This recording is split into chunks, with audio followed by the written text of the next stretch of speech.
Point Lincoln and West Point Lincoln of Sugarland Studios. KILT FM HD2 Houston. On Odyssey Sports Station. The Texans play here. Sports Radio 610 presents Seth Payne and Sean Pendergast. We coming to H-Town. Let's get the work in, man. Let's go. Great day, great day. Oh, give me some juice, baby. Oh, yeah. Let's do it. Hey, what's happening, everybody? Happy Thursday to all of you. Nice to be with you. Appreciate you getting up with us, especially those of you that stayed up late watching the game last night as basketball continues in the city of Houston. Man, congrats to the Rockets last night, man. Good morning. Good morning, Seth. How you doing? Good morning. It's good to see you.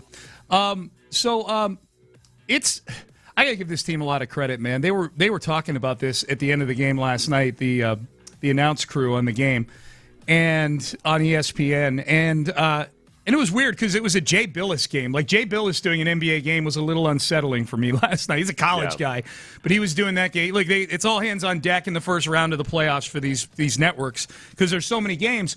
But they were talking about it down the stretch in this game last night, and if you didn't stay up late for it, the Rockets win 99-93. They withstand a rush by the Lakers at the end of the game. The Rockets had a big lead in the fourth quarter, saw it dwindle, and they punched back at the end, and that was cool to see. But for them to come back with these two wins, two really gritty wins, one on the road here last night, after the way that Game 3 ended. Mm-hmm. The way that Game 3 ended, I don't know about you, it's really hard for me to root against any of my teams, even in, like, when I'm frustrated with them or if they're in a tanking situation. I don't bet against my teams because I don't like rooting against my teams. The Rockets had me as close as I've been to rooting just for a season to be over with. Yeah. After Game 3. And it's probably a culmination and an accumulation of what the last month and a half of the season, the win streak at the end of the year notwithstanding, about how the whole thing just looked this year. You know, it's just been a very frustrating season. And they've bounced back with no Kevin Durant. And last night, the Lakers, they didn't have Luka, but they had Austin Reeves back in this game, and they were at home. And to see them punch back the way they did at the end of the game was really, really cool. I just thought it was really, really cool. It was, and Reed Shepherd at the end of the game gets shoulder checked by LeBron, goes down, hits a pull-up, And then on that next possession, it was the very next possession, right? Yeah, he stripped the ball from LeBron James and goes down for an uncontested dunk. Biggest sequence of the game. Well, this is what was kind of liberating, really, as you watch these last couple of games. It's that for all of your frustration over the lack of any kind of a coherent offense through the season, the turnovers, all of those things, at the end of the day, the Rockets go into that game last night with either the youngest or the second youngest lineup in NBA history, depending on which. It's frustrating. I've seen it cited differently in different places. Incredibly young. Yeah. So you don't have Kevin Durant out there, but that frees you up to say, all right, what can these young guys do versus this Lakers team on the road? And they played tough, gritty defense. Yep. That as they've done, they've limited the Lakers offensively throughout this series, but they really poured it on last night. And Reed Shepherd, without Durant on the floor, and with him also asking Udoka to let him switch more, he's going to be a defensive liability. But can you limit that defensive liability, and then can he make up for it on the other end of the court?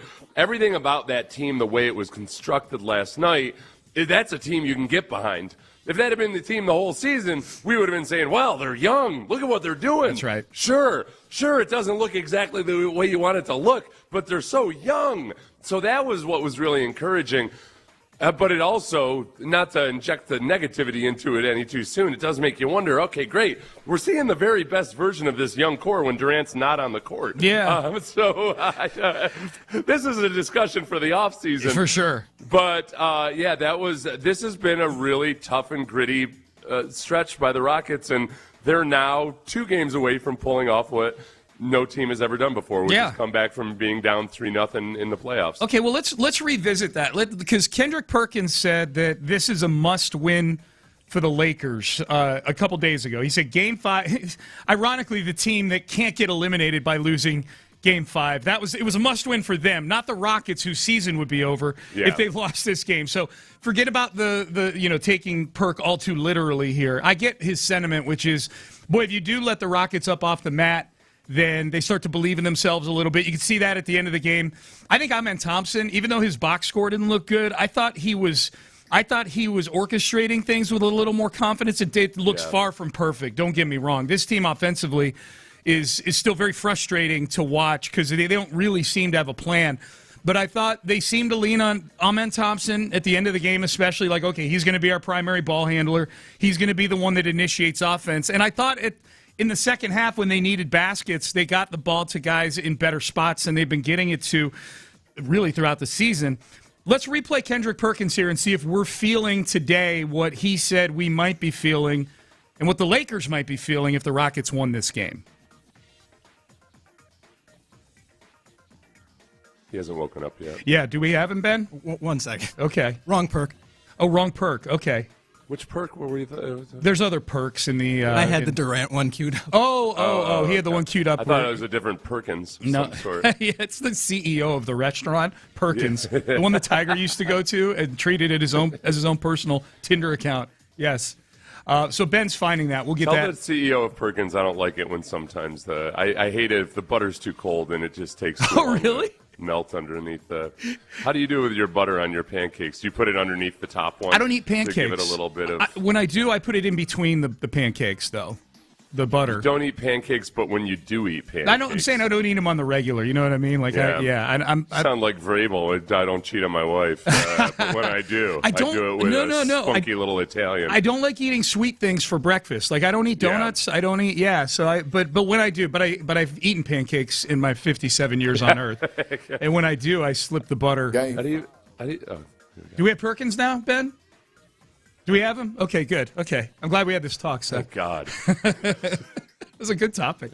All right, here's Kendrick Perkins. Game 5 is a must-win for the Lakers. I know that much. They better get it done in Game 5, which I believe they will, because if it's prolonged past that, then we're going to be having a different conversation. But Game 5 on Wednesday, is a must-win for Braun and the Los Angeles Lakers, because you don't want to have this series extended and all of a sudden Kevin Durant comes back and all of a sudden the Rockets and their confidence continue to grow, and all of a sudden we could be seeing something that we've never witnessed in the history of the NBA. So again, me knowing Braun, he's going to come with a level of focus. Those role players are going to play better at home, but they're in a must-win situation, Game 5. They better close it out in L.A. So are we feeling that now? Like, that was Perkins, obviously, before the game. And put the Kevin Durant part aside, because the reports about Durant's bone bruise on the ankle, I don't think had come out yet, that it's as bad as it is when Perkins said that. But the other thing he said, the confidence in the young players here, that's relevant to this. I get what he's saying, but that's an egregious abuse of the non-mathematical must-win. So, like, what the hell are you talking about, Perk? They still got 2 more opportunities to close this series out. Yeah. So, no, but I think that in terms of the pivot point of, again, an extremely young Rockets team when Durant's not on the floor, going against a team that's much, much older, including LeBron James, who's 41 years old. And how does he endure throughout the series?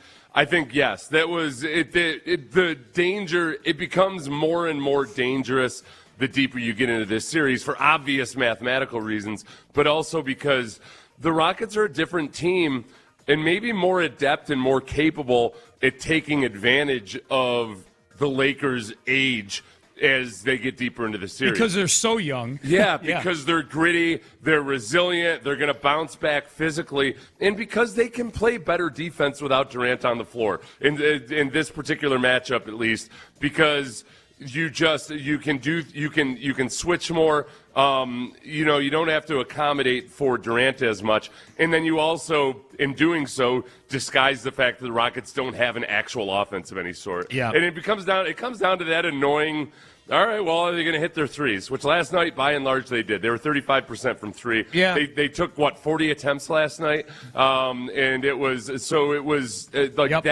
a recipe for winning. Just three and D your way against an older team, and just be tough, be gritty, and don't be idiots in the last 2 minutes of the game. And last night they weren't. They were smart. Yeah, 14 of 40 from three, as you mentioned, 35%, which is, it's not spectacular, but it's good enough. It's not, it's not. It's good. It's not 7 of 31 like we've seen at times this year. When you hold the opponent to 93 points, that's right. That's good enough. Yeah. Yep. Yeah, they don't have to be raining. We don't need Cocaine Curry out there. That's right.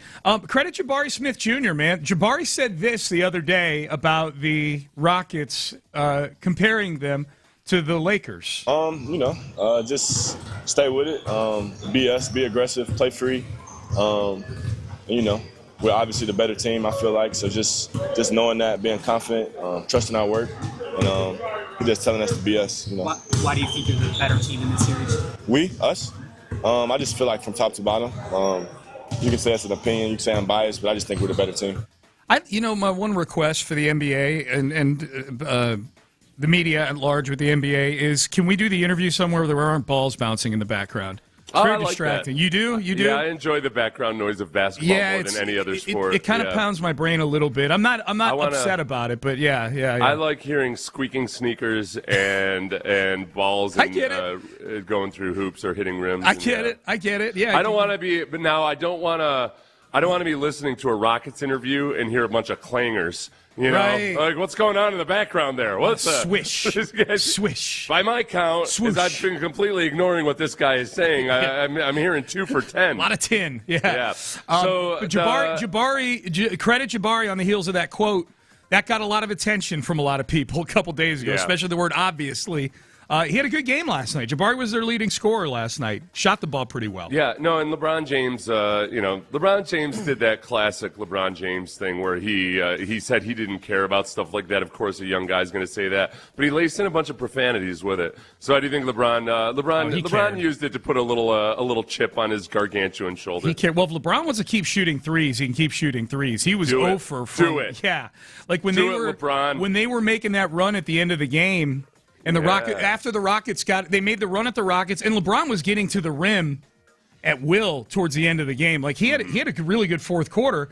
He just didn't make any 3-pointers. And so when his decision, when they they got to the point where they had to have a bucket, the Lakers, or the game was over. Yeah. And LeBron takes a step back three. I'm like, mission accomplished. That's what Sean, you want. Again, going into with a 41-year-old star, the deeper you go into these playoffs. Yep.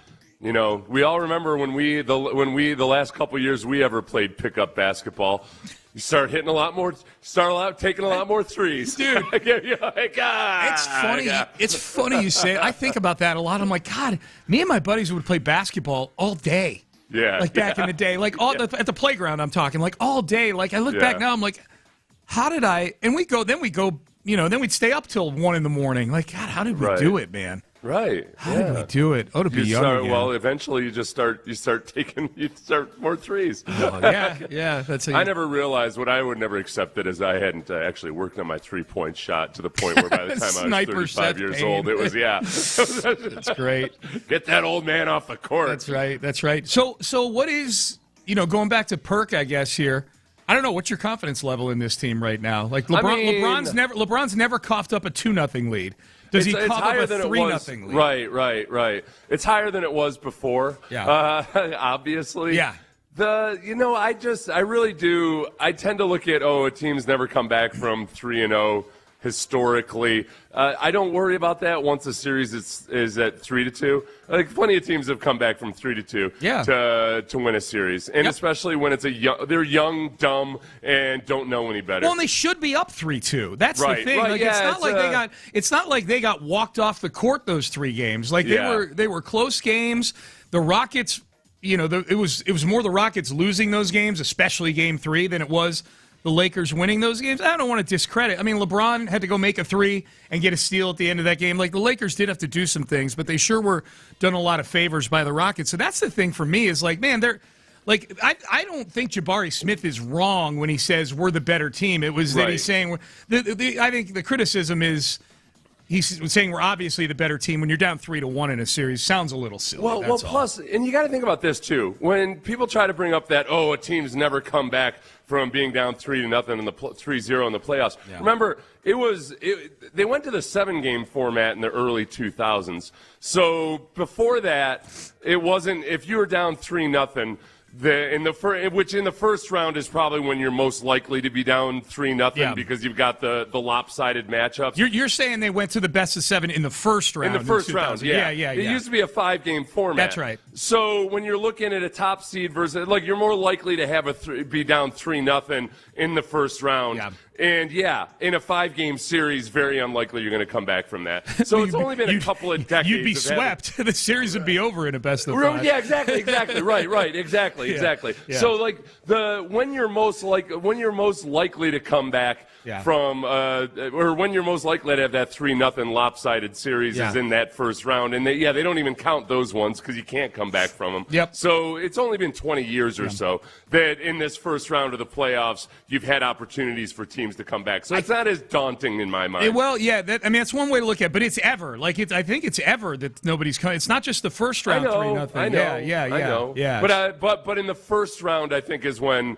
I see what you're saying. I There's a first round dynamic there. Yeah. No, I just like if you're down in the second round of the playoffs, if you're down 3-0, it's unlikely that you're even going to be down 3-0 in the second round because you've got better matchups. It's more balanced. Yeah. That makes sense. So like I feel like the stats are not as heavily skewed and weighted as it should seem. I get what you're saying. So that's exciting, man. Now this is my prediction today, Seth. This is a prediction for today.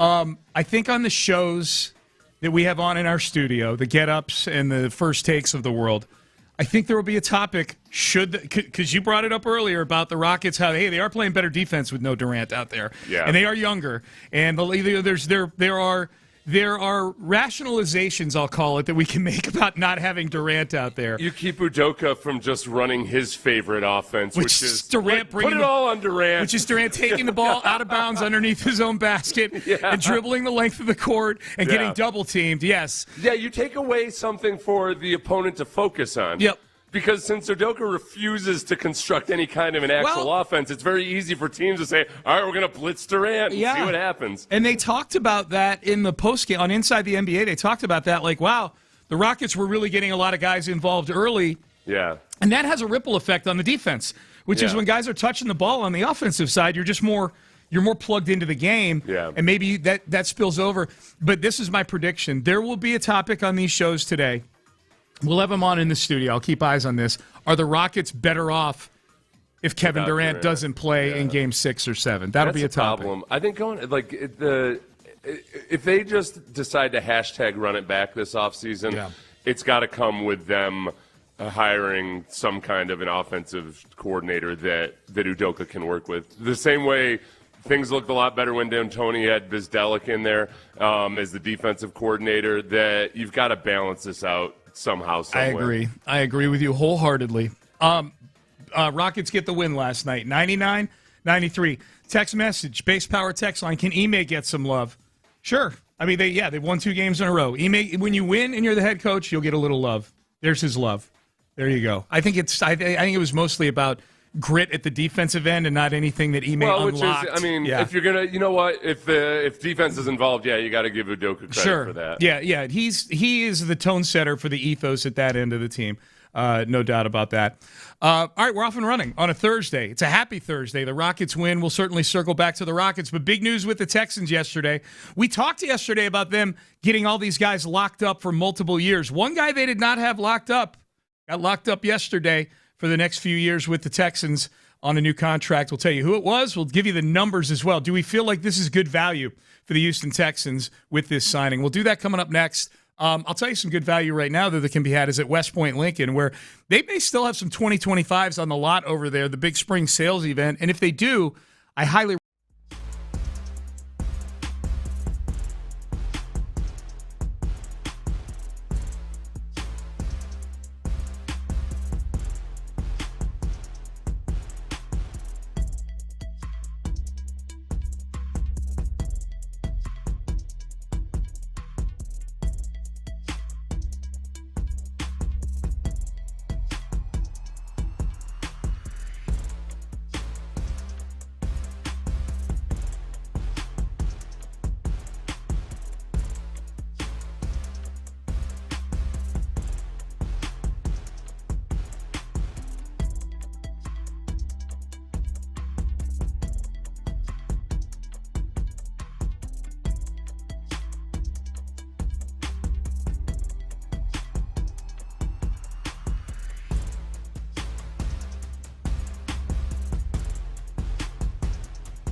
Studio 610 presents live from the West Point Lincoln and West Point Lincoln of Sugar Land Studios. Here's Payne and Pendergast. All right, good to be with you. Really good to be with you on a Thursday, man. It's so nice to come in and have the Rockets put up an effort like that last night. We get a little more basketball on a Friday night. Seth, similar to Game 3, where I said, I'm really interested to see what this crowd's going to look like in Game 4.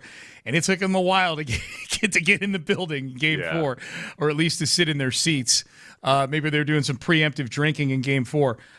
For the opposite reason, I'm anxious to see what it looks like in Game 6. I would encourage everybody to – I haven't looked and seen what the tip time is yet, but it's a Friday night. No excuses. Go out, get a nice early dinner beforehand, and then be in your seats in time for tip-off for that game on Game 6. Rockets have a chance to make history here. That's really – we could come in on Monday next week, and they might have made history. They have a chance to make history, and LeBron James is going to be 3 days older than he was in this loss. Yeah. I like it. They're still doing him that solid of giving him an extra day of rest, but still. No, it's only 2 days. It's only 1 day in between now. What day is today? Today's Thursday. Yeah. It is? They play Friday. Yep. Friday. Oh, crap. Friday and If you had asked me to stake my life on what day this is, I got to rejigger my entire schedule this afternoon. What day did you think? Did you think it was Friday or Wednesday? I thought today was Wednesday. Well, you got to feel good then. We're 1 day. You're 1 day. You in less 18 seconds got 1 day closer to the weekend. I've got a really busy Thursday. Oh, dude. I do too. But then I was going to get prepared for this afternoon, which is Wednesday afternoon in my mind. In your mind. Now I got to get prepared for it. Well, you know who this hurts the most? Sean T. Pendergast. I'm going to be trying to multitask during the commercial breaks. Oh, boy. Good luck with the rest of the show, Sean. It'll be fine. You know how good I am with that. It'll be fine. I'm going to be looking for my live reads at the end of each segment because I was trying to get my Thursday afternoon schedule ready.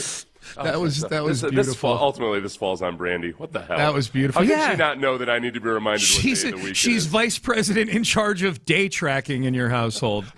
Crap.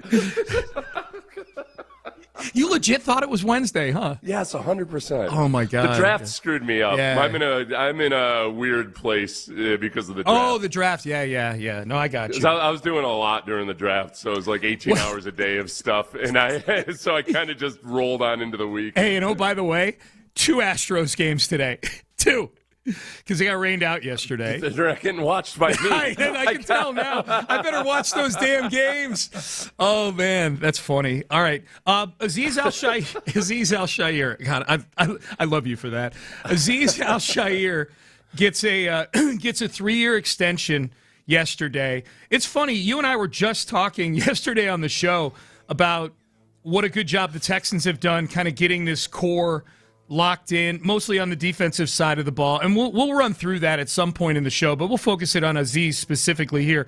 Azeez was one of the few guys, Seth, that was heading into a contract here on the defensive side of the ball. He gets a 3-year extension.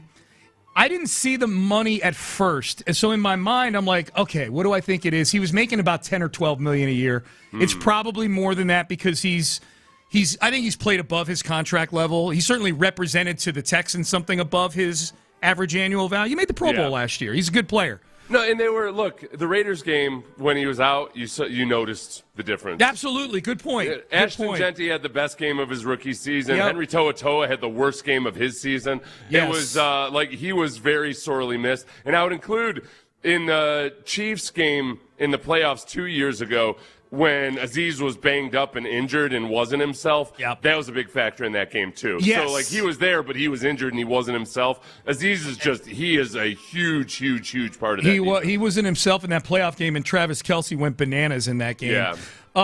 I would have taken the under on $18 million a year, 3 years, $54 million. I haven't seen what the guarantees are, and we know these contracts are not – it's not always a hard and fast $18 million a year, how much is guaranteed, et cetera. I would have taken the under, but I'm not mad about the contract, and this kind of fits.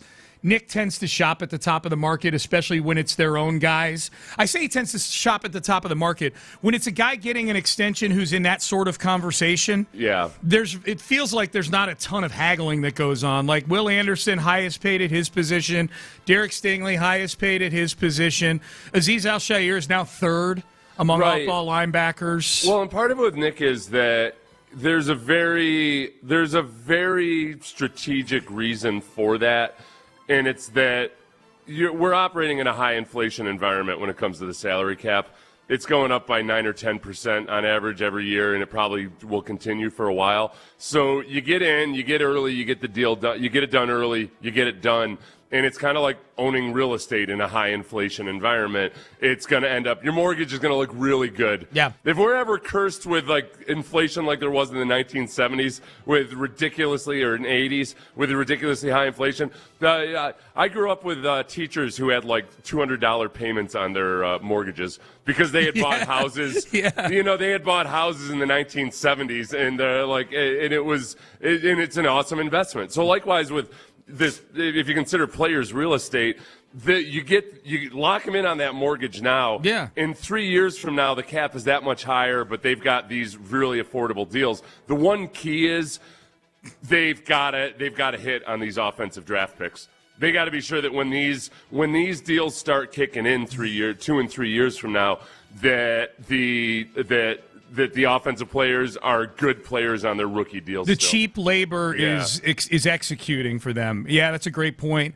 Because look, I keep saying it, but it feels like they just keep giving out deals. Like eventually, this is gonna, eventually the well runs out with the salary cap, depending on how you structure these things. I'm happy for Azeez. I'm curious how people feel about it. First text in after we start talking about it. Azeez has earned this. I really love this. He's a great story, too. I mean, I think most Texan fans know his story, but I'll give you the shortened version of it. His house burnt down when he was a kid. He was homeless for a while, Azeez was. And then he didn't take to football right away. He told that story to John Gruden when he did the Gruden podcast. He went home crying from the first practice. If I had to pick a player on the Texans who went home crying after their first football practice, it would take me a long time to get to Azeez Al-Shaair if I was guessing. Well, didn't Will Anderson also said something similar, that he didn't necessarily take to it right away? Yeah, he just didn't. Yeah. Will just didn't like it as much, I think. Like Azeez legitimately, it sounded like, was crying and needed to be cajoled into going back and even trying it by an uncle, I think, of his. It's a good lesson for any kids out there that,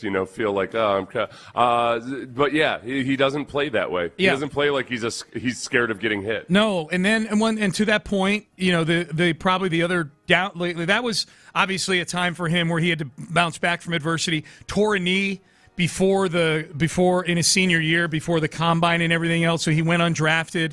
He made the 49ers out of camp in 2019. He told me that story when I interviewed him in West Virginia when you and I were up at the Greenbrier, Seth. He said, I was linebacker number 10 in a team that was going to take 9 linebackers. Look up Azeez Al-Shair's scouting good for you. report. What did you find out? It was bad. Like he was too slow. Yeah. Got locked into contact. Like all this stuff. Didn't see the game well. Didn't anticipate well. All of these things that kept him from getting drafted. He goes off and probably, and this is where the Texans probably have an advantage in getting some of these UDFAs at times.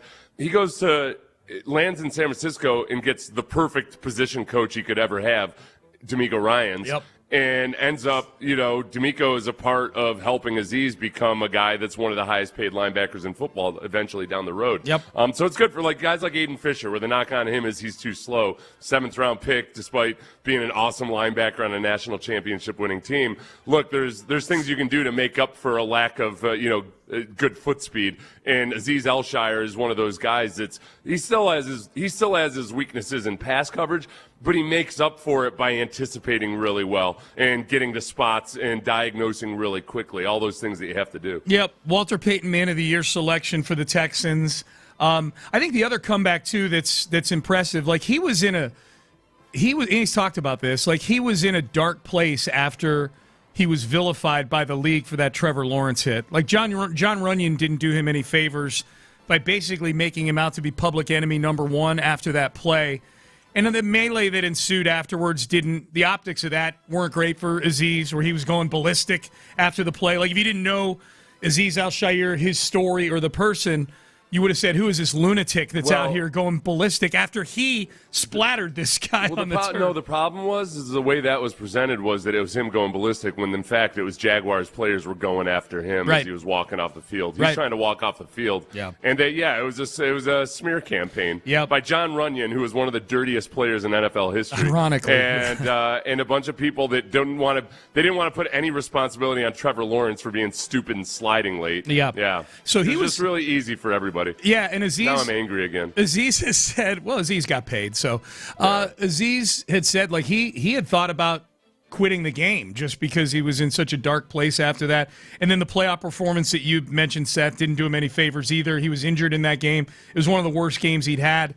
But he bounced back nice. He had a really good year last year. Got selected for the Pro Bowl. Not one of these. He was the 10th alternate, and he got legit selected to the Pro Bowl, and part of that is coaches and players. So obviously, even amidst all of the negativity that was coming out of 2024, they saw what he meant to this team and this defense in 2025. I'm really happy. I like Azeez a lot. I'm really happy for him, and I'm happy the Texans lock up another core piece of this awesome defense for a few more years. These are some of the negatives that I pulled from scouting reports on Azeez Elshire in the 2019 draft.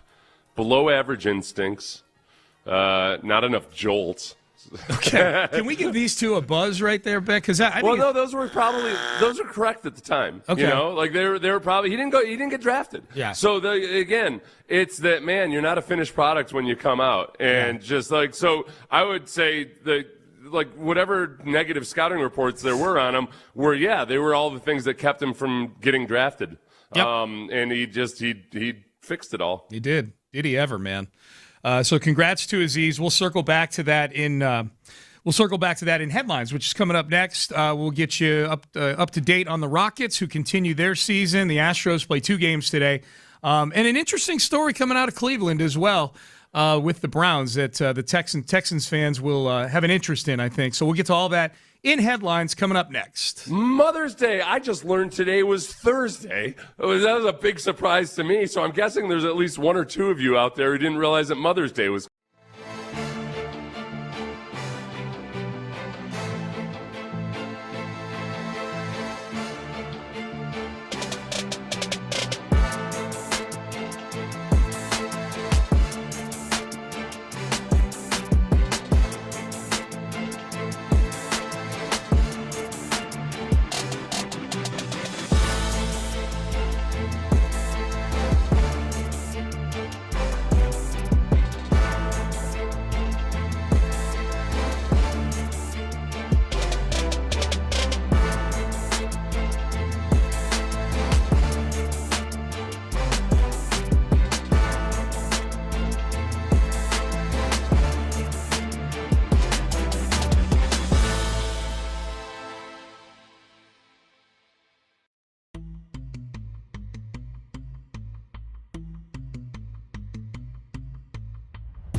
Payne and Pendergast with today's headlines powered by Men's Tea Clinic. We thank the Men's Tea Clinic for powering today's headlines. The biggest headline today is that the Rockets season not over. It continues, and that's great news. 99-93 last night. The Rockets go into L.A., beat the Lakers, fell behind by 11 in the first half. That's actually, Seth, when I chose to take a little bit of a snooze. I took a snooze as they were falling behind by 11, and I woke up at halftime. I'm like, oh, they're up 4. I believe I shall stay awake for this second half. And I did, and I was glad I did because the Rockets showed a ton of grittiness in the second half of this game. This was a defensive struggle between these two teams. The biggest sequence was at the end. Rockets are up 13 at one point in the fourth quarter, and the Lakers started to make a run, which you expect with a home team that has LeBron James on it, even at age 41. You expect got Austin Reeves, who's incredibly good at whipping his head back and making more free throws to the line than actual points from the field in this game. Yeah, he was 12 of 13 from the line. But the sequence, the biggest sequence at the end, and we'll hear Reed Sheppard talk about it at the top of the hour at 7 o'clock, but Reed Sheppard with just a nice little mid-range jumper to get the lead. The Lakers had cut it to 3. He gets the lead back to 5. Very next trip down the floor for the Lakers, Reed Sheppard strips LeBron James and gets a breakaway dunk, and the Rockets are back up 7, and they're able to kind of bring the ship into the shore after that. But the real feel-good part of all of that is that LeBron, after a layup, had shoulder-checked Reed Sheppard, and Reed Sheppard goes down and hits that step back. And then on the next possession, strips LeBron. Yeah. Like that was, okay. These young kids got some fight in them. Got some stones. Yeah, it was, and I think, and the young kids part of this, I think, cannot be ignored here. This was one of the youngest lineups that's ever been trotted out for a playoff game in an absolute must-win elimination game.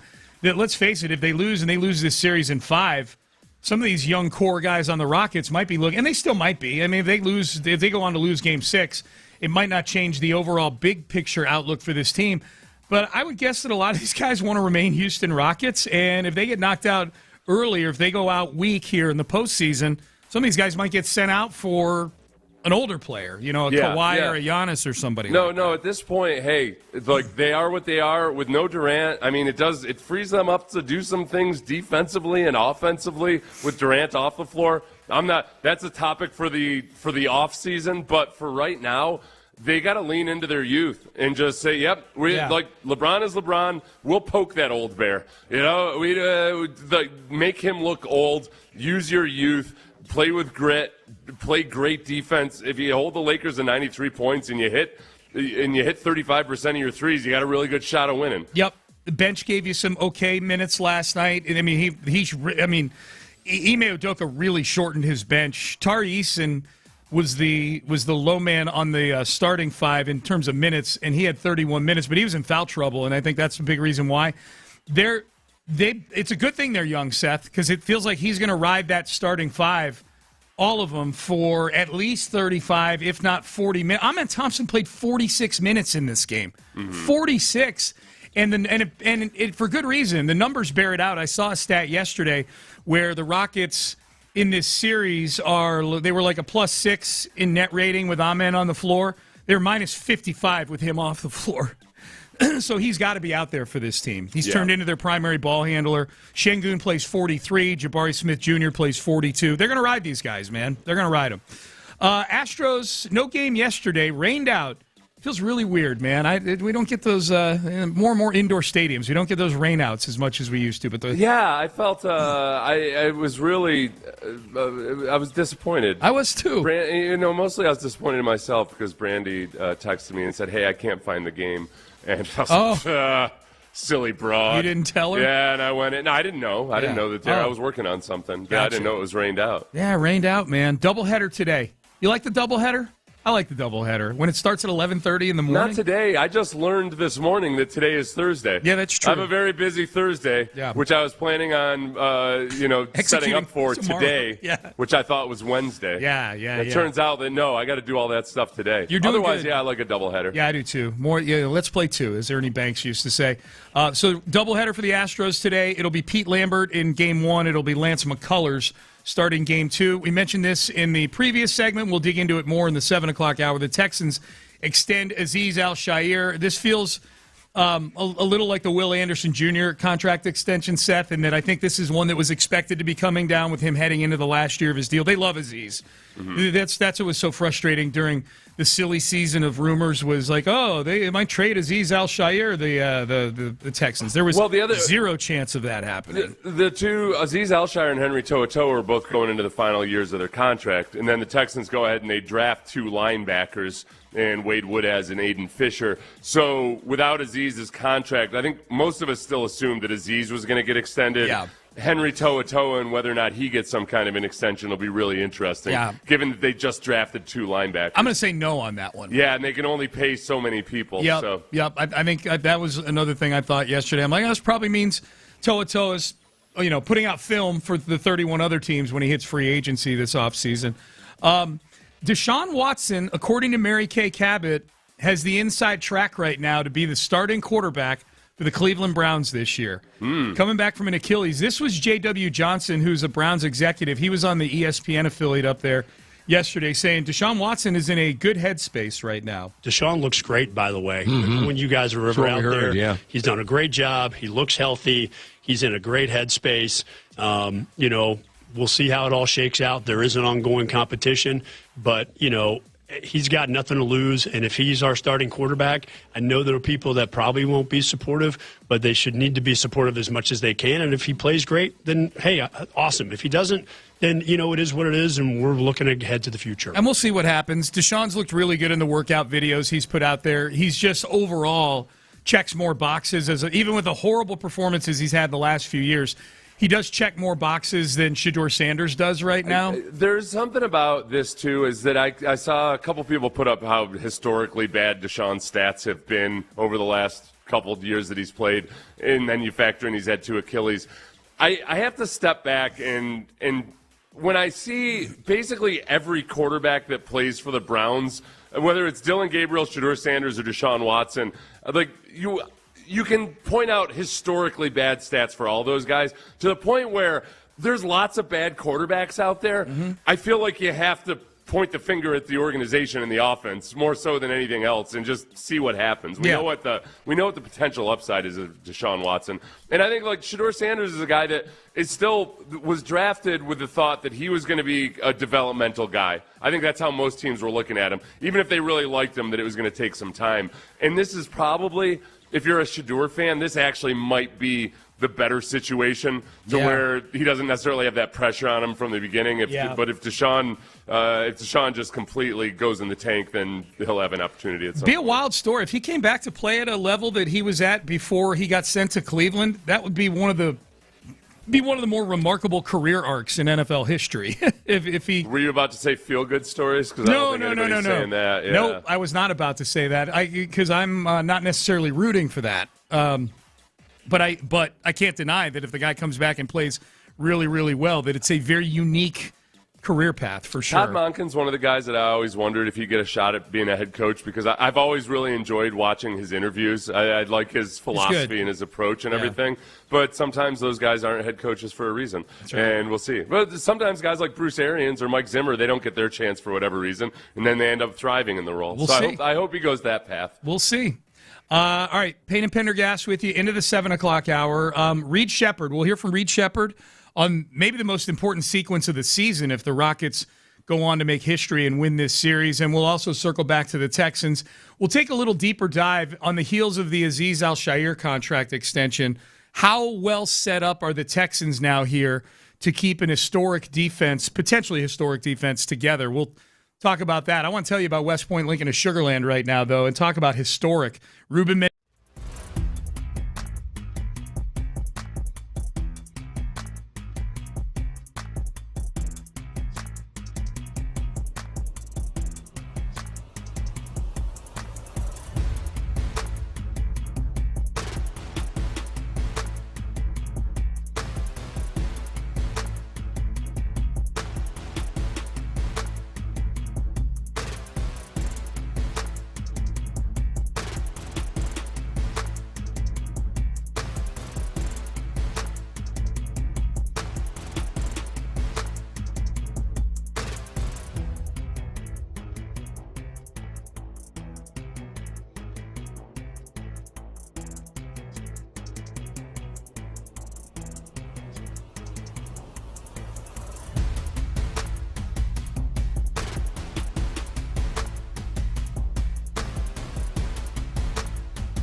Sports Radio 610 presents Payne and Pendergast. All right, good to be with you on a Thursday. Rockets win last night. The season continues. Friday night, Game 6 back here in Houston. The Rockets trying to get this thing evened at 3, and then, boy, they're able to do that. That'll be a fun next 48 hours talking about the opportunity to make history. But let's eat what's on our plate for now. They win last night, Game 5, 99-93. The biggest sequence of the game was when the Lakers had cut it to a 3-point lead. The Rockets had led by as much as 13 points in the fourth quarter of this game, and the Lakers were able to cut it down to a 3-point lead. And Reed Sheppard came up with 2 huge plays in this game. He hit a mid-range jump shot to push the lead back to 5, and then the very next play, a steal and a score by Reed Sheppard, stripping LeBron James of the ball and then going in for a breakaway dunk. Push the lead back to 7. Lakers call timeout. Rockets able to kind of manage the game the rest of the way from there. Here was Reed Sheppard on Inside the NBA after the game on that big sequence late in the game. Sorry about my voice. I'm a little sick right now, but I'm super proud of us. After the game, what happened in Game 3, and for them to make their run late, and then all of us to stay in the fight, and then my number was called to go get a bucket, so I was able to do that, and to get that steal. And to gamble a little bit and get a steal, so it was good to get that one back for sure. Just a quick follow-up on that before I turn it to Shaq. You had to sit there, you and your teammates sat there after Game 3, and Ime made you guys watch those last 30 seconds, which included a play you'd like to have back. How satisfying was it to turn the tables on LeBron tonight? It was great. You never want to lose a game that you're up, and you definitely never want to lose it like that. So being able to kind of control that ending of the game a little better and get the win was huge. I wanted to include that in there. It's not some high energy, awesome answer by Reed Sheppard, but just as a reminder, this was the guy who coughed up the ball to LeBron to lose that game in Game 3. Reed Sheppard had Reed Sheppard and Jabari Smith were the 2 goats, not the good kind of goat. The goats in that game. That's why is LeBron, after he made that layup with a little bit under 3 minutes left, and he just, you'd think nothing of it maybe if it happened and if it wasn't LeBron, but he just gives Reed a shove there, and it felt like one of those classic smart veteran things to do, of reminding this young guy, nope, you're not ready for this yet. Yeah. And I'm LeBron, and putting you in your place. And Reed immediately responded on what could have been an ugly possession. That next when he hit that shot, it was teetering near the edge of a turnover, but he made the best out of it, and then gets that strip and then an uncontested dunk on the next possession after that. That's a part of Reed Sheppard. He's going to have his defensive liabilities, obviously, but just being able to limit it by switching, by not turning the ball over, and by getting the steals that he's capable of getting. We've always known he's very capable of getting those steals. That's just the kind of complete game you need to get out of him, and he did a great job of it last night. He did. He didn't shoot the ball great, and he needs to shoot it better. He's got to be better than 2 of 7 from 3. But you're right. The big thing, Seth, you touched on it. 1 turnover in the game. Yeah. And when they needed to lean on him, and I thought they leaned more on Amen Thompson late in the game for this, but look, this is a team that's had trouble getting the ball over half court at times. It feels weird to say that about a team that's in the playoffs that won 52 games this year, but just getting the ball, getting into your sets, getting into some form of initiating on offense has been a big problem for this team this year. They were better last night. They only 10 turnovers last night. If they keep the turnovers to 10 or fewer, they're going to win a lot of basketball games, and they're going to need to do that if they keep advancing here. If they keep winning, the next round that's going to be tough. But let's get through this one first. Here was Reed Sheppard on Inside the NBA. This is Kenny Smith asking him this question. What was your process for bouncing back from that turnover, that crucial turnover that you had in Game 3? Reed, when you're playing at the highest level, I think all 3 of us could say we've had games where we wanted to take something back. And obviously after Game 3, when LeBron makes that tip behind you, what's your bounce back way? Some people hear everything, they got to watch it. Some people get in the gym. What did you do to come back and have these bounce back performances? Yeah, I definitely watched it. I watched it after the game with the team, and then I watched it the next morning as well. But as soon as I got done watching that, I got some shots and treatment, and then just kind of flushed it and got ready for Game 4. Quick turnaround. So just shifted my mindset to go out there and win and compete.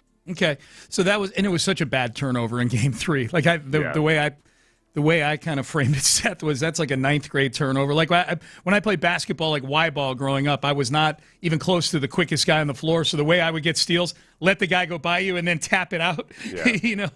Use your lack of quickness to your advantage. That's what LeBron did to him.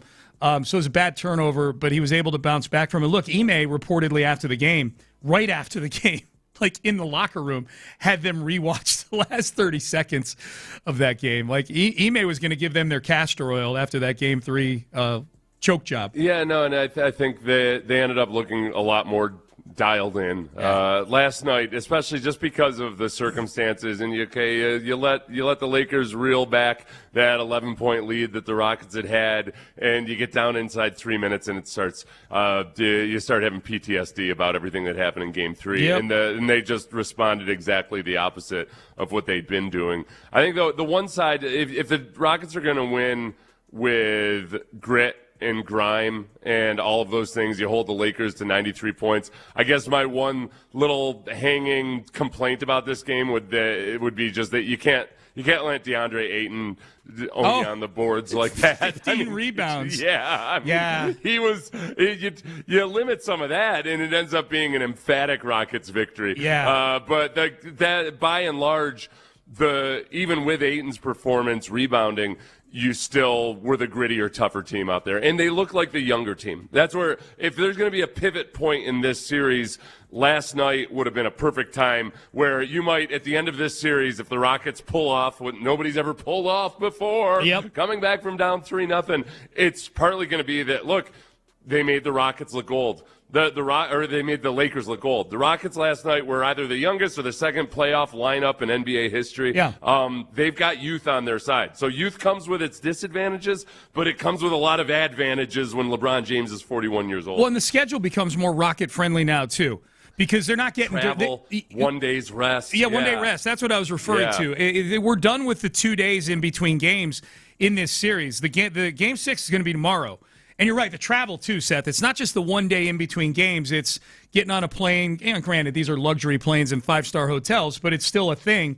And then Game 7 would be on Sunday in this series. And just breaking news right now on ESPN, Kevin Durant will miss Game 6 tomorrow. Yeah. So it's not one of those things like if Durant were still questionable, let's say, then if you're a Rockets fan, you might kind of be rooting for 2 games in between. If there's still a chance he could come back, it seems there's 0 chance he's coming back in this series. Yeah. And if they win this series, who knows how long into the next series he comes back. So if there's no chance of him coming back, give me the 1 day in between and let the young guys eat. Right. No, and the travel totally matters, especially with NBA schedules and how late they're out. And, it does.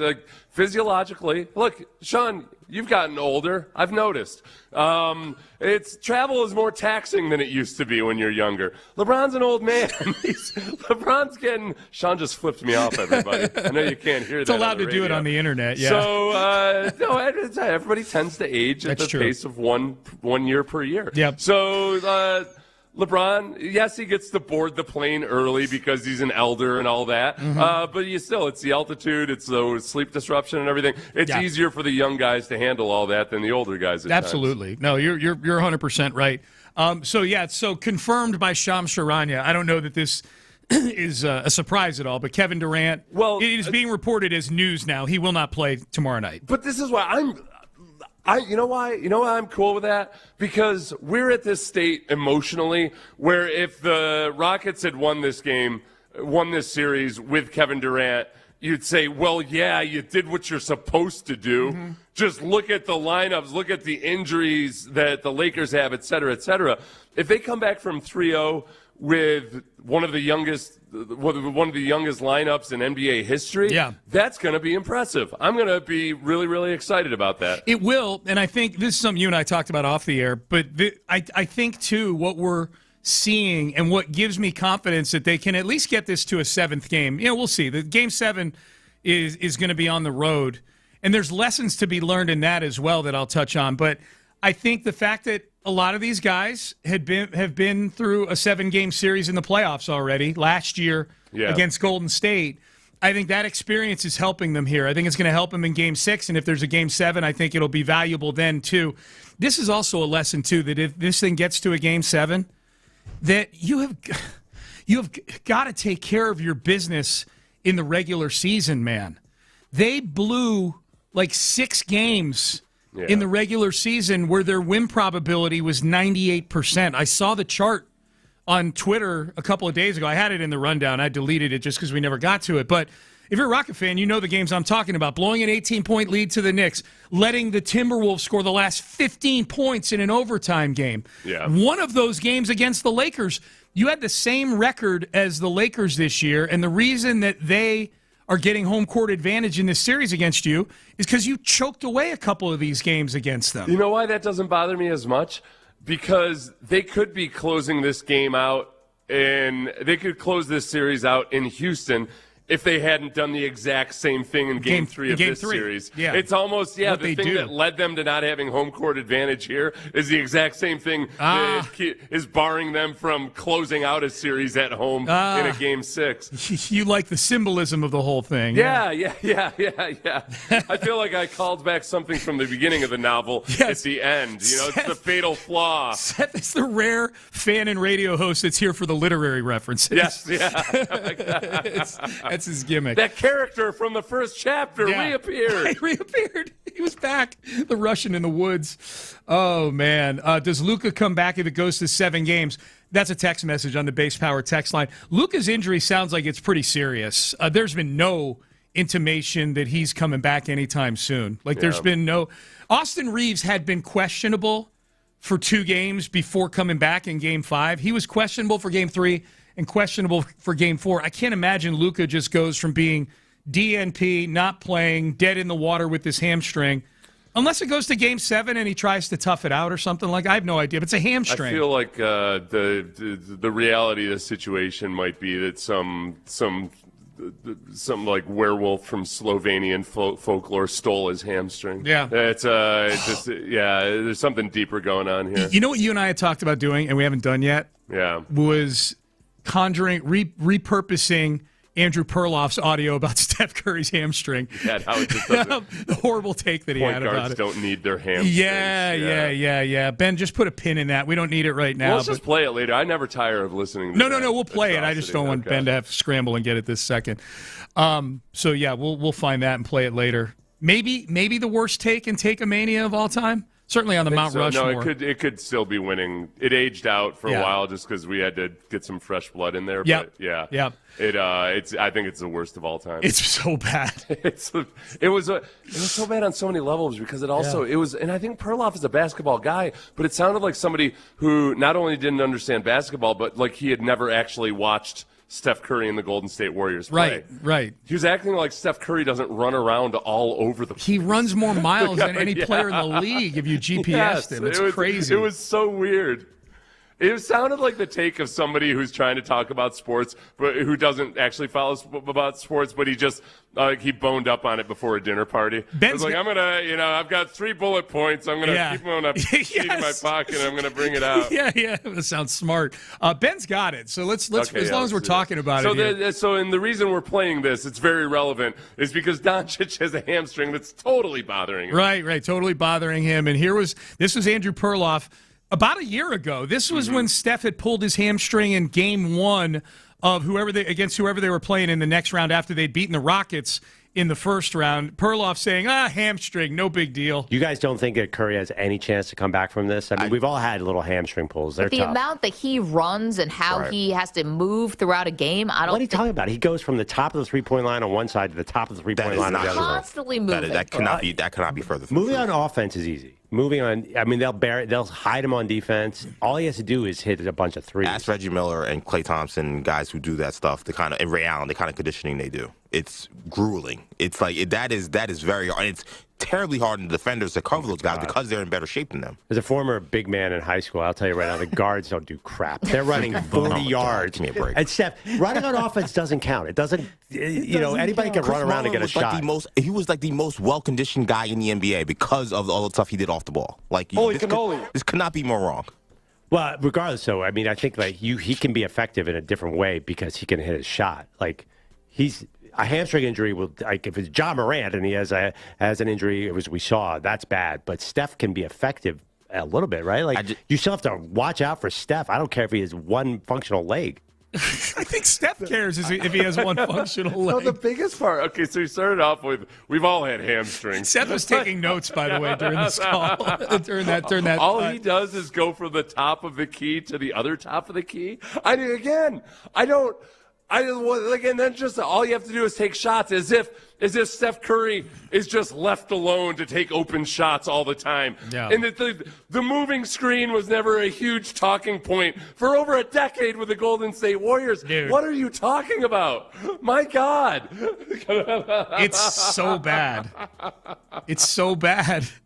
What the hell was It's weird their show doesn't exist. It's weird their show doesn't exist anymore. Why was that? How was that not a bit? Oh, my. It would have been an hilarious bit. No. You know? If it were a bit, then he would have cut it off at like 35 or 40 seconds. But it became very clear at the end of that cut that when he said, like, well, regardless, like, oh, God, he meant everything he was saying right there. Holy crap. And then he went back to, I would have excused him on the high school basketball take if he had just started off, like, because he kind of did it self-mockingly. Yeah. Except that he had already opened with, we've all had hamstring injuries. Yeah, right away. You popped are for that. banking on your high school basketball experience as a 6'2" tall big man. Yeah. 3 seconds into that cut, Seth pops up. Like, oh, that's right. He said that. Oh, my God. Good job, Ben. Thank you for pulling that. We tell all you that to tell you, Doncic is yet again proving that even guys in the backcourt, yes, can be very bothered by hamstrings. Yeah, they need their hamstrings. Yeah. So there's people texting. I'd seen this, too. There's reports Luka won't even be ready for the second round of the playoffs, let alone playing in this series. It's a bad hamstring pull, which I guess point. They ain't getting to the second round. That's Sean. right. That's true. Good point, Seth.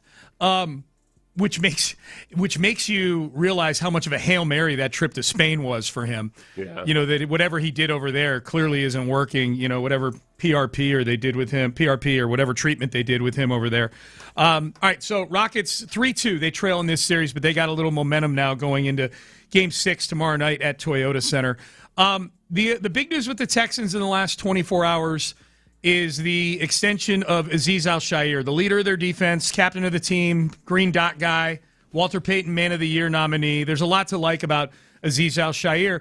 There's a lot to like about how they've got this defense, Seth, kind of squared away contractually. And I know you brought up a really good point when we talked about Azeez in the first hour, which is, you got all these expensive guys on defense. These draft picks you're making on offense over the next 2 or 3, 4 years need to work out because that's going to be your cheap labor over on that side of the ball. Yeah, it's all in the short term. It's all cool, you know. This move cleared up a few $1 million of cap space, and unless I missed a transaction yesterday, there's still an open spot on the Texans roster that they could perhaps, they could use some of this space to perhaps sign Derek Barnett or somebody like that. That's right. So in the short term, it's nothing to worry about at all. It's that when all of these deals really start kicking in on the defensive side of the ball, they need these picks that they've made on offense in the last couple of years to really pan out. No doubt. You gotta have as many guys on their rookie deals as possible, but they're still likely going to have to make some tough decisions on letting some of these guys on defense walk. They may. This is how they're set up on defense. These are the guys they've got contractually locked in for multiple years, not just this coming year, because guys like Tommy Togiai, he's on a 1-year deal. Henry To'oTo'o he's in his contract year of his rookie deal. But these are the guys they've got locked up for multiple years. And granted, a couple of them, 2 or 3 of them are on their rookie contracts. And if they're going to stay longer than another year or another 2 years, the team's going to need to do something with them. But they've got Kalen Bullock, Kamari Lassiter, Daniil Hunter, and Sheldon Rankins locked up, not just for this season, but the following season as well. They've got Jalen Petrie and Reed Blankenship locked up through 2028, so for the next 3 seasons, because I believe Petrie's extension kicks in this year that he signed last year. He signed that before the last year of his rookie deal. Derek Stingley Jr., Azeez Al-Shaair, and the rookie Caden McDonald, they're all under contract through 2029. I'm putting McDonald in there just because I think people at this point are viewing him as a big part of this defense. We'll see how he adapts as a pro, but I'm putting him in there. And then obviously Will Anderson Jr., who is the linchpin for everything they do defensively and everything this team represents. He's locked in through 2030. So this is a rarity in the NFL. Like, the NFL is a lot of salary cap movement and revolving doors and one-year guys and free agency and injuries and things like that. This is a defense that is not only stacked for 2026, but assuming these guys stay healthy and there's no, real bad attrition, this is going to be a really good defense for the next several years, especially when you consider how well coached it is, too. And look, I think part of it, too, is that, whenever somebody signs an extension like this, when I kind of try to filter through the comments, the people that are positive on it, negative on it, one of the things that comes up is every single time any player anywhere gets extended, people will say, well, what if he gets injured? Then it's a dumb deal. Right. It doesn't work out in that instance if he has a horrible injury. Sure. But you're playing a numbers game. It's going to happen. Yep. One of these guys very well might end up having a really bad injury, and so be it. But the key is that, are you extending guys that you feel are 100% about the culture, the production on the field, everything else? You want to feel really good about it. And so far, every guy that they've extended, you feel like, this is the kind of guy that D'Amico's been talking about. Yeah. This is exactly the kind of performance on the field. This is the kind of way the guy operates in practice and everything else that you get more than you want to be sure that you're paying for more than just a bunch of stats, or just a certain amount of production on the field. And they've done a good job with that. Yep. And they don't hesitate to pay guys like that. And that ideally is what allows you to fill in some of the other spots. Nick Caserio is one of the most active GMs in the league when it comes to signing guys to 1- and 2-year deals. Yep. So some of the things you get nervous about, like, this guy, Henry To'oTo'o is only on the last year of his deal.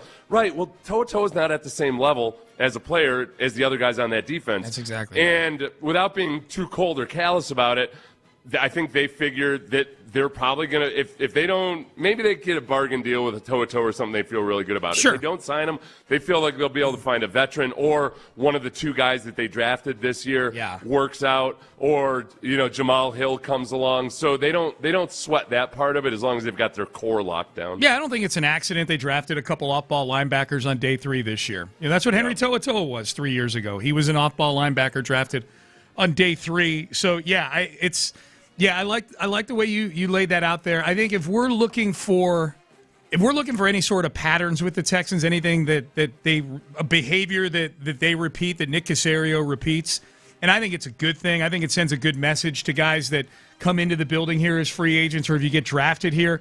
It's that if you are a good player, got to be a good player, but if you're a good player that attacks things the way they like you to attack them, that's in the building, that's doing it the sort of the Texan way, and you like practicing, you embody everything that their swarm ethos is about, you're going to get rewarded. And get rewarded to the highest degree with some of these guys, So, Azeez Al-Shaair being the 3rd highest paid linebacker, I wouldn't have predicted that even after him making the Pro Bowl this past year, that he would have gotten as much money as he did in this deal on average annual value basis. Yeah, I feel like, again, in the cult that they've created over there, which is it's a good cult. It's a good cult, yeah. You know what it reminds me of is like the whole that Six Sigma thing that the corporate folks do. Yep. Where you keep elevating one step up, and they do it by belts, right? Like karate belts. I think so. Their Six Sigma black belt or what have you. I feel like the Texans, their black belts is that you get extended. Yeah. If you go through all the steps in the process and you produce a certain way on the field, but you're also one of those guys that they can point to as an example for young guys, et cetera, then all of a sudden you get your Six Sigma black belt in the form of $48 million. I like that analogy. Yes. I liked what you said before, too, when we were talking about Azeez. Like, this is a great example for undrafted guys that are in camp, or guys that play that position and maybe were drafted late, like Aiden Fisher out of Indiana. Very similar thing with Aiden Fisher. Like, he's in the NFL because of his leadership. He's the green dot guy at Indiana. He plays the exact same position as Azeez Al-Shaair. If you're looking for a motivational example for really any undrafted guy, but particularly at that position, Azeez Al-Shaair is a great one. That's a really good one. So you're interviewing Azeez later this week, are you not? On Friday, yeah, I am. He's doing a press conference on Friday, and I'm getting a one-on-one with Azeez after that. So I'm guessing I'll send it in. Maybe the fellas can play it in the afternoon. We'll have it on Monday. Screw that. Yeah. We get to until Monday morning. We get it first. Okay. Yeah. Okay. That's just standard. Clinton, Ron, if you're listening. You go out and you get the interview, then you go ahead and you debut it, and then they... Yeah. To the victor goes the spoils. There's not going to be anything that's like breaking news or anything. Be awesome. It needs to get out right away. Be awesome if there was, though. That's why we've entered this world where, man, it's turned into like as soon as you do anything on camera or in a microphone, get it out there immediately. Yeah. Whereas in the past, people would do interviews and sit on them for 3 months before they put them out. I know. But I would say this isn't necessarily as topical that, we can wait until Monday morning. That's true. That's true. I don't think we're being selfish in that. Yep. Text message, Base Power text line. Nick is kind of doing his best Howie Roseman impression right now. They are spending a lot of money, and they're going to have to spend a lot of money over these next couple of years. It's a function of drafting well. There's still he's more like Howie Roseman than he has been in the past, but they're not up to that level of aggressively spending into the future. No, there's still There's still a way to see your way through this and manage it in a certain way, but they're probably he's approaching that point where okay, this if you go more aggressive with this, this could be credit card spending. Yeah. But Azeez was really the last guy, other than CJ, that we had on the docket for these guys that are probably going to get extensions this offseason. Yes, I thought Azeez and or Toa Toa. I now think Toa Toa. I thought Azeez and or Toa Toa before the draft. Now that they've extended Azeez and they've drafted 2 guys that play the same position as Toa Toa, and they re-signed EJ Speed to a multi-year deal too. I would say just by way of comparison, if you look forward a couple years, in 2028, the Eagles have the third least amount of cap space in 2028. Yep. Where the Texans are about middle of the pack right now. So they're, in terms of spending into the future, they're not nearly at the level the Eagles are. The Texans are a credit card spender that if they wanted to could pay off their balance. Right, yeah. They got a good deal. You know what? I apologize. Texans are actually down about probably right at the top of the lower third in terms of cap space. Okay. So but not close to the Eagles, but still, way more aggressive than they had. This is way different than it looked at the beginning of the offseason. if the Eagles start to dip as a team with this cap situation, they're basically the Saints post Drew Brees. The Saints were shoveling out from underneath their cap space issues for years and years. If the Eagles turn into a 6 or 7 win team, they're talking to bankruptcy lawyers. That's where I always get when people say the cap is a myth or whatever, the cap doesn't exist. They're saying it as the Saints existed. Yeah. It's just in cap hell for years. And I always worry about when people say that. I worry about their own personal credit situation. Yeah. I feel like they own credit cards, and they're like, turns out I've actually got $10,000. It's not even real. This is actual cash I've got in my hand. I was going to say, I handed it to them. They didn't even ask me for cash with it. Reed Blankenship is I guess, of all the players I just named that are locked up with the Texans now for multiple years, the ones that we know the least about are Caden McDonald, the rookie, and we don't even know how he's going to look playing in the NFL yet. He's the biggest question mark. Reed Blankenship, we at least have a body of work of being a good player for the Philadelphia Eagles, but we haven't seen him play for the Texans yet. I think this is from the Texans. It's from the Texans website. The little iron sharpens iron thing? Yeah, they did a little iron sharpens iron with Reed Blankenship. Gotcha. So they're riding around the car with Reed Blankenship, and he talked about fitting in Houston and C.J. Stroud reaching out. Only been here for a few days. For what I've seen and noticed, character is a huge deal in this organization. It just feels like a family ordeal. My wife's so excited to get down here. Gotta have her baby first, but the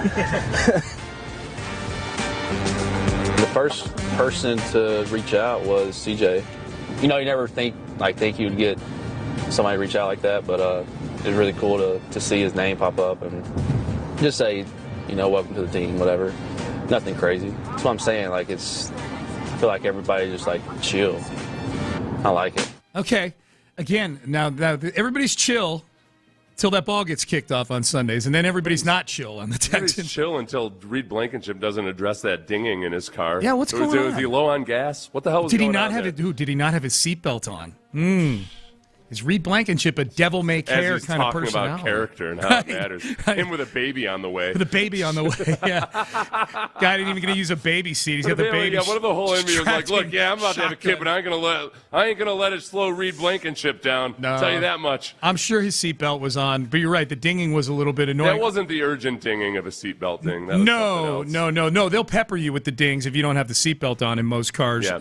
I like CJ reaching out to him. I've said this about CJ reaching out to the other guys. I think CJ, of the little dribs and drabs that we've seen of CJ or heard about with CJ this offseason, it feels like he is embracing his role as a leader on this team right now. Not dribs and drabs. Less drip, more drab. That's what we want. Yeah. Just especially when it comes to Mariners gear. Less drip. Less drip. Yeah. Who was the? It was Rutledge. Rutledge talked about how CJ actually came to his hotel. That's right. To visit him with a little bit. Yep. They asked him what they were talking about, and Rutledge just said, "Dudes being dudes." Yeah, man. Yeah. Just hanging. Dudes being dudes. We're just hanging out. Just hanging with the O lineman, man. Here's one more from Reed Blankenship. Real quick, as far as on the CJ side of things, I do think I hate reading into this, but it's the world we live in. There are other quarterbacks heading into their fourth year who have decided not to participate in the offseason program. And it's just like these little slow protests or quiet protests of not having an extension. So it's just CJ showing up is notable in that, okay, that was the first point where there could have been some drama. I think I expected him to show up for the offseason program, and I would have been surprised if he didn't. But that's the first place where, okay, if he was upset about anything and not getting an extension, or if he was trying to negotiate, that would have shown up. So far, so good. Yeah, if he wanted to apply pressure, this would have been his first opportunity to do so. As far as we know, he hasn't unfollowed anybody important on Instagram or anything. Or posted rap lyrics on his platforms and whatnot. He has not. Here's one more from Reed Blankenship. Excited to play with all these dogs on the Houston defense. I think it's just going to be so fun. I mean, it's just insane. These dudes are, flying around. But, like CV and all them, Sting, they're chill. Like, JP, he's quiet until they're on the field, and they're just freaking maniacs. I just hope I can contribute a little bit, because they already have everything, man. Houston was honestly, the last team on the list that I think would reach out and want me to come to the team, but I mean, it makes me feel a little bit better as a player and as a person that a team that already has a really good defense wants to pick me up and to help contribute, and that's football, man. I just want to be around guys that love the game, and I think this is a great group of guys that do that. So, yeah, I'm just juiced to play football again. No matter what, I mean, it's a new team for me, so I still want to continue that path to get a ring. So it's always nice to have some jewelry. Yeah, I think he's got a ring, right? He was on that. He was on the Eagles team that won it a couple years ago. So he wants more jewelry. Wants to accumulate. Yeah, we don't fault people for being greedy. No, not at all. It was funny. He's like, boy, Houston was the last. They were down on the list. It seems I thought might call me, and I felt like going, you need to go back and watch some of the games and watch the safety position last year. Yeah, no, 100%. And or the various guys, the 5 or 6 different guys that were the other starting safety. I mean, if you go back to before training camp, and Jimmy Ward was going to be playing opposite of Kalen Bullock, and then C.J. Gardner-Johnson, and then 4 more guys after that. I think that part of it is cool. That I think there's obviously a certain humility about him, and he's still a younger guy. He's a veteran player, but he's still a younger guy. And I think sometimes when you go to a second team, and all of a sudden you're not you're somebody that as soon as you enter the door, people are treating you like a veteran player. Yeah. That's the first time you actually feel like a genuine veteran player. You're like, oh yeah, these guys didn't know me when I was young and dumb. Like this is just like I'm a fully formed adult walking into this building, and that's kind of cool, especially when and it's cool that he was flattered by the Texans wanting to talk to him. Yeah. I will bring this up, Sean, because we talked about this off air.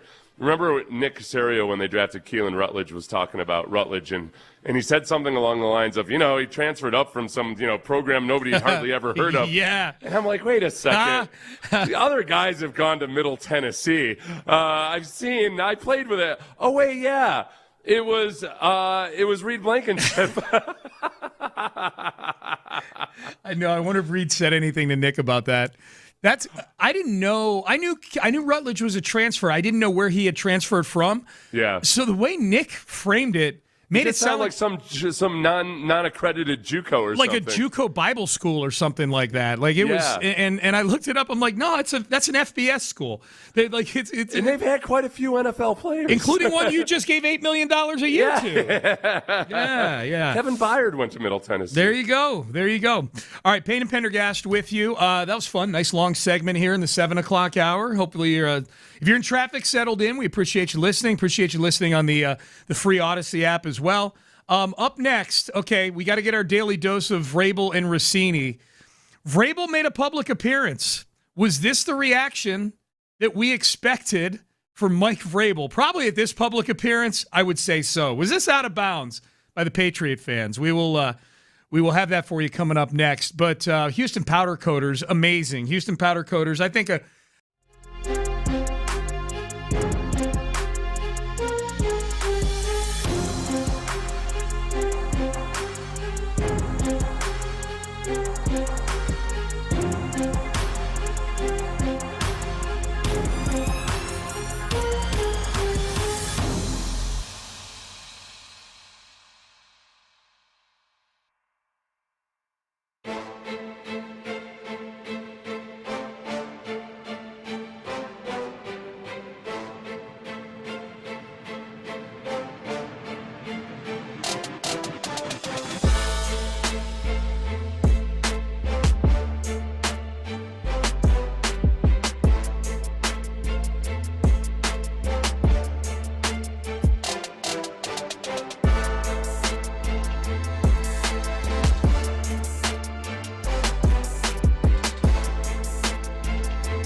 Studio 610 presents live from the West Point Lincoln and West Point Lincoln of Sugar Land Studios. Here's Payne and Pendergast. Okay, so if you're wondering about the sort of the referendum on Mike Vrabel in the aftermath of, I say aftermath, this thing feels like it's never ending. I don't know if we're in the aftermath of anything yet. We're in the current math. We're in the current math of the Vrabel-Rossini situation. Mike Vrabel, the alleged affair with former NFL reporter Diana Rossini of The Athletic.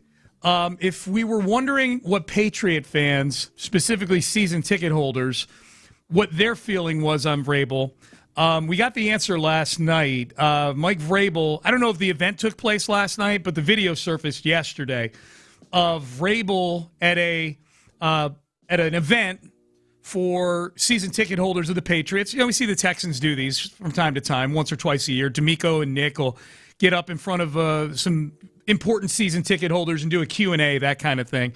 So it looked to be that kind of event. Mike Vrabel, Seth, standing ovation from the Patriot fans. That's not a surprise to me. I think, honestly, and that's it's good on the Patriots fans for, if you want to keep this thing from attracting so much attention, moving on and basically creating an image of a coach who made a big mistake in his personal life, but who is trying to rectify it. And at this point, just like you would do with a family member, this guy needs your support, and that's where I think sometimes people, it's weird when we get into these situations, and I'm just always amazed at the initial uproar over people that think that Vrabel's got to get fired because what kind of an example is he setting, et cetera, et cetera. And they, like, we're living in puritanical Massachusetts or something in the 1700s or 1500s. But, like, no, in real life, it was 1600s, right? Yeah, 16. I wasn't gonna correct you on that. Yeah, thanks. No. I wish you had.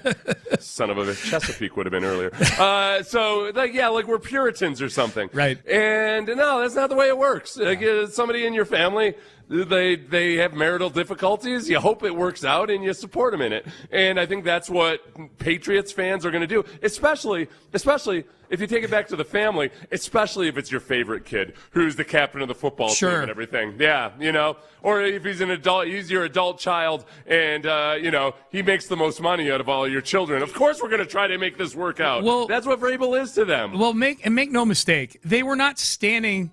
They're not giving him a standing ovation because he was smashing Diana Rossini. Like, they're giving it. He got them to the Super Bowl on the heel of two 4-win seasons. No, like he would have gotten a standing ovation if none of this Rossini stuff had happened. But I think there's probably some extra. There's some extra to it. If I'm myself, if I'm being honest with myself, if I had been in the exact same situation as a fan, and I would feel like, boy, Vrabel seems, he seems like a good dude. He really screwed up in his marriage. He's a hell of a football coach. I selfishly want to keep him my football coach. He's likable, too. I'm going to give this guy some fans, support. Yeah, they like the guy, too. As long as he comes off looking just actually like he has. He's looked miserable about it. Yeah. If he had just kind of skated through this whole thing like, hey, what are you going to do? Then it might be harder to get behind him if you're a fan of the Patriots. He's appeared very contrite, no doubt about that. And I say he's likable. Let me back up on that one. I think he's likable to people in Boston. I could see where in other parts of the country he may come off as kind of abrasive and cocky. Right. I think they like that up there. No, in Boston they absolutely, and they've loved him since he was a Patriots player. Yeah. So, no, I think there's no right way to handle this from the PR side of things, other than your initial alibi shouldn't be something that's so easy to destroy. Don't call it laughable either. If you know that the truth is something else. Yeah, but beyond that, there's really there still isn't a perfect way to handle something like this. But the fact that at the end of the day, as long as the Patriots keep winning, people are and Vrabel.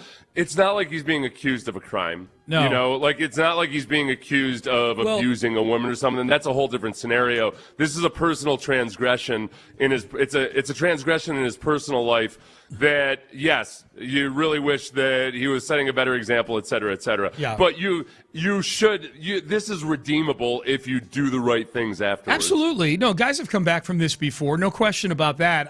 There are people out there, reporters, who have intimated that that Vrabel is still in the crosshairs job-wise. It's just a few reporters, but it is out there, and it makes me wonder if those people either know something or if there's just so much stuff that's been coming out that I just don't expect this faucet to dry up anytime soon. There's been something every day, it feels like, that comes out new with this. But I think that part of that is that I think part of what fuels it is the speculation that there's either something that's going to happen either with Vrabel or Rossini in terms of jobs, or, I mean, obviously Rossini doesn't have a job right now, but people are kind of curious about what the shakeout is, perhaps for other journalists or other coaches or something. Yeah. And I think that, yes, pictures are going to leak out, but even the appetite for those pictures is going to be less and less. Like, people have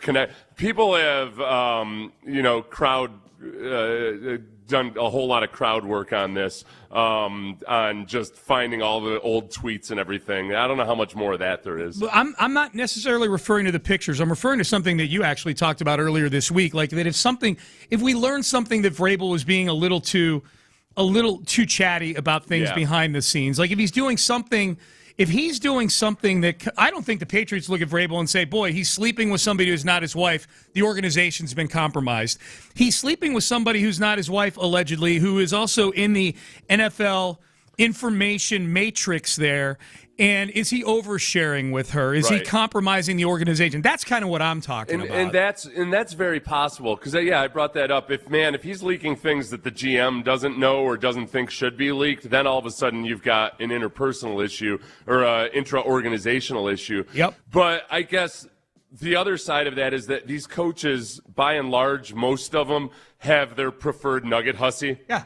Whether it's Schefter or Rappaport or Rossini. Yeah. And if the GM and the head coach are kind of saying, hey, let's get this out there, that it might just have been that with Vrabel and his different GMs, it was like, okay, I'll tell Rossini that. Yeah. And it doesn't have to it wouldn't be anything out of the ordinary as saying, like, I'll tell Schefter that. Yeah, you know? But she seems to maybe have some ways to get him to really share some things. Right. You know? Right. I don't think Schefter's going to do some of the, But that's until, without any evidence that that's actually what happened. Sure. I mean, that could be the thing. Yeah. But so far we haven't heard that, this GM was really pissed that Vrabel did this or that. Again, yeah, which is all I'm saying is like that possibility still exists out there that another shoe could drop. If you're wondering what players feel about it, the leader on the Patriots is their quarterback, Drake May. Here was Drake May when he was asked about Mike Vrabel yesterday. Yeah, we're here for Coach. We love Coach. What he does for us, what he's done for us this past year. You can't speak into words, and just thankful he's our head coach, and he's doing some stuff off the field and out of the coaching world. But we're here for him, and I know he's going to come back. Okay, so there you go. And I think that kind of you've said that, Seth. Like the players are not going to turn on Mike Vrabel because of this whole thing. I know. It is. I think people imagine themselves in these scenarios, and I feel like it's not how people actually operate in real life. Like everybody's.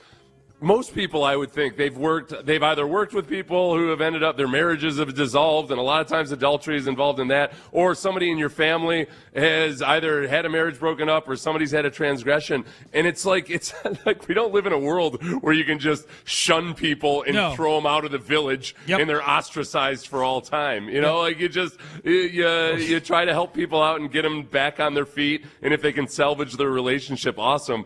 But if you're still good at your job, if it affects your job, that's where it starts to. Right. If your boss is having an affair and his wife finds out, and all of a sudden he's showing up to work late and he's not performing the way he used to, then it's a problem. Yeah. If he's still performing as well, then doesn't really affect me necessarily. Vrabel was the AP Coach of the Year last year. Yeah. He's still really good at his job. Yeah. It doesn't have to mean you approve of what anybody does in their personal life. It's just, I don't know. I guess there's just.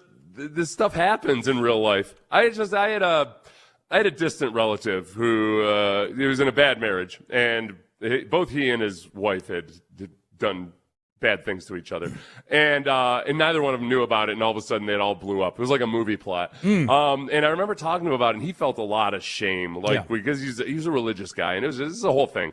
And I had part of it for me was talking him through this of hey man, this is, I know we grow up watching this stuff in movies and everything, and you feel like, now that's just something that happens to adults in movies and everything. It's based on something. Let me show you some statistics. this stuff happens, man. This is real life, and they ended up staying together, and it worked out. Oh wow, okay. Yeah. Like it was they worked past it, and they leaned on their faith, and their pastor was awesome and everything. But it's just this is like the real life crap that actually happens. All right, the Rockets win last night. The biggest sequence of that game, which by proxy might make it the biggest sequence of the season, comes from maybe an unlikely source. We will have that for you coming up next. Certainly will. Kirk Holmes, real life, building the dream home. You might have thought of that. Like, growing up, I say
Texans play here. Sports Radio 610 presents Payne and Pendergast. Shepard wheeling, taking, big bucket. Reed Shepard pushes it back to 2 possessions. What a gutsy basket by Reed Shepard. Mishandled the ball out top, but didn't panic. James has it ripped away. Shepard on the steal and the flush. Who knew, man? Biggest sequence of the season, maybe, right there. The Lakers had cut it to 3. And, man, that crowd was into the game, too. They were down 13 in the fourth quarter, the Lakers were, and they stormed back, cut it to 3, and it felt like, man, this is another one of these games, Seth, that we're going to be looking at a chart after the game that shows some point in the fourth quarter where the Rockets had a win probability of 98.2%. Yeah, I hate that graph. I do too. Seeing that plummeting, I don't want to see any plummeting green to red lines on my... seen it too many times. So it felt like one of those. But who knows now? Maybe a little battle-tested, maybe a little more focused, whatever the case may be. But Reed Shepard was the hero last night. If we're just looking at little snippets, because when the Lakers had cut it to 3, I believe it was LeBron going to the hoop to cut it to 3, gives Reed a shove on the way by. Reed comes down to the other end, and they've got him kind of, sort of fiddling at the top of the key there, and he moves over to the elbow. He's actually got DeAndre Ayton. He's matched up. They switched, and he's matched up on DeAndre Ayton. And the fact that he shot a mid-range jumper over a guy who's 7 feet tall is kind of a ballsy thing also there, too. But he's able to knock down that jumper, and then you heard the sequence right there, everybody. I don't need to rebroadcast it. Reed Shepard, steal, and dunk, and all of a sudden, those 2 buckets get them back up 7, and the Lakers are really up against it at that point, and the Rockets are able to win 99-93. Not screw it up. Yes, not screw it up. They did a good job. That was an inspirational not screwing it up. Yes. Okay? Yes. There was, and I'm not even joking when I say that. That's part of when you're out there with. It was either the youngest or the second youngest lineup in NBA playoffs. Really history. Young, yeah. Yeah, I have seen it cited differently and different. They were super, super young. Yep. So it's a very real concern. Are they going to squander this the way they did in Game 3? And that Reed Shepard, who was one of the key suspects in that Game 3 blow-up, ends up being a key guy in sealing this game. Everything about that game last night was really exciting. If I reset myself and pretended that Kevin Durant isn't even on this team, and that this group of young guys is out there and they made the playoffs, and sure, they're facing a weakened Lakers squad. The Lakers got back Austin Reeves, but still no Doncic. But but also LeBron James is 41 years old, getting deep into a playoff series. I would be incredibly excited about that game. Yeah. So I'm trying to remember that. I'm trying to remember, okay, this was with no Kevin Durant. Yep. And yes, it's a weakened Lakers squad, but you're on the road, and this is one of the youngest lineups we've ever seen in the playoffs in the NBA. And they played a great game. They did. It was tough. It was gritty. It was nasty. It was they held the Lakers to 93 points. If I detach myself from all my cynicism, that was a really you feel really good about that game. Okay, so the question on TV right now, is it as optimistic and full of innocent jubilation the way mine is? I predicted earlier in the show that on Get Up and First Take, and First Take's a little more hot takey than Get Up. Get Up's a little bit more measured. Greenbergy. A little more Greenberg, a little more greeny. Yeah. Their question they're asking about the Rockets, I predicted it would be, are the Rockets better off without Kevin Durant for the rest of this series? Because that's a little over the top. That might happen on First Take. But on Get Up, their question is, are the Rockets built to complete this comeback without Kevin Durant? Yeah. What do you think about that? I think in a lot of ways they might be more well-suited to complete this comeback versus this team, this Lakers team. Because we've seen the recipe has to be, as they've done, limiting the Lakers to 100 points or less, or keeping them around 100 points. They've done a really good job defensively, but they can play a better version of Udoka defense when Durant's not on the floor, because they can switch more. And that was one thing last night. Reed Shepard switched more. That he's always going to be a defensive liability, but if you make it harder to hunt him out, then there's that. The other part, I'll point the finger to Udoka on this. Because the Rockets don't have any kind of an actual offense and that they just seem to put all the pressure on Durant, and defenses know that, listen, if we just blitz Durant, he's going to turn the ball over a bunch, and we're going to know exactly how to sort things out when he does try to pass it, that they have to run more of an actual offense. And it's harder to pick on one individual, and guys can start looking the way Jabari Smith Jr. has looked, or that Reed Sheppard has looked, and for this specific series, they might be better. They might be better off. But if they want to have any chance at all in the world if they make it out of this round, I think it's got to be with Durant. Yeah. No, these next two games, you're right. This is a really unique situation, given the age of the star on the other side in LeBron James. Now, given the shortened time between games, no more this 2 days in between games. It's just 1 day in between games. I think it's definitely an interesting notion, and they were more balanced last night. And it shouldn't be that way. Yeah. I mean, all of that is just because they don't have any identity on offense. Yeah.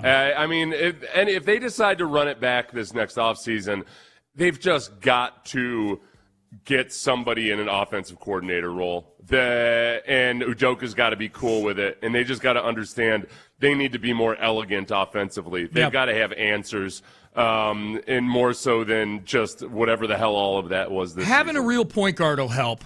But you're right. Yeah. But then it turns into okay, Fred VanVleet's the offensive coordinator. I'm saying as a supplement to what you're talking about. It should make it easier because I like your idea. Well, our concern going into the season, as soon as Fred VanVleet was injured, was to overcome this, and if you're going to ask younger guys like Amen Thompson and Reed Sheppard to play different roles, then you're going to have to really be on it on coaching the offensive side of the ball, and you might have to be a little unconventional or unorthodox. Yeah, and Udoka's not the guy to do that on the offensive side of the ball. They've looked like their offense this year has looked like a classroom that's taught by a substitute teacher, where it's just everybody's doing what they want, and it's chaos, and it's not a good environment to learn. Substitute teacher just tells them to open their books up and read. Yeah, go to chapter 3 and read. Substitute teachers on Tinder, while the class is just going haywire out there. Here was Ime Udoka after the game. The sequence that we heard a couple of minutes ago with Reed Sheppard there. He talked about Reed Sheppard and Amen Thompson down the stretch. And there was that one key moment late where LeBron goes down to make the layup to cut it to three, and you kind of scream at Reed to go get the ball. And Reed gets it, steps up and hits the midi, and then gets a steal in the layup. What kind of stood out to you about that moment?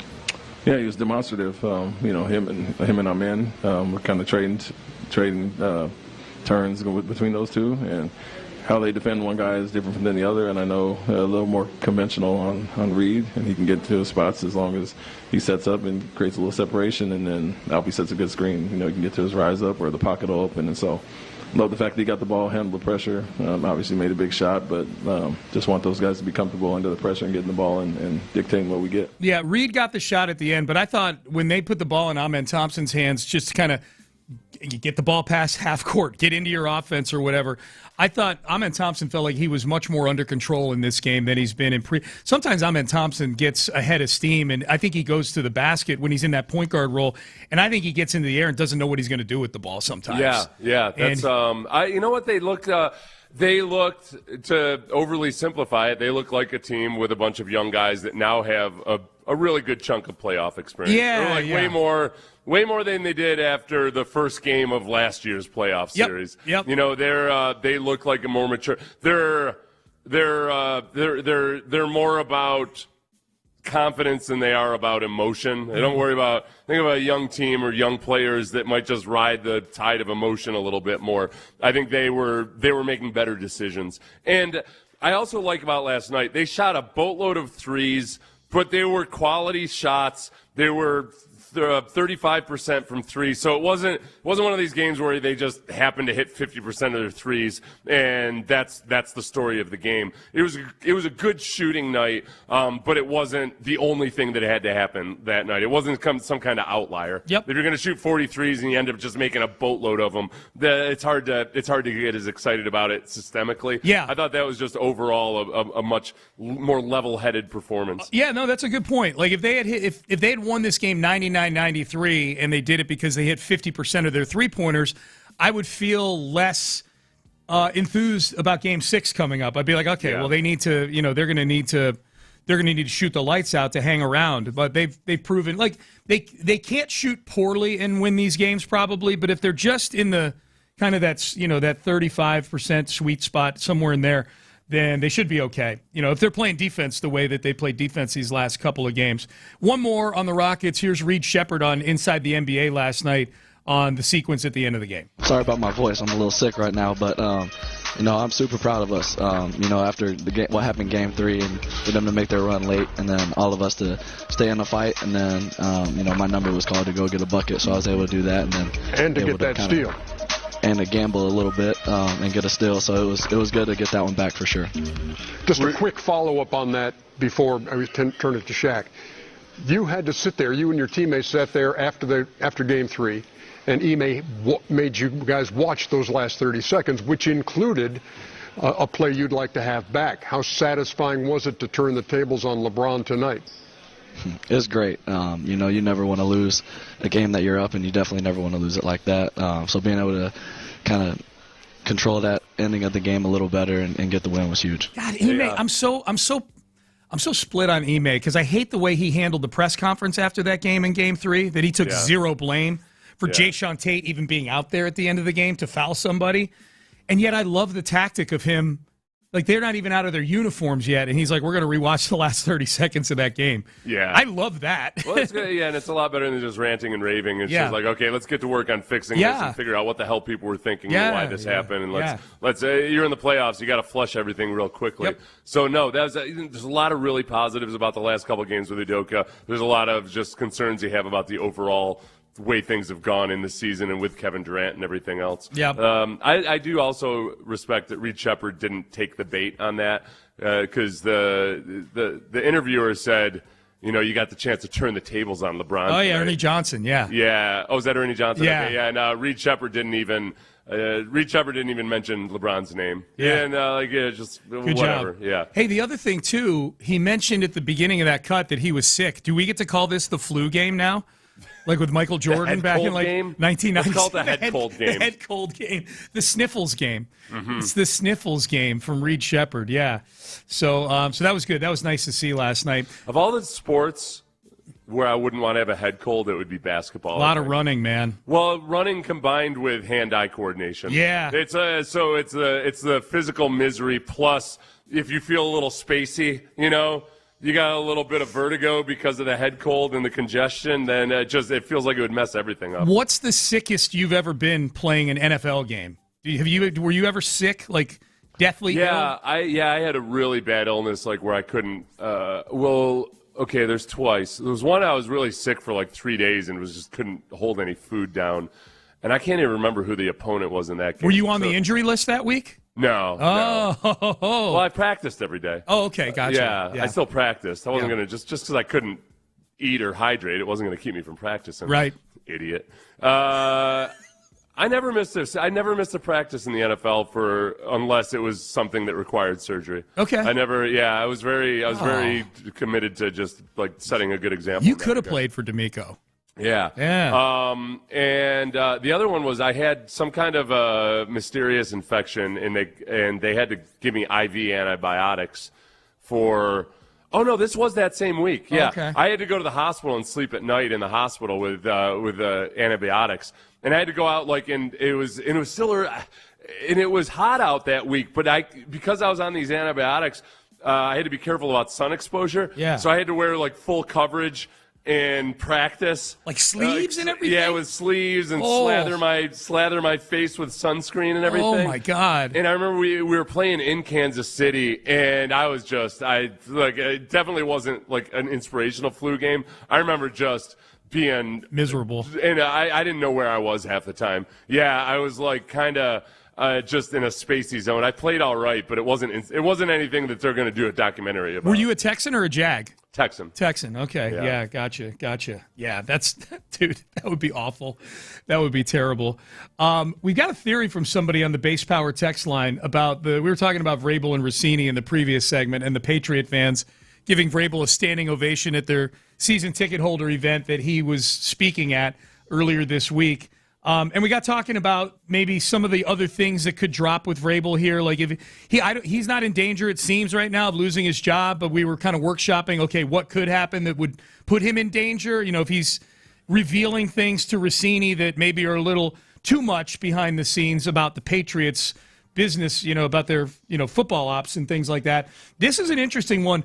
Vrabel was sleeping with a person that was most likely could have been giving him insider info on other teams. Yeah. And someone that voted for him for Coach of the Year and his quarterback for MVP. That's an integrity issue that warrants an NFL investigation. I am surprised that the NFL is just not looking into this. It's bogus. That's the one thing about the NFL where they're just so fraudulent when it comes to this stuff. They're saying this is a team issue.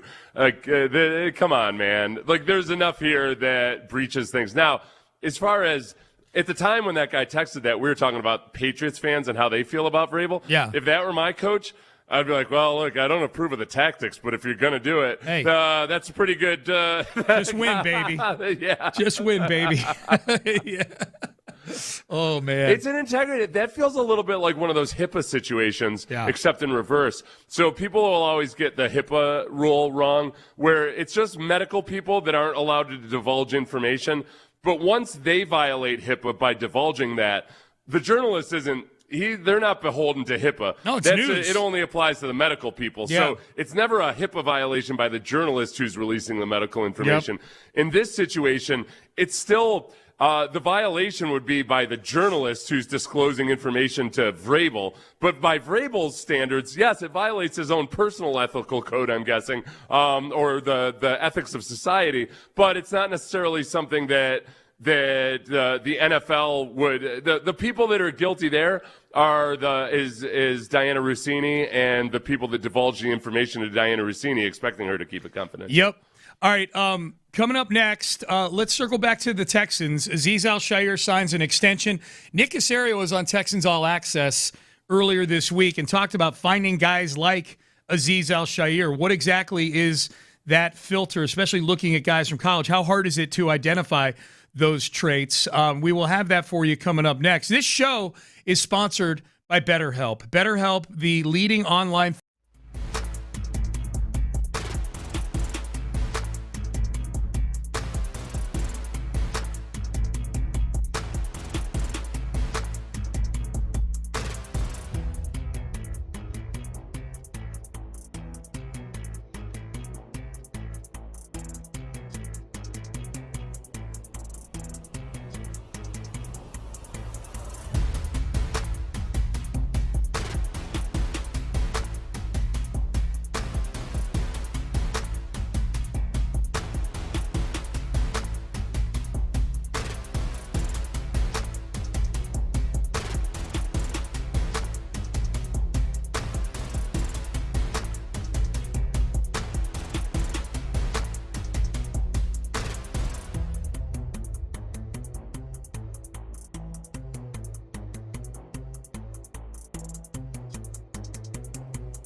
Studio 610 presents live from the West Point Lincoln and West Point Lincoln of Sugar Land Studios. Here's Payne and Pendergast. All right, Payne and Pendergast with you on a Thursday. We get 2 Astros games today.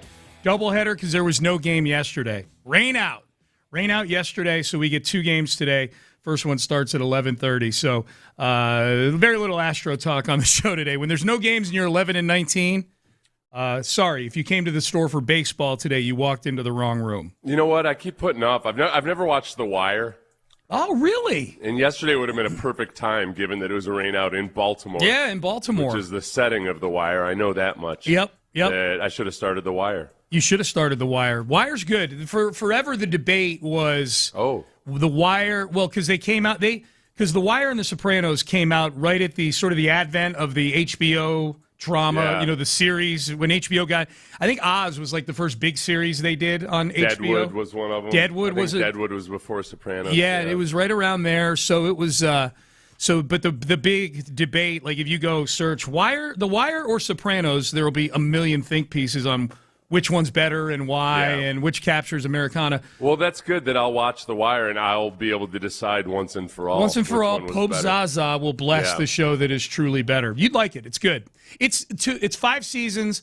A couple of them are a little slow, but the seasons that are good are really, really good. So that's my. But I can't skip the bad ones, probably. Well, they're very contained. They're some of the same characters. Is it like, okay. But there's like a different set of, it's like a completely different kind of.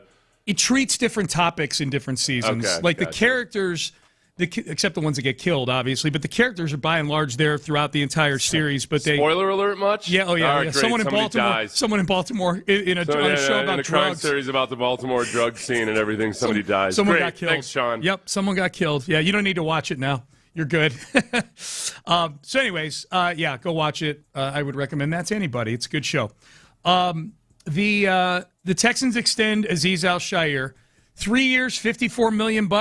We have any issues with this, Seth, at all? Whether it's the contract value, the length of the contract? No, and I think somebody earlier said that the Texans are now in the Howie Roseman era of spending in the future, and I understand the sentiment. They're closer to Howie Roseman because they're pushing money off into the future the way the Eagles have, but not to nearly the same extent. And I think They've given their extension still to guys that I think you should feel really good about. You have zero worries about whether they're going to have a drop-off in their motivation or anything. It's just the biggest concern is, for me, largely just injuries, which that's always something you got to be concerned about when you extend somebody. Yeah. But then they do if they want to extend their a window of competitive football into 2028 and 2029, 2030, these offensive draft picks really got to work out. You need some of these young guys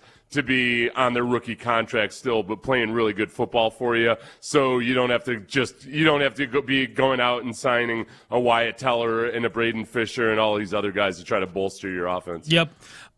So 3 years, $54 million for Azeez Al-Shaair. And they've got pretty much the entire defense is locked up, not just for this season, but at the very least for next season as well. Some of them into many, many more seasons. This was Nick Caserio on Texans All Access. I thought this was an interesting question from John Harris to him on, we know the Texans look for tough guys. They look for toughness. How hard is it to scout the trait of toughness? It's difficult, but there are things that you can look for. You can look at how he finishes. Does he play to the whistle? However many snaps there are in a game, 65, 70 snaps. What's his playing style? What's his mentality? What's his mindset? Does he take a play off? Is he consistent all the way across the board? And then when you visit with the player, you get a sense and a feel for their personality. Do they have some edge? Do they have some grit? Do they have some toughness? What's important to them? What do they prioritize? That's the way you kind of piece it all together. It's not as if you can just open up a book and say, there's toughness. You have to do some digging, and then you have to rely on sources, talk to coaches, talk to teammates, get their opinion of the player, see what they happen to think, and then create the profile, and then say, ultimately, in the end, we feel he has those qualities that we covet here. Yeah, that's and I think that's one of the big differences between sometimes falling for the interview or falling for a few pancake blocks or whatever with offensive linemen, and just seeing if you do the deeper dive into whether a guy's genuinely tough. Because, like, an appetite for violence isn't enough to say that a guy's a tough guy. You've got to have a consistent tenacity about it, and it's got to show up. Oh, does the guy work out when he's tired or miserable? Is he still coming in and doing his workouts? Is he playing to the echo of the whistle consistently, or is it just a few games here or there? And I think by and large, D'Amico and Caserio have developed a pretty good system for identifying that type of stuff. I mean, they just the last couple years in the draft is where it's really started to show up. Would you have been comfortable in the draft process? If they were asking you, I mean, there were no other Cornell guys in the draft, obviously, back then. So you weren't getting asked about a lot of your college teammates the way people were probably asking all the Ohio State guys about C.J. Stroud and things like that. If you had gotten asked about teammates during the college scouting process, how comfortable would you have been talking about your teammates? Fine. I think that's I think I guess What if it was what if it was a teammate that you had issues with?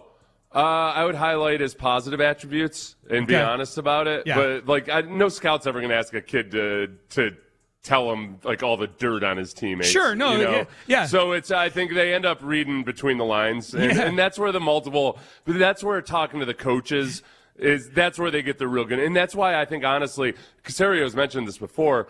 They know the coaches whose programs they like, but they also know the coaches who are brutally honest about guys. Mm-hmm. And, if you've got a coach who's always just saying that all his guys are the best guys ever, that's a coach who's just in it for himself and wants to get players drafted and whatnot. But if you talk to a guy like Saban or something, he's probably going to give you the 100% straight scoop on these guys. Like, nope, this guy, like Will Anderson is this. This guy, he's got to improve at this. He's got to so part of them liking specific programs, I think, is also probably about their level of trust in the appraisal. Yeah, the honesty. Yeah, for sure. But I know also, too, I think when you start talking to a lot of the support staff, that's where I think that you probably that's where some of the really good dudes really shine, or the guys that you might really like. Because I remember our equipment manager at Cornell telling me about how one of the scouts had stopped in and talked to him about me. Yes. And luckily it was Doug who loved me like I was his own son. And so Doug loved me, so he gave me and for me, like you said, as you pointed out, when Marcellus Wiley, myself, and Chad Levitt got drafted, there hadn't been a player from the Ivy League drafted in a long time. It was kind of a new thing, and that was the biggest concern. Is like, is this some entitled punk or whatever? Right. So I think they did a lot of probing to see if this is just some nerd or just some fancy lad that doesn't like football. Yeah. Did you go out of your way to brag about your semester where you had a 0.3 GPA? No. I wish I would have. There were points where I was like, I don't know, these guys really haven't dug into my academic record all that much to know that I'm in no danger of going to medical school instead of the NFL. And it wasn't because you're dumb. You had some distractions going on that semester. Yeah, but that's where that was the beauty of being under the radar, is they didn't do the deep dive private investigation search into some of the issues that I had going on in my family or elsewhere. Oh my God, I can't even imagine the ulcers I would have if I had a 0.3 GPA. Yeah, they for one semester, kids. Yeah, that was, so that's where Nick will always bring up that it's multiple different data points. Yeah. So you're going to interview a bunch of people. You're going to watch a bunch of film. You're going to look at the measurements. So there's never one necessarily damning thing or one thing that puts people over the top. It's the accumulation of all of it. What if they text message? What if they ask you about Bo Callahan? What would you say? Yeah. The quarterback from draft day whose teammates all hated him. Yeah. What would you say if they asked you about Bo Callahan? Okay, this is a little over the top. I wonder if Rossini made Vrabel put on the Bum Phillips cowboy hat in the bedroom. Oh, that's right. No, that wasn't Rossini. That was Amy Adams Strunk, who probably made him do that. She made him do it publicly. She literally made him wear that Bum Phillips outfit. Oh, my God. And then fired him. Yeah. That would be – because I think that was the year That was, he got fired after 23 because he was out of the game in 24. One thing Bum Phillips never would have done, wouldn't have had his chain snatched in West U. That's like Vrabel did. Yes. Somebody just walked right in and stole his Super Bowl ring. Stole his bling, man. Think anybody's going to have the gonads to steal anything from Bum Phillips? No. Without thinking he's going to end up with a couple of slugs in his chest? Dude, you just show me a picture of the guy. I'd be like, would you steal anything from this guy? God, no. Yeah. No. Hell no. Fought in the South Pacific, my God. Yes, he's a tough human being. No question. All right, Payne and Pendergast with you on a Thursday. Big potential starting quarterback news in the NFL. If this guy ends up starting for this team, what do they have to do contractually for him? It's not a Texans, but it's a former Texan, and the news is a little crazy. So we will get to that coming up next. Trajan wealth. It can be kind of crazy inside your head if you're worried about your retirement plans.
610. Sports Radio 610 presents live from the West Point Lincoln and West Point Lincoln of Sugar Land Studios. Here's Payne and Pendergast. For those wondering how Seth Payne did in his version of the flu game as a Texan, I asked Seth, what was the sickest that you've ever been in a game? Because Reed Sheppard, in his interview with Inside the NBA last night, apologized because he was a little bit under the weather. I asked Seth what was the sickest he's ever been, and you said a game in 2004 at Kansas City.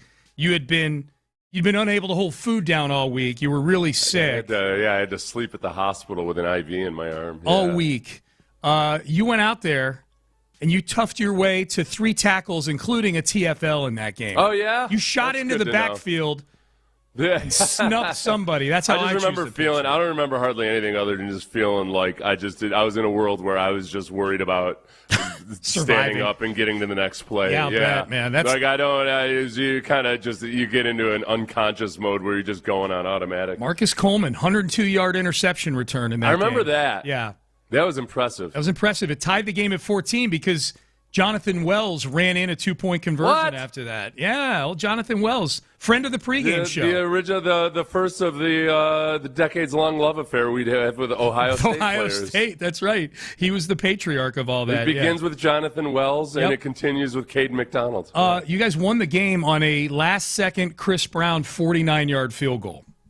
Chris Brown had 3 field goals in that game. Good job, Chris Brown. Way to go, Chris Brown. Chris Brown, whose son is an intern for the Texans during training camp now. Or at least he was last year. And Chris Brown is a captain of industry back in his home state of Nebraska, right? Yeah. He's doing really well. It's good. He hasn't responded to my last couple texts. Whatever. Didn't he own a bunch of Dunkin' Donuts? Yeah, he did. Were you looking for free donuts? Yeah. I was like, hey, I'm going to be coming through Nebraska. I don't want to see you, but can you send me some cards? Can I grab some donuts? Hey, Chris. You know, you text somebody and you don't really, I didn't even thought about it. Now I'm looking at the text and I'm like, he hasn't responded to me. And in 3 texts. To any of them. That's what I was going to ask you. What's the count up to? 3 texts? All right. I'm going to take care of this after the show. Take it out on his son if we see him at training camp or whatever. Listen, everybody, if you weren't listening to the beginning of the show, I was just recently informed that today is Thursday. Right. So I'm probably not going to get to that Chris Brown text until later in the week, like on Thursday. Well, and it's not just that you didn't realize it was Thursday. It's that this is a really busy day for you, and you were planning on using today. I was planning on for using today, Wednesday, to plan for today, which is actually Thursday. Right. Yeah. I will say this: we're at 8:45 right now, and you had warned me when this happened that I may get a more distracted version of you today. Yeah. I think you've had a great show. I just want to let you know I've that. just ignored everything. I'm just going to let whatever happens, happens. Okay, I'm going to let some people down this afternoon. Okay. Don't let the audience down. This is a person named J.W. Johnson, who's an executive with the Cleveland Browns. He was on the ESPN radio affiliate up there, and he had this to say about old friend of Houstonians here, Deshaun Watson. Deshaun looks great, by the way. When you guys were out there, he's done a great job. He looks healthy. He's in a great headspace. We'll see how it all shakes out. There is an ongoing competition, but, he's got nothing to lose. And if he's our starting quarterback, I know there are people that probably won't be supportive, but they should need to be supportive as much as they can. And if he plays great, then, hey, awesome. If he doesn't, then, it is what it is, and we're looking ahead to the future. Okay, so this is what made me think of this, Seth, real quick. This is a fairly big story in the NFL right now. Yeah. I don't know what the appetite in Houston is for updates on Deshaun. I would still be interested if I were a Texan fan. But this is a big story that he's the number one guy, and especially he's the number one guy over one of the most talked about quarterbacks, at least, in Shedeur Sanders. So it's big news. What made me slide this in here was they were talking about it on ESPN like 15 minutes ago, and they showed Deshaun's cap hits the next 2 years. This is the last year of his contract. So he's a $45 million cap hit this year, and there's still $87 million in dead money on the books that they're going to get hit with next year if he's not on the team anymore. Yeah. My what if is like, okay, what if he's good? What if he actually plays well enough to where they want to keep him around? You got to extend him. I mean, they have to. He's not under contract. This has turned into the most extreme version of the Nets signing Kevin Durant while he was recovering from an Achilles tendon tear. Yeah. Except that in this instance, you gave all the guaranteed money, and then Deshaun tore his Achilles tendon twice. Yeah. And then eventually, there he is. He's developing, but now it's time to give him a new contract. They might not have he might be good enough. Now, I don't know what his contract says. I don't know. Hey, listen, Deshaun, we really like you, but the problem is we've got this cap hit by this Deshaun Watson guy. This Deshaun Watson guy is such a dead just made it uneven. We'd love to keep you, but we just can't. And I don't know. Mulligeta's got language in Deshaun's deal that prevents them from putting the franchise tag on him and at least getting something for him. Yeah. Because if he is actually good next year, then the logical thing to do would be to sign him to an extension. But he's already representing over $100 million on their cap. Look, I'm not expecting him to do this. I would never say that this is what he should do. Yeah. But let's say he's invested his money well and he's, set for life, et cetera, et cetera. Yeah. If he ever wanted to just completely become a part of the folklore of Cleveland, it would be if he said, you know what? You guys give me a lot of money that I haven't done anything for you. I'll play for the minimum for the next 3 years. Minimum, no chance. Yeah, like that. He would become a legend. Legend. He would have so many like local auto parts store endorsements. Yes. No, that's how you make up the difference. That's it. Seth? That's how you make your extra $60 million a year. with Bob's Collision Store. Yeah. That's how you become legendary. Yeah, that's he true. wants to become legendary. That's how you become legendary. It makes the most sense because if Todd Monken's coming in and as he said he wants it to be a genuine competition, okay, how much can you get from OTAs, minicamp, training camp, all of that? It's as much about how the quarterback is handling things mentally as it is the physical plays that he makes or doesn't make. So Deshaun, having been with multiple different offensive coordinators in his career now, having a way more experience, and, in 2020, where they were still running Bill O'Brien's offense, that he actually was doing some high-level mental stuff pre-snap and doing a lot of the things that O'Brien wanted to be able to do in that offense. So I think that he's probably going to be head and shoulders ahead of those of Shedeur Sanders and Dylan Gabriel when it comes to that, especially as those guys are adopting a brand new offense. Yeah. And it makes the most sense that if you're going to try to see what exactly can we extract anything out of Deshaun, we know what his theoretical ceiling should be. I think it's the smart move. Yeah. And Shedeur and Dylan Gabriel are both guys that still have a lot of developing to do. It doesn't mean they're not going to play this year or can't play this year. It's just it makes the most sense right now if you detach yourself from all the noise. Can Deshaun be worth $46 million, and can Deshaun be better than Shedeur Sanders are two very different questions. Right, right. And so the only bar he needs to clear is being the best of these three guys. The chances are he's not going to be, honestly, if we're just playing the trend game, chances are he's going to get hurt at some point. He's gotten hurt every year he's been in Cleveland so far. Yeah. He's either been suspended for a bunch of games or he's missed a bunch of games. The guy has only started 19 football games since he walked off the field with J.J. Watt after the final game in 2020, and J.J. was apologizing to him for wasting a year of his prime. Yeah. He's played 19 games. 19 football games. Like a regular season game and a wild card game and a divisional game, basically. So he's played like one season. Well, he's right, yeah. But with his performance, he would not be in the playoffs in that fictitious Definitely season. would not be in the playoffs. Yeah. He would absolutely not. Well, he's 9-10. No, he would not be in the playoffs. Well, no, he's played. His stats are about the same as Davis Mills during that same period. They sure are. And Davis was playing on a tanking football team for a couple of those years. I know you and I both watched the Caden McDonald interview with Ocho Cinco and Shannon Sharp and Joe Johnson on the nightcap. This was Chad Ochocinco. They were asking Caden McDonald, like, hey, so what do you eat? I guess Caden McDonald is very much a creature of habit. He's very superstitious. So he's like, Tuesday Chipotle. No, he said he's not superstitious, but he is a creature of habit. He's a creature of habit. Okay, yeah. So he's got a rhythm to his eating where he eats at certain places on certain days. And they brought up McDonald's with him, and Ocho went nuts over Caden McDonald eating McDonald's. Thursday, we gotta go. Yeah. We gotta go big, man. Shout out McDonald's. Oh, we gotta go big, man. That's what I'm talking about. Hey, see, you know what? See, simple. Just because of that, I'm telling you right now, boy, you're gonna be great. You're gonna be great for the simple fact. Hey, listen, you eating healthy, but obviously you going other places too. Like, McDonald's was me. I wasn't superstitious, but I had McDonald's every game. I still eat it today, and I think that's the reason for my success. You don't get hurt often. You know why you don't get hurt often? It ain't the salmon. It's not your nutritionist. It's the fact that you eat Big Macs. That's what I'm telling you. That's what it is. I know what I'm talking about. Worst nutritionist ever. It sounds like Shannon was about to try to. Shannon was trying to dial him back a little bit. Like, hey, man, he's 330 pounds. And Caden McDonald had been talking about kind of the healthy food choices he makes, but he'll still go to McDonald's on a Thursday. Yeah. I was surprised at some point. I thought they were going to bring up the obvious endorsement tie-in. Right. That Caden McDonald's going to McDonald's that's pretty easy stuff right there. Yes. You hear me, Steve McKinney?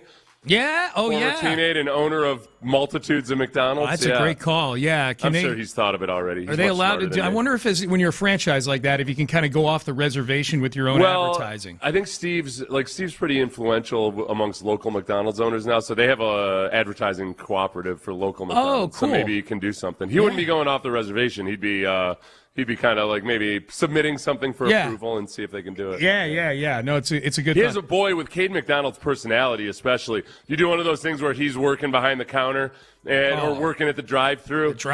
For sure. People would love that. Got to do the drive-thru. Okay, and to correct Ocho on one thing, one of the reasons Caden McDonald has stayed healthy is that he actually hasn't played a whole lot of college football. Yeah, it helps. So, the less football you play, it turns out the healthier human being you are. That's true. I just love Ocho's energy when he was so excited to talk about McDonald's right there. I thought in that interview, it was cool to see Caden McDonald genuinely so excited to be on Shannon's podcast. Yes. Like he was, his energy level was through the roof, and he was, and it felt like he wanted to be a part of their normal show. Yeah, he didn't want to be calling out Joe Johnson a couple times because he was a Hawks fan growing up. The first 5 seconds he's on the show. He said, "Hey Joe, how come we couldn't get us a championship?" That was his greeting to him. I was walking and listening to that. I'm like, dang, this kid's got some moxie, man. And he was doing the Ocho. He was saying, "Hey Unc, yeah, hey Unc, I gotta." Wait, if you ever see a clip on the internet of that podcast, or if you're ever listening to it, or if Ocho says, "Hey Unc, I got a question," perch yourself and sit and listen. You're about to get some gold, whatever it is. Yeah. Hey, Unc. I was, sorry to have corrected you. I think what Caden McDonald said was that he relies on his faith, not superstition. Oh, okay. But that he does have his habits or whatever. If I remember correctly. Yeah, it's okay. Yeah, no big deal. No big deal. I wouldn't have corrected you except that he specifically said religion. Almost, he was like, no, religion, not superstition. Yeah. So I was like, he probably wouldn't want to be framed. Yeah, I don't want to get him sideways with God. I wouldn't want to do that. Let's head into the 9 o'clock hour here. Azeez Al-Shaair signs a new contract. I saw an interesting theory yesterday about all this money that's getting doled out by the Texans right now. Do you subscribe to this theory? And it has to do with our quarterback. That is coming up next. Mo Karam Injury Lawyers, they've been helping Houston, Texas out for over 30 years, and they believe in sports.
The sports station. The Texans play here. Sports Radio 610 presents Payne and Pendergast. Payne and Pendergast with you. Text message. We just got done breaking down the possibility of Deshaun Watson being the starting quarterback for the Cleveland Browns this year. And a texter says, Deshaun could go down as one of the biggest and weirdest busts ever. That's from Axe. He wasn't a bust here. I mean, he was a Pro Bowler here, and he got you all the draft picks you needed to get Will Anderson and a handful of other guys, too. Yeah, that's funny. Yeah, what is it? Yeah, a free agency bust, though. I think that's what it – I mean, it was a trade. Yeah. But, kind of an acquisition bust. Contractual bust, for sure. Yeah, he wasn't a first-round bust other than – if the Texans hadn't been able to get anything out of him – in the trade, then that would be a bust. Yep. I would say. Yep. Even it would still be a unique bust because he very much was on that track of looking like the quarterback you wanted him to be. He played good football here. Right. Yeah. So and it wasn't a number one overall pick, et cetera, et cetera. So yeah, it's one of the weirdest busts. Or what I don't know if you can call it a bust because it's just I guess it's a fall from grace. Yeah, one of the weirdest falls from grace for an NFL player. Yeah, this gets into one of those conversations where you're more just debating the semantics of a sports word than you are talking about the actual player anymore. So he was, I would say, but even without debating it too much, he was not a first-round draft bust at all, but definitely a trade bust. Absolutely, just a horrible, horrible trade bust so far. Worst trade, and so far is the key word. It looks like he's got maybe one more shot at redemption here with the Cleveland Browns. There's almost nothing he can do to make up for the trade value.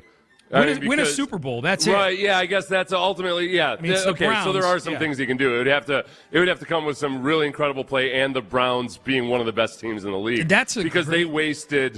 They wasted years, a half decade of their franchises and their fan base's existence on trying to justify a $240 million guaranteed contract. Not just wasted those years, but wasted, I would say, arguably the best roster that they've had, minus the quarterback spot. One of the best defenses in the NFL. Absolutely. And really, it was never going to look like that statistically because they had to hold up everything. So there were so many times where I'd watch the Browns where in the last couple of years, where you'd say, wow, oh my gosh, this is an incredible defensive performance. And then lo and behold, somewhere in the middle of the third or fourth quarter, they can't make one little mistake. They make one little mistake on defense, and then the floodgates open. That's it. Payne and Pendergast with you. So we'll circle back to the Rockets this hour for sure. Rockets win last night in L.A. So far, Seth, I'm monitoring the screen in the studio. The question being asked right now on First Take, because I predicted in the 6 o'clock hour that we may get a question, are the Rockets better off without Kevin Durant in this series? Because Kevin Durant's going to miss Game 6, and he's missed 4 of the other 5 games. So far, the question is, how much trouble are LeBron and the Lakers in right now? That's what they're kicking around right now. What are the options? Can they make it multiple choice for me? It's just Stephen A. and Michael Wilbon yelling at each other right now. Yeah, I know. How much trouble are they in? 13. Yeah, the answer is clearly Chihuahua. Okay, what are we doing? What are the degrees of trouble? I think that all the time, and I know that you and I ask questions of each other that are like that. I know I put stuff in the rundown that's like that. Like, how much pressure is C.J. Stroud under? And I always write that. I'm like, 7.2. Right. That's the... Okay, how much trouble are they in? I guess the question would be, are the Lakers seriously in danger of becoming the first team to relinquish a 3-0 lead in the playoffs? I would say, yeah. I mean, they're in danger. Yes. Yeah. I think, and the biggest thing by far is that now, whatever experience they have with the Lakers, because they're an older basketball team, even though they were without Austin Reeves and Doncic for the first few games, but now they've got Reeves back. Whatever experience and acumen they have because of that, it might be getting late enough in the series that, man, youth is going to win out when they can play scrappy defense, when they can when they can get 5 steals in this game, and they can make LeBron James look like an increasingly fatigued guy, even though LeBron did some really good things last night, but he is also He also took a few threes that I don't know if that was the right decision in that moment, which is a classic sign of an older dude as a playoff series progresses. So, yeah, they're in danger. They're in danger. How much danger? Hippopotamus. How much danger? I disagree. It's not hippopotamus. It's bagel. Yes. Okay. Yes. Yeah, I don't know. I'm just random nouns. Council of Trent. The government. I would say real quick, because I want to get to Azeez, but just to add to your point, the travel, this is here to Game 6, back to Game 7 in L.A. So you're talking about, this is not like 2-3-2 where both teams are only traveling twice. You're talking about teams traveling, 4 times in this series. And none of these bonus LeBron days in between games anymore. We're down to just one day. I know that was a big shock to you earlier, Seth, because you thought today was Wednesday. But it's one day in between games, and you got to go back and forth across the country. I think favors the younger team, too. Yeah. The younger guys, 100%, as long as they're not just trying to partake in L.A. lifestyle or L.A. nightlife or anything. I feel good about that. This seems like a pretty grounded group of guys.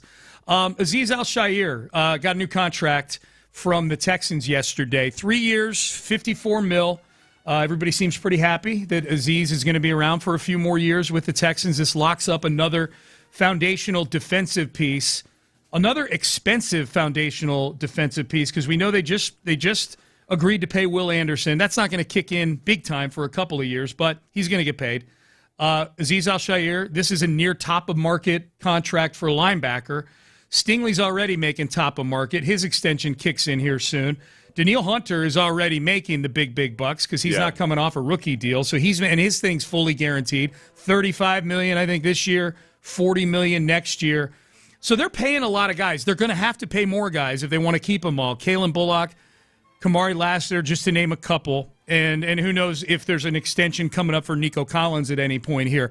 They paid a lot of dudes. They're going to have to pay a lot of dudes. The theory I saw on Twitter yesterday, Seth, was they're so just easily paying all these other guys that this is the sign that they have no intention of paying their quarterback, C.J. Stroud. Oh, okay. They're operating like a team who's not going to have a $55 million quarterback extension on the books. So if that were the theory you want to put out there, that would also have to mean, for your theory to be correct, it would have to mean also that they plan on moving on from him at some point in the next 2 years. That's exactly right. Because if it's a wait and see, there's nothing that would bar them from paying CJ this year. The Azeez Al-Shaair contract saves money on the cap this year. Yep. It's all money that goes off into the future. So for you to, if you think that, this means they're not going to pay CJ, that only makes sense if you're saying that no, they don't ever plan on paying CJ. Right. Because if they're not sure about it yet, they might wait because they want to keep that flexibility or that option. But if they want to pay CJ or they feel like there's a real good chance that yes, he is everything we want, we just need to clean some things up. It makes a lot more sense in most of these situations to pay the quarterback early. Even though it grates against our old school sensibilities, you just see what happens with Jerry Jones. Jerry Jones gets himself into this mess where he'll say something that's true where he'll say, well, it's hard to have the 3 highest paid guys at your position on the same roster. That's true. The problem is that he painted himself into that corner by waiting to pay Dak Prescott, by waiting to pay all of these other guys. CeeDee Lamb, Michael Parsons. So if you pay them early enough, then they're not one of the top 3 highest paid guys in their position. Yep. So that's where right now they've been, their offense, they've been spending very little money on their offense. Who are their highest paid guys over there? With Nico, obviously. Yeah. And then probably Dalton Schultz might be next. Right. Well, and then the other guys are on short-term deals, like Wyatt Teller or Braden Smith or those guys. Yeah. But I just, without having it in front of me, just the amount of money that they've spent on offense versus defense. That's not even close. I'm going through it in my head. I won't bore the audience with it, but you're 100% right. Yeah. So what they really do need to do, though, is right now they're not one of those teams that's heavily leveraged against the future the way the Eagles or the 49ers are. But they are in a position where they really need their draft picks to work out. If you want to start worrying about 2028, 2029, when a lot of these contracts kick in, that's when it gets a lot tougher to operate. And but by that point, though, too, there might be a couple of these guys who have gotten extensions that at that point you're ready to move on from them. Maybe. You know, it's like these are not 10-year commitments. No, and there never will be. But that's the one thing, I guess there's one thing we should do as a disclaimer at the beginning of any of these conversations, is people need to understand that if these contracts generally don't kick in for a couple of years. Right. Azeez is different, but the heavy cap hit doesn't kick in for a couple of years either. Yeah. The ones that are coming off their rookie contracts, I think, really fit the bill you're talking about, which is, hey, they get extended after 3 years, or in the case of CJ, it would be after 4 years. And he's still got his fifth-year option, which is a cheap year and that kind of thing. You're right about that.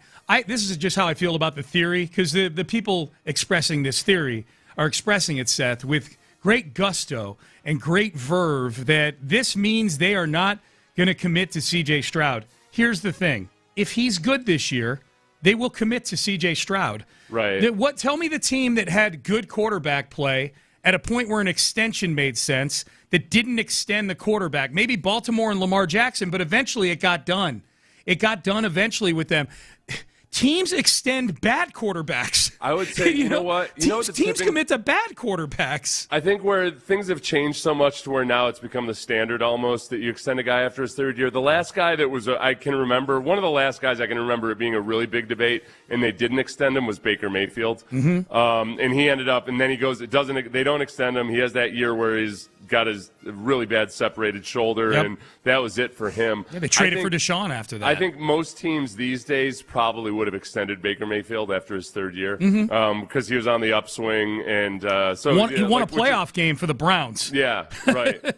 So is that a cautionary tale, or is that just evidence that like Baker Mayfield needed to end up eventually in a place where he could actually show the best version of himself? Yeah, I don't think the Texans are doing something right now that precludes them from being able to extend C.J. Stroud. There's no chance. They're like, nope, I can't wait to get rid of this bum after next year. They're rooting for him to be good, so they have to deal with this issue of extending a franchise quarterback. Yeah, nothing about they did this year would keep them from extending C.J. Stroud right now. No. It's like they're almost, I don't want to say they're completely independent, but these are not moves so far that make a C.J. Stroud extension this year impossible. No. Now, so, yeah, I don't feel like you don't have to tie the Azeez Alshire deal to the C.J. Stroud deal. And some people are trying to do that. Now, maybe they're suggesting that because of the sequence of extensions that it was Will Anderson and now Azeez Alshire, that, like, clearly the priority is on those guys. That's another thing I would caution people against is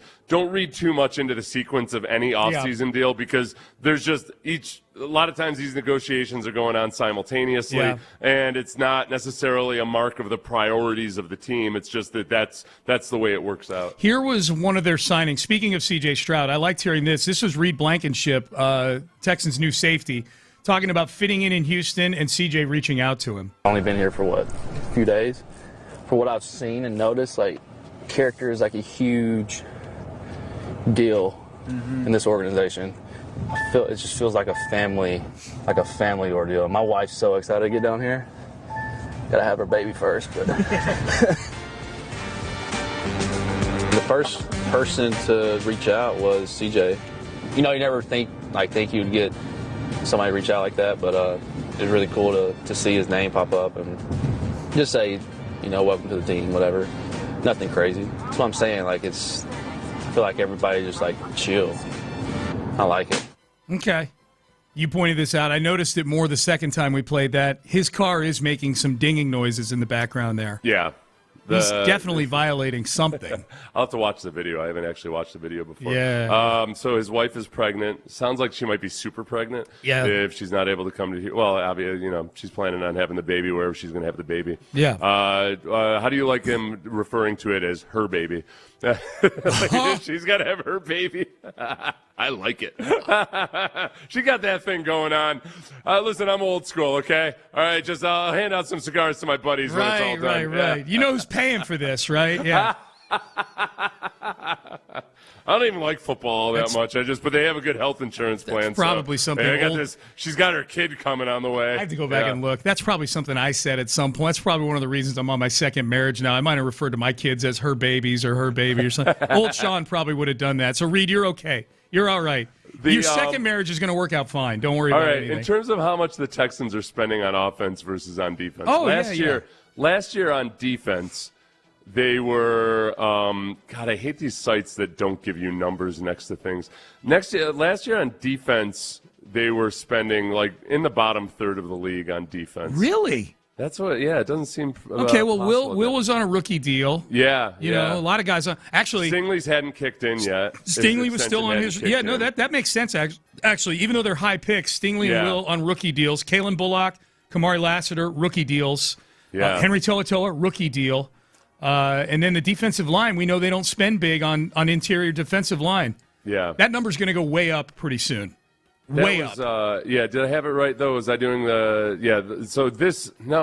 see, damn it, Sean. I'm not looking at what you're looking at right now. I know. I'm sorry. Yeah, I do. I'm not supposed to look up stats during a segment. I was wrong on that. They were actually like 7th or 8th highest paid defense. Well, that makes sense. Yes, that makes sense. After I just got done trying to explain. Well, no, you were trying to figure. No, your first reaction was 100% correct. Yeah. I was like, that doesn't seem to make sense. Yeah. So Seth isn't allowed to look up stats during the show anymore. Well, that's on me. Not this complicated stuff. You told me to stop you when you do those things, but I was genuinely curious about what you were looking up. I know, but I shouldn't have. Yeah. But now when it comes to salary cap, I just gotta let you and Texans cap handle that. Handle that stuff. Okay, yeah.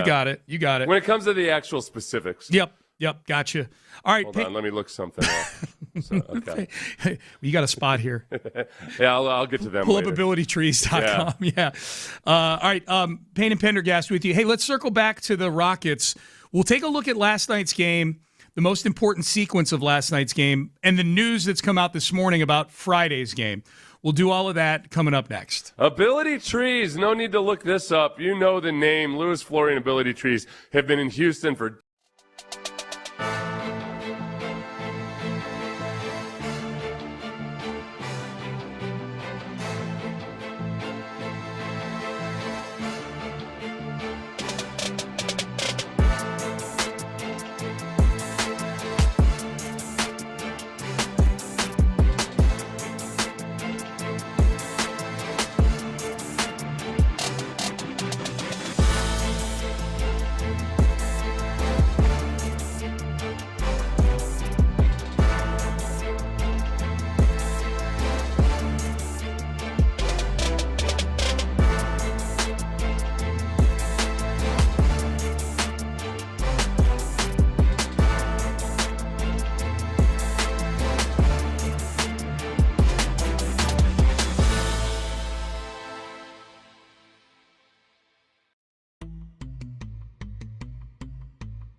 Radio 610 presents live from the West Point Lincoln and West Point Lincoln of Sugarland Studios. Here's Payne and Pendergast. Shepard wheeling, taking, big bucket. Reed Shepard pushes it back to 2 possessions. What a gutsy basket by Reed Shepard. Mishandled the ball out top, but didn't panic. James has it ripped away. Shepard on the steal and the flush. I thought that was a really cool sequence, not just because it kind of sewed up the game for the Rockets. It held the Lakers at bay. It was a tough environment at that point. The Laker fans are all standing, and there's Reed Shepard with a dagger on one end and a dagger at the other end. The coolest thing about that, Seth, is that the 2 biggest things I feel like Reed Shepard gets criticized for are defense and maybe the ability to create his own shot, doing things off the dribble. You even heard in that cut right there, the play-by-play guy was saying, at the beginning of that play, he lost the handle on the ball. Yeah. And so I just thought the, kind of the symbolism of the whole thing, that it was the 2 things that have really been an issue for Reed Shepard this year, were things that within that 20-second span, he not only overcame, but helped sew up a season-saving win for the Rockets last night. And I think last night, one of the encouraging things was also that, hey, look, Reed Shepard's going to have his issues defensively.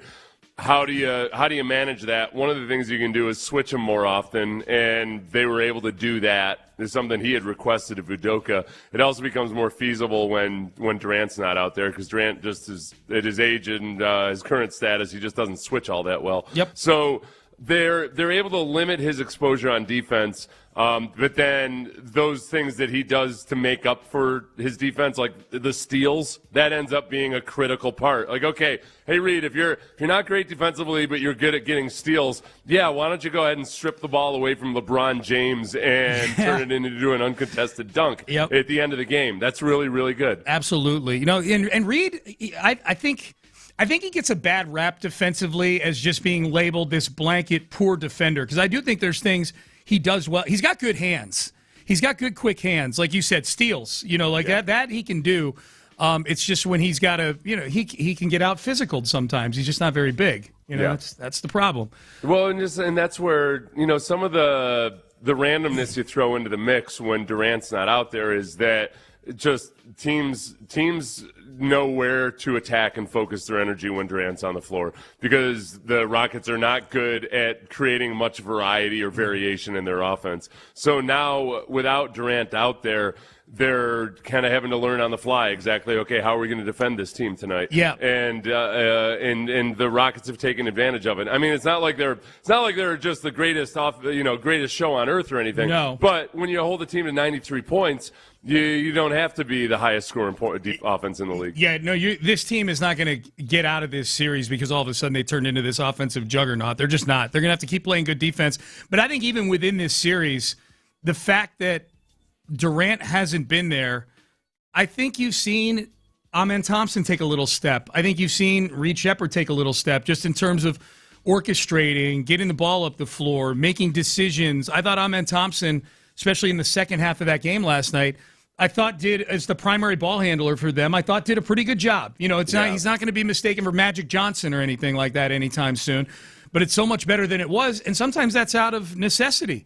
Hey, Daddy's not there to bring the ball up the floor and ISO and go get a bucket every time you need it anymore. Daddy being Kevin Durant, obviously. So I thought that was pretty cool. Let's skip down to Shams, Ben.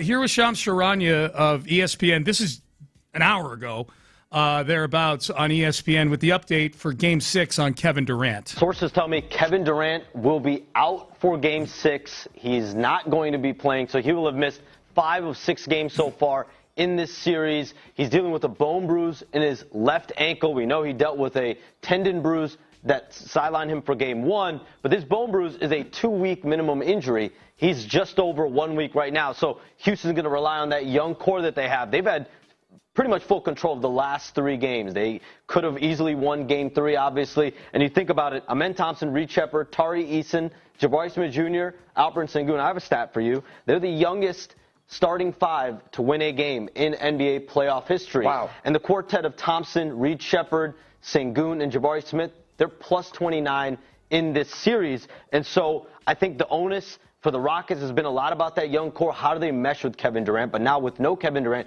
you're leaning on especially those three guys, Jabari Smith Jr. and Amen Thompson and Alperen Sengun. And last night, you know what caught my eye? Jabari Smith leading huddles down the stretch of the game. Every single time on defense, he was bringing the guys together. And those three guys have been leading dinners, team camaraderie down the stretch of this playoff run that obviously has had its ups and downs. Okay. I mean, this has been a good last couple of games for the young core. Well, yeah, you know, and it is, as far as what Shams is saying there, where I think it feels like the barometer, there's a nightly barometer on team chemistry based on body language or, hey, did this guy high-five enough people after he made a shot or whatever? Yep. If anything, look, I hate reading too much into that because generally, hey, when things aren't going well, body language is bad. When things are going well, body language is good. That's just the way human beings operate. But I do think that there has been a concerted effort by the team, just by things they've told us about speeches that Sengun has given, or the meeting that they had to basically try to bolster Tari Eason's confidence. I mean, some of the ugliness of the season and even the trials and tribulations of this playoff series, I think there has been a positive benefit to some of that they're maybe have more of a more deliberate effort at just being sure guys are on the same page. Well, both the things you just brought up both worked. I mean, Tari's been a much better player since that intervention, and since Alperen Sengun's pregame speech, the Rockets are 2-0. So maybe they need to do more of this stuff. Maybe they need to have more team meetings. Players only, yeah. Yeah, Jabari Smith Jr. just being the best version of himself, or the better version of himself, is just obviously a huge part of whether or not they can close out these last two games. Do you want to hear some angry Mad Dog Russo audio? Yeah, I was hoping we would get to this. I was starting to get a little nervous that we wouldn't. Yeah. But I also thought it was Wednesday just a couple hours ago. I got you, Seth. In my mind, I was like, well, we can play it on Thursday. Okay. Which is today. So this is Mad Dog Russo. NBC is going to be bringing their Sunday Night Football crew on the road this year. For every week now. They're going to be, it's almost like game day. They're going to be on site wherever the Sunday Night Football game is. The studio show is now going to be on site. Which I would think, cool. Yeah, I hardly ever see that show, but I was like, sounds good to me. Yeah, okay. No, it adds to the vibe. I can't imagine anybody getting worked up over this. Yeah, well, or upset about it. And then I see what you have labeled here. Yeah, here's Mad Dog Russo. He's a little miffled with the whole thing. It's the same theme with that stupid song they give you with Claire, whatever her name is, Underwood, saying, you've waited all day for Sunday night. No, I haven't waited all day for Sunday night. I'm sorry. I've had a 1 o'clock game. I've had a 4 o'clock game. I've lost my shirt, and I've had maybe a 9:30 game. I haven't sat around the house all day raking leaves so I can save the Sunday night game. I mean, it's so stupid. I mean, at least acknowledge the fact that the football day doesn't begin at 8:30. I mean, it begins at 1 o'clock in the afternoon, for crying out loud. And then to go spend now they can spend any money they want. It's their money. But to spend $1 billion to go do the pregame from stadiums in the middle of December when there's icicles coming out of their nostrils is the dumbest thing in the world. I don't understand it. I wouldn't want that job if they I don't care how much they pay me. I'm going to be sitting in a stadium for 3 hours at 4 o'clock doing rehearsals for the Sunday night pregame when I got the 4 o'clock games going on. Who in the world would do that? Hey, Mike, you got to get down to the set. I know it's 21 degrees, and I know Buffalo, Kansas City are in the fourth quarter, 38-38. Rodgers and Mahomes, but we have to do the rehearsal for the halftime of tonight. What we're going to do, or we're going to show you highlights of Bengals Browns from 1 o'clock to. I mean, really. Yeah. Really? Okay, a couple things. That's one of the best ever. What did he call Carrie Underwood? Claire. Oh, that was the first thing I wrote down. Claire Underwood. Claire, we got to cite that. And then he's upset with the actual lyrics and theme of the song. Yeah. That you've been waiting all day for Sunday night. I've been waiting all day for Sunday night. I'm losing my shirt out here. You're accusing me of having nothing going on in my life. Okay, this is where now Chris Mad Dog Russo makes more money than practically everybody in this industry. He's got his own channel on Mad Dog Radio. He's made a ton of money at WFAN. He's on ESPN today. I think he's on Wednesdays. Like he's done well. He's made a little too much money. If his feeling is like, God, you couldn't pay me any amount of money to be on the most watched studio show, and these are my words now, to be on the most watched studio show and have to go to some preparation meetings while the late games are going on. Out in the cold, yeah. It was out in the cold that bothered him the most. Yeah. I feel like he, look, obviously he does what he does, and he flips out about just random things. Yeah. But those sets are actually pretty comfortable. I mean, they do everything they can to make it, manageable. Oh, you like even the outdoor heat ones you're blowers saying. and everything going on. Yeah. Yeah. Those outdoor sets. Yeah. Every now and then, who is it that always looks? Is it Rodney Harrison? Always looks miserable when they're in cold weather. He's bundled up completely. He's got like the ski cap on that barely his mouth and nose are looking out from it. Yeah, he's the one. The other thing is too, I guarantee you, there's people that heard that rant that literally think NBC is spending $1 billion to send all these people on the road this year. Yeah, that was the weirdest thing. When he said it. It got so inside baseball on that rant because he diverged from. He started off talking about the expense of having that traveling show on into just him as an individual and how he wouldn't actually like being on the show and what have you. Yeah. And I to the point where I feel like he was whittling it down to an audience of Sean Pendergast and Seth Payne. Yeah. I know this is going to get We're paid. doing the exact same thing right now. Absolutely. All right, final segment coming up. We'll talk to the guys on In the Loop and find out what they have going on their show. We'll find out what the question of the day is. There is an angle to the Mike Vrabel, Diana Rossini story that I had not thought of that Albert Breer did, and this might be my favorite thing yet. We will tell you what it is coming up next. My favorite thing, actually, though, Seth, on any given show is not all these topics.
Sports Radio 610 presents live from the West Point Lincoln and West Point Lincoln of Sugarland Studios. Here's Payne and Pendergast. Yeah, we're here for Coach. We love Coach. You know what he does for us, what he's done for us this past year.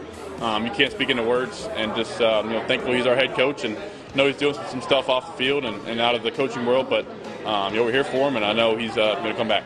I would say, of all the people, that was Drake May talking about Mike Vrabel yesterday.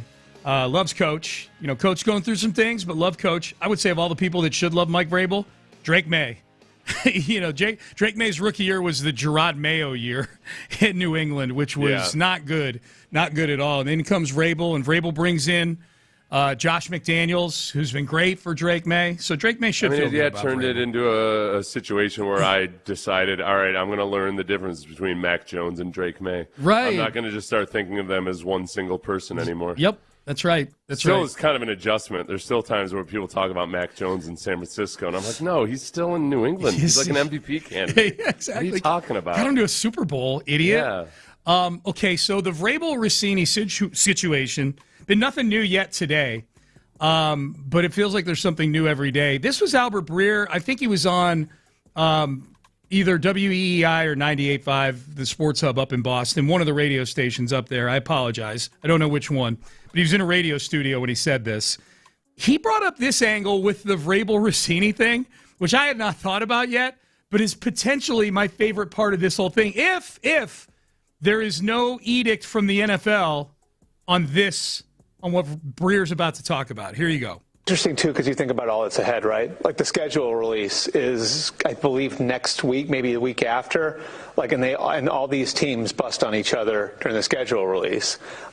Do you think a bunch of teams are going to have the Chargers, are ruthless going after people, in these things? I wonder if that's going to be part of it, or if there's going to be some sort of edict from the league not to touch it, And if nobody touches it, then does that become a story? There's that. There's a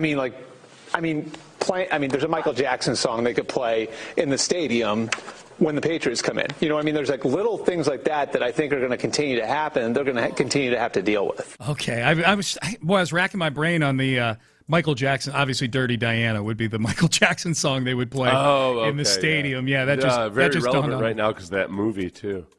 Which I've heard is excellent, by the way. I've heard it's excellent, except that sometimes people decide that they're going to go down and dance in front of the... No! Are you serious? Yeah, I've seen a couple videos. Oh, no. People are like, Won't be not. me. I've seen a lot of people say, just go during school hours.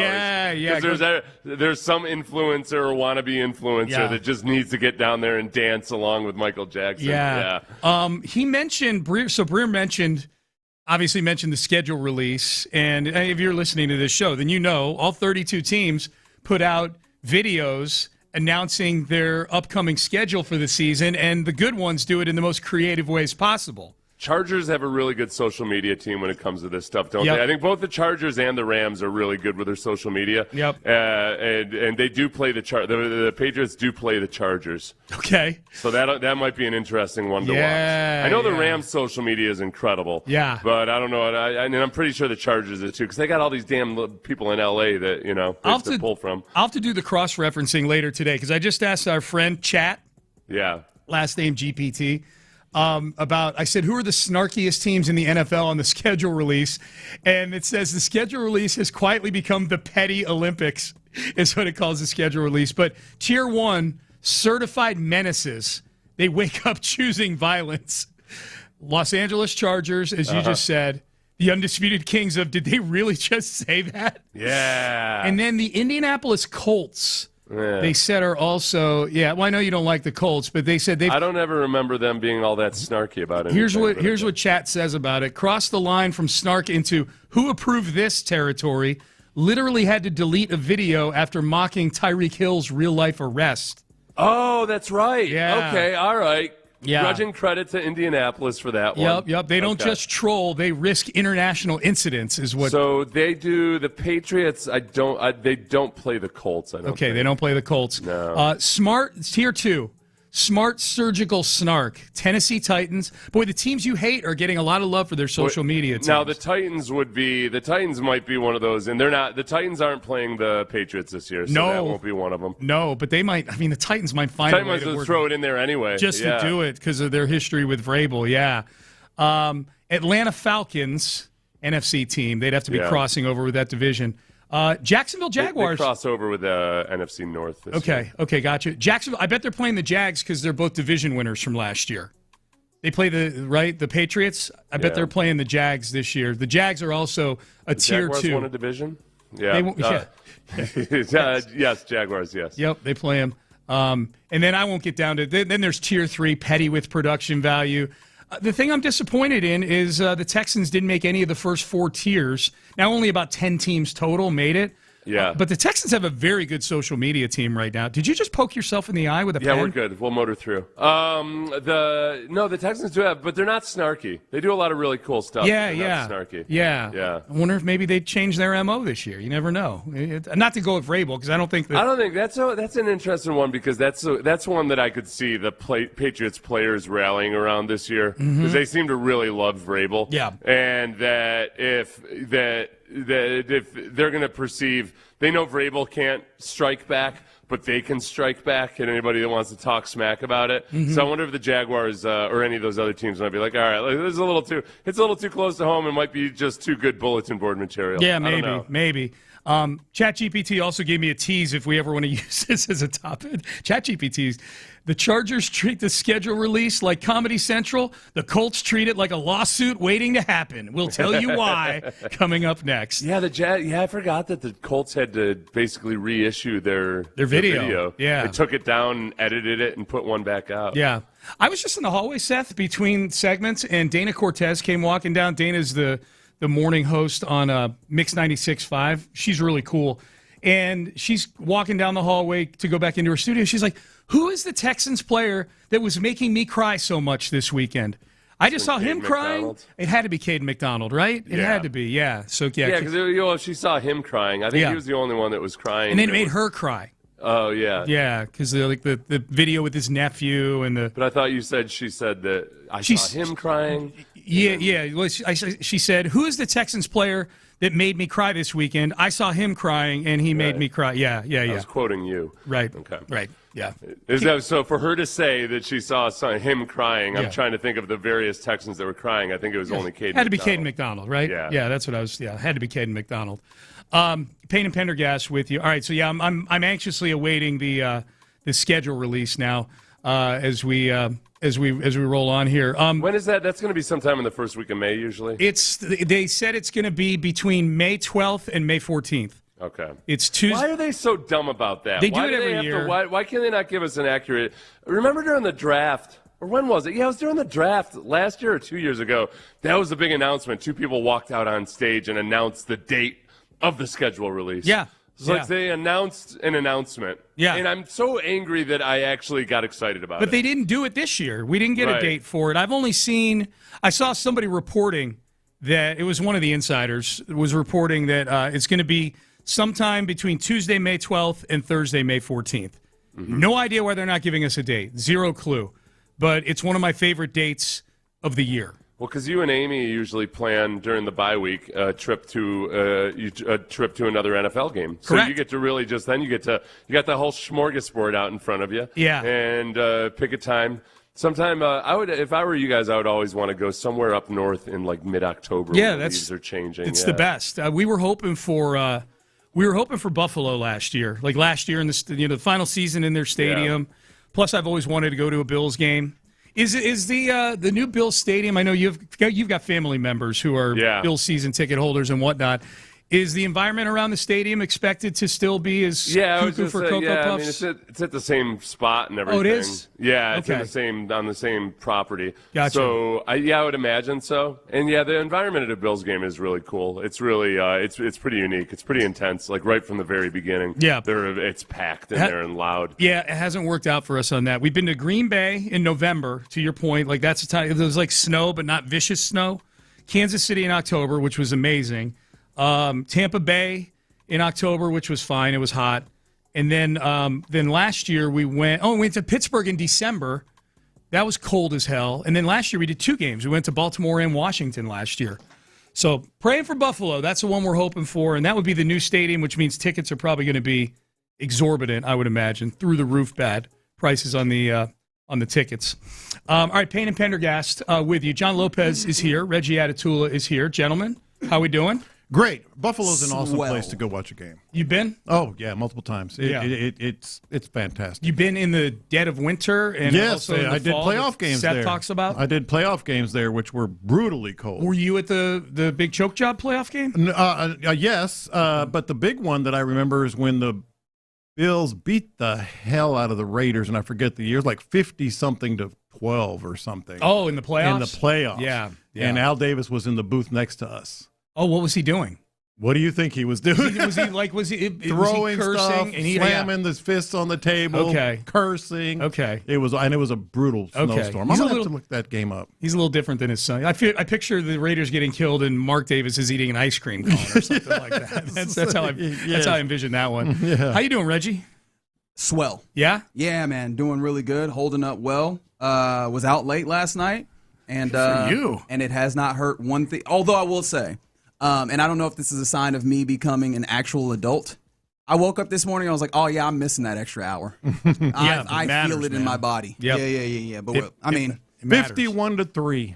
I remember that. Gross. 51-3. January 20th, 1991, and it was snowy. It was one of the coldest days even for The Buffalo. Raiders probably just wanted to get the hell out of there. Like, if they're going on the road in the playoffs, they probably weren't a team expecting to win it. They're like, we just got to get out of here. Yeah. Damn cold. Hate it. Yeah, it was something. That was a fun game. How are you guys feeling about this series now? It's Better? 3-2. Yeah, I mean, obviously better. Yeah. The question they were asking on First Take was, are the Lakers in trouble? Do you think the Lakers are in trouble right now? I think they are. Yes. Now, does that trouble, translate to losing the series? Totally different story. Yeah, they're going to have to win one more road game, the Rockets, if they're going to win this thing. Yeah. The uncomfortable part, and I've been using that word way too much recently, for the Lakers is even if they get it done, like the trouble exists in the Thunder have been resting already. Mm-hmm. So no matter what, either of these teams are in the weird place where, yes, trouble is there for you because... Rest versus rust, Reginald. Yeah, you know what, though? Reginald, I'm glad you said that because that gives you an extra something to root for that even if they don't win the series, I'm kind of... I'll take some satisfaction in if the Rockets can push it to a Game 7 and then the Lakers just get destroyed in the next round. I feel good about that. That'll be big for you. Yes. I'll get my OKC gear and everything. Your SGA shirt. Yes. It's fun. I'm just glad we get more basketball. We get more sports. Yeah. It should be a fun Friday night. Hopefully, people who are at the game or at the bars around the city, and everybody's out watching some hoops on Friday. Great that it's on a Friday night. Yes, Friday and Sunday. That'll be good. Look at me putting the cart ahead of the horse. Yeah, Friday and Sunday. No, go ahead. Friday and Sunday. Go ahead. Got to show unbridled enthusiasm about this. You're listening to KILT AM, KILT FM HD2, Houston, an Odyssey sports station. Crosstalk is brought to you by D&M Auto Leasing. What is the question of the day, fellas? The question of the day, and let me explain it a little bit. What has sports on TV ruined? And the genesis of this one is the Astros are playing a doubleheader today. And it used to be, I know you and Seth remember this, they scheduled doubleheaders. Oh, yeah. Like I used to search them out because those were the games I really wanted to go to. Hey, doubleheader. Spend 8 hours at the ballpark, and As a kid, that was a marathon. It was awesome great, as a kid. It kind of got me thinking. Man, I remember when I would love doubleheader. And TV stepped in Ruined and said, them. No. We're spreading our inventory out over 162 That's days. right. Yeah. Not 159 or whatever it is. I love me a good doubleheader. For me, so what is TV ruined? I would say one thing is a lot of the reason why we get these crappy start times on some of these games has to do with TV. Like the scheduling for the Lakers, and they got to stagger everything because you got to, the games can't overlap. This is more like a technical one for me.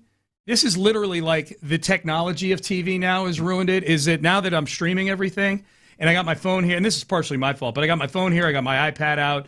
I find things out on those mechanisms before the TV feed catches up to my push notifications. Yes. Or whatever. Yeah. Things get spoiled all the time with the way TV works these days. I don't know if this has been how it's been forever. and yet you know what? It makes me hate myself, I guess. Is that a lot of times when I'm watching football on TV, I really, really wish I could see what's happening downfield. Yes. Like they don't show you the coverages. You can't tell who's open, who's not, what's going on.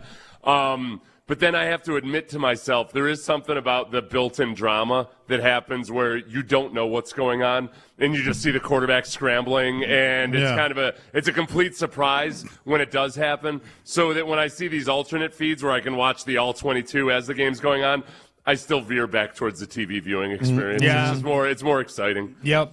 That's a good one. I'll give you another one. Is that when, and I won't name names, but this is obviously being done because the games are on TV. This is more of a local TV thing. Yeah. Is that when somebody from the team that's being broadcast comes in to part of the broadcast to, pimp their bobbleheads and things like that. I'm like, can I just get play-by-play and color analyst, please, and not have this person interloping into my broadcast? When you really think about it, it doesn't ruin it, but it's just it can be a little annoying. That's all. Maybe that's where I am with this one, a little annoying. There are a lot of ways you can go.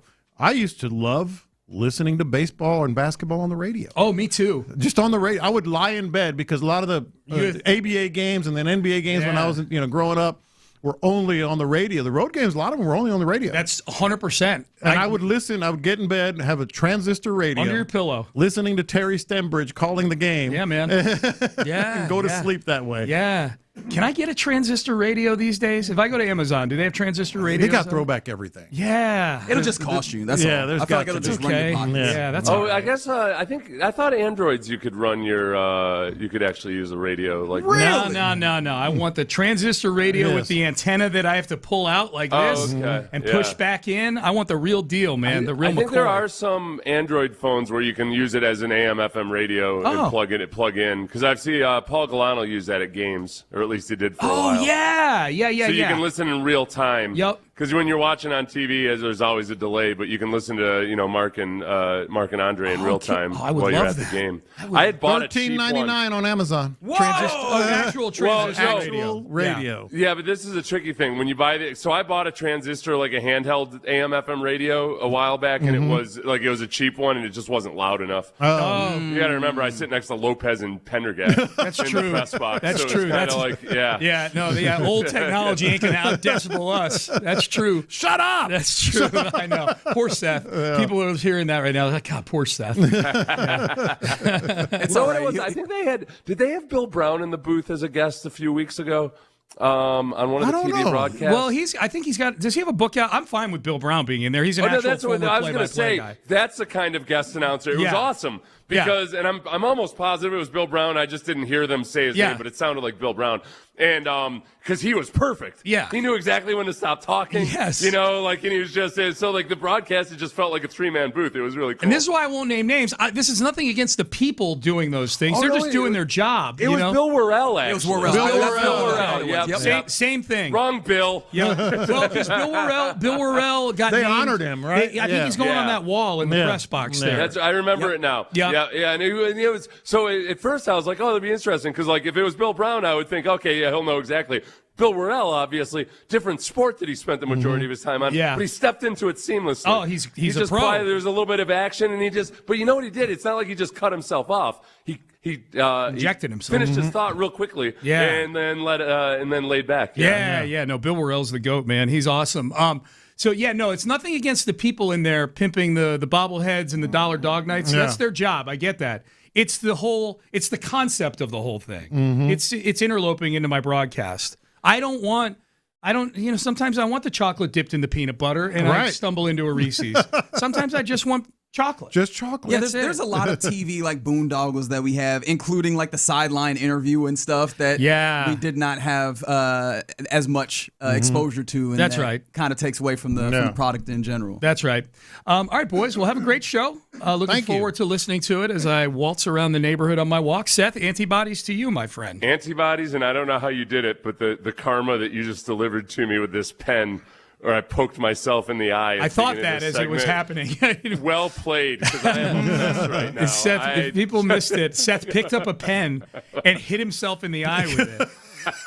Poked myself right in the eye. And people think that he did that, but what they didn't see was me holding my hand out like Darth Vader, making his hand go up and poke him in the eye. Did you think the pen was heavier than it was? Yeah, how did it happen? Yes. I don't know, Sean, 4 hours ago, I thought today was Wednesday. That's true. That's a good point. Yeah, that's a good point. I'm me. Yeah, I know you. that's how it happened. How did this happen? Hippopotamus. Yeah, people like that, Seth, by the way. Yeah, Seth and I were trying to answer the question. Someone was saying, how much trouble are the Lakers in? And Seth brought up the good point, like, I don't know, 13.2. And then they're like, I don't know, hippopotamus. Like, you just see how random things. Yeah. All right, we're done. We are out of time. Pyramid. Yeah. That's what I said. Is the government. All right. Crosstalk brought to you by D&M Auto Leasing. We are to the 10th digit. We are done. We are out of time. Reggie Atatula, John Lopez, Figgy Fig. They are in the loop, and they start now. Ladies and gentlemen, we have a series. Yeah, we do. Yeah, we have a series. The Houston Rockets, once again, stave off elimination and bring the series to 3-2. 99-93. If you were missing 90s basketball where 100 points was not a given, yesterday was your night. No one was, but go ahead. I don't know, man. You're rolling. I was watching this game out at a bar.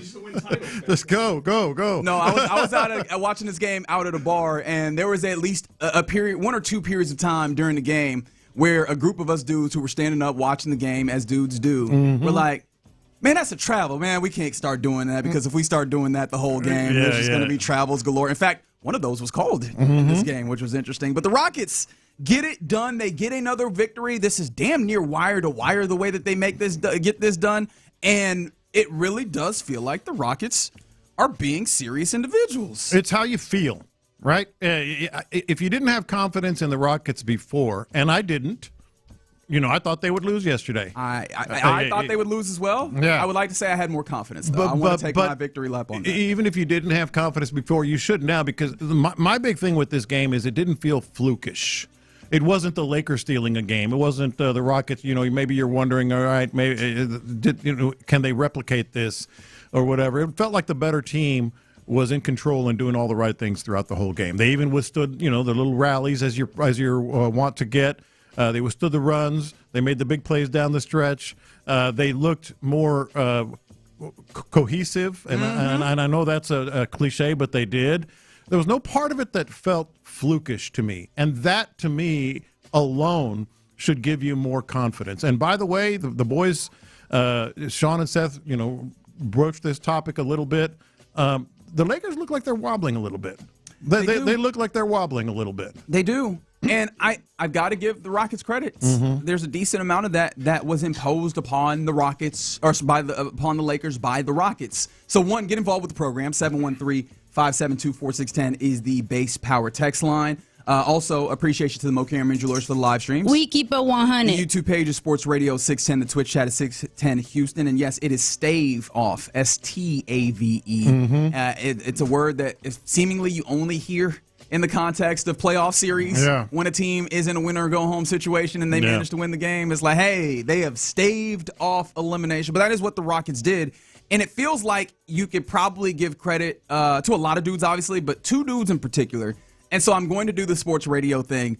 Bigger performance in your eyes. Is it the man who said this, Figgy Fig, because it felt like he had some level of validation? Jabari Smith Jr., how did you feel about this team coming into this? Just stay with it. Be us, be aggressive, play free.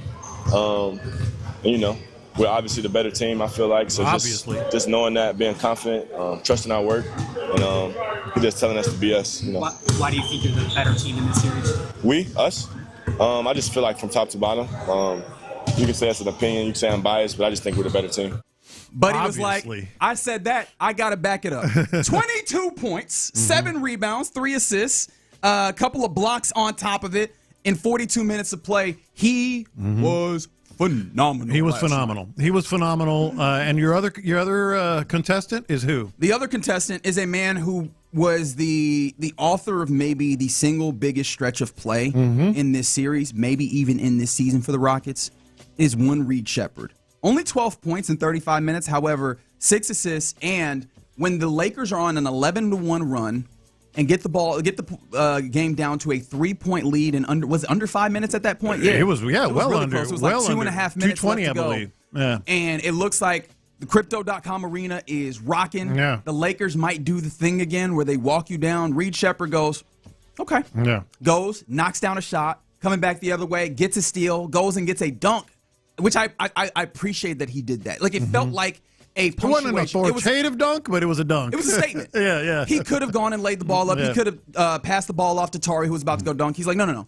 I'm going to dunk this to let you know we ain't scared. Yeah. In fact, I think the comment that Ime Udoka made after this game is, we're growing up. Yeah. And I felt like in that moment, that was a huge one. So it's less of the points and more of in this moment where it's cutting time, where the Rockets have already in this series demonstrated themselves to not show up, or the Rockets in this series haven't had any real clutch time good moments, right? They obviously lose Game 3. Game 4 is a blowout in their favor. This was the first time where you go, hey, if you're going to get it done, you're going to have to get it done in the clutch, which was an issue for them, and Reed Sheppard is the man here. So is it Reed Sheppard in the way that he shows up in the clutch and helps you get over that hump there, or is it Jabari Smith Jr., who is the... And this goes back to my big takeaway. It didn't feel like a fluke.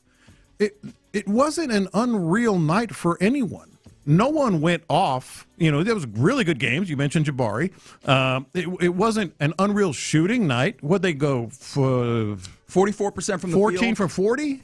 Yeah, 14 for 40 on 3, which honestly, it's notable because this team doesn't often make 14 3-pointers, but that's also because they got 40 3-pointers. On average, I think this season they shot 32. Right. Like, that is a 33% increase in 3-pointers that they took in this game? But that's why I'm saying neither. It felt, everything offensively felt logical. It was like the right decisions, the ball being in the right spots. Şengün was exactly what we thought he should be.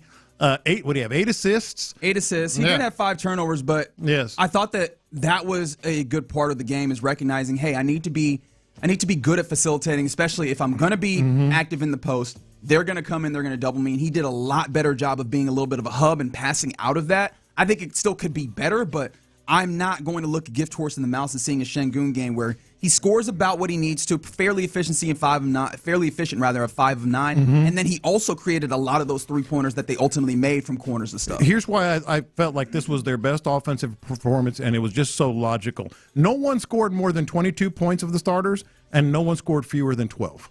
And Şengün had 8 assists, I think. And you check my work. I don't have the boxing score. I think Reed had 4. 6. Amen had 4. Correct. And Tari had 3. Tari Jabari. had 1, but Jabari had 3. I said Tari. Jabari had 3. Yes, sir. So You're that's right on. 3, 4, 6, and 8 assists. This was a logical offense. This was a smooth, coherent offense. And I can't sit here and say, oh, LeBron went off. Oh, Durant went off. Oh, Reed Sheppard scored 38 or whatever. No.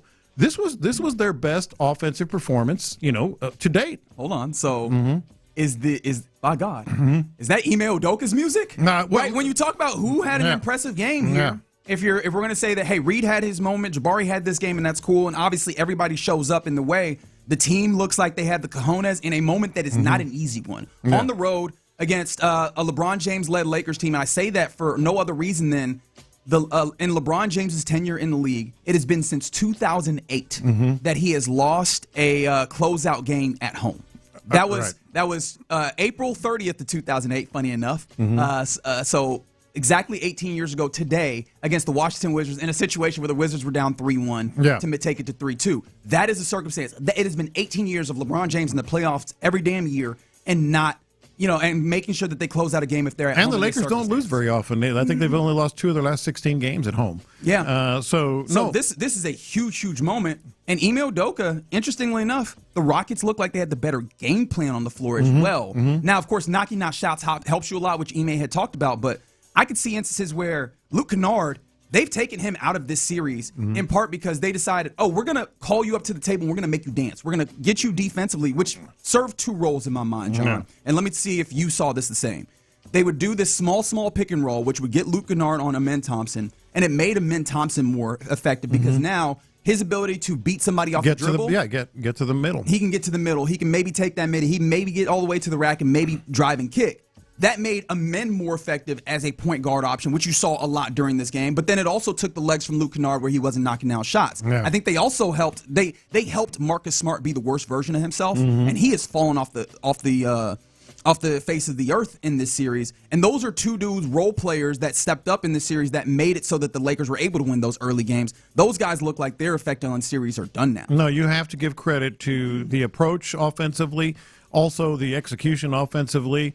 I know, I thought Şengün was really, really good, despite the 5 turnovers. I thought he was really good. Just recognition, getting the ball to the right people, the 8 assists, as we talk about. How about defense? Defensively. Because LeBron was looking for him, like, hey, I think I can brutalize you, and that didn't quite happen. No, well, it was hit and miss, but yes. And the other part of this, and we have to recognize this, especially as we look forward to tomorrow night. I said the Lakers are wobbling. LeBron is showing his age. LeBron he's LeBron. But there were moments where you look like, all right, this is weighing on him and weighing on them as a result. No, for sure. Although LeBron, it sounds weird. Was that a quiet 25 for him? Yeah. 25 points. But he doesn't hit a single three-pointer, which was weird because he decided to play outside. He missed a big one at the end, man. Like the Rockets went small, and LeBron is playing on the outside, which is a huge win for the Rockets. And so it feels like you're able to get him out of his game in a way that it doesn't seem like that has happened a lot more recently. Like I think the immediate thing that comes to mind for me where LeBron James was out of his game in the playoffs was the finals in 2011. Remember when J.J. Barea was under his skin? Like that's the last time in my brain. Obviously, there might be somewhere that I'm missing. And I won't say the Rockets did it to that effect, but it did feel like, hey, LeBron James is not quite in the same game, and he obviously didn't do so efficiently on offense. Like that. I mean, it felt like the best player on or the dude who had the best game was maybe like a DeAndre Ayton because of the ability to get boards he had a good game. and have putbacks. He definitely had a good game. But the Rockets, I mean, all the way around, this was a really impressive game that I think. Again, this feels like the better version of the Rockets. This feels like the Rockets that... Oh, that's what I said. It didn't look like a fluke. Yes. It looked like they had a plan. They executed it correctly. They had everybody involved. Like, because if you just look at the box score, you're like, wow, that's a balanced effort offensively. Let's not ignore the defense here, though, now. Oh, it's all defense. Let's not ignore the defense because a lot of those turnovers, and I've been saying it the whole series, they are forcing turnovers. The Rockets are forcing. There's another 15 last night. But the thing about that, they didn't seem like bad decision turnovers. So there weren't a lot of what is he doing with the ball? It was a lot of taking the ball jumping away. passing lanes and taking the ball away. Again, back to Reed Shepherd's big moment. After he got bodied a little bit by LeBron, by the way. Which those things are not small. You've heard it from professional athletes where the mental side of I'm going to take this shot and I'm not going to show you that I have pain, but I'm not going to show it as a part of this series or as a part of this like kind of this chess match that we have. I think that it was big for Reed Shepherd to take that physicality and come back and let him know I may be physically small in stature, but mentally, well, he said it. Fight is fight. He said. Mentally I'm here. Fight is fight. I like that line. It feels like the Rockets. Maybe that's the slogan for the rest of this playoff series or for the rest of this playoff run, however long it may run. Fight is fight, and that's what we've seen from the Rockets in this last year. And they forced a lot of late shot clocks. They did a little bit of everything. Pressure the ball, strip the ball, jumped into passing lanes, forced a lot of late shot clocks. All around good effort. It seemed like. Again, I'll just say it flat out. I thought they were going to lose. I did not have a lot of confidence in this team. You should have confidence now. Yeah, because the things that we were worried about, are they going to shoot the basketball? Hell, Dorian Finney-Smith hit 2 3-pointers in this game. Yeah. Amen Thompson hit 2 3-pointers in this game. If you had told me that either of one of those things happened in the game, I'd call you crazy. That both of them happened at the same time, that was huge. Ime Udoka finding the right rotation. You didn't see Clint Capella. You didn't see Jayshawn Tate. They were like, hey, we're going to go. We're going to switch everything. We're going to play with the guys that get this done. And the right decisions were made from the bench. Even a really important challenge that happens late in the game by Ime Udoka. It felt like this was the Rockets clicking on a lot of cylinders that if they start this a little bit earlier, we are talking about headed into a Game 6 where the Rockets could close it out. We are headed to a Game 6 still here for the Houston Rockets. And I wonder what the energy is like for this Rockets team because it doesn't look like a fluke. That looked like a real Rockets team that you could hope and believe in. Yeah, but maybe them going down 3-0. How much you believe? We can talk about that. And you know what? We probably will here on this Thursday here in the Loop on Sports Radio 610. But coming up next, Azeez Al-Shaair, we found out yesterday, the middle linebacker for the Texans, got his extension, a 3-year extension. But now we have the numbers. And that also, just thinking about that, got me to the thought. Did the Texans do the thing that we've been asking about just in a roundabout way? I'll tell you what I'm asking about. We'll talk about it next. Ready? Azeez Al.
Sports Radio 610.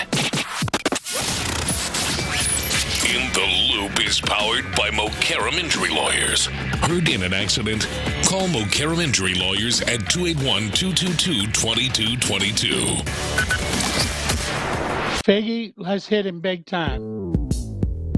Houston, let's get in the loop. You better get ready because we're going to show up and show out. With John Lopez and Reggie Atatula. Always live, always local. Coming up next, what happened? Nothing, man. Continue. Hey, man. AB conversation. That's right. The CEO way out of Okay, all right. You know what? I'm ready to be done with the show, and that means that coming up next. You're in the loop on Houston Sports Leader, Sports Radio 610. I get salty about that again every time that I hear. But yeah, I laugh every time. Good. That's a desired effect for everybody except for me. That's fine. I'm okay with that because we're here to have a good time, and that's exactly what we'll do here on a Thursday in the Loop on Sports Radio 610. That's John Lopez. I'm Reginald Atatula, Figgy Fig on the ones and twos, and you rolling with us on a day after the Rockets get a victory. I feel like if for nothing else, even if you don't believe that they're going to win this series, even if you don't believe they're going to win the championship or anything, you got to be able to enjoy the day after a team. Enjoy the day and have more confidence. Yeah, just enjoy the day after your team wins. Will that give you more confidence in the offseason, though?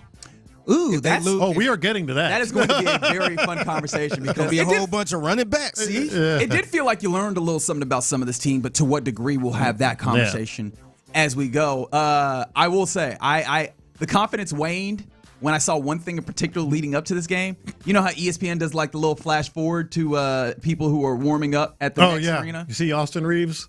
It wasn't Austin Reeves. Who? I saw LeBron James shaved his head up. Oh, yeah. He went full bald. I was like, oh, he's serious. Mm-hmm. Oh, he is for real. And thankfully that didn't show up for real on the court. Where it did show up is he was giving Alperen Şengün the business. Oh, we'll get to that too. He was giving him soft call. Everybody can talk about soft calls except for you. Yeah. Which I think I might side with LeBron. But anyways.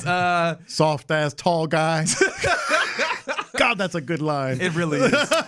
Unfortunately, I have to say that it is. Also, something that we got yesterday outside of the Houston Rockets victory was we got the victory of an extension on the middle linebacker for your Houston Texans, Azeez Al-Shaair, the heart and soul of the defense, the brain of the defense, really and truly, the green dot wearer and everything else. A 3-year extension. We got that during the show, but we didn't know what the number was. Yeah. We found out what the number was during the drives time slot. Obviously, we didn't have time to talk about it, but if you didn't hear it, 3 years, $54 million, which I think makes him the third highest paid on just the number. With the interesting part of it is the average annual value percentage of the cap, which I'm going to start utilizing because the numbers are getting so big in sports that the numbers can kind of. It's the best way to really gauge it. Percentage of the cap at signing, he actually comes in 5th. Like, you remember the Zach Bond deal that he got after they won the Super Bowl, where it's like, hey, look at this free agent or that you could brought in and had a great year. He comes in at 5th at almost 6% of the salary cap, which I think I'm fine with. Like, he plays at that level where, the only dudes who are made more than him on percentage of the cap, Roquan Smith, which, good linebacker. I wonder how much the Ravens feel about that. Fred Warner, yes. Of course. Boye Mafe, which, interesting that they just brought him in Cincinnati because their defense is so bad. And then, as I mentioned, Zach Bond, right? He feels like he fits in there. But the big thing, obviously, was what we talked about, which is you have that middle linebacker spot locked down for 3 years. And interestingly, with him signing now, there are only 2 spots on your defense where you do not have a starter signed through this year and into 2027. Mm-hmm. And you know starters. Starters. You know what those spots are, right? Yes. Tommy Togiai. Yes. And who was the other one I said? We were talking about it before the show. Mm-hmm. Who was it? Henry. Oh, Toa. Henry Toa. Yeah. So what does that tell you? The interesting thing is, like, they kind of have succession plans in line for that, right? You have answers, and we know that there's a 2-year window that that Nick Caserio works in. Togiai, you can make the argument that Caden McDonald is his replacement. Now, honestly, they could play together, right? You ultimately get a deal done with Togiai, and he ends up being still a part of that rotation because it's not like Sheldon Rankins is going to play forever as well. But you have something that you're covered there.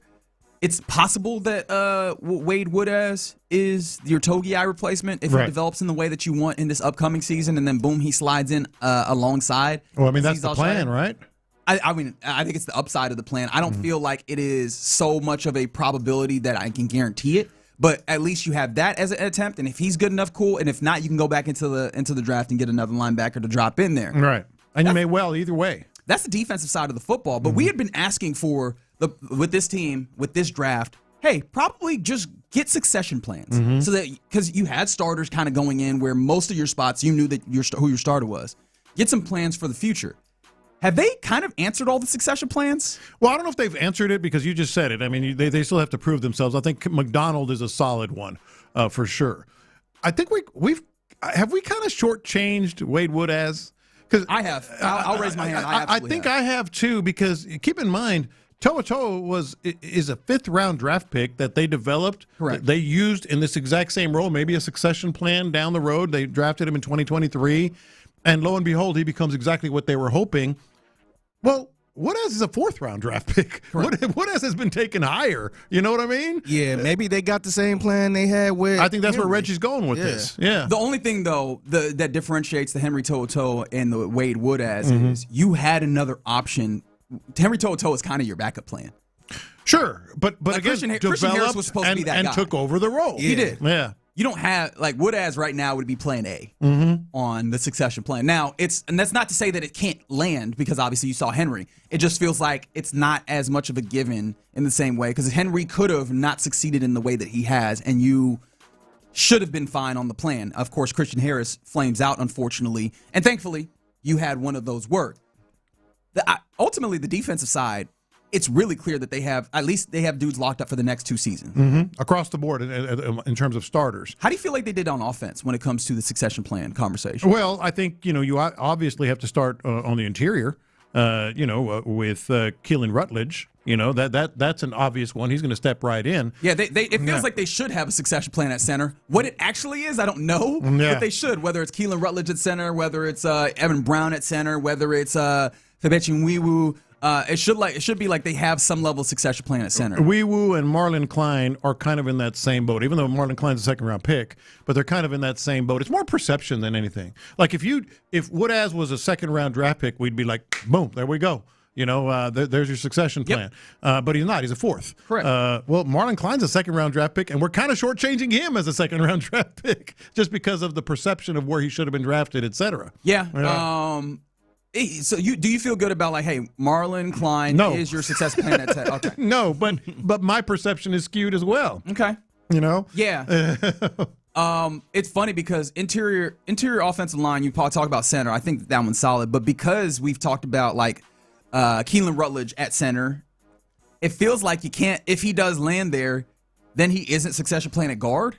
And then I go, what is the succession plan at guard? Because I don't know that Febechi and Nwiwu.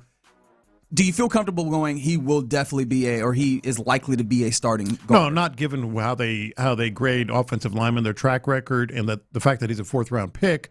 I don't think it's fair to do that. I mean, could some of these guys? Well, Braden Smith is 30, 31. I think he's 30.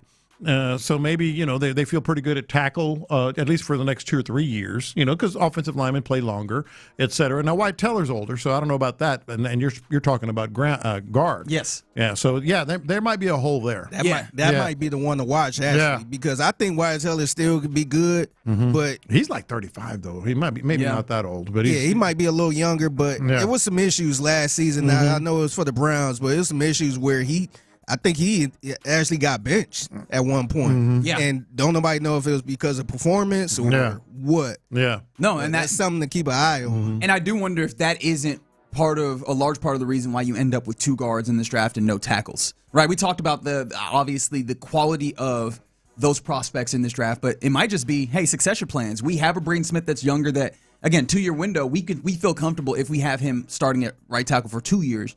We'd be good as opposed to the Wyatt Teller, which it's possible that you start him for 2 years and you're good, but there's more of a likelihood that you might need to go to someone else. So having another guard that could possibly work his way up to being a starter, right, succession plan wise, is the way to go.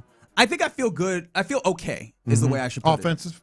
Or across the board? With at least offensive line, because there's not a succession plan at running back. Unless even if you have high hopes for Woody Marks, there's not.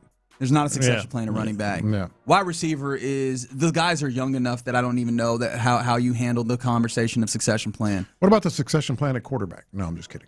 Maybe. And that's the one that ultimately will serious.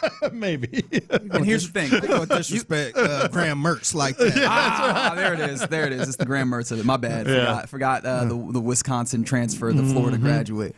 Graham Mertz. But yeah, I found that interesting, and obviously it tailed off of Azeez Al-Shaair. You have him locked in, and it feels like you got your team largely some of these things in place, not just for the 26 season, but things that at least you could visibly or viably see into the 2027 season. So shout out to Azeez Al-Shaair being kind of the final thing that's put into place there for the 2-year window, as Nick Caserio would put it. All right, you're in the loop here on Sports Radio 610. All right, coming up next, the Astros are playing 2 today.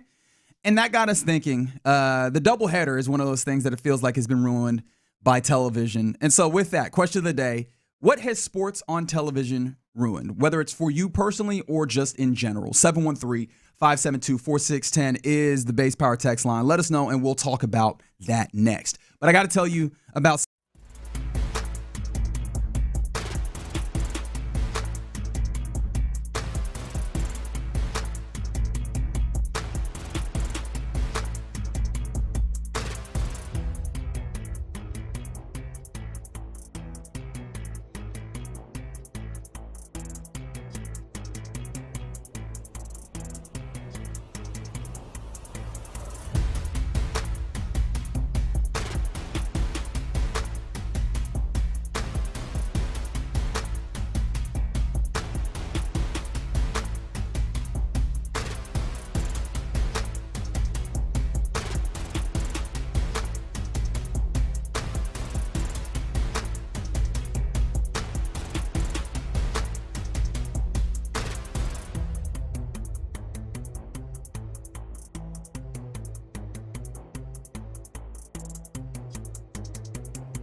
610 text line is energized by Base Power. Save money and switch today at basepowercompany.com/610. Sports Radio 610 presents live from the West Point Lincoln and West Point Lincoln of Sugar Land Studios. Here's In the Loop with John Lopez and Reggie Atatula.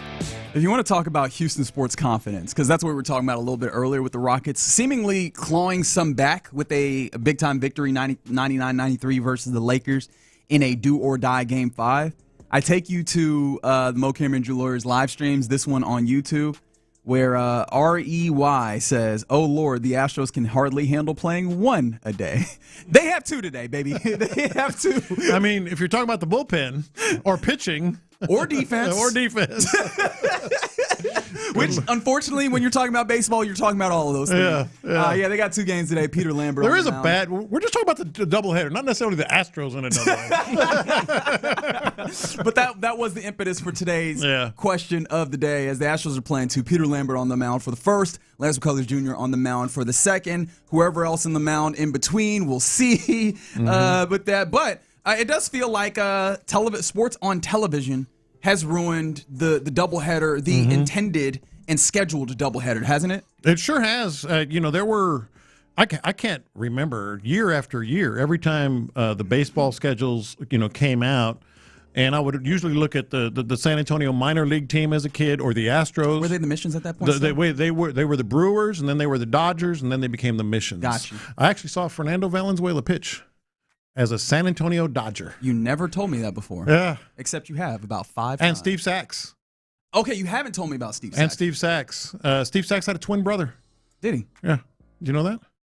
I can't tell if this is a joke or No, not, he did. because I can see the setup for the joke, and I don't want you to his name was there. Tenor. No, just kidding. That's the cleaner version of the joke, but yes. Unprotected was his first name. All right. There it is. There it is. No, he really did. He had a twin brother that only made it to AAA. Or maybe, but they were both. I mean, they were making it to the minors ain't bad. Anywho, I used to look at the schedules of the San Antonio minor league team and the Astros because my dad would always take us to one big trip, to Houston to watch the Astros, and I would look for the doubleheader days, and it was awesome. Yeah. Like if you're 12, 13 years old and you get to watch baseball twice? Yeah. Hell yeah.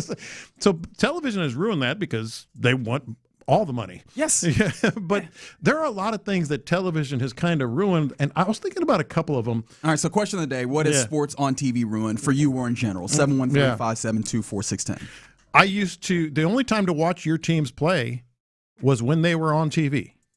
I mean, that was it. There wasn't like when they were on national television. Or even, semi-local, like, whatever the local state network was back then.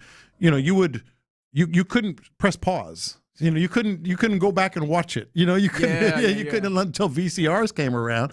So I would always sprint to the front of the line at communion on Sundays, so I could just bolt right after communion and get right to the TV to watch the game, which maybe makes me a heathen, but or talk my way out of having to go to church if it was a really big game. Oh, hey, I know you faked sick at some point. Oh, of course. I was like, I didn't know that. And I was an altar boy.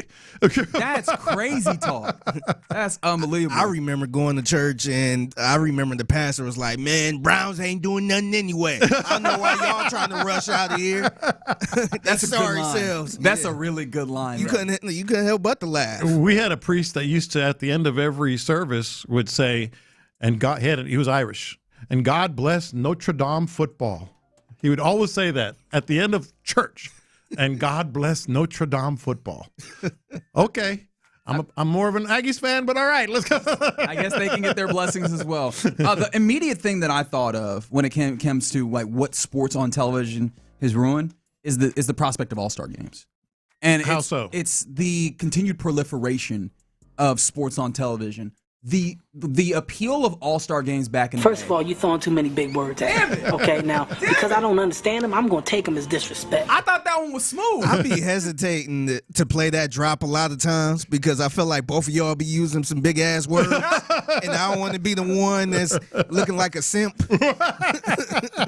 No, but that was crazy. What was that word you proliferation. said? Proliferation. Yeah. Like, why? With more and more games on television, I think that the All-Star game used to be, the value of it is, hey, these folks that you don't usually get to see very often, here you go. They're all together, and you have an opportunity to see them. Yeah. We can see all these games. If I want to watch, I want to watch every single, for some godforsaken reason, Yankees game, I can watch every single Yankees game. I can see it live. I can see replays. I can see highlights. I can watch every single. So if Aaron Judge makes the All-Star game, what do I care watching the AL All-Star team for? I watch him all the time. I see him play. The novelty used to be, you don't get to see these dudes, and you definitely don't get to see them play them together. Reggie Jackson or whomever it was. Yeah. I think at least it was in large part of it. Yeah. So All-Star games, I've long held that, yes, obviously the competition in these games, especially when you see like the basketball All-Star game isn't the same. The competition in the baseball All-Star game is still there. What's the argument there? I feel like it's just that appeal has been gone, and I think that is with more and more television being available to us, it makes it so that those All-Star games are no longer as fun. I think what ruined it for me was just all of the commercials and the ads. Not just TV commercials, but just the promos. Stuff. Yeah, promos and stuff on the floors and the patches on the jersey. And this award is brought to you by T-Mobile. And it just seemed like everything they doing. And look, get your money wherever you can. But to me, it kind of turned me off a little bit. Where it's just too much. We all love instant replay. And I feel, presented by Verizon, going to replay to confirm or deny a call. But there was something about going to school or the barbershop or wherever it is that you hung out with your fellas and your friends and arguing about a call. Now there's no more. I do miss that. There's no more. I was right. No, I was right. No, I know I was right. No, I know I'm right, because it's right there in living color. I think the part about that ticks me off is when they go to instant replay and the tiny little piece of fabric is on the line. And they're like, oh no, that was out. That was especially when it overrides a really cool play. It's just like come on, man. Like we can't get to the nitty gritty like that. Oh yeah, I remember so many conversations and arguments like at lunch at the cafeteria. From the naked eye, he was in. He was in. He was out. Yeah. And now so you can't make that argument anymore. You mean the lunch counter, right? The cafeteria. Yeah, the lunch counter. The cafeteria. Oh, okay. Yeah. I didn't know that they had those then. Another one that I had was when we talk about sports on television and the things that it's ruined. I think sitting in the nosebleed seats, and this will sound elitist of me, but I think we all understand what I'm talking about. There are certain seats in any building that in a more regular season context, or at least not like the highest levels, because you get to the World Series, being in the building matters, right? You get to an NBA Finals, just being in the building matters.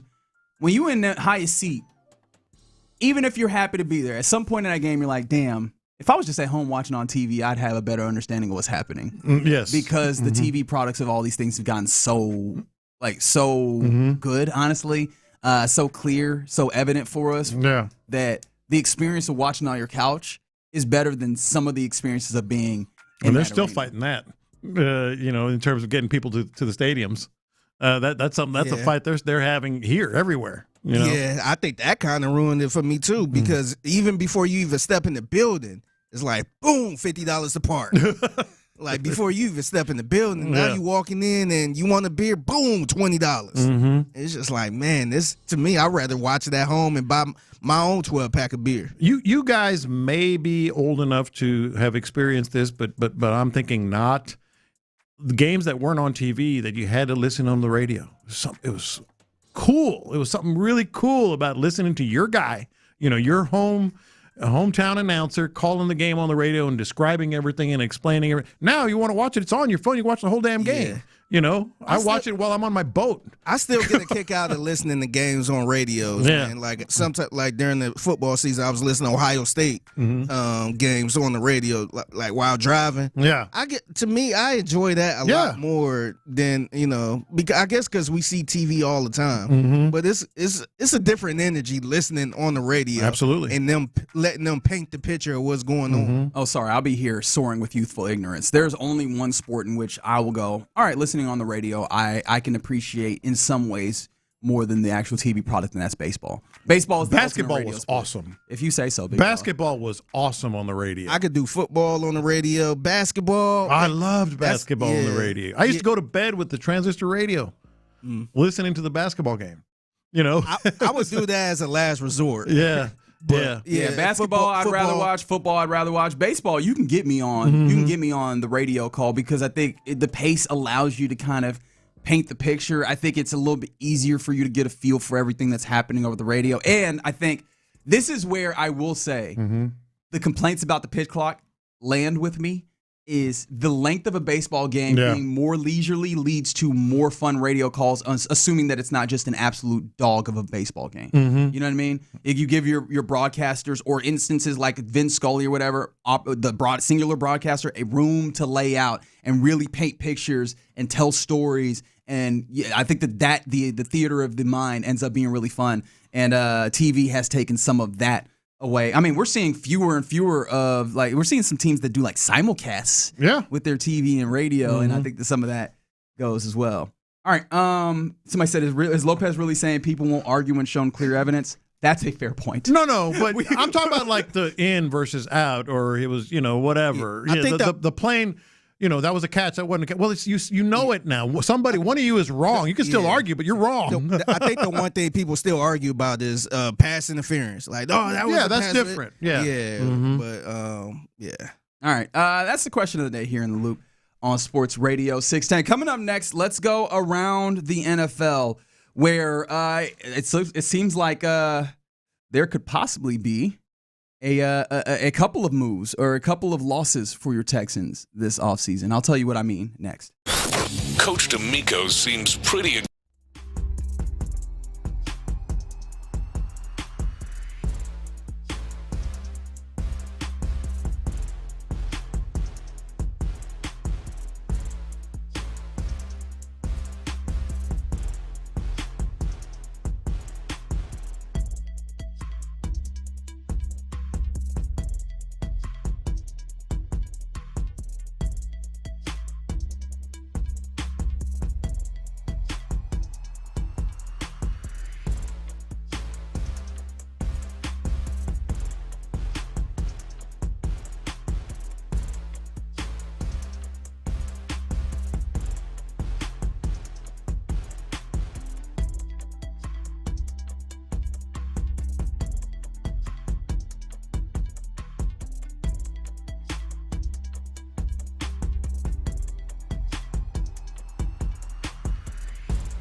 Land Studios, KILT FM HD2 Houston. On Odyssey Sports Station, the Texans play here. Let's go around the NFL in the loop style. Why are you smiling? Because I love football. Here's John Lopez and Reggie Adetula. I'm going to tell you all about how much fun you're going to have this season. On Houston sports leader, Sports Radio 610. All right, we're about to go around the NFL here in the loop on Sports Radio 610. But I guess, is this a programming note? Because it's not our programming. However, Nick Caserio, for the second day this week, will be on kind of national. It's not television per se, is it? But like national platform. A national platform. Yeah. Because he'll be joining Kay Adams' Up and Adams show. And that dude is getting real comfortable doing all this media, ain't he? He's doing the old car wash, man. He's going from here to there to there to there. And this ain't really with like because sometimes he'll do those with a particular reason. I guess the draft just happened, so maybe that could be the reason that we put up here, but it's not like we see all these other general managers doing it. Yeah. The question that flashed through my mind when I saw that not too long ago was, whenever Nick Caserio is done as the general manager here with the Texans, which I'm not making any comments about when I think that might be or when that might be or whatever. Whenever that time comes, do you think that he would like go into media? Because there was a point in time where I would have said absolutely not, and it's becoming more and more in my brain where I'm like, I could see him being some level of analyst somewhere. I actually do not. I could see where he would be a relatively regular analyst or guest, but not a regular on like a Sunday show or something like that. I think he's more of like, come in, give us some perspective, this week or whatever, and then move on. A little known fact about Nick Caserio: he's a pretty big fan of sports radio and such. So I could see where maybe it would intrigue him, but probably like a here and there kind of guest. Maybe so. Nick Caserio joins us again. Right? Is he probably the most popular GM in the NFL? Oh, no. Howie Roseman. What, popular in what way? I'm just popular. Like we got to get Nick Caserio on because I feel like I see him more than anybody else on these shows. From a media perspective, maybe he's definitely on the list. Well, I mean, do you see Howie on? Right, because he doesn't do a lot of that. That's what I'm saying. Is he probably the more popular from a media perspective? He's up there. Who else would be on the list? I'm trying to think. Who are the other GMs that even Gladstone? Gladstone's always doing the. He's always doing stuff. Yeah. He did one yesterday. Okay. This is funny because I think that this might be like a selection bias thing in my brain where he seems like he's on there a lot because I notice when he's on there and when other GMs are on there, I don't necessarily clock it or log it in my brain. I'm trying to think who other GMs do they have like as interviews. I mean, Jerry Jones obviously is one of those. That's a little different category. How you view that? Do they get any of the? Les Snead? No. I'm trying to think. I'm looking. Does Brett Veach really end up doing any of this? Yeah, I'm having a hard time really placing him. Yeah, he seemed like he be on all of these shows. Yeah, he be on a lot of shows. It's not just McAfee and all that stuff. He seemed Brandon Beane does a lot. Yeah, yes, Brandon Beane does a lot. Yeah, that's one. Yeah. Somebody said Jerry Jones is the most popular. He's also the craziest. Yep. Yes, he is. Yep. Yeah. I think that is not something that you could say about Nick Caserio. That's a category of his own. Yeah, without question. Without question. All right. We go around the NFL, and in the portion of the program where I apologize because I don't even want to still be doing this anymore, Mike Vrabel apparently attended a Patriots season ticket holder event in which he got a rousing standing ovation. Ridiculous, but predictable. Hey, he's our guy. They're hell or high water. Standing ovation for Mike Vrabel. I'd like to find out why. I mean, I kind of know why because he's their guy and they're Patriots fans and it's a season ticket. But like, we need to give him a standing ovation because why? Just because he's your guy? Well, this happened Tuesday night at the season ticket holder event that they had, and it seems like the round of applause came at the behest of the Patriots radio analyst, Scott Zolak. So I'm guessing he was like, hey, give a warm round of applause for the coach of your Super Bowl contending team. Yeah. You know, I feel like you could dress this up and really get it to that place. This probably feels more like, hey, this is our coach. This is a dude who played for the team. Right. And I do want, but this is one of those things that you can never parse out. And sometimes you can feel it when you're in a room, that even though you can't quite quantify it or qualify it or whatever. I wonder what percentage of those applause was just, he's our guy. What percentage of those was like, hey, man, look, man, we with you. I know what you go. I see you, big dog. It's cool. I've been there myself even. Hey, I wonder how much of that was there in there. Obviously, there's no way to quantify it, but it is odd. Now, I start there so I can pivot to here because I'm certain the Patriots aren't very excited about this nebulous thing happening with Mike Vrabel and the alleged extramarital relationship that he had with former NFL insider for The Athletic, Diana Rossini. Is this related to the question I'll ask? Because we found out, I believe today, that the Patriots will be inducting a player into the Hall of Fame, and his name is Rob Gronkowski. Yeah, a little fishy. No, they announced it yesterday. The team announced it yesterday. That was still after all the Vrabel stuff. I think this is going to be something. I mean, this was going to be something they were going to do anyway, but maybe a little fishy on the timing. That's the thing is, I don't find it suspicious because he's a Hall of Famer. He is 100% an Hall of Famer. He might be. All right, let's do this. Is Rob Gronkowski the best tight end to ever play the game? I think he is. I think so as well. Yeah, and that's with all the respect I can muster for some of these other cats that have come around, right? Because there have been some truly great ones. I mean, he's going to finish his career depending on unless Kelsey becomes 3 more Pro Bowl All Pros or whatever. I think he's better than Kelsey. I think he's better than just go down the list of some of the great tight ends. He's a dancing apex. It's like if you taught a polar bear how to catch the football. That's Rob Gronkowski. He was just menacing in the run. He was fairly fleet of foot for the size, dependable catching the football, stretch the field, all of that. No, he's incredible. And so the idea that he goes into the Patriots Hall of Fame, it's almost like, why did it take so long, even though it hasn't taken that long? Yeah. The problem is, you did this at a time where I go, are you using this to cover? It's just like, this reminds me of, I think the Falcons had Michael Vick back one day. And, Michael Vick, polarizing figure, because you remember that time that he fought dogs? You know what I mean? And so even in Atlanta, where Atlanta has a lot of love for him, you can't be guaranteed that, the people are going to cheer. So what they did is they rolled him out here with somebody that you can't boo against, Roddy White. Yeah. Right? They had Roddy White with him, and they were like, hey, we're going to roll these two things out together because even if you want to boo one of them, you can't boo the other one. And I feel like there might be a little bit of an aspect of, hey, guys, look over here, Rob Gronkowski. Yeah. You love Rob Gronkowski, don't you? Who doesn't love Rob Gronkowski? I could see where this normally, and this is just kind of my perspective in recent years, this is normally something that teams roll out like in August or right before camp, to kind of promote season tickets and hey, the schedule's out and all that. So I could see where they were going to roll it out, let's say first week of camp, Patriots camp or something. And they're like, let's bump that up a little bit. let's move this forward. Let's bump that up a little bit to now. Right. It's like, what could possibly have made that a necessity in at the end of April? Yeah. I wonder. So yeah, no, that's the 832 or someone from the 832 asserts that they go Shannon Sharp and Tony Gonzalez. Those are the two, along with Kelsey.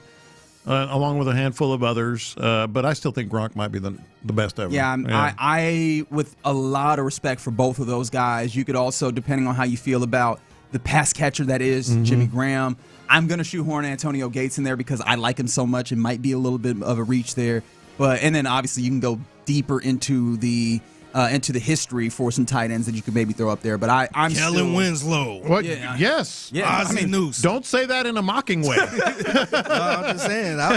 You'll have a fight on your hands. I'm surprised they ain't come through on the from text people line like already. me. I thought Winslow was. You got to say that with some respect in your voice. Kellen Winslow.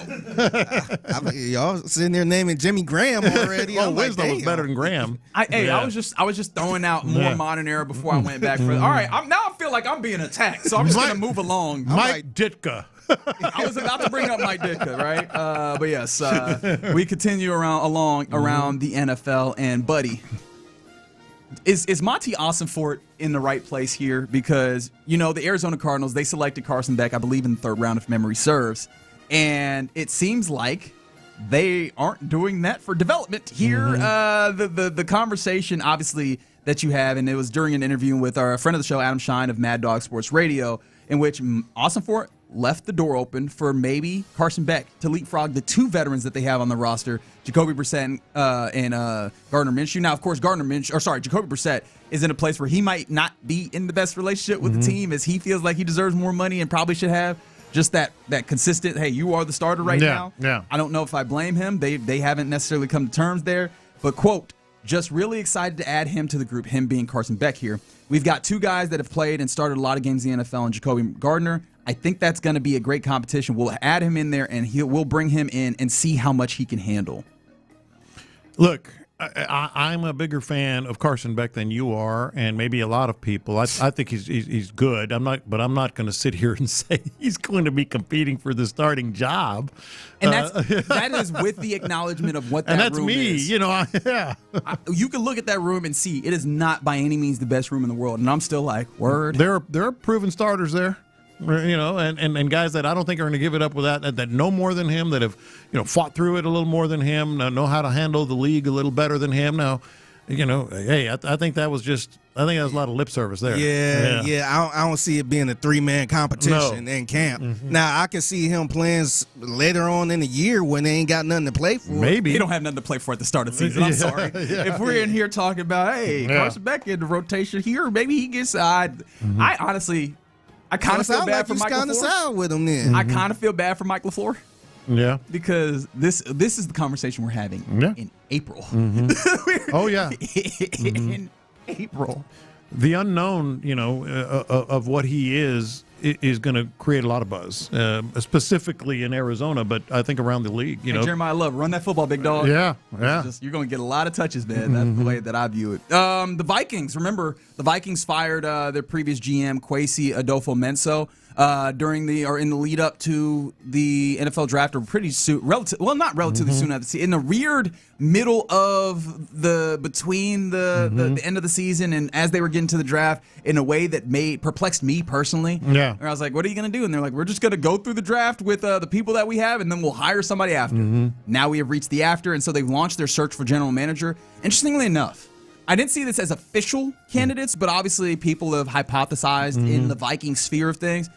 Both assistant general manager for the Texans, James Lifford, and assistant general manager for the Texans, Chris Blanco, are presumed candidates. And remember, Chris Blanco was the director of pro scouting in Minnesota a few years ago. Remember when Nick Caserio had his pre-draft press availability, and I said, Lifford and Blanco are up there, huh?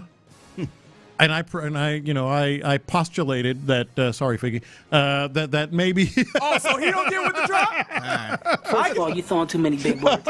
Okay, now because I don't understand him, I'm going to take him as disrespect. I feel showing off at this point. I feel like an athlete where they go, "Hey man, it's cool if you hit me with the foul. Call it both ways, though. Call it both ways. It's got to be both ways. I'm cool if it's a. Reggie over here talking to the ref. Come on now. Like you see what he doing over here. Look at the team fouls. Look at the scoreboard. He's grabbing me, man. Look at the scoreboard. They got 17 fouls. We got 2. Watch when I drive to the hoop. He gonna grab me. Anyway, remember when I said that's interesting? Yes, that's interesting. Nick Caserio knows what he's doing, and he's trying to help his guys. He put them out there in front, and I think these general managers. I always talk about the NFL as a sewing circle. He knew what was going on. He knew what's going on in Minnesota. I could easily say at minimum both of these guys getting interviews.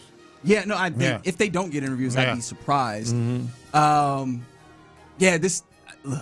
I know that the Texans are probably somewhat prepared because I think in the same way that you're talking about, I agree with you that I think that Caserio's positioning his guys to have that next step up. It's part of being a good friend, but more importantly, that's what you do if you are at the top of an organization. I think if you're good, is you try and cultivate talent and help them grow. Yeah. And it seems like that's the case. I will say, it does feel like the way that their organization runs and how relatively tight it is.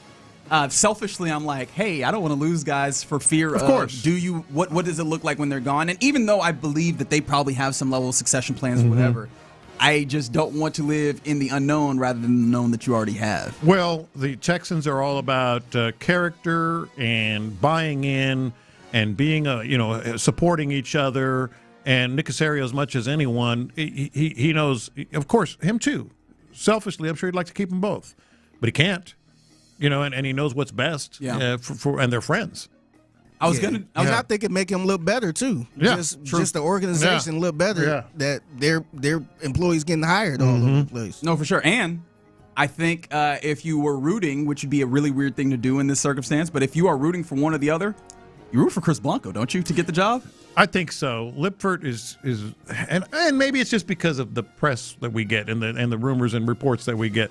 I feel like Lipford is much more integral in what they do. Not to downplay what Blanco does, but yeah, I would have to pick that. Oh, you went with that. I went with, hey, remember the accelerator program and the opportunity to get an additional pick? Oh, okay. Well, there is that too. I wasn't even thinking about that. Yeah, there's that too. Yeah. Shout out to my my diverse brother, Chris Blanco. I appreciate you, big dog. One more thing here around the NFL, at least. Remember, we've been talking about the Ravens a lot in their team construction, but that matters, right? It was the Tyler Linderbaum. It's various different ways about it, and now this comes back around for them because obviously Tyler Linderbaum goes to the Raiders for a godly amount of money, ungodly in fact amount of money, and they did not find themselves a replacement at center. And so Eric DeCosta talked about the fact that they could trade for a center. Eric DeCosta, mind you, the general manager there. And I don't know if this hit your ears the way that it hit my ears, which is, hey, would y'all wait for the Texans to get through their center competition and then maybe send you one of those? Let me tell you how good a player Jake Andrews is. He doesn't even fit their scheme. This guy is so good. I mean, he is perfect for your organization. We need to bring up that Nick Caserio scouting report on Jake Andrews. Right. Who all would you be willing to give up? What do I have to do to get you into a Jake Andrews trade today?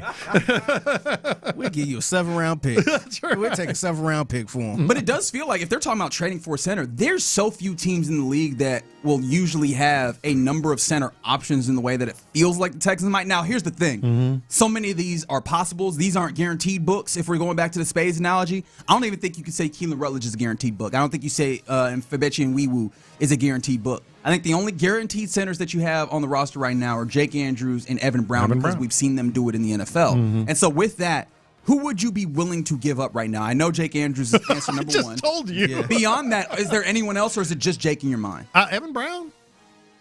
Right? I think so. Yeah.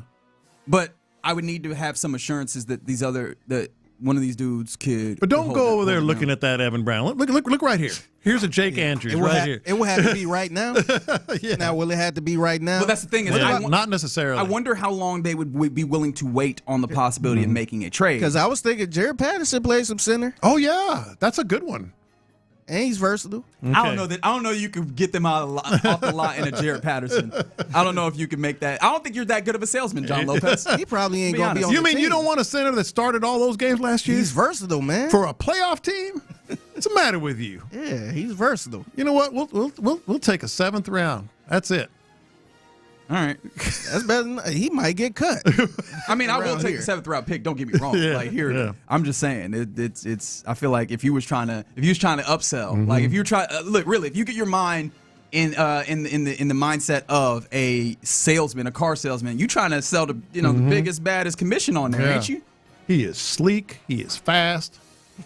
Does it come with the warranty? No. You're like, absolutely not. And that's around the NFL here in the loop. No takebacks. Once you drive it off the lot, the short, big dog. That's right. Do not come talk to me no more. All right.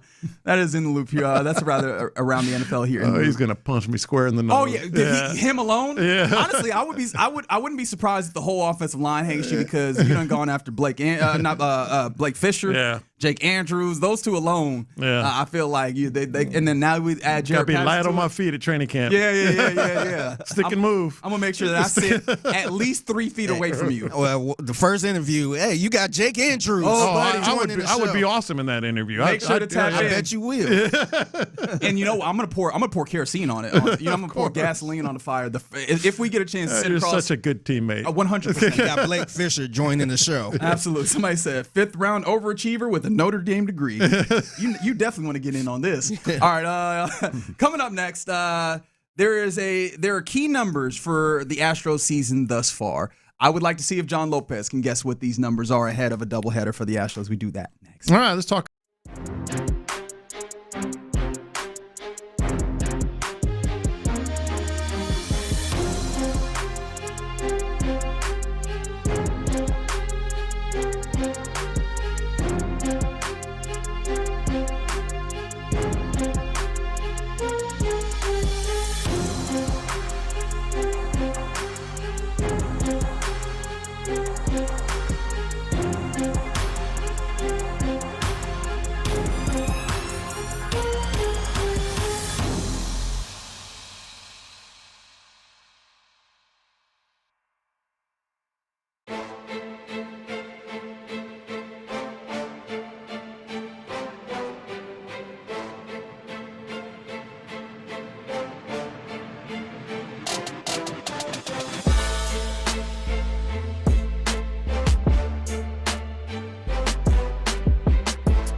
basketball game with Area 45. Instant reaction, analysis, and your thoughts on the action immediately after the final buzzer or final out. It's H-Town Postgame, energized by Base Power on Houston Sports Leader, Sports Radio 610. In the Loop is powered by Mokaram Injury Lawyers. Heard in an accident? Call Mokaram Injury Lawyers at 281-222-2222. Yeah, you're in the Loop here on Sports Radio 610. Thankfully, the Rockets got a victory last night, and we were talking about it before we got off the air when the Astros game yesterday gets rained out, or at least is postponed. I believe it was due to inclement weather. They set up the doubleheader, and I was like, yeah, maybe they just didn't want you to have two Astros games two Houston games at the same time that could stand to disappoint. Thankfully, the Rockets actually did not disappoint. They did not. Went pretty much wire to wire, looked really good in that circumstance, and maybe it was just they needed the Astros to clear out and let the Rockets have their day. Maybe that's what it needed to be, but the Astros have a doubleheader, and this comes with games 31 and 32 of the season. So they're 30 games through the season at this point, and Matt Kawahara of the Houston Chronicle put together the 10 numbers that have shaped this Astros season, and I want to see just how intently you know this Astros season right now, because I'll throw out the number and see if you could tell me as we get ready for the Astros' first pitch. I'm here for you. I'm going to need your help, Figgy. No problem. All right. Yeah. And you as well on the text line, 713-572-4610. The first number is 16. 16? 16, gentlemen and ladies. 16. It's not their ERA. Probably not far off, though. Not far off. I'm going to say, what is 16? They've played 30. I thought this would be I thought this was going to be a layup. Layup. I was going to say 16 starting pitchers at some point. Injured list. There it is. Yeah. Okay. 16 players on the injured list in April. Before the I was thinking 15, but when he said layup, I was like, maybe I missed one. I thought it was 15. Yeah. Somebody said walks per game. Oh, yeah, this is going to be fun. Go ahead and get your answers in, 713-572-4610. So we're 1 for 1. Yeah. Including Hunter Brown, Jeremy Pena, Josh Hader, who is making $95 million, Christian Javier, Tatsuya Imai, Jake Myers. It has been absolutely rough. And it's an all-star team right there. No kidding. And you talked about starter pitchers. That number is actually 11. Yeah. 21 total different pitchers already. Yeah, I was close. Yeah. It's so frustrating that you've had this lack of fortune because you've already not been all that good. I'll take you to the next number, though. Okay. 5.96. That is the starting pitching staff ERA. Team ERA. Yeah. Pitching staff ranks as the major's worst in a number of categories. And ERA, obviously, one of those.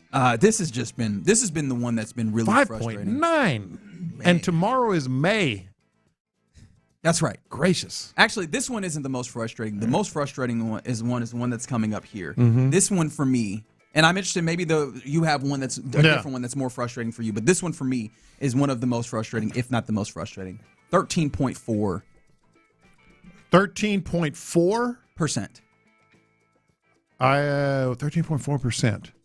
I'm going to say no, not quality starts. 1 out of about 10. Yeah. 13, which actually isn't far off. 0.4. You got me. Walk rate. Okay. Wow. Yeah. Wow. Yeah, man. The highest walk rate. That doesn't even seem possible. Dude, the highest walk rate in franchise history is 10.7%. Yeah, that doesn't even seem like a possible number. They are doing otherworldly amounts of walk. This is just, how do you plan on winning with the injuries that, they probably have some level of factor. I think we get to this point talking about the Astros. There's some level of factor in here that that is contributing to the number of injuries. Yeah. But we could maybe put that off in the luck pile.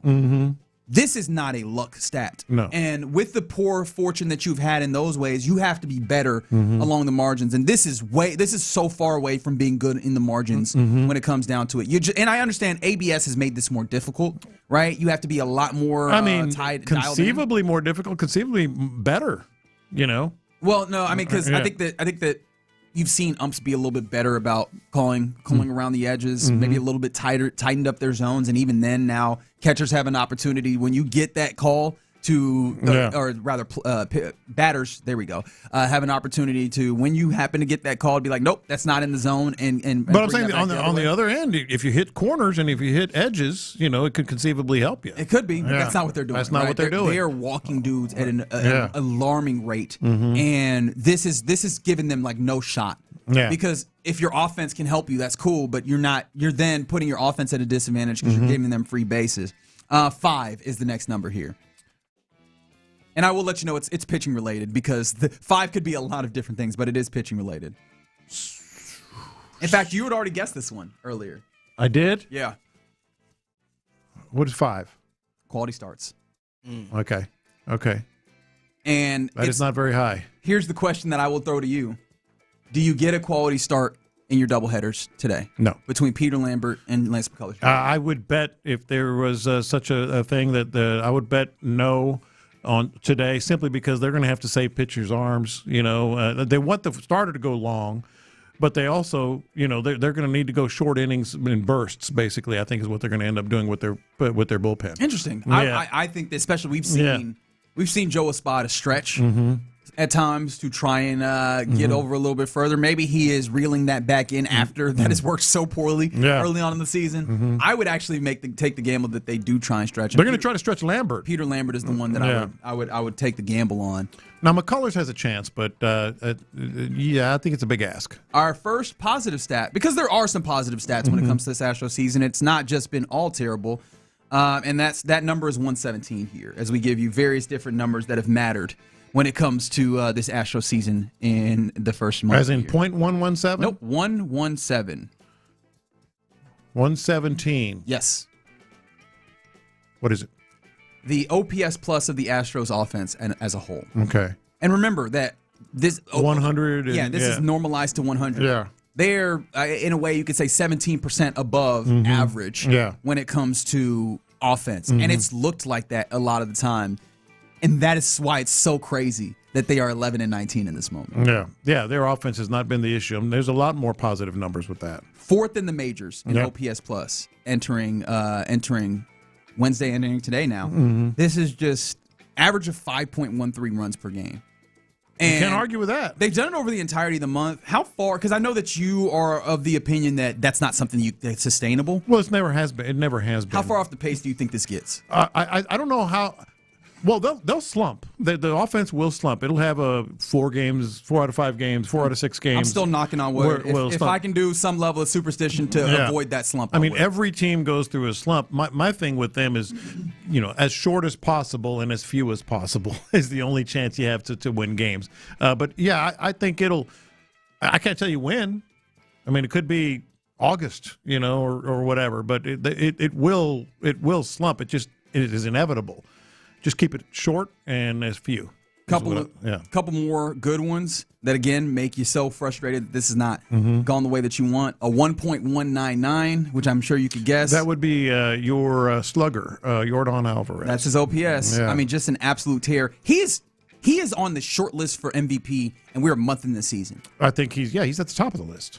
I'm saying, literally, it's probably, you got 2 guys that you could probably put up there as, hey, they're MVPs, and then everybody else can maybe be playing for third. Now, of course, the season is long, things will happen. But Yordan Alvarez, he is playing in such a way where he would have to be out of baseball for, out of playing for a long period of time for it to knock him off of this pedestal. It's him and Judge, and they are going to be MVP candidates. And it really sucks that his candidacy will be hurt by the fact that the Astros are what they are right now.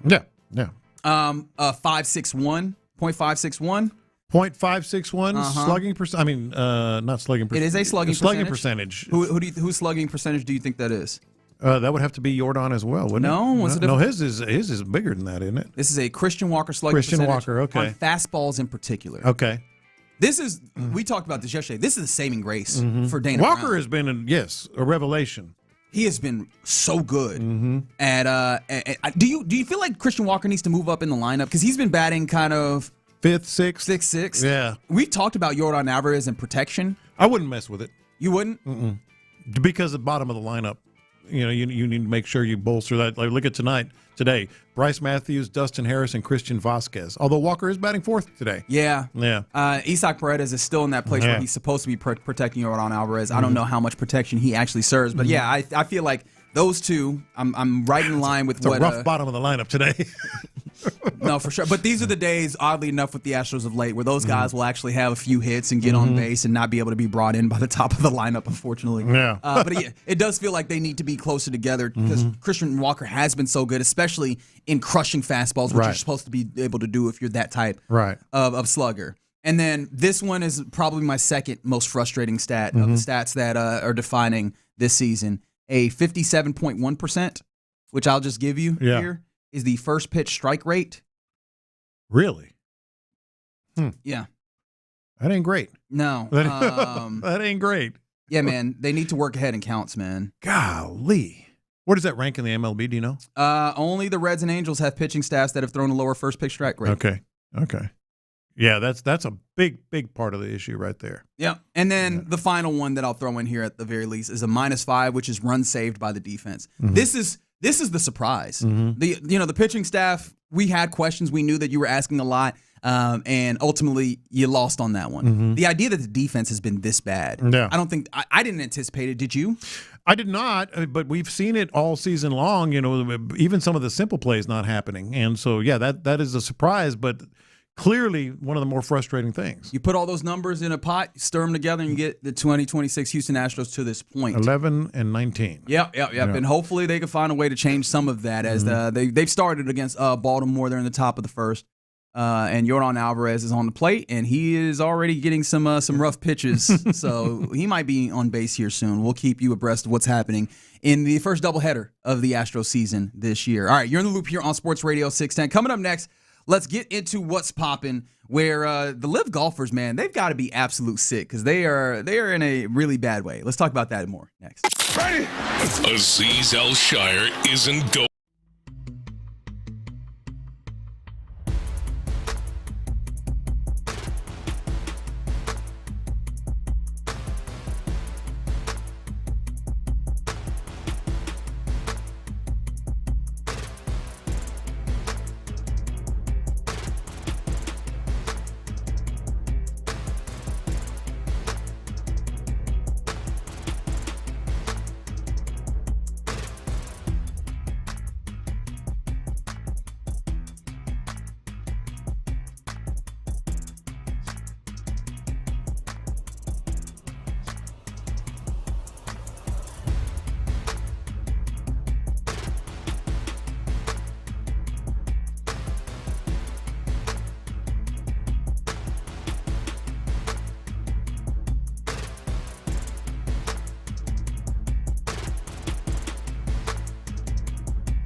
The Sports Radio 610 text line is energized by Base Power. Save money and switch today at basepowercompany.com/610. The biggest stories in sports and entertainment. Sports Radio 610 style. In the Loop presents What's Poppin'. All right, let's get into what's popping here in the Loop on Sports Radio 610. The most evident is the one that's directly in front of me. The Houston Astros in the first of a doubleheader, a getaway day doubleheader, which that's got to be not very fun. This was already kind of one of those weird series where you start on Tuesday, go through Thursday before. Yeah. You have your weekend series, and then yesterday gets rained out. So they'll play 2 today, and then, get on a plane for their weekend set. Which that's not necessarily fun. No, it's not. It is not. Yeah, that's all. It just doesn't feel all that fun to me. Not fun. Not a far trip for them because they'll be headed to Boston to play against the Red Sox. But and they're a mess. Yes, they are. Yeah. Do you feel like the Astros come out of Boston with getting anything done? I feel they got to beat the Red Sox, right? I said right. If they get swept, do you fire Joe Espada? Well, I don't think you're that hasty. But keep in mind, after Boston, they have a really tough stretch. If I'm remembering it correctly, they're going to Dodgers, Reds, Mariners, and then the Rangers haven't been atrocious. And Dodgers and Reds are leading their division. Mariners, obviously, you got swept by them earlier in there, didn't you? And what's funny is that those are the Astros and the Mariners, 2 teams at the bottom of the AL West. If I had that, no, that's wrong. The Mariners are back, are up there, second behind the A's. I forgot the Angels. God, you will have a worse record than the Los Angeles Angels and Anaheim. God, that's disgusting. Currently 0-0. Pete Lambert handling business in very, very early. Gets the first couple of outs in the bottom of the first, rather. And so doing it with not too many pitches, and that's going to be necessary. That's going to be really, really important. Yeah, he's got to get some innings eaten up. I've already said, man, I'm putting the call in for Pete Lambert quality start. All right. I'm putting the call. He called it. That's right. Will it be worthwhile? I have no idea whatsoever. You seem to, I don't think you put in the call or anything, but you seem to be interested by the thing that's happening over there in Golden State, in that general San Francisco Bay Area with the Warriors, as obviously a disappointing end of the season for them. Just a disappointing season in general. Steph Curry missed a lot of time. They did not make the playoffs, and Steve Kerr is in a place where he is debating what his future is going to be. Apparently, they're going to reconvene next week. Yeah, he had like a long meting, and then they said, all right, let's do this again. I mean, I guess, I don't know what could they be just ruminating on? I have no idea. If you have this long meeting with your head coach and the owner, you need another one? Yeah. It's weird because he's trying to decide if he wants to remain the coach. I don't know if that's the case, but he did reportedly meet with media agents. So it feels like if he does not coach there, that he will end up doing the thing where he goes and goes back to the media circumstance. Right. And so for anybody who might have been, especially earlier on in the series, thinking about what the Rockets' offseason could look like and whether or not that could entail a switch at head coach. In a heartbeat. I'm feeling like Steve Kerr is not going to be in it. Oh, I feel you're right, but I would do it in a heartbeat. Really? Without thinking about it, you're like, bring in Steve Kerr. Yeah. We will do that. And it'll be all good. Yeah. Okay. You don't? I don't. No, I don't. How come? But I'm also not sure. Yeah. I'm also not certain about how this goes. I don't know. Steve Kerr is really interesting to me because it feels like his particular brand of coaching has been just kind of setting up a system, and then those guys go and work in it. And I have said, though, that it does feel like the way that they play would have been really beneficial to the Rockets this year. Did you just convince me? Maybe. You might have just convinced me. Yeah, it ain't going to happen, though. Yeah, I don't think so either. Kevin Durant, after your Rockets get a victory in Game 5, a winner be sent home game. The Rockets must win back to back. They stave off elimination, a 99-93 victory, basically wire to wire. It really felt like that. They looked really good in it, but however, they needed to come up clutch in a clutch moment, and they did that. Shout out to Reed Shepherd with a big time 3-pointer after he got pushed by LeBron James, and then steals the ball from LeBron James to help widen the thing back out. And that has to feel good because Clutch is what you brought in Kevin Durant for, and he has already been ruled out for Game 6, so he will not be on the floor Friday night. And the Rockets. One report says possibly the postseason. However long that postseason is for the Rockets. So he's out for Game 6. It boggles the mind just how this all happened with him. From knee to foot to ankle and everything else after playing 78 games. But he has been ruled out. I don't think as many people feel as bad about that, and we'll probably talk about that in the next segment as they did before. But definitely ruled out. I think Şengün and others are starting to spread their wings a little more. And like I said, we'll get into that next segment. Yeah. I know that you had quite an affinity for countdowns, especially when we were headed to the draft. How about this? 42 days and 11 minutes and 30 seconds till FIFA World Cup 2026 gets going. Where are you seeing that clock? There's a clock on it? Oh, yeah, man. Yeah. FIFA 2026countdown.com, big dog. Yeah. I keep that one in my bookmarks. I'm Y'all excited. know? What you mean? I'm very, very excited. And I think the ones who are not, and figure you're not a big soccer fan, I think your eyes are going to be opened a little bit once you start to get into it, especially it being here. Yeah, no, I'm definitely going to try to tap in on it. Well, I don't think I got the time clock. Yeah. You're not that into it. Yeah. All right, fine. I mean, you know where it is. I'm just leaving that open for you.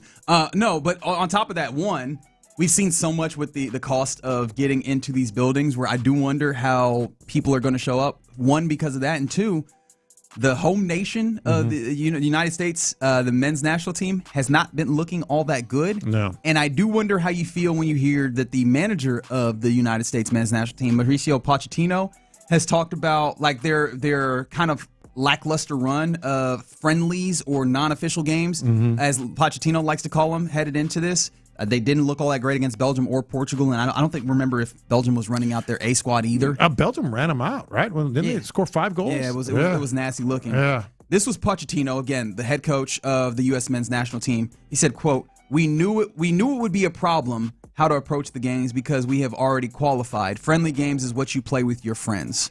We are fighting to change that mindset. We need to create that habit. We are fighting. They're not in a position to do that. Brother. Yeah. This is a 4-year cycle, and you're at the end of it. We're at the end of that cycle. You're talking about we're fighting to change the mentality. This is such a bad look for what the U.S. men's national team, or what it portends for them in this tournament, isn't it? He's been polarizing, at least for the last year.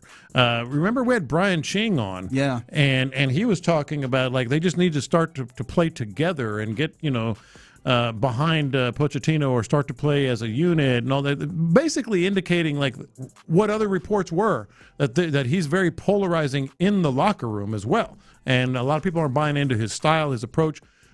Some players didn't even participate in some of the lead-up games. Yep. That's not a good sign. Stayed over with their club teams and didn't come over for international duty. Yeah, that's not a good sign at all. No, I think that could be detrimental to like how much the U.S. gets into the World Cup. Now, of course, it's here, so I think that changes a little bit when it's on your home soil. But I've got to be honest. I'm very. I have a lot of trepidation when it comes to what this team is going to get out here and produce. I'm with you. Now, I do think it's going to create a lot of buzz simply because they are guaranteed 3 games. Now, they might not turn out the way you want, but there is going to be, a good 2-3 week period there where, all TVs are going to be, kind of tuned in on that. And they're in an advantageous group, so they should get 4. They should get those 3 and get to the knockout, and then only God knows what happens after that. But yeah, that as a quote, I mean, he had a number of other quotes, but that as a quote that came out coming through, leading up to this, again, 42 days out, I was like, hey, man. Yeah. Way to inspire the troops. Wait. He basically said, I got no idea. Oh, great. Way to inspire the troops. Let's go win now. All right, so one more thing here, or maybe a couple things, depending on how we move through this. But got a couple of weeks till one of your favorite times of year, which is schedule release in the National Football League. And Albert Breer of Sports Illustrated made a very good point when it comes to schedule release as it relates to one particular story that's been very big in the sports media. Interesting, too, because you think about all that's ahead, right? Like the schedule release is, I believe, next week, maybe the week after. Like, and all these teams bust on each other during the schedule release. Like, do you think a bunch of teams are going to have the Chargers, like, are ruthless going after people, like, in these things? I wonder if that's going to be part of it, or if there's going to be some sort of edict from the league not to touch it, And if nobody touches it, then does that become a story? Like, there's that. there's a Michael Jackson song they could play in the stadium when the Patriots come in. There's like little things like that I think are going to continue to happen. They're going to continue to have to deal with. Could the Mike Vrabel thing in the schedule release become an issue? 100%. I had not considered this. I hadn't either. Oh my goodness. And now I'm even more excited. Chargers are ruthless. And not only are they ruthless, they're very good at the subtle. Yes. The little Easter eggs, that you kind of like, oh, wait, was that about Rossini and Vrabel? Yes, it would. Had to be, right? But you're not 100% sure. I just want to see what less than the actual things themselves, I want to see the things that are getting pitched in the proverbial writers' rooms as they are putting together these schedules. I want to see the things that they were like, is that too much? Can we get away with this joke? Oh, great base running. Jose Altuve. I'll give you one guess. Oh, okay. Sorry, Paul. My bad. I ruined it. I'll give you one guess. Yeah, Jose Altuve made the final out of the top of the second by getting caught stealing. He was looking around like, why y'all surprised? He really did. Y'all knew I was about to. He got tagged. He looked up like, well, it'd be like that sometimes. I'm always excited about the schedule release. Back to that point, I'm even more so now. Yeah. That is good. Titans are good at it. Yeah. Chargers are good at it. The Titans have a reason to. And the Titans is where he coached. You see what the Chargers did with, I think it was Urban Meyer? Yeah, I remember that. They played Jacksonville. Yeah. And they had the infamous sitting at the bar. Yeah. Oh, I can't wait. Yeah. Can't wait. Will you be disappointed if all the NFL teams seemingly just stay away from it? Yes, a little bit, but it'll be clear the NFL said something. Why should the NFL say something? The Chargers ain't. That's the thing that I don't like. Why should they? Because it's not like The Athletic is a part. Like if this was somebody, if Diane Rossini was still at ESPN, I could see them doing the thing where they go, "Hey." But one of their head coach, who cares? But they ain't got. They necessarily don't have to bring up Rossini. They could just bring up Vrabel in some type of funny way. Mm-hmm. Yep. Nah, I think that's fair. Yeah, a couple of weeks now. I don't want it to be the crutch that everybody leans on, where all of the jokes end up going to this one place like a lightning rod. Yeah. I feel like there's opportunities for us to have jokes. Oh, I'd be here for it. All sorts of different places. I could see somebody putting on the schedule when they play the Patriots. No Mike Vrabel counseling or something. Yeah. Yeah, I can see that. Yeah, counseling could pop up. There's a lot of. We could go back to that time that he talked about cutting off his member. Like, there's a lot of different places that you can get to with the Mike Vrabel of it all, and so that's another reason I imagine to look forward to the schedule release. Or Mike Vrabel going to Arizona. Yeah, for the weekend. Yep. Something about a resort. Yeah, paparazzi. Titans at Patriots in Sedona. Yeah. Something about a playlist somewhere. There's a lot of places that they could go with that. All right, that's what's popping here in the loop on Sports Radio 610. All right, coming up next, let's circle back to your Houston Rockets, who, again, stave off elimination and do so in a way that they looked good in this game, top to bottom. So who are the real Rockets now? Because we've seen two different versions of them during this series. 713-572-4610. Let's talk about it next. Payne and Pendergast.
West Point Lincoln and West Point Lincoln of Sugarland Studios. KILT FM HD2 Houston.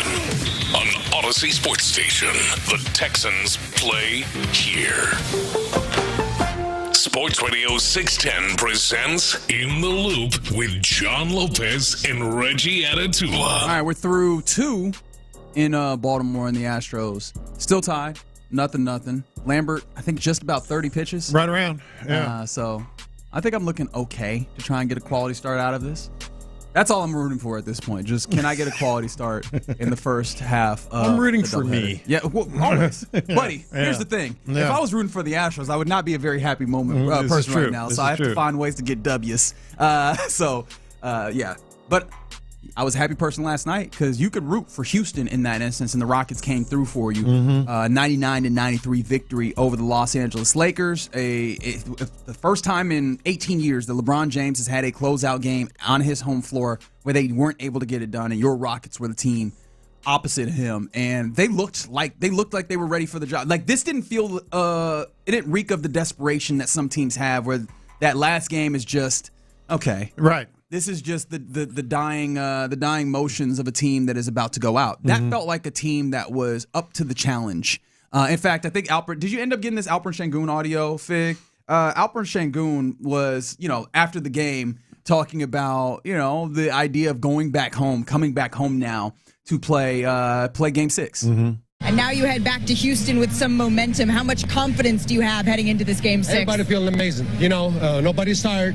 Today, everybody showed it. And we're going in front of our family, fans, Hopefully, it's going to be a lot of people out there. And, we're going to protect home and come back here for Game 7.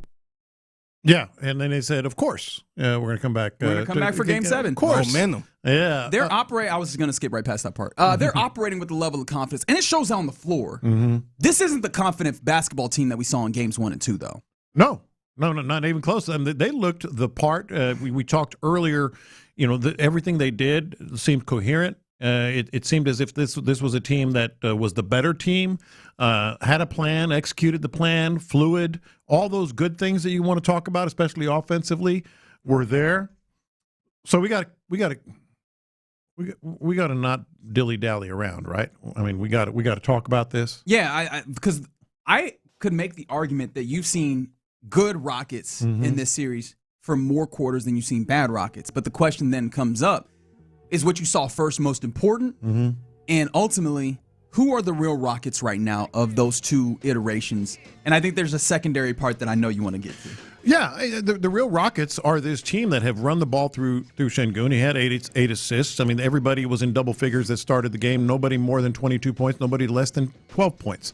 That is balance. A lot of people had at least 4 players had 3 or more assists.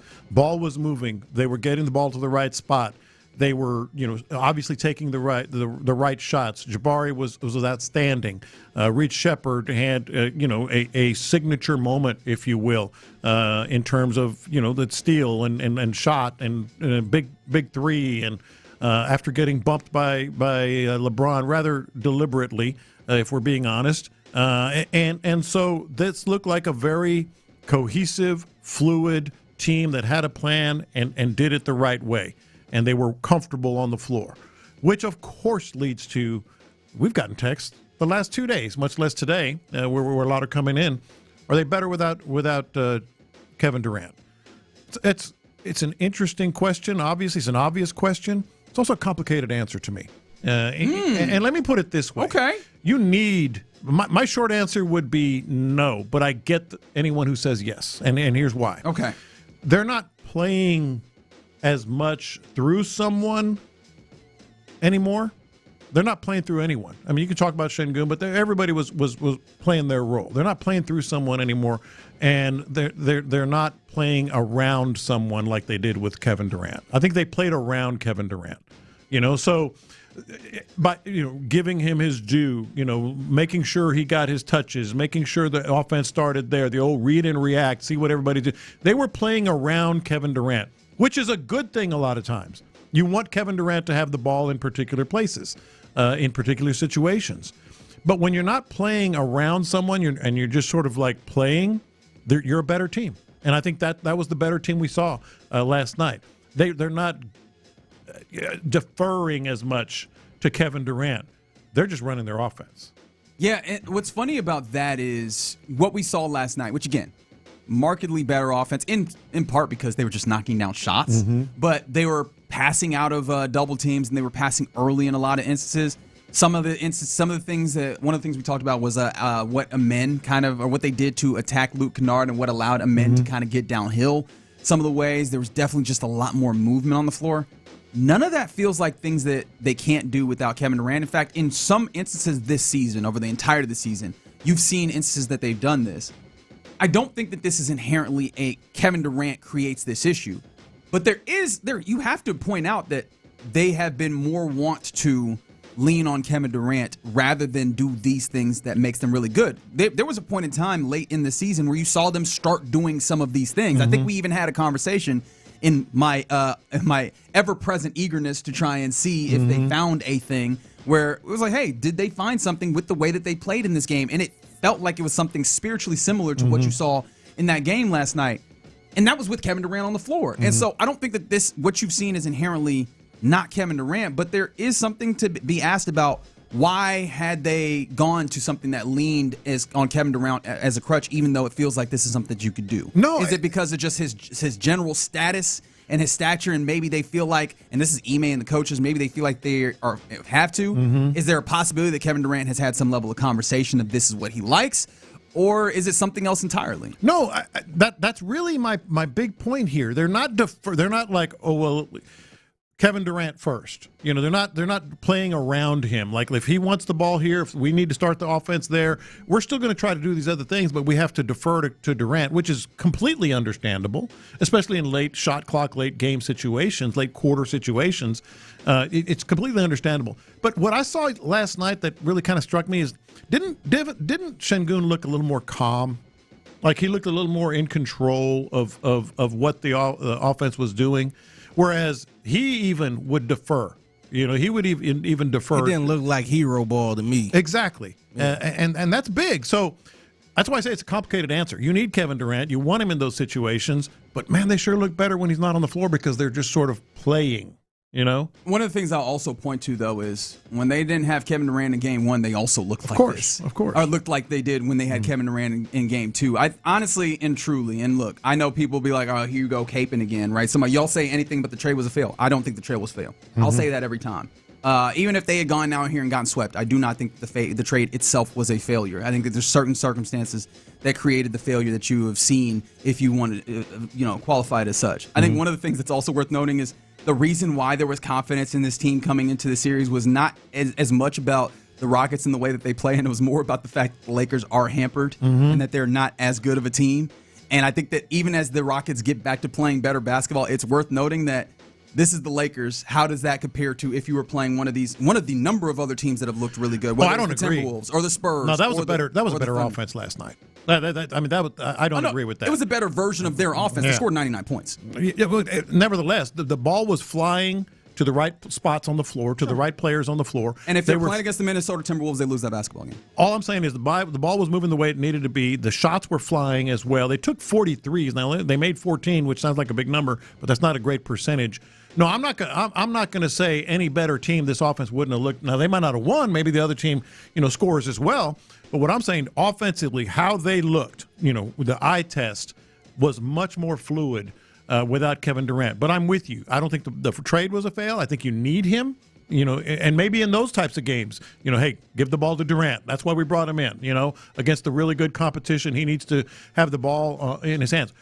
But that was a better Rockets offense, no matter who you're playing. Yeah, it was definitely better. And my thing about it is I think that Kevin Durant also fits in that. The question I've had is why hasn't he? Yeah. But more importantly, I mean, was it supposed to be fully a referendum on Kevin Durant? Ultimately, everything's going to come back to that because he is a star player, and conversations around teams always revolve around star players. Mm-hmm. For me, I don't know if it's everybody, but for me, the more interesting part of it is we were looking at evaluating who this young core was. And earlier on in this series, we were starting to, at least I'll speak for myself, I was starting to have some questions about some of the guys that you were leaning on this young core. If we break this down to, is Jabari Smith Jr. more of what you've seen in these last two games than what you've seen in those previous games? Is Reed Sheppard more of what you've seen in these last two games, including a dude who, when you switch, is capable of holding up? He may not be perfect defensively, holding up better than he has at any other point in the regular season. Like, is that more of what he actually is? Is Alperen Şengün being able to make that right decision in the ways that he did? Is that more of the real versus what you saw in those previous games? I think that those are the interesting questions because that doesn't just speak to this series or whatever series may come if they are able to pull off the unthinkable. Yeah. It also speaks to what we start looking at in the offseason with this Rockets team. It does, but those are some of the big decisions you have to make. There are things that Reed Sheppard did last night beyond just the plays that really decided the game in the last 3 minutes that were very, very positive. And I've been saying it all year. I get he's not a good man-to-man defender. He's a target. He can be a target. I understand that. I think you'd be blind if you didn't know that. But there is value in some of the things he does defensively that really came to light, on the national stage last night. That go beyond that. If you get a steal, and he's been really good at filling passing lanes, grabbing loose balls, knocking balls free. That is just as good as a stop. That is just as good as blocking a shot. On that one possession, but my point is, I think that when we get to the playoffs in particular, which, again, he's made improvement on. I don't want to knock that. When we get to the playoffs, it's less about, hey, you made this one play, which is a big play, especially in that moment. Mm-hmm. It's also, a lot of times we start talking about how many of the plays did you not make, and for Reed, there was more of those before. This is also an important development, and I think that for him, I'm starting to believe that this that you're seeing on the latter part is the real Reed Sheppard, if we're going to break this down to the individuals. The larger conversation about the teams and which ones is real, I think we can probably agree that the shooting that we saw last night wasn't fully real, right? The real Rockets. Right. I think we feel enough to know that, I mean, they shot 35% from three. Maybe this is the real Rockets if they can get up enough shots. Mm-hmm. Well, they got 40, threes up. But I don't think you and I are ever going to see this the same way with Reed Sheppard. He's a target. He's not a great defender. He does a lot more, and it wasn't just one play. You know, he does a lot more for this defense. And he's not a plus defender by any stretch. But I think the fact that, like, he is a net negative. No matter, look at the plus minus. No, he wasn't a negative in this game at all. And like I said, I think that there's been improvement, and I'm willing to say that this is more of what is real and can be real when he's utilized in the ways that he should. At this point, we're like kind of rehashing. Well, but what I'm saying is then you balance that with what he brought offensively, and it was only 12 points, but it was again ball moving, getting to the right guy. Hell, guys that you didn't expect to make threes were making threes because the ball was moving to their hands. And who was it? Tari in the corner that knocked a big one down. Knocked a big one, a couple of big ones down. I think Tari knocked one down. He knocked a couple of shots down. That's the ball moving. To the right spot. Well, they've had instances with this team where the ball is moved and they just can't make it. I'm not going to go out of my way to say they're a great three-point shooting team or even particularly a good I'm saying, but wide open shot, you take it. It went down. Oh, yeah. For sure. But, again, outside of that, just also being able to consistently do that in offense. Does that feel like something that this is the real of who they are? Because also this factors into now Game 6 and the possibility of Game 7, right? If this, who are the real Rockets, right? It's the old, can the real Slim Shady please stand up? Yeah. Because I think before last night's game, we would have said that the real Rockets are the ones that you saw in the first part of that series. Right. And that they found a little, flash of lightning in a bottle, and that wasn't. I think with this additional one, it made me start to go to, can they be this more consistently? And the word consistency shows up because when we talk about who's real, it's what are you more often than not. Well, I'll tell you this: after Game 4, even though they played a very good offensive game in Game 4, I wasn't buying it. It just didn't look. It looked a little kind of sort of disjointed. I thought last night it looked fluid, it looked comfortable, and it looked confident, just in general. So, yes, there's much more confidence in what I'm seeing now, even after despite the win in Game 4. No, I think that's where I am as well on this. It feels like we're getting closer to these Rockets that you're seeing now, especially when they exude the confidence that they have, that this is who they can be. Then the question becomes, how do you make sure you maintain them in that confident place and they don't end up in these weird spots where they're making bad decisions and playing outside of the way that a playoff basketball team can play, like games 1, 2. And honestly, if you can hold down just a minute of basketball, all of this feels a lot different. I started this segment by mentioning I feel like they've played more good basketball in this series than not. It's just inexperience of coming out early and not looking good, and then losing Game 3 because you weren't able to hold on to the basketball and recognize the moment of that situation. Yeah. They showed up in a clutch moment last night. I thought that mattered in talking about what is real there. I think that you mentioned offensively, they were able to maintain a good offensive a matter of approach that traveled from Houston to L.A. Yeah. In that, I thought that those things meant something for this team. How much does it go now once you already went down 3-0 is a real interesting question that we'll have to dive into as well. But I also want to caution myself before I close this out. I have been the optimistic one with the Rockets in this. Am I too optimistic, or have people met me here? No, I think it's a matter of confidence. I'm confident in this team, and I wasn't confident, as I mentioned, even when they pulled, to within when they won Game 4. Yeah. So Rockets with a big win, not just in the ledger, but also I think in the style of play and really kind of the identity of what they are in this moment, right? Being a team that actually lives up to the grit, that locks down a Lakers team offensively, that brought back one of their better scorers in this game. You were able to dictate some things to them, get a big victory, and stave off elimination to bring the game back to Toyota Center Friday night. Yes, sir. We'll talk about that tomorrow, and B. Scott will be in, so that'll be a great day to have those conversations. But you're in the loop here on Sports Radio 610, and coming up next, we got to get to our lunchtime confessions. Coach D'Amico seems pretty excited.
Scoop is powered by Mokaram Injury Lawyers. Heard in an accident?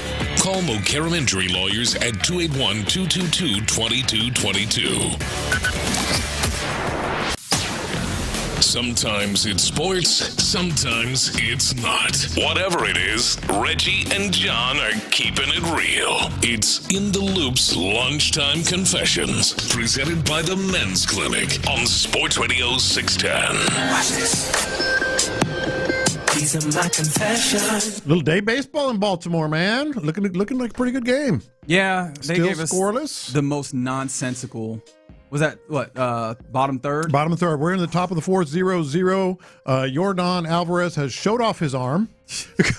Yeah, he's playing in left field, mind you, today. Yainer Diaz getting the job of DHing today. So if you're going to show off your arm, show off your arm. No, I like the idea of, hey, if we're going to have a bad outfielder, might as well have a bad outfielder who can hit. But Yordan Alvarez, he threw it from damn near the warning track. Well, first he showed off the wheels. Yes, got to it. It was a short fly ball. Yeah, he came up and caught the fly ball, and he was like, "I'm gonna double him off at first." Well, he threw it into the dugout.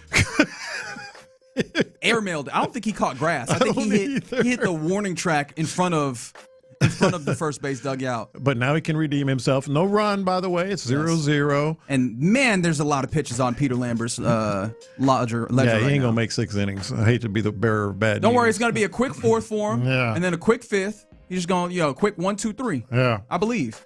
All right, so that's the Astros update. We'll keep you updated.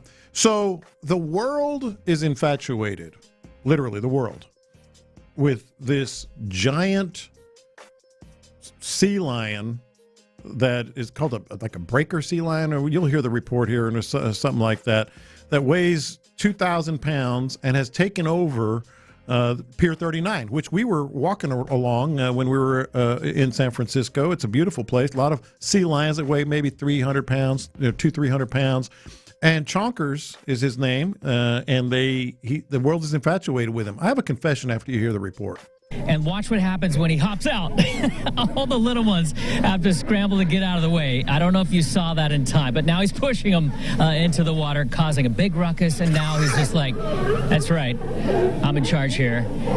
And he's got his comfy spot up there on the dock. He's quite the character this morning. Chalker's hard to miss, and when he slips into the dock there, when he hops onto it, is a lot smaller, or a lot larger than those smaller sea lions, the California sea lions that scramble to get out of his way.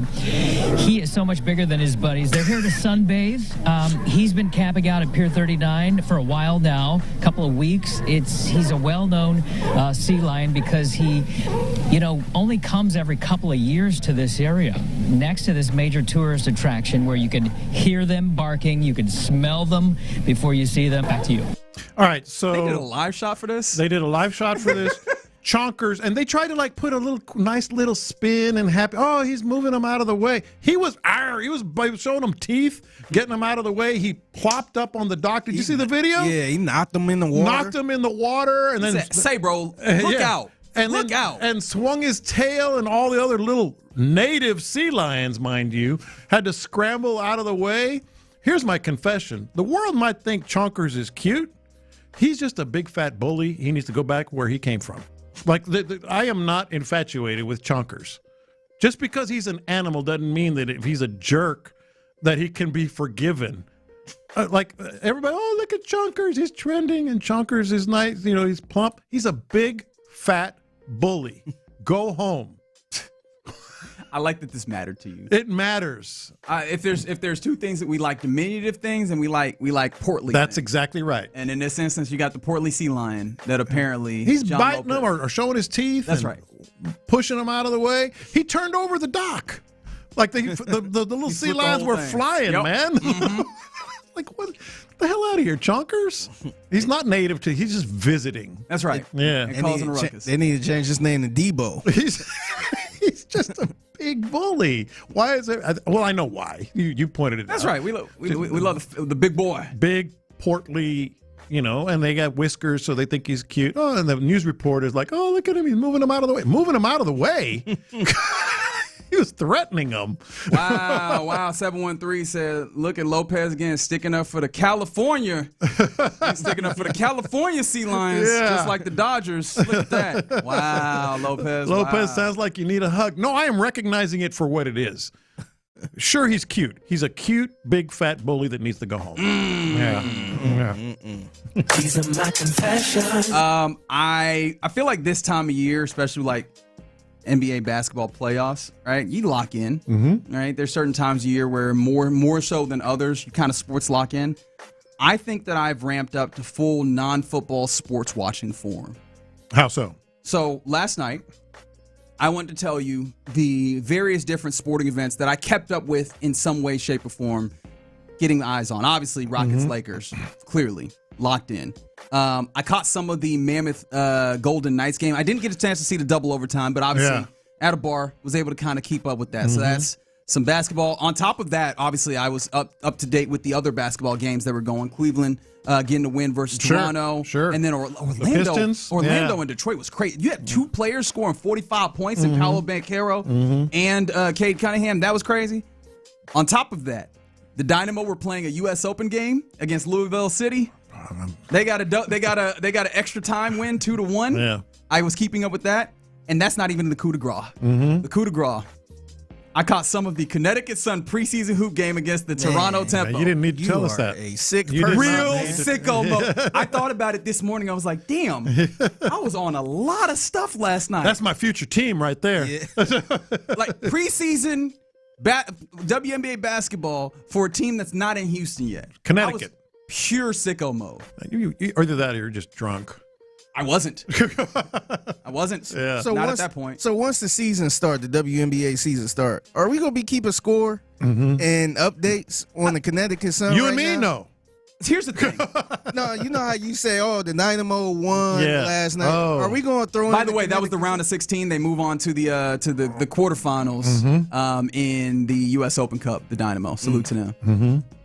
But am I going to keep up with them? I don't know. It depends on if the people want to. Is that somebody you throwing in? Oh, yeah, by the way, the Connecticut Sun. No. If anybody, if people want to hear it, I'll give it to them. This is one of those things that I view almost like watching soccer, like for me, particularly like Manchester United. You just kind of watch. Yeah. I do it for me. Yeah. If y'all want me to give you the information, especially since I already have it because I'm always watching it, I'll bring it to you. I understand. I understand that it's not for everybody. I don't know if I'm ready yet. If I see them playing on TV, I might stop and watch a little bit, but I don't know.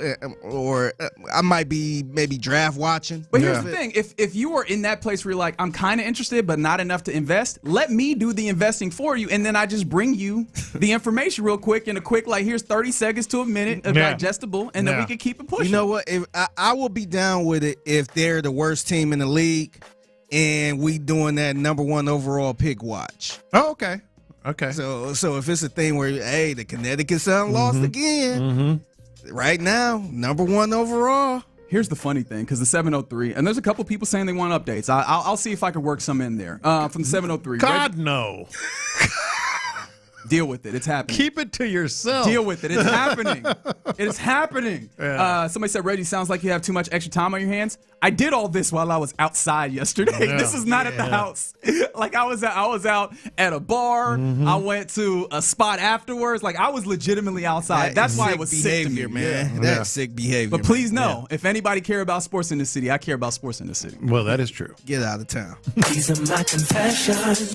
I gotta confess, man. I feel like the old person now. Now that I realize I can go to the library from an app. Yeah. Yeah. Is it Libby? Yeah, Libby. Yeah. Welcome. Welcome to the Libby app experience. Yeah. My wife was telling me I need to read this book, and she a big fan of listening to books. Yeah. And she like, you gotta download the Libby app. And I'm like, all right, cool. How much it costs? And she's like, no, you could just $3.99. Yeah, you could just check the book out. It's free. I'm like, really? And it's pretty much a library. Well, you still have to have your library card. That's what I'm saying. That's what I'm getting at. I had to find out my library card number and all this other stuff. I did that. How do you do that? I logged in. I haven't used my library card in forever. I know I have one. Well, you might need to go into a branch. I had to use Forgot. Because at first I forgot I even had one because I got one when I first moved here, but I never really used it. Yeah. So I had to go to Forgot, email, all that type of stuff. But I figured it out, And I'm like, dang, man. Like, we are really here. Where That's a game changer right there. I don't have to step foot in the library, man. I could just rent a book or just check out a book from here. And you can check out audiobooks. Like for me, when we went to San Francisco on the flight, yes, I'm that nerd. I was listening to a book on Libby. Yeah. No, it's really cool. Like I'm waiting in line to get this book, this one book, but Landing on My Feet? Nah, that sounds like an awful book, man. I hope they don't make a movie like that, man. Who wrote that nonsense? Gracious, man. Who wrote that nonsense? Yeah, who would do that? Man. But yeah, I feel so old because I'm like, man, you could really do this on the app. That's awesome. It's really cool. So many of your confessions make you sound like old man Fig, man. That's like, good though. Wait, you tell me I can rent a book on the telephone? Hey, I am out the game, man. I just be chilling. I just be chilling. I am out the game. These are my confessions. Sometimes it's really cool when you get to see and hear the real person, as in LeBron. Last night when he got fouled. There was no speaking of books, fake booking it, with holding a book. He's a really interesting man. Yeah, really interesting man, all that stuff. Shout out to Malcolm X. But and all the, he sort of protects himself. He was unfiltered, and I got to tell you guys, I laughed so loud when I saw what he was doing with Alperen Şengün. For those who don't know, he went to the line. I think we're not exactly sure. It's been reported that Şengün said soft foul. Yeah, he said that was a soft foul. But I've also heard other things. But let's say he said soft foul, and LeBron got so mad. He goes, "Not you, not you. Anybody else on the roster can say that, but not you, soft ass tall guy." He looked like legit angry. Like that was the real LeBron just talking crap to Şengün to his face, and Şengün kind of like, all right. If it's not LeBron who those words is coming out of, I feel like there's probably at the very least 40% of Rockets fans that agree with that sentiment. Like, hey, man, quit complaining about fouls, man. Well, and if it's not, I thought you were going here. If it's not LeBron, I think Şengün would have been giving him a lot more back. He just kind of stood there and like, all right. It's that sign of respect, right? Yeah, I guess it was the same. Not you. He was getting something out of his pocket, okay, guys? Oh, that's right. You got to put those two together. No, you don't. Yeah. No, you don't. Soft-ass, tall guys. That's a great line. Oh, man. So there you go. Those are your lunchtime confessions here in the loop right here on Sports Radio 610. Astros still in the midst of the game one of a doubleheader today after a postponement from yesterday. Peter Lambert up to 61 pitches in the bottom of the fourth, but still nothing game as of right now. So good thing is pitching and defense not giving up runs. Bad thing is offense has not gotten any runs either as of right now. All right, coming up next, it's a Thursday, which means one thing and one thing alone. At 12:40, time to do a little buy or sell. Are you buying what these folks in sports are trying to sell you? 713-572-4610. Play along, and we'll do it next. In the Loop. Come on.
The Sports Radio 610 text line is energized by Base Power. Save money and switch today at basepowercompany.com/610. Sports Radio 610 presents live from the West Point Lincoln and West Point Lincoln of Sugar Land Studios. Here's In the Loop with John Lopez and Reggie Atatula. Yeah, you're in the loop here on Sports Radio 610. Astros still 0-0, bottom of the fourth. 2 away, though. Peter Lambert looking to get through that. And apparently the wind is blowing in from the outfield, so that might be factoring in. Although I don't think there's been very many hard-hit balls in this anyway. No, really, none. Deep. Been fairly uneventful to this point. Of course, in saying that, I probably jinxed it, so I'll move quickly along as it's a Thursday here. There's in the loop. a drive. No. Don't do that. Don't do that. And so, are you buying what these folks in sports are selling? 713-512. Oh, my goodness. All right.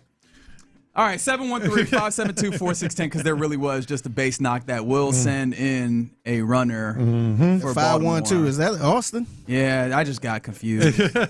I got flustered. He was in a daze. It really was. That was the broadcaster's curse, jinx that happened, and I didn't think I could do it, and it happened. So I apologize first and foremost. You will be getting a notice apology here soon, and let's do a little buy or sell. Let's do a little buy or sell.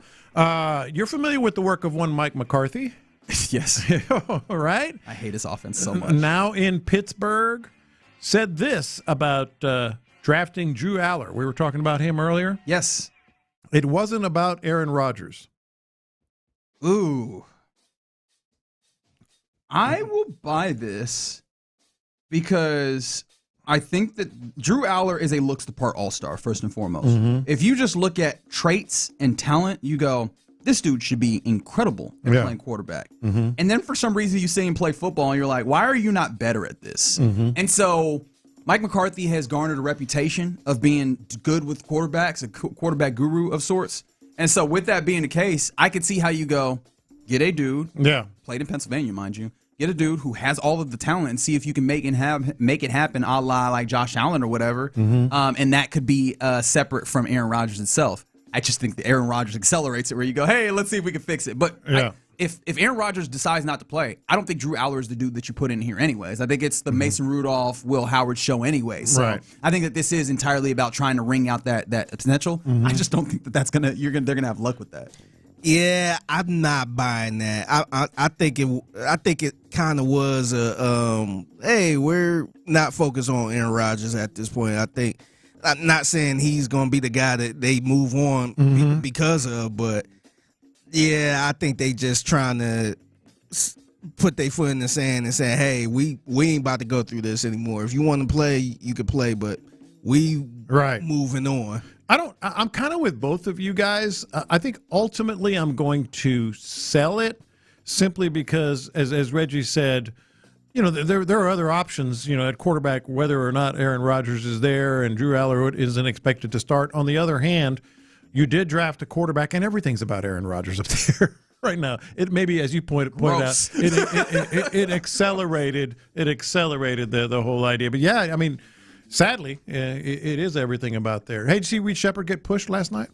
Yes. Got a little shoulder to the chest. Don't worry, you don't have to go and defend him. He can defend himself. Yeah, from one LeBron James. This is what Reed Shepard said after about getting shoved by LeBron James. We have the audio, actually. We have the audio? Can you give me Reed Shepard 3 here, if you don't mind? Yeah. Definitely remember what happened in Game 3, and we didn't want to let that happen again. So just being able to stick together and make the right play and get in the right offensive sets and get good shots, and that's what we were able to do. Did him shoving you piss you off a little bit? No, I didn't pay no attention to it. I didn't pay no attention to it. We'll forgive the grammatical errors there, but he's just a good Kentucky boy. Yeah, he is. I didn't pay attention to it. I am selling this, and I love that he said it, right? Because I think that this is a part of the game, right? The shove was intentional to try and make you pay. It's a mind game. Yes, the shove was intentional to make you feel the presence of the 6'9", 200 and something pound dude as the 6'1", what is he, 6'1", 6'2"? 6'2", Reed Shepard, right? That was the intent was, hey, I'm big, I just made a play, move off me, little bro. And Reed Shepard said, a word, I'm gonna get out here, I'm gonna knock down shots, I'm gonna steal the ball from you, and it don't mean nothing to me. Push all you want. don't matter. We can get out here and we can do this. I like that. That is him meeting the level of play, not just in the NBA generally, but at this level in the playoffs. That makes me even more excited for the possibilities of what he can do in those moments. But I love it. But still, I think that you know exactly what's happening here. You are paying mind to it. And honestly, the way that you responded is probably the best way it could happen. Yeah, I'm selling it too. I think they know what's going on. And both sides are doing this, by the way. Oh, yeah. Jabari pretty much saying they feel like they the better team. We'll get to that one next. Yeah, so I think it's all over the place. I think they both got things to say, and they just trying to get in each other's head. That's what it is. Yeah, I'm selling it too, but same as Reggie. I mean, that's the way to play it, 100%. You mentioned it, Figgy. LeBron James was asked about what Jabari Smith said, and he put the audio of this. Yeah, he put some emphasis behind it. Go ahead. He feels like obviously the Rockets are the better team. What's the best way to respond to a group that obviously has some confidence growing over there? I don't care about like that, bro. The game is won between the four lines. I don't give a damn who cares. Of course you say it. Why would you say, no, we're not the better team? But I don't. Ask one of them young guys that question. I'm too old for that. Basically, ask one of the young guys. I don't care about bleep like that, bro. This one's actually tough for me. Oh, it's easy. I know that at least I had a feeling that I think where you guys would go. I kind of want to believe him that he's got to a point where, because he's had a lot of narratives around him, some earned, some unearned, right? And I'm not here to litigate which ones are which, but LeBron James has dealt with a lot of these types of narratives up and down as the nature of sports are, media. We're going to ask about it. I do think that he's like, hey, man, whether we're better or not, whatever, hey, man, we just lost to this team in a way that we were supposed to close them out. I got bigger fish to fry than where do they rank team or by team. We need to get this win, and then so that we could go and try and face off against the Thunder. I do think that there's a level of that here. Yeah, I'm selling it. I feel like that's part of the whole mind game thing. He ain't worried about it. He don't care about that stuff. He too old for that. And he ain't about to go this ticky-tack type stuff, but he's doing it on the court. Yeah. I think he's just trying to take the road of, I ain't thinking about what they got to say. And you are thinking about what they got to say. Of course he is. Easiest sell of the day for me. One of the ultimate competitors in the history of sports. Of course he cares He's been about down that. this road of course he's going to use that. Years. And of course he's going to kind of little bro Jabari. I mean, because he did, by saying That's he kind of little bro Jabari. Yeah. That guy, what that guy said, I don't care about that stuff. All right, you buying or selling this? Okay. You say Kikuchi. We love Kikuchi. We do indeed. We love Kikuchi! That's right, ladies. Was asked about Tatsuya Imai's issues between the years and otherwise. And I didn't find the exact quote, but it was reported that Kikuchi spoke with him at some point and said that some of what was interpreted and reported by the media in Kikuchi's, in Imai's, string of things that he talked about that were issues here in the States and playing in the MLB was, quote, out of context. Kikuchi said that, obviously he heard it and said some of it was out of context. I'm buying this because that was what I already assumed, that there was a lack of context and something was lost in translation there. The problem for me is I don't know how much that matters. Yeah. Because I know that there are some things like, shout out to T-Mill, and I don't say this like throw him under the bus because he's not alone by any means in this, but now you bring up Imai and you're like, I hope he figures out what time to eat is the joke that T-Mill would throw out there. And it's funny because, yes, it feels absurd that he's like, yeah, man, we're eating at different times and it makes it all weird. I think that those are the types of things that are lost in translation, where I'm sure that maybe he was using that as like an example of one of the small things that's just off that he needs to find. But again, whether or not, hey, that was lost in translation, how do we lose in translation that Buddy just looks lost? Right. Talk less of what those portions are. Like, you just look like you are not competing at the level that is befitting, one, just a starting pitcher in this league, but two, a starting pitcher that is being paid in the way that you have. And I hate bringing in the money, but I think we have to in this context. So, yeah. Yes, I buy that there was some lost. It doesn't make me feel very much better on Tatsuya right now. Yeah, I think I'm buying it too. Just pretty much what Reggie said. I think it was probably some smaller stuff that could have got lost in translation, no pun intended. But I don't think that mattered, man. I think I don't even think it would matter if he was pitching good. Right. I'm with both of you guys. I'm buying it. I think something was absolutely lost. We mentioned yesterday they're on their third translator already with Imai, and I don't know if that's translations or personality fits with Imai. But not everything was lost. The gist of what he's been saying is still true, I think. And so maybe something was lost in translation, but we're still, not everything was lost. In general, that brother is lost. Lost in the sauce, ain't it? Yes. All right, I want to get to this one for sure. Okay. Because this one popped up this morning, and maybe it was yesterday afternoon, but I saw it this morning. So James Gladstone. The magnificent. The magnificent Gladstone had his press availability. We were talking about how he's one of these guys that, doesn't seem to be afraid of getting in front of the camera, so to speak. So he said, and it was a long quote, so I'm just going to paraphrase it. He liked to hear the sound of his voice? I don't want to hear the sound of his voice. So he said the day before the draft that he and his staff mapped out, they had 11 picks. All 11 picks, if in a perfect world, we would get this guy with our first pick, this guy with our second, third, fourth, etc. So they kind of mapped out. Then in his press availability, he said, quote, "We got everyone." He said not only, I'm talking about like 6th round picks. If we get to this guy in the 6th round, we want to take him. He said he mapped out 11. Now, they only ended up taking 10 because they moved one pick. But he mapped out 11 picks. And of the 10 that they ultimately took, he said, we got each one. I'd sell the hell out of it. Yeah. And here's the thing. I think that, was it Sean maybe on the morning show had made the point where, if you're reaching for him, of course you're going to get the guys that you want. You're just not giving them the place. But I don't even think that's the case. You know what this immediately made me feel like, viscerally? Mm-hmm. So there was a point in time, and I don't even remember where in the greater Houston area this was, but there was a time where I was at a friend's house, and then there was a kid from, like, around the corner that every day in this time period that I was over there, he would come over and be like, I got a lightsaber at my house, like a real lightsaber. And we were like, yeah, bring it over then. We want to see. He's like, yeah, I'm not allowed to. Mm-hmm. And then at some point, we tried to convince him to let us come over to the garage and see. He's like, nah, I can't let you do that. That's what it feels like. It's like, oh, yeah, no, we got every single one. Mm-hmm. We'd show you your board. No. Because why would we ever do that? Like, this feels like one of those things that you're lying just to impress people. Yeah. Why do you feel the need to lie to impress people like this? You know what I thought of? Martin Luther King came into this.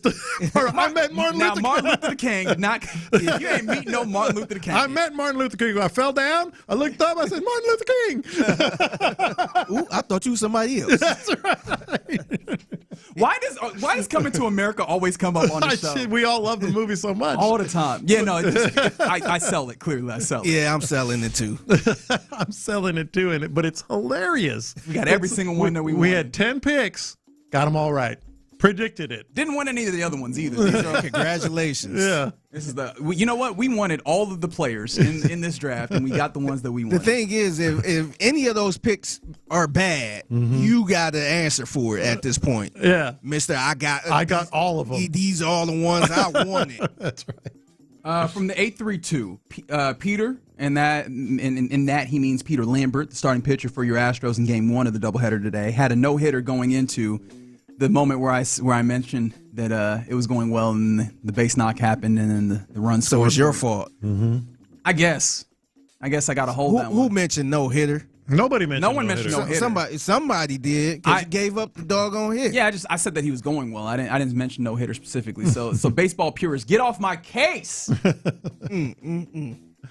Somebody in the world. There's only 4 hits in the game, period. Yeah, man, he's still cooking. I'm just really afraid that he's not going to make the quality start as I put in the call. No, they're already warming up somebody. Damn it. Yeah. But he's still doing pretty damn well. I'll take 5 one-run innings. I'll take that. 1 run, 1 hit. Yeah, so it's 1-0 Baltimore in Game 1 of the doubleheader that they have at Camden Yards. Lambert's still on the mound, 84 pitches, 1 away in the bottom of the fifth. Is he the best pitcher on the Arrighetti? I think Arrighetti's holding it down right now, but Arrighetti, Lambert, maybe Burrows, and then best of luck. Who are we even saying is holding down that last one? Is it Kai-Wei Tang now? Now that Ryan Weiss, who currently is on paternity leave. It might be. Congratulations to him. We'll see what McCullers does tomorrow, but he's been tomorrow later today. I mean, later today. Doubleheader, really out of the game for you. Yeah. All right. You're in the loop here on Sports Radio 610. Coming up next, It's a question that I don't know if any of us felt comfortable saying, but after last night, we got to ask it. Could the Rockets actually do this? 713-572-4610. We discuss it next. Ready? Azeez Al-Shire isn't.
KILT FM HD2 Houston. Insider access, exclusive content. Sports Radio 610. The Texans play here. An Odyssey sports station.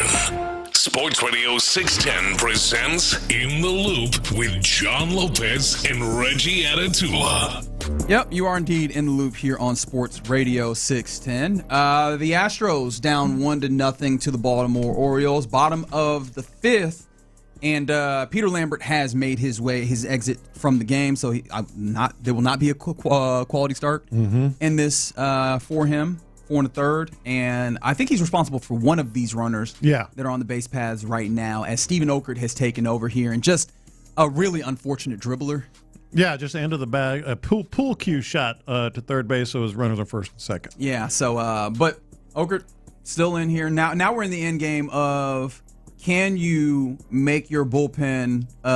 Can you make the most of it in game one, so that you're not already in a bad place headed into game two? And so Okert's got he's the first up here to try and clean up the mess in the fifth, and then I wonder if they'd have him come back out to try and handle the sixth. I mean, he's already throwing pitches, man. He's not hitting the zone per se in this moment, so that's yay. Yeah, we're here.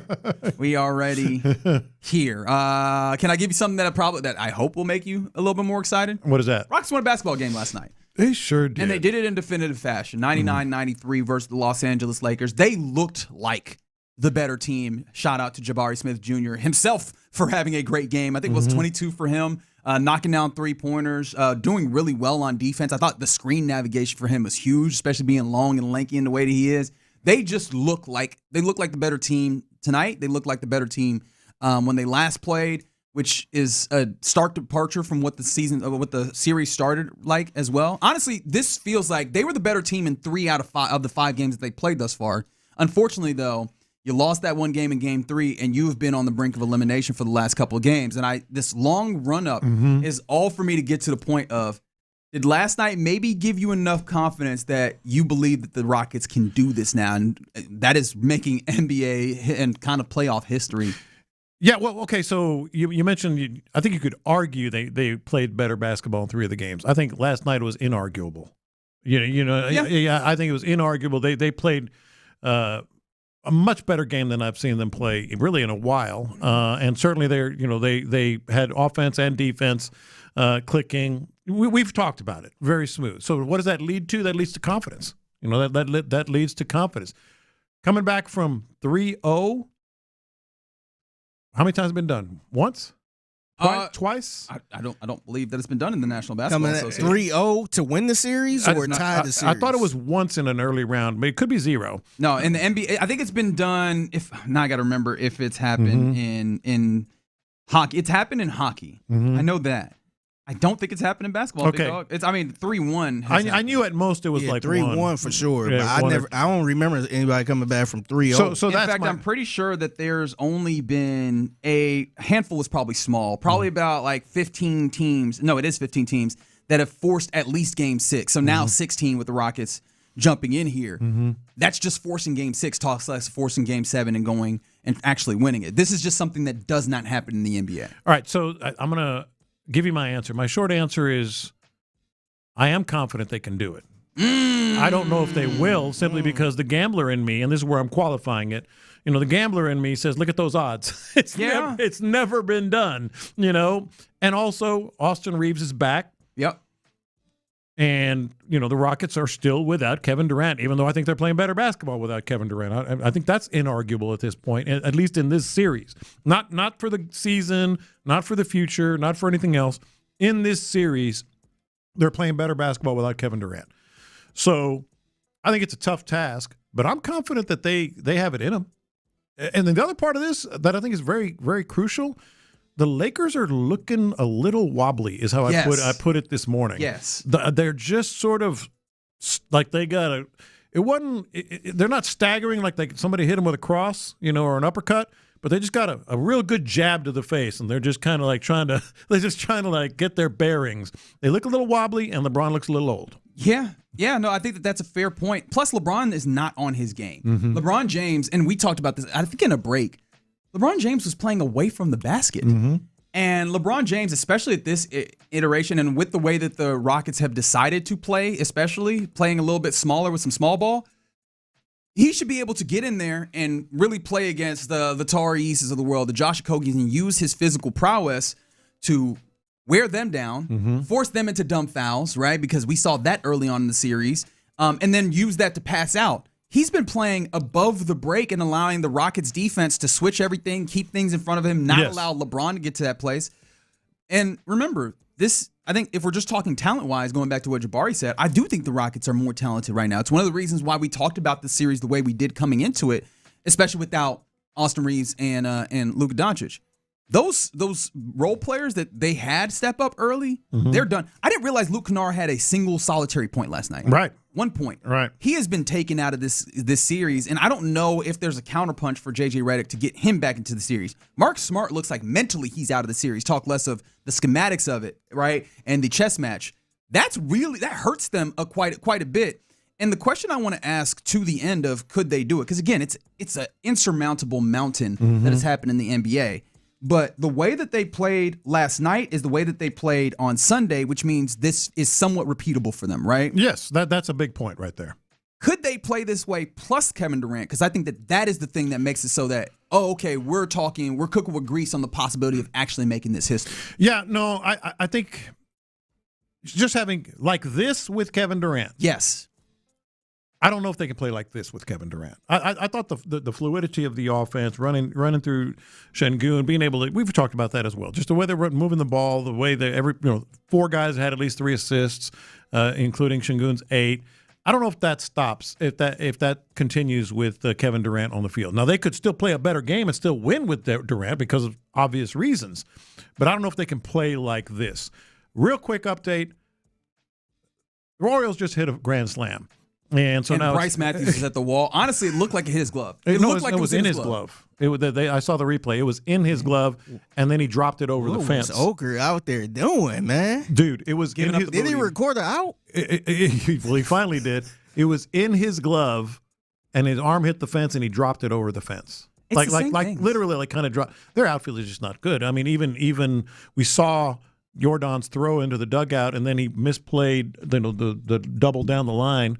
That led to the first run, and now Bryce Matthews is dropping balls over the fence, which is not the idea that you want to have. I don't think so. If you get your glove, is this do we do this like football receivers? If you get your gloves on it, you got to bring it in. Well, no, he had it. It was in the mitt of his glove. It was in the webbing. Yeah. But then his hand turned as he hit the wall, and it dropped over the fence. Because I believe that's how physics happens. If the open part of the glove is down, the ball will foul. I'm not a physicist or anything, but I'm pretty sure. Wow, that's how that goes. That's 3 significant plays in the outfield that were not good. No, and it again, you mentioned it's defense. It was that, but walking the second base runner on, and then I can't remember how the third base runner got on as well to load the bases. Also, this is why I'm like, hey, it felt like you needed Lambert to go as long as possible because he was doing pretty well. Now, of course, he wasn't able to make it past 4 1/3, but he was doing pretty damn well, even with some of the minor struggles that he had. And then immediately here comes the pen, and it falls apart. It feels like that is so often the story of the Astros. And, buddy, we're still in the midst of Game 1. There's a second one coming. Yeah. Oh, that almost sounds like a threat. Let me ask you the same question you asked me. Yes. Can they play like this with Kevin Durant? And the way you worded that, to me, is key. I think they can play good basketball with Kevin Durant, but I don't think they can play like this. I think that it's possible that they play like this. The things that you've seen are more just movement circumstances, and Kevin Durant can end up in those movement circumstances. See, the ball stops, though. I said it earlier. And rather than playing through each other, they're playing around Kevin Durant. Well, I think the problem is the ball stops less because of Kevin Durant himself and more because of the way the defenses play. And also them. That they defer.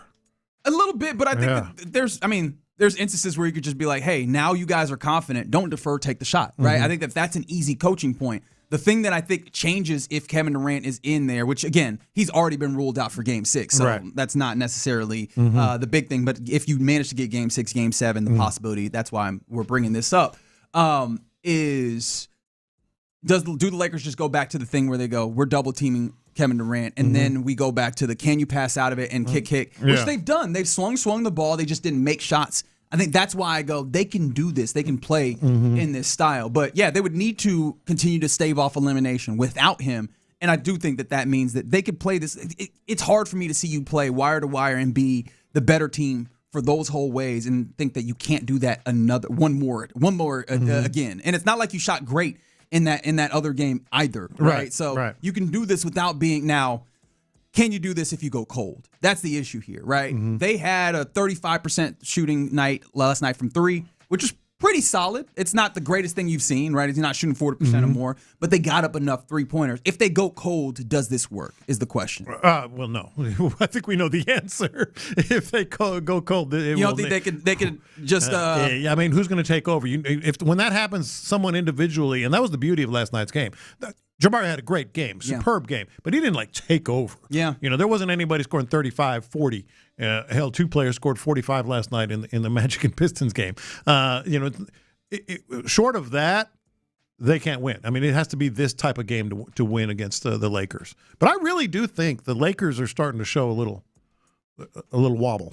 They are, but here's the thing that I'm always trying to at least keep front of mind when it comes to basketball series is just when you think that you know what the lay of the series is, somebody injects a change. I thought Austin Reeves coming into this series in the game last night was going to be that, and I was very surprised and honestly happily surprised that J.J. Redick didn't seem to have more with Austin Reeves coming back. I think that now having a day, although it's one travel day and then the game on Friday, which limits his capability of doing too much, but I do wonder if they find a better way of utilizing and finding offense with Austin Reeves, maybe having a game under his belt, a little bit more of a wind under his sails, and if that does change, because what was the difference in this game was not the Rockets' offense. You didn't score 100 points. It was the fact that they locked down the Los Angeles Lakers. And does that look the same if Austin Reeves is more in his bag? Right, and minutes, no minutes restriction, or probably not as much of a minutes restriction. He played 34 of them. Yeah, but I'm saying, and he played well, actually, better than I thought he would. But yeah, you're right. It was a combo. It was a combo punch yesterday with really good offense and defense that. I thought, the way they forced turnovers was a big tell in how the Lakers are looking a little bit overwhelmed right now. The Lakers have had a lot of turnovers in this series, but a lot of them were kind of unforced, just bad decisions, bad passes, whatever. Last night, the Rockets were forcing a lot of those, stripping them, getting into the lanes, making late shot clock type decisions. So yeah, it was about as encouraging and promising as you could get in a series like this. I don't know if I can go as far as to say, they're going to win it now, but it's encouraging. Yeah, I think I've still put this at a 20% chance that they actually do it just because it's really small. And that feels like a big number. But that's because I come back to a lot of the things that I thought coming in that they should be a better team. And I look at the fact that I believe that they played as the best team in more games than not in this series to this point. If they could continue that, then I think they have a chance. But it's really hard. It's always very, very difficult to win 4 in a row. But we'll see. We'll see. Friday night, tomorrow night, they'll get Game 6 and see if they can do it once again, stave off elimination and bring it to the brink. They've already done something that only 15 other teams in the NBA have done, which is taking a 3-0 series deficit and extend it to 6. Yeah. So we'll see if they can keep that thing pushing. But you're in the loop here on Sports Radio 610. Coming up next, about that time where we hand things over to one Figgy Fig for the mixtape. What you got, man? Man, crazy story. And a sentence I probably didn't hear ever when it comes to a fast food restaurant. Oh, no. A sentence that you never heard at they say a lot of things at fast food restaurants. Really? I'm scared, but we're going to find out next. Payne and Pendergast. My biggest takeaway from this draft.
is Power on Houston Sports Leader, Sports Radio 610.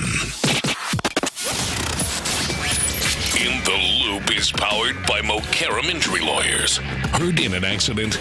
Call Mokaram Injury Lawyers at 281-222-2222. Pass the aux cord and crank up the volume.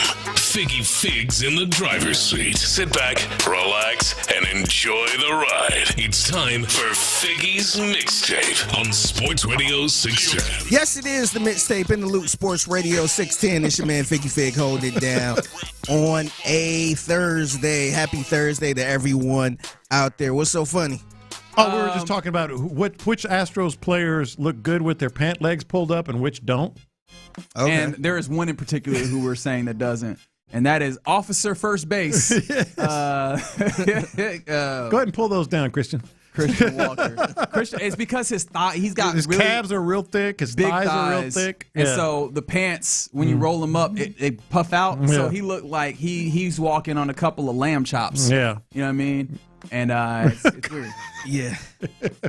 Sorry, Figgy. No, you good. For those who just listening to us, the Astros are down 5-0, and AJ Blue Ball is up there right now. I wonder how many runs he gonna give up at this point. Hey. Yeah, it's the Mixtape in the Loop, Sports Radio 610. A sentence you probably don't hear often regarding the very popular fast food spot. A Chick-fil-A worker was arrested. Whoa. You don't hear that too much. They didn't say my pleasure? Yeah, that's probably what it was. They tried to open up the store on a Sunday. And was like, hey, get him out of here. Here's your food. Yeah. Yeah, so a Chick-fil-A worker was arrested for allegedly stealing over $80,000. So let's go to CBS. Oh, white-collar crime. That makes sense. Let's go to CBS Texas with the story. I'm going to admit to you, didn't see this one coming. There's a former Chick-fil-A employee facing theft charges after he was caught on camera, allegedly, stealing more than $80,000. But how'd he do it? Grapevine police say that Keyshawn Jones was fired last October. A month later, police started investigating a theft where they say Jones was seen alone behind the register, and they allege that he rang up 800 orders of mac and cheese trays and then refunded them, all to his personal credit cards. Jones was arrested 2 weeks ago. He's now charged with property theft, money laundering, and evading arrest. And that's $80,000 worth of mac and cheese. So it wasn't a white-collar crime. It was a dummy. Why did he 80? Yeah, I'll have 80,000. I can't look at Chick-fil-A the same now, man. Why did he think he was going to get away with that? Order it on his card, I guess on his card, and then refund it to his, or no, order it and then refund it to his card. Yeah. Yeah. That's a direct camera. Yeah. I don't even, you don't even have to get to the camera part. That is a direct paper trail to you. Yes. You moron. Where was this money sent? Oh, was his name Reginald? Also. Yeah. $80,000? You thought that they thought somebody came in and was like, I would like an $80,000 order of mac and cheese. Well, why does everybody keep returning the mac and cheese? What did we do wrong? I just don't understand. Yeah. You thought that they thought they were doing some I don't know, some level Mm-hmm. catering where they sold 80,000. Just mac and cheese. Lopez, you paid for a wedding before, right? I have. How much did catering cost? Oh boy. You know, it wasn't 80. It wasn't 80. That's for days. And I guarantee you had more than mac and cheese. Why the hell did he think this was a good idea? Man. Again, not white collar, not, some elaborate plan, just a big dummy. Yeah. Like, if you're going to still at least make it reasonable to where you got a little plausible deniability. Yeah, they hit my man with the money laundry and everything, man. Yeah, they threw the whole book at him. Yeah, shout out to Grapevine as well. Yeah. See, that's some Dallas crime is what happened. You see that? See how that works? It's the Mixtape in the Loop, Sports Radio 610. Remember in this very segment, I think I played an interview from somebody who was talking about Michael Jackson getting in the fight with Tupac and actually whooped Tupac's ass. I forgot about that. And Lopez was not buying this at all. He just couldn't see it. He looked at Tupac as a real street gangster. Yeah. And I think you only a few that do.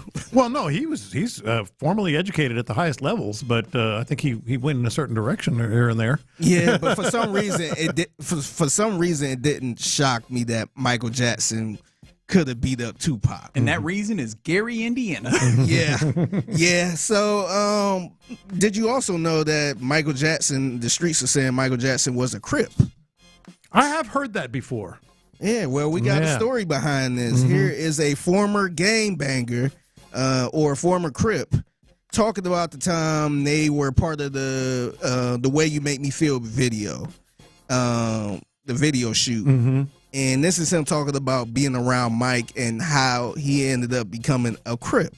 The Way You Make Me Feel video? Absolutely. Working with Mr. Jackson. Please give it to me. I remember signing the NDA, and I'm breaking it now. You break it now? I said, Mr. Jackson, they said I can't get a picture with you. And he said, oh, don't worry about them. And he put his hand around me, and we took all kind of selfies. And we didn't have cell phones. Yeah. I had a real camera. Some of those pictures never hit the internet. Also, the classic picture of me in the Crip shot with Mike throwing up the seat. A lot of people are talking about that right now. Mike was an honorary Crip because Mike threw up that C when I like to throw that C up. And that's when everybody, including my ass, threw up back. Like, yeah. And all of us were looking at each other like, yeah, Mike is Crip. That's the story.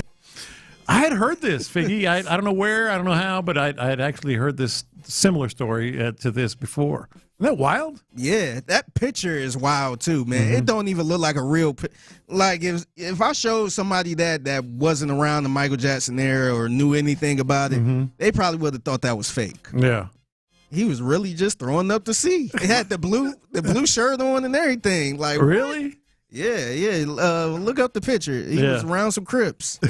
I can't for the life of me figure out what was going through Mike's mind. And he was like, you know what? I think that these gentlemen will find it appealing if I start claiming a gang.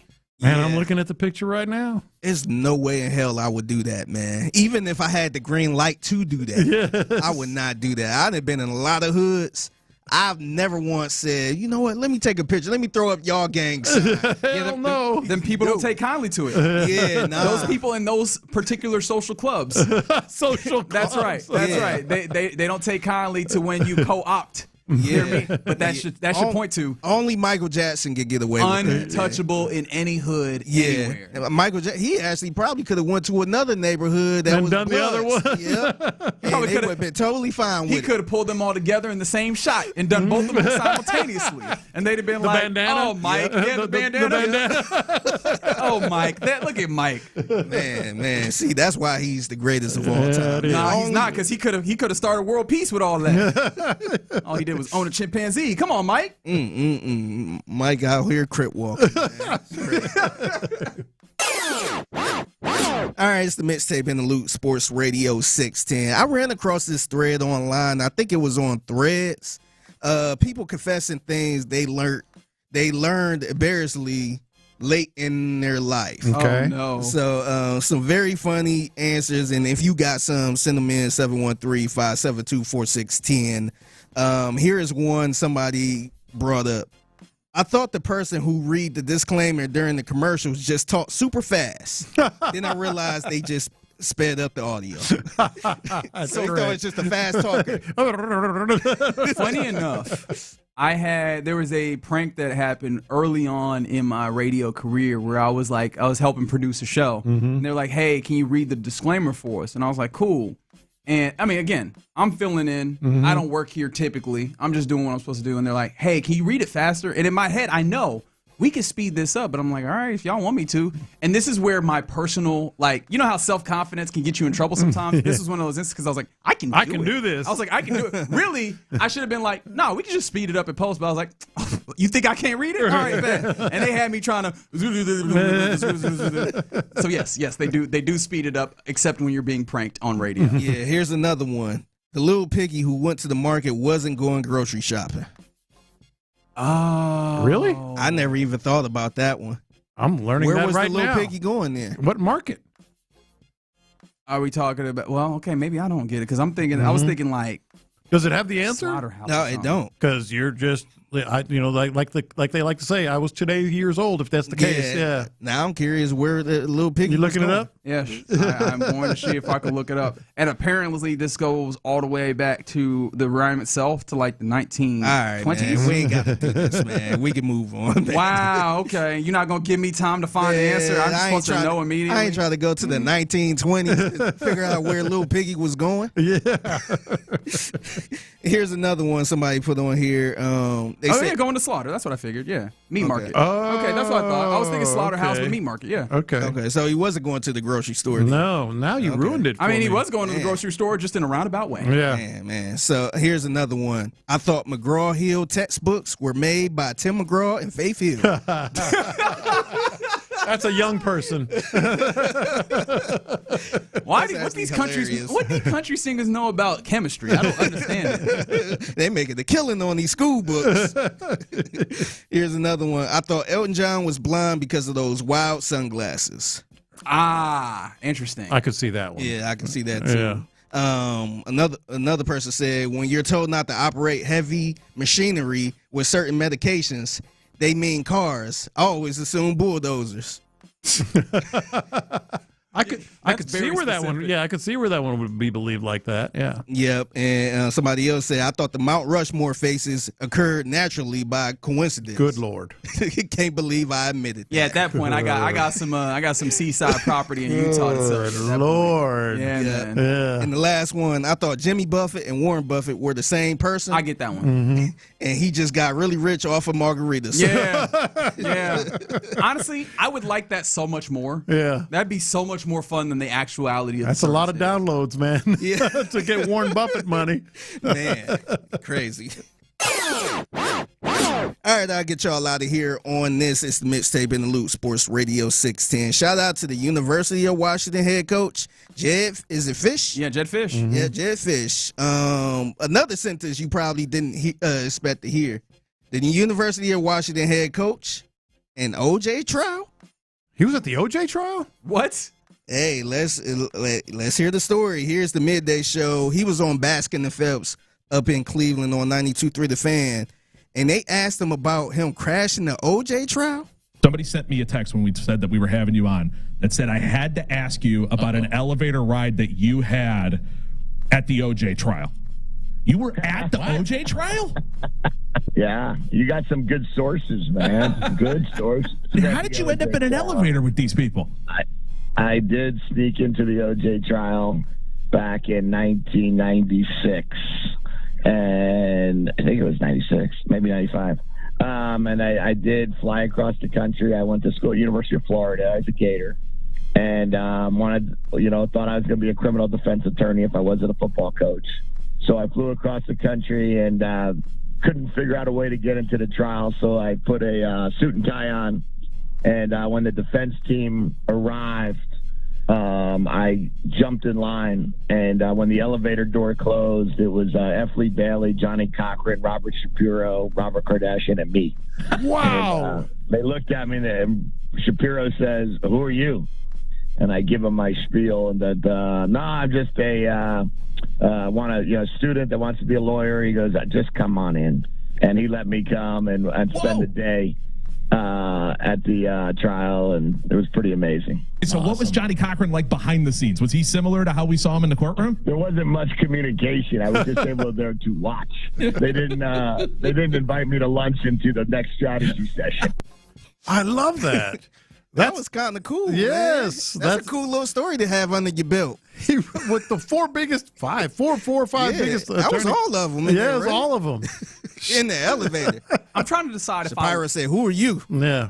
I'm trying to decide if I love this or hate this. I love it. In my football coach. Yeah. Because that sounds like he is willing to go the extra mile to recruit if he needs to. Right. Yes. He's like, I will fake my way into any of this. It's initiative. Yeah. It's initiative. I will hustle to get my stick-to-itiveness. Yeah. But also, if we ever hear that Washington State, there was a report that goes into the NCAA anonymously, I will know who did it, because that sounds like a Jed Fish thing to do now.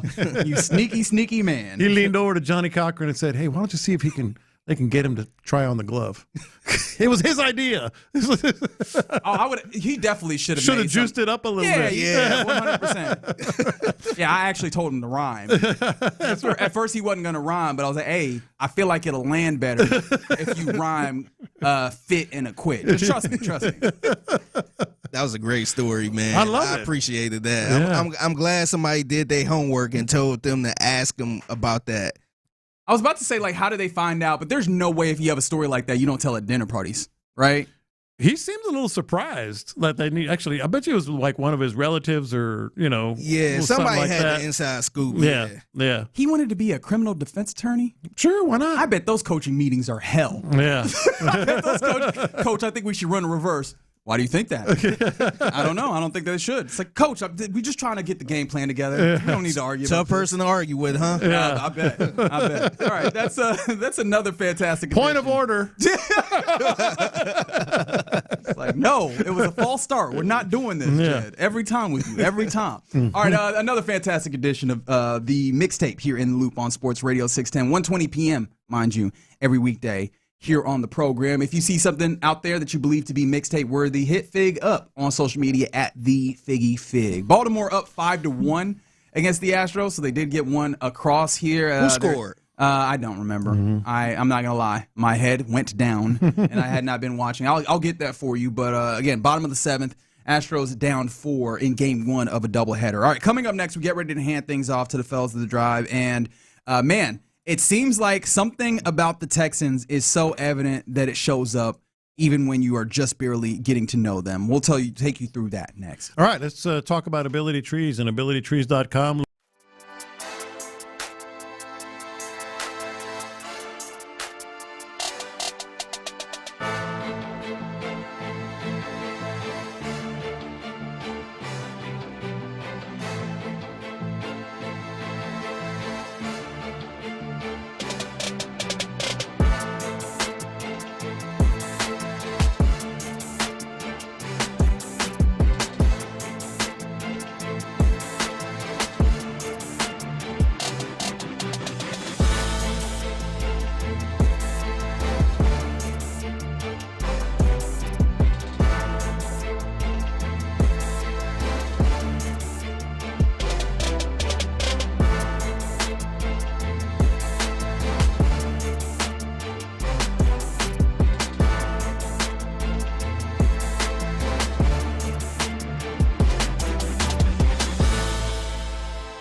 money and switch today at basepowercompany.com/610. Thank you, Figgy. Sports Radio 610 presents live from the West Point Lincoln and West Point Lincoln of Sugar Land Studios. Here's In the Loop with John Lopez and Reggie Atatula. Astros, in the loop, mind you, right here on Sports Radio 610. And Fig, you asked before who scored for the Astros. It was Bryce Matthews. Can I tell you who scored for the Orioles? Everybody, I believe. Everyone. Yeah. So I was going to get there. Christian Vasquez with the RBI single that scored the one run for the Astros. The Orioles have hit a second grand slam in this game. That's the way that this is going. It is 10-1 in favor of Baltimore. Look like Christian Vasquez might be pitching by the end of this game. Man. Going to himself? Is what that's not a bad idea. What are you talking about? They're down 10-1. Well, not Christian, but Christian. Just Vasquez get someone into the yeah. I thought you were still talking about Christian Vasquez. So I was like, no, we talking about a position player coming in. Yeah. It's about that time. Mm-hmm. I mean, because they got a second game coming, and I don't know if you want to use yet another pitcher. Jason Alexander. None of the guys who've come out of the pen have covered themselves in glory here. Well, at least he's in the with blue the big. Blue ball was fine. Sorry, blue ball was fine. But at least Jason Alexander is now justifying being in that commercial because he's been in the minor leagues the whole time, and he was in that commercial, the one that Kyle Tucker did. What was the product? What was it? An insurance or something? I think it was like something like He's been in that commercial all year on Space City Network. I'm Kyle Tucker, and out here, you can't afford to be caught looking. Yeah, that one. It was the same company. They got Jason Alexander, and he's been in the minor leagues. I mean, if it's I know insurance, a thing or two about good defense. Yeah. I mean, if it's insurance, it makes sense because he made sure the Orioles had some insurance runs. He did. He was like, I got you, fellas. Y'all need some insurance? When I step into the box, I have to be ready for anything. That's right. God, he was bad. Was it as bad as what we're seeing from the pen right now? It was as bad. With coverage like this, you'll never get stranded on third. Thank you. Yeah, coverage. I think it was an insurance. It's an insurance company. That's right. And I was like, why is Jason Alexander in that commercial? I don't know. I'm tired. Like I feel fatigued. I know we've done a whole show today, and we appreciate everyone, however they're listening, rocking with us. The fatigue of watching this baseball game.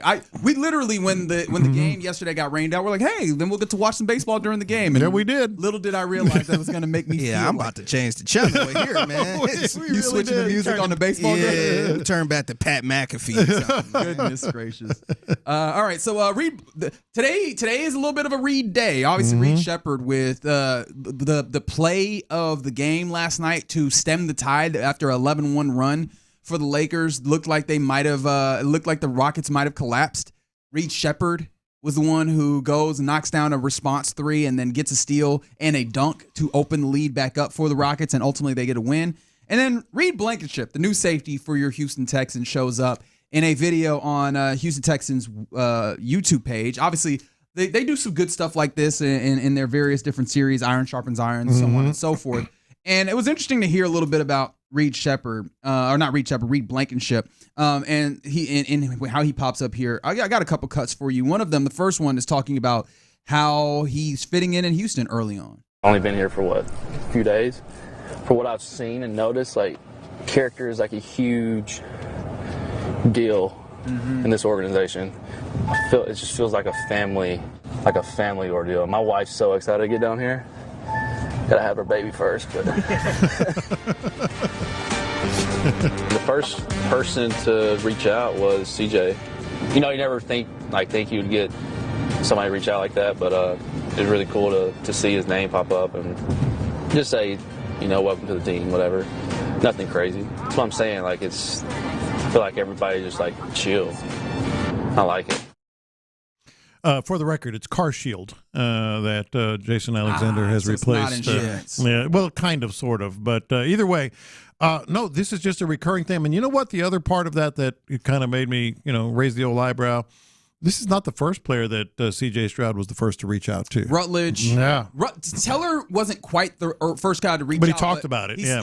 Wyatt Teller talked about how C.J. kind of de facto recruited him early on. And so, C.J. clearly trying to be some level of the front door of the organization still. And maybe that's too grandiose and too big of a statement. But something is landing. Yeah. And Does this mean something to you ultimately? Because I know some people be like, so he's reaching out.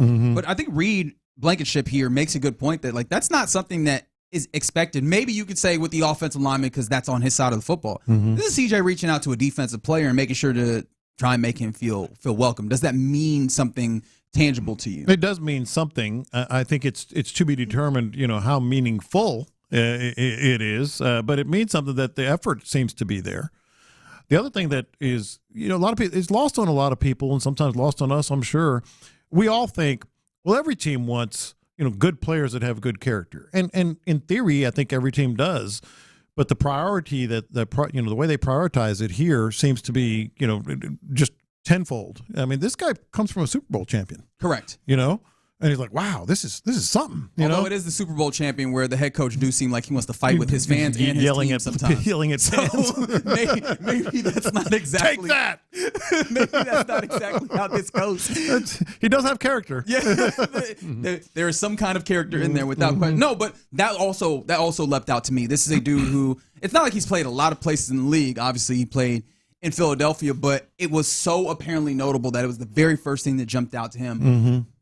At the very least, even if I have some questions at times about the amount of effort that they put into maintaining this culture, it is incredibly notable. It jumps out, and that speaks to the whatever effort that they've put into it. It's there and it's notable and it matters. And we've seen it on the field. We've seen the ways that it affects the actual gameplay. Because sometimes there will be things that you can qualify as off the field type things. And you go, all right, how important is this? Because yes, those things are nice, but what a majority of people care about is this particular area. Yeah. The culture impacts that portion of it, the field, but it also impacts everything else. And I think that it is notable and it is good that players can identify it as soon as they show up.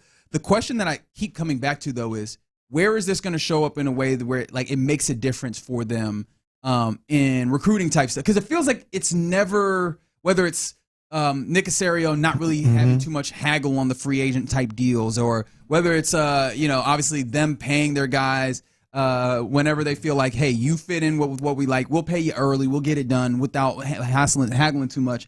It feels like they don't take advantage of it as much as I think is there to be taken advantage of it. Oh, I think it's happened already. And I don't know how much, but I think it's happened already. A lot of people, a lot of free agents talk about it and have talked about it the last couple of years. I feel like Clint just stole my water. You don't know what's been in there. That's a weird thing to say. That's a weird way of saying it, too. You say you don't know what's been in there. That's right. That's right. Hey, I would hope water. Look here. That Bottle or Lopez, either one of them, if either one of them, if I catch something from either one of them that's into me, it's my turn. It is. After what I've done with my body, if it's John Lopez in a water bottle, that's right. Man, it's just that's the act of the good Lord. It's just my time, Chief. It is my time. This is true. I've watched my boy Capetillo walk up to a vacant home and pull a half a cigarette off a ledge and smoke that joker. if Lopez's bottled water gets me, hell, it's time, boys. No, it's good. It's appreciation good. to D&L Bottlers for the opportunity to cross out with the fellas. Mind you, you're listening to KLT AM, KLT FM, HD2 Houston, and Odyssey Sports Station. I am just... What's better than one Grand Slam? Two of them. Come on. Boy, it's getting bad, ain't it? It's ugly. Oh, boy. It is Hughley. It is not fun. Astros played a couple more, though, but of course, this is very frustrating. And Ron, away from the mic, mentioning that looking like it's Brian Pena time. It is. That is a good point, right? If we're talking about where the hell are you actually going to feel comfortable getting Brian Pena in, if it ain't a 10-3 game. Yeah. Well, that can't be it, boys. I mean, I know where we're going with this, but I mean, Brian Abreu pitching in a 10-3 ball game is that trial has already been executed. Like, we can't be at a spot where dude's pitched twice in the last 13 days and you're going to bring him in. Like, the next time we see him needs to be high leverage. You got to make this happen, send right? Send him somewhere. Or it's time. Well, I think they have. I think they have to right field, outside the right field fence. Said, "Hey, sit your ass out there. We don't want you enjoying that Florida weather and that Gulf Coast league." I don't know where they go, but it's. I mean, he's just holding up a roster spot. Of course he is. and you're getting Pete again today, 4 1/3. Like, these guys you need bullpen arms, and you're blatantly staying away from him. And you got a doubleheader. Yeah, he's going. That's what we talked about yesterday. Well, Colton Gordon's up, baby. Is Colton Gordon up? Colton Gordon's up. He's the 27th man. He still ain't trusting him to pitch in this one. I guess not. Was it Colton? Was it Colton or was it an old buddy that? Oh, was it Cody Bolton? Cody Bolton, wasn't it Cody Bolton? Yo, maybe Those it was. dudes, I keep messing that up. That's okay. That's Tyler's homeboy. Yeah, Cody Bolton. But yeah, Jason Alexander was on. He was on. Jason pitched. He came in earlier, and that didn't look pretty. That didn't look good. No. Well, that's one more that I was hoping that would stem the tide a bit. Huh? They can't get through these two games. We know Lance ain't going deep. Yeah. They can't get through these two games and just leave him on the bench. Come on, Lance finna give us 7, man. 7 what? 7 innings. Which part? Which 7? He's finna give us 7 innings. Yeah. They need to pitch Nick Allen right now. They need to Big Nick pitch an infielder or something and just get out of this one. Your boy Tang, he needs to stay in that dugout, cuz. Yes, he does. Yes, he does. I'm hoping for 5. See if, all joking aside, they gonna pull Presley's ass out of that studio. Presley's up there nervous in that damn studio doing TV for the first time. He's gonna say, "You boys sure y'all don't need a little help out there?" He does look nervous. Yeah, well, he does look nervous. He got. I'm gonna tell you. I'm gonna tell you. I got some. In Dirty's Daily Day, I got a little advice for him. Okay. All right. I'm looking forward to that. I just wonder though, if you're looking at the way this team is, and yes, it's an opportunity, but I don't know. Do you want these problems? Do you want to walk willingly into these problems that the Astros have and be like, I would like to join that fray? Well, I mean, look, if you really love the team, you're here locally. He's definitely still in good enough shape to ramp up. You're here locally. I mean, it's not like you're moving your family. It's not. I mean, hell, he's clearly not. It's not like he's all of a sudden going, boy, I've been my whole life playing ball. I want to get away from the sport. Hell, he's been in the studio, so it's not like he's exhausted with the game. And if he really loves the Astros the way that he and Mama Jan talk about it, if he really loves the Astros, I mean, somebody he loves is in dire need of what he has to offer. Yeah. Oh boy. Yeah. We are having a semi-serious conversation. I am. I'm not proud of it, but I am dead serious. You don't think Ryan Presley could help this team right now? I'm talking about off. He could help them in this game. Hey, in this 10-3 ball game. Yes. Hey, that swivel chair in that studio, he'll get his ass right up out there, put some cleats on, take them boots off, put some cleats on. He can leave the boots on. That would be great if he came out there in some ostrich cleats. Good guy. Hey, ain't no doubt he could take the 9th off of Spotter's hands for sure. He's got Jason Alexander to do this, but he ain't going. Trust me, they ain't gonna get to the 9th. Man, yeah, no, they ain't gonna get to the 9th. Good point. Boy, I keep screwing that up, don't they? They're not gonna get to the bottom of the 9th. Which honestly, a saving grace in this one. Yeah, like I said, like Presley's gonna handle that bottom of the 9th. He's gonna do it from the studio. That's it. How do you feel if you got here for the early game and you're like, damn, they're blowing them out, but there's another baseball game I still got to watch? 30 minutes. Oh, shoot, I'm great. Hey, y'all want to go across the street and grab a quick lunch, a couple drinks, and we'll ease back in this game, too? Come on, man. Hell, I can't. I'm not a 9-inning guy, much less an 18-inning guy. It's only a 30-minute they go quick. In between. They're going right back. Yeah, they go quick. I'm going to tell you. But you can probably get there late. I don't know. The game might be gone. Crab cake somewhere, man. Just roll through. Oh man, fellas, how you doing? What's it looking like? Yeah, we good, man. You know, obviously, the Rockets are the story. We'll definitely get in that in multiple ways throughout the show, but get to talk a little bit more basketball, huh? Yeah, and from a place where they actually look like a serious operation, which I really appreciated. The thing that we were talking about when LeBron James is out here talking back, not you. Alper Şengün, because apparently Şengün was complaining about a soft call. I agree. He said, "You're the one guy out here that can't do that." Anyone else? Anybody else? Hey, we call him. I don't know if y'all heard it. We call him Lil Wings. Yeah. I mean, he gets him Lil Wings. Even when you know Udoka's getting in his ass to get to the other end of the floor, he's still gonna get them wings up. Boy. He's gonna get them out. My favorite line is "soft ass tall guy." He's pointing towards the bench. Anybody on the bench? Anybody on the front? Not you. I love soft ass. I know most Rockets fans hate LeBron. Yeah. Yes, that was hilarious. But you were sitting there thinking, yeah. No, there ain't no doubt. That could have been Jabari. That could have been Reed. It could have been anybody. Not your ass. Real quick, can I throw y'all the question I threw John Lopez, and then we'll get out of your way. But whether we answer it or not, it's up to us. That's right. That's right. Fair point. you do reserve the right to not answer. Throw that sunbuck out there. Bigger game for you, was it Jabari Smith Jr. with his 22+ and all that, or was it Reed Shepherd in that moment where clutch time has been a problem for this team, deciding that I don't care if LeBron pushed me, I'm going to go knock down a shot, I'm going to steal this ball, and I'm going to dunk it to prove that, hey, we're gonna hold this thing up? Well, I'm be honest with you. I'm going to go with Bari just because it was every time I looked at the TV, he's just a different animal. He's got that that Will Anderson, like the way you're wired, like he's got a wired to him that I really, really like. And then he's shown that. No, he hadn't. It's like the more responsibility and freedom he gets, the better it is. So I would go with Bari, but it would be real easy for me to swing to Shep but I needed him when that timeout was called after the steal. I needed something. I needed to take your old ass to the bench. I needed. You wanted more to make that a moment that everybody remembers. That there needed to be some gesture towards LeBron. Oh, you wanted more. I mean, I'm just saying, in order to make it one that really stood out. Because right now you're saying, "Hey, man, he had a steal, knocked down a shot, had a steal, nice job." Good couple minutes. I mean, LeBron was halfway to the bench. That's why it would have been a good idea. Hey, that's right. Take your old ass to that bench. You're right. Deep. He didn't cross half court. I mean, the opportunity was there for Shep. He just he could have stole the moment right there for me, but I got to go with Bari. He stole it, but I hear you. No, but also he stole it. All right. Also backing up, what he said. Jabari Smith backing up the team. Yeah. I told you, I said he can't have a 7.2 for 11 all game. Yeah. He kept hitting big shots. It was weird. It felt like he had more than 22. Right. And I think he also showed up on the defensive end, which of course I'm going to be the dork. Who was that he met in the lane? Right at the top. Whose shot did he block?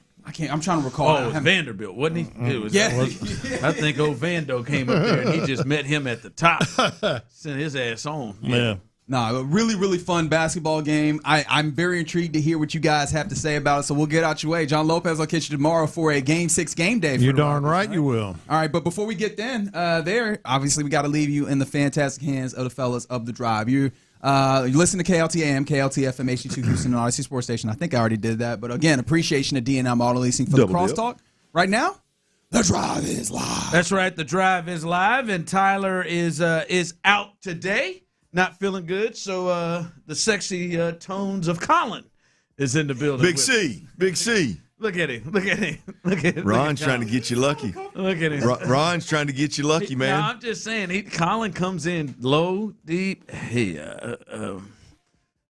if he can get that pitch.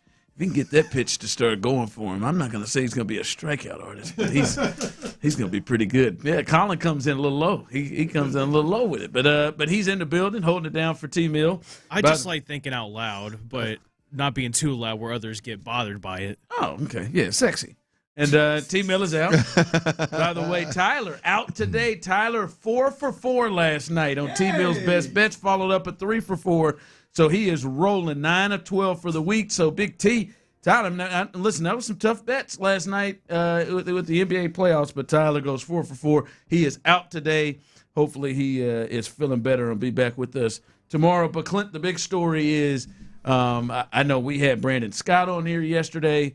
I know I felt that way. Tyler felt that way. You were the one. You felt good about the game. You felt good about things.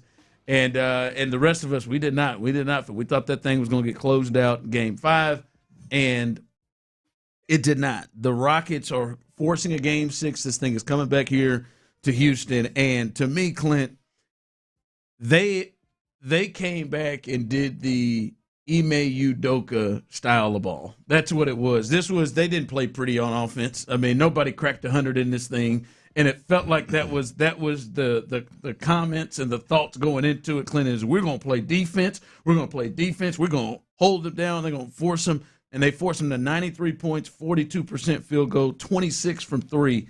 And Luke Kennard, who killed them in the series the first 3 games or so, he had 1 point in the game. Marcus Smart had more turnovers than he had field goal attempts. He had 11. So they held a lot of those guys down. And like I said, they didn't run great offense throughout, but it was defense. It was defense, and that's what Udoka has built the Rockets on, and that showed up yesterday. Yeah, it showed up big time. I mean, that's the identity that you hope that this team had from jump, right? I mean, that's what you expected was some of what we saw last year, just from an identity standpoint. To your point, I mean, you articulated a lot better than I can, obviously, but it to me, it looked like there's been times in the past in the series where the Rockets have lost where it seems like there's almost an intimidation factor coming from LeBron, obviously, coming from Smart at times, whether they're ganging up on Shepherd on the defensive end of the floor and backing him down, but almost like we got you right where we want you kind of deal, and there's not a whole lot you can do about it. It did seem like the Rockets, they stemmed that tide and really turned the tide, if we're being honest, to your point of we're going to get more physical. We're not going to allow you to be the aggressor, if you will, on either end of the floor, and I think it paid off. It paid off well, for the Rockets. The thought that Şengün would have to be, a 30-point guy, and somebody, Amin or Reed or somebody would have to go off. That thought was, in order for them to win, somebody would, but really it wasn't. It was a collective effort. Several guys in double figures, and it was a hell of a game. Old school, kind of a little bit of a throwback defense first type of game, and they mucked it up and ended up bringing this thing back. And that's going to be the way if they are able to pull this off, if they're able to win the next two games, that's how it's going to have to be, because it was that way in Game 4 as well. Defensively, they scored more, but if defensively they have shut down the Lakers, and that's going to be the way they do it. And like you said, the young dudes, and Udoka spoke this up, the young dudes stepped up big time, right? All of them, all 5 starters. There's no KD, and Jabari led the way with 22, but Reed Shepherd was in double figures, and Amin Thompson was in double figures, and so was Şengün. They were in double figures. All 5 starters in double figures. Tari Eason in double figures. They all showed up in their own way and making big plays throughout. Reed Shepherd and Jabari really stood out as Reggie was talking about, but those two men had huge plays down the stretch. Well, it's really what you kind of what your outlook was, Ron, when the series started, was even though they've got LeBron, you've still got the better team. I mean, they may have, even with no Durant, at the time we had Durant, but even with no Durant, so they may have the best player with the most experience. But when you start going down the top 7-8 players in this series, there's a lot of Rockets, and those guys didn't play well out of the gate. When those guys are playing well, and when there's some level of identity, even if it's the defensive end of the floor and the physicality and that kind of that grit. Even if that is the identity that you lean into, the Rockets are a better basketball team with a slowed down Reeves at this point, even though he went for 20-some-odd points. And no Luka, they're still the better team. But can they play as a team? Can they have that identity? Can they have some clutch moments? And if they do, they got a chance to do something nobody's ever done, and they've made it a possibility right now. I mean, you come back to Houston with the goal to get this thing to Game 7, and you got it in your own backyard. Even though they've already announced that KD's out in Game 6 already. Boy, they just took this. All the buzz, every bit of the buzz. They done it before the night ended. Was it before the night ended? I knew it was pretty quick. So you come home, if you can get one more win with all the young guys out there, maybe KD can come back. Could you imagine what this thing's going to be like if KD comes back for Game 7 in LA? I mean, obviously it would be must-see TV, game of the week type stuff if Luka were healthy. But just from a Rockets perspective, if the young guys find a way to get this to Game 7 and KD comes back, and for all the marbles, it's one game, and they don't have Luka, they got Reeves and LeBron. That is going to be a hell of a night. It's going to be a fun watch if that is able to happen. And now, with the series at 2-3, obviously coming back to Houston, I think it's probably safe to have that conversation, that what if conversation. Yeah. Can they do what nobody's ever done? Yeah, they win Game 5, it make things interesting. You get Game 6 at home, and then anything can happen. Yep. And the rest part with the Lakers, they need rest big time. It's now going to be travel game, and not extra days off. So that definitely favors the young Rockets, and I think that may show up some in Game 6. But to me, when you brought up clutch, the most clutch moment to me in this game that really stood out and jumped out was, and I got to give it to Udoka, because not always would he even have him in the game at this point. At about the 2:38 mark, it became the Reed Sheppard game, and he kind of put things away. Here was this sequence, and I think the biggest sequence of the game, because the Lakers were starting to make a run to come back at this point. And I believe LeBron had a lefty layup that made it a 3-point game, and then Reed Sheppard, who has as much balls on the team as anybody, just said, I'm the guy. I'm the guy on this pick and roll. But I'm glad Udoka had him in the game. Sorry about my voice. I'm a little sick right now, but that's not it, is it? Is that it? Sorry about his voice. Damn it. He don't now Reed's sick? Now we got one guy that takes the bull by the horns, and now he's sick too. That's where we're at? Damn it. Damn, man. You let the cat out of the bag, Colin. I got it. Now the Rockets are going to call us and be mad at us for letting that. Golly. We good. Sheppard wheeling, taking, big bucket. Reed Sheppard pushes it back to 2 possessions. What a gutsy basket by Reed Sheppard. Mishandled the ball out top, but didn't panic. James has it ripped away. Sheppard on the steal and the flush. Hey, man, listen, not always in the last 2:45 does Udoka like to have Reed Sheppard in the game, especially in a game that's a defensive battle. But that's why he is valuable to be out there. He is a guy that can make shots on his own. And then he even, that was his 3rd steal and got a steal and dunk. That sequence to me was the biggest sequence of the game. Right there. Well, they went on, right? I mean, look, I know we talk about social media highlights all the time, the struggles on the defensive end of the floor. But if you listen to the commentators, which I love doing the graphics they throw up, listening to the nuggets that they throw out, because those guys are privy to. I mean, they got producers that are researching the craziest stuff ever, and just so the. Anyway, the conversation around Reed Sheppard as that game was going on, they really highlighted his knack for getting steals.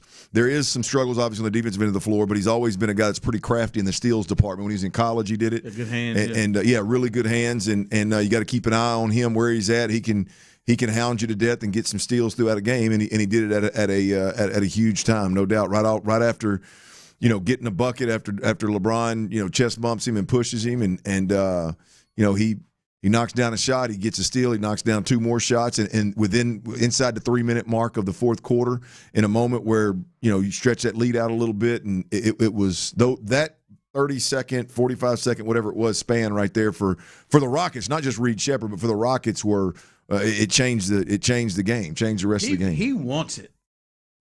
I agree. He wants it. I agree. And it's really since we've seen him.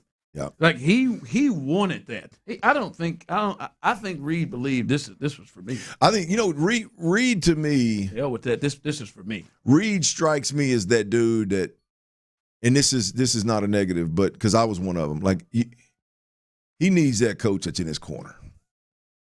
When I think Ime Udoka is a hot and cold coach. I think, especially for a guy like Reed Sheppard. Maybe not for Durant, but for a guy like Reed Sheppard, I think he is. I bet he was over there like, no.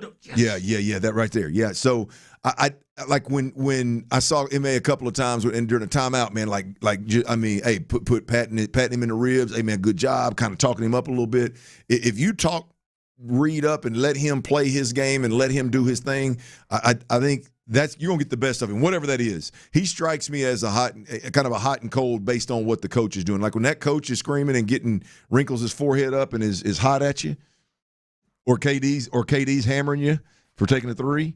I think he's probably at a point in his career where that affects him more than it should. But the part about it is, he doesn't seem to be bashful off of it.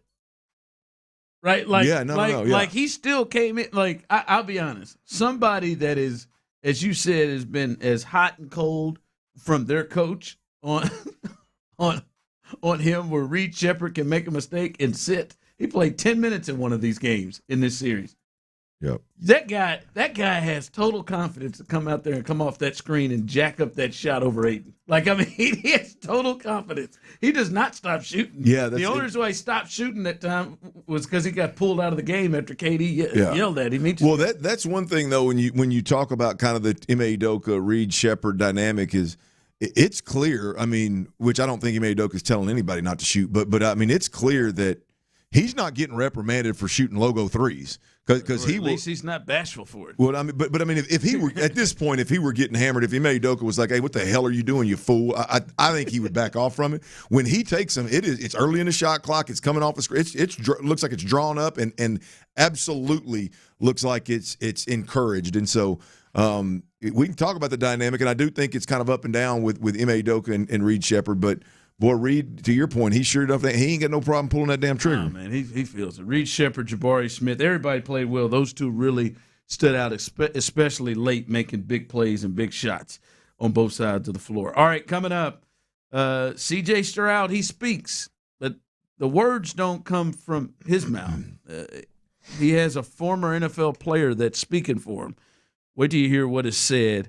We'll discuss that coming up next. In the Loop. I think this is a Mary Poppins draft. Practically perfect in every way. They checked all.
Sports talk around anytime, anywhere. Hear your favorite Sports Radio 610 hosts wherever you go. Live, podcasts, video. It's all at your fingertips 24/7 on the Odyssey app, iHeartRadio app, TuneIn, and wherever you get your podcasts. Houston's sports leader, Sports Radio 610. The Drive is powered by Mokaram Injury Lawyers. Heard in an accident? Call Mokaram Injury Lawyers at 281-222-2222. Sports Radio 610 presents The Drive with Stoerner and Hughley.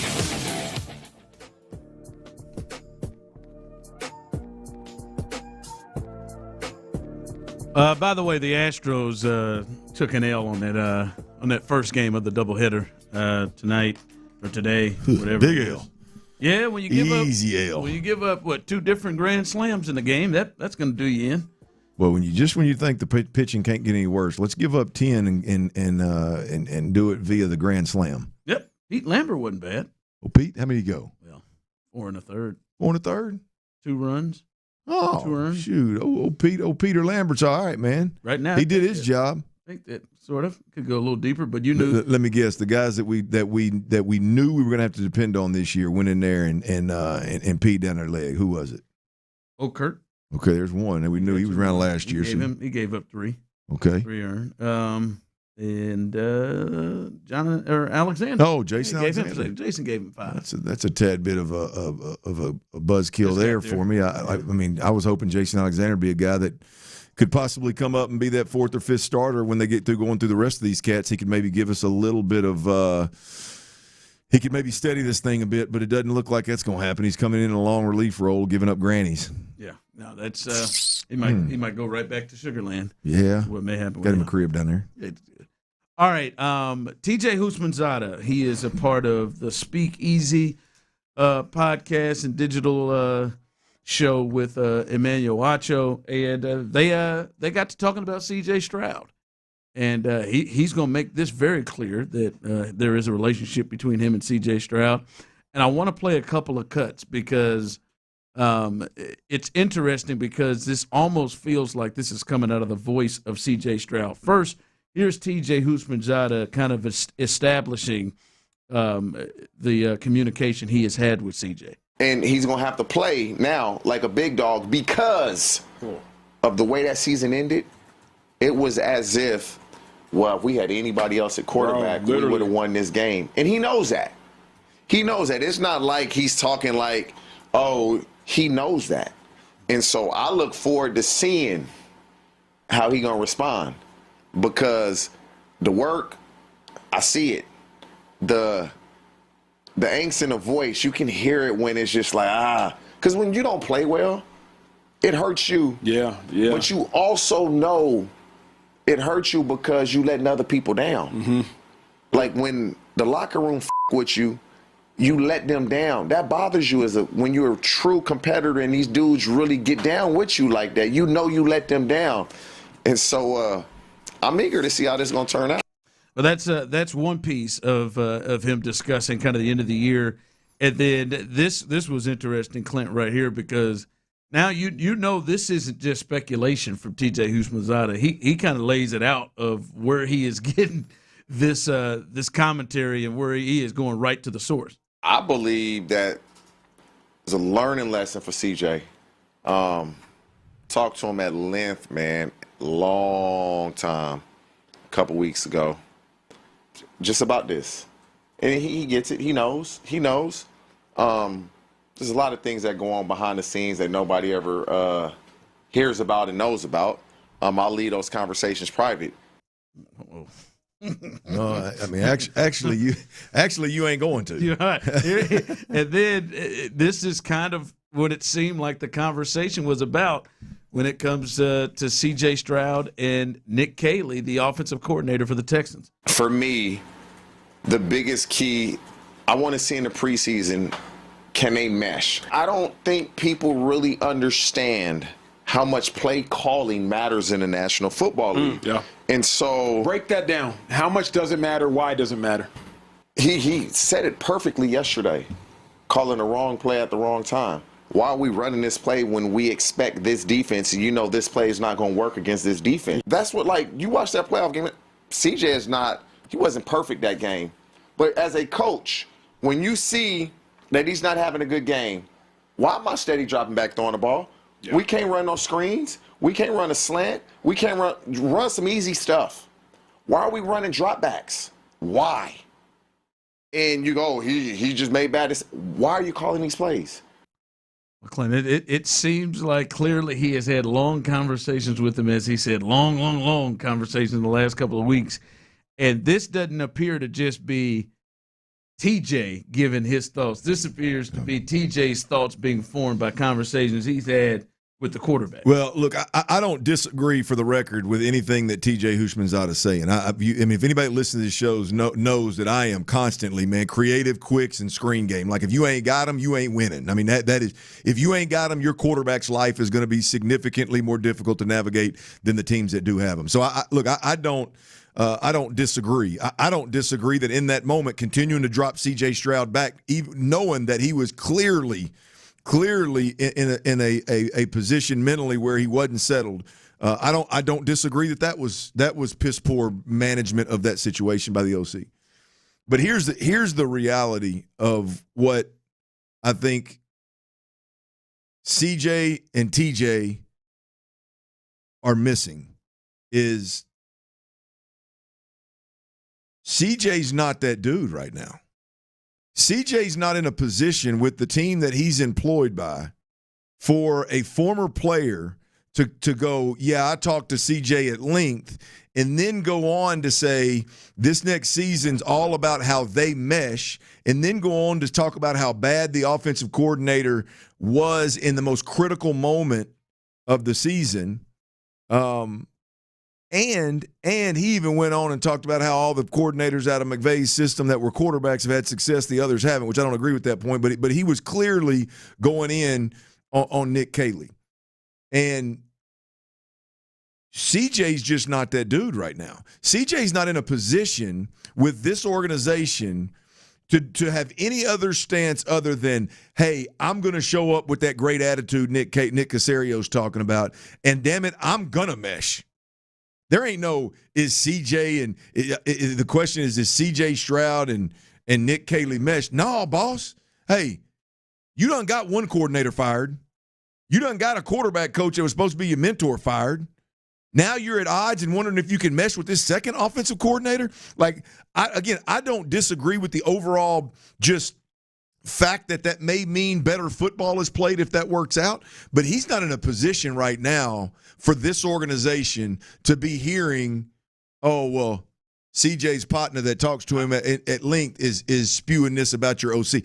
That's just not what I think they want to hear. I'm surprised that he came out and just said it, and you could tell he was measured and thoughtful in how he said it. It didn't seem like that just flew off the cuff. Like, you would think that would be something TJ would get some permission to say about. And basically what it does, scream, if it's true, if this isn't just TJ's words pulling off, is clearly there is some sort of, absolutely, we've expected what has looked. There's some sort of banging of the heads between the two most. Put some verbiage with that. Yeah, banging with the heads with the two most important members of the offense, the coordinator and the quarterback. Yeah, Ron. It's just and the organization has made it clear their stance. Yeah, You know, they're not building around one guy on this offense, right? They're making moves to make Nick Caley stronger, not C.J. Stroud stronger. And for this to come out, look, it's you got to believe that C.J. allowed, told T.J., hey, man, go on, say whatever you want to say, I don't care. But either way, it doesn't matter whether C.J. okayed it or not. It doesn't matter whether TJ's out of pocket saying it or not. The reality of it is, and it don't matter because there's a lot of people out there, and I understand. Look, C.J. Stroud is an unbelievably likable guy. You know, the spiritual approach, that appeals to a lot of people. It appeals to me. I appreciate that as a man. I could use a little less of it in my football, but I appreciate that as a man. He leans into it at some opportune times, I believe.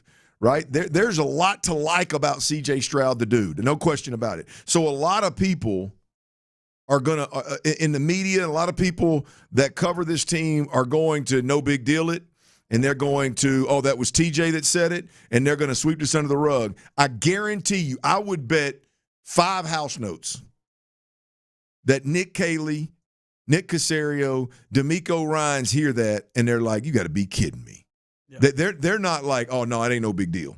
They wouldn't want any of that to get out. Anyway. No, and they don't want their quarterback, who they're going out there and telling everybody, oh, he's been approaching this thing with a great attitude. Man, just have a great attitude. To then not, just a week ago when he was out in Cali, I'm assuming, having conversations with TJ, and it's basically, hey man, in that critical moment, man, I wasn't good, but the play caller didn't help me.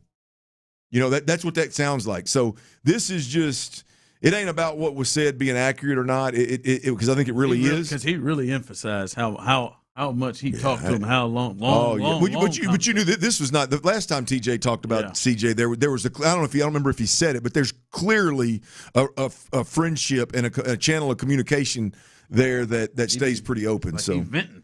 Yeah, man. Venting. Hoosman's out. All right, coming up, we'll give you an Astros update and when this second game will get started. That should get started.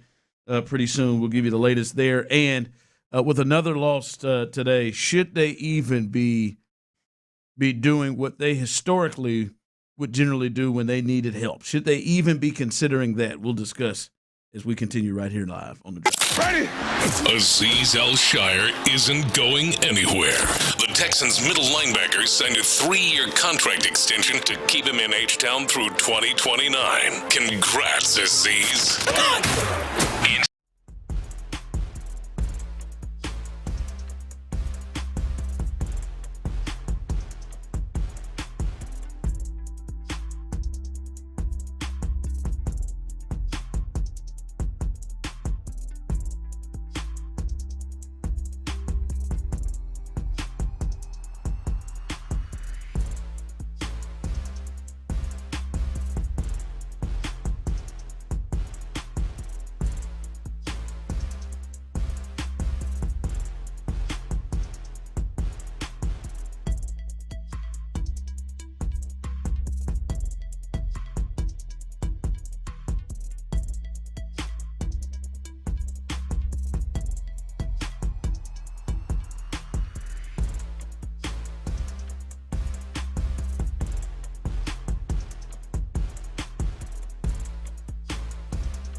Supervised by Base Power. Save money and switch today at basepowercompany.com/610. Sports Radio 610 presents The Drive with Stoerner and Hughley.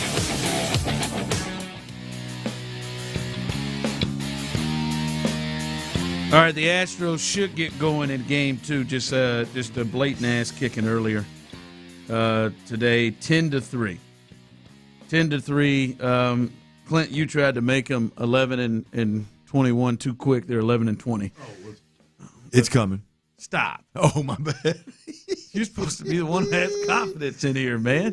See if they can get you did say they were going to take 2 yesterday. That is an accurate statement that you made. That you are correct. Hell, I've switched over the Rockets, man. Hell with these Astros. I'm gonna ride the hot train, man. You gonna ride the hot? Oh yeah, these Astros. I don't blame you. Honestly, you got to be kidding me. This is what's hard for me to root for right here, boys. Please tell me if I'm wrong. Who is leading off in this second game in this doubleheader? Oh, let's take a look at it here. Pull up that lineup. We got a team that's. I got Bryce Matthews. We're at second base tonight. 11 and 20.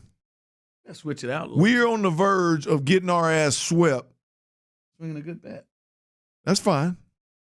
We're on the verge of getting our ass swept, and Joe Espada picks his pencil up and thinks it's a good idea to pencil in Bryce Matthews as a leadoff hitter on this team. You have got to be kidding me. It is not good for my health. I don't think you want to go and look and see who's batting last and playing short. Is it Nick? It's your favorite player, man. Do you see who it is? Yeah, I see. I have the lineup on my screen. Who is it? Just tell me. Shoemake. Braden. Come on, man. What are we doing? Playing short tonight. How long are we going to stay in this load management phase? Take care of my guys phase, man. Are you kidding me? They got your boy Dustin Harris in the lineup. Come on, man. They got That's exact. You don't have much of a choice with. You got to have one of them in there. I guess you got to have one of the outfielders in there. Johnson in there too. I think Johnson. Yeah, he's in there. I don't even know who is Johnson. Yeah, Dan Johnson. Well, who is Dan Johnson? Daniel Johnson. What position does he play? He'll be most likely in center field. He's going to be in center field. We just pulled up half of Sugar Land and going to play in this double because it's a doubleheader. What kind of precedents are you setting, Coach? These guys go out there and they get their ass kicked time and time again, and you just, hey man, we're gonna lead off with, almost did it. We're gonna lead off with Bryce, man. That's why I shifted over to the Rockets. It is. I can't handle this. It's just stupid. It is. It's time. Yep. It is time. Is it Omar? Omar, yeah. Is Omar, Lopez? It might have been his idea. No, hell no. Ain't no way in hell. You ain't winning no WBC championship and doing that kind of, taking that approach. We'll keep you updated. Let me ask you this: what's that Orioles lineup look like? Just to probably normal. Maybe they switched it up a little bit. I see Gunnar Henderson is leading off. Yeah, there you go. That's their normal leadoff hitter, isn't it? But they got younger guys. You probably want to get Altuve a day off. Altuve had the last game. What was it? Who did we play before the Orioles? Cardinals? Who was that at home? Yankees. 2 in 1 day though. Yankees. Yep, check it out. Yankees. He had game 3 off, I believe, and then there was an off day. He had 2 days off. Then he played a game, and then he had another day off. He was off 3 of the last 4 days. He's trotted his ass out the second. Altuve can't play a doubleheader after having 3 of the last 4 days off. Come on, man. There it is. Come on, man. This is a plan, baby, right there. By the way, Christian Walker's old ass is still in there. He's getting it in. He ain't. Dustin Harris is batting 5th, boys. Yainer Diaz and Cam Smith are below Dustin Harris. Cam's really taking a dive here. That's fine, but Cam, the sample size is makes, and even if it's not any more than just, hey man, my best players are going to hit at the top of my lineup. Dustin Harris, because I'm assuming because he's a lefty, is in there. Come on, man. In there above these guys. You got to be kidding me. Braden Shoemake, Daniel Johnson, Dustin Harris. No offense. Love those guys. These guys about to get it going right here. Love those guys. They don't need to all 3 be in the same game where Bryce Matthews is leading off. Doubleheader, man. Yeah, doubleheader. Hey, look at it. Your ass going to get swept. Ain't nobody going to remember, that was a doubleheader. No, it's one of the series you got swept last year. Real quick, somebody on the Base Power text line, 713-572-4610, says this Husmanjada thing is going to be the first step in CJ requesting a trade. Hey, that is close. That is now. I'm not going quite that far, but the point of how significant it is.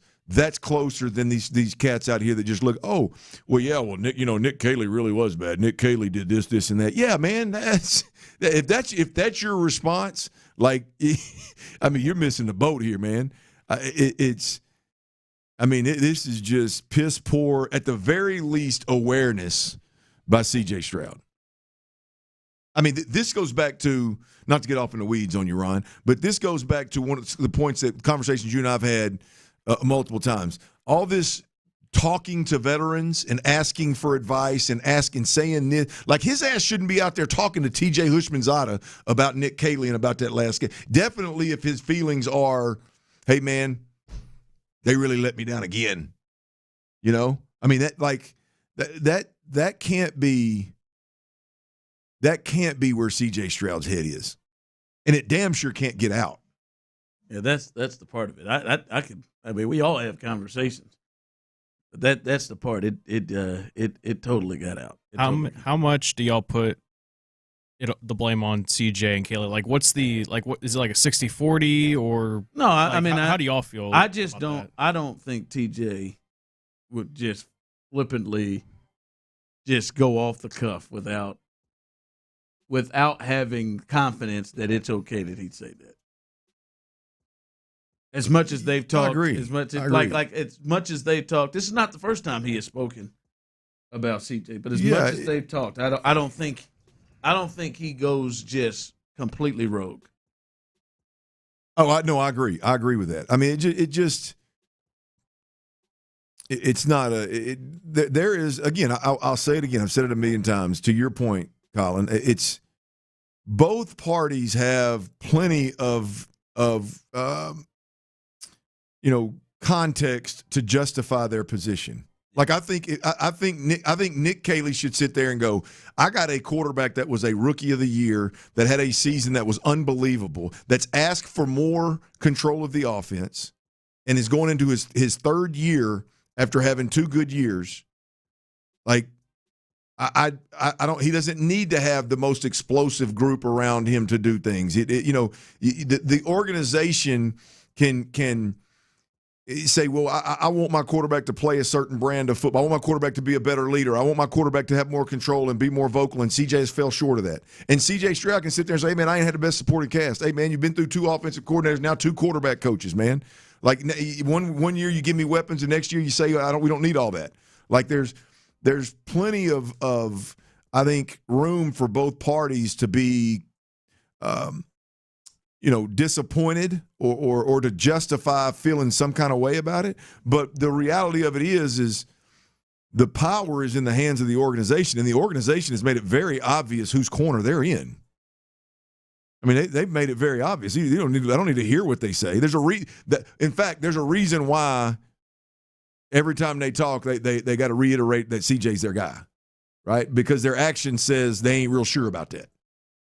And so, it just – bottom line is the awareness of CJ this is the absolute last thing he needs right now. Yeah. I mean, they're hiring Nick Caley's got to be your quarterback coach.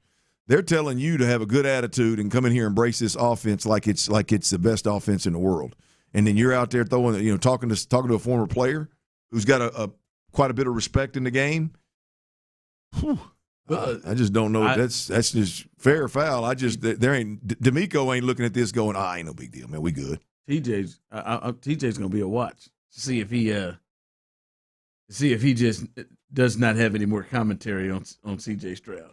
To see if this is cut off. Like, hey, man, this right here, you done messed up my money, and we'll see if CJ's because again he has spoken up about CJ Stroud in a way where you could tell that they have conversations. He just let it be known on this one, where he just talked about, man, we've had long conversations. I wonder if that is something that will continue, because that if TJ just went rogue, then CJ should come and I'd be completely never speaking to him, never talking to him again. But is this a strategic thing of like, hey, this? I just want to kind of get this out there right now. David Mulligate, I just want to kind of get this out there right now while we're out here trying to get a new deal. Hell, it wasn't just me over here. It was that OC over there too. Yeah, there's too many dots that you can connect to completely make it not a thing. I mean, they clearly on that West Coast out there, they've clearly had some level of a relationship. To hear him call it, it's extensive. And yeah, man, it just, to me, it's about right now. The most important thing for CJ Stroud, Ron, is just be aware of your situation. Go out there, embrace this offense, have the highest completion percentage in the league, play unbelievably efficient in the red zone, in big moments, answer the bell. And if you don't like this offense, this offseason, go in there and not this offseason, next offseason after you get your value back up. Not that it's down. I mean, you could do it now if you wanted to, but which at some point go in and say, hey, man, this Nick Caley ain't it for me. It's time for me to move on. Y'all trade me. Today's world in the league, it wouldn't shock anybody. But the way to not go about it, the last thing you need to do is have other former players speaking for you. And not only that, but ultimately making excuses for your poor play. That's the last thing you need right now.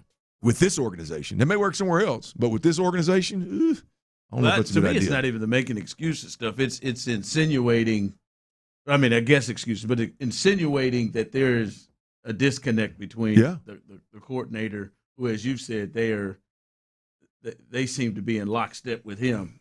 There's something going on with him, the coordinator. That's the part where anything else, like, all right, you make it, but then to insinuate like there was something going on between the two of them. That's probably be the thing. Like, why is that out? Why is T.J. Houshmandzadeh saying that in almost in your words? What you want T.J. saying is, hey man, I had a long conversation with C.J. and he owned that playoff game. He owned every bit of it.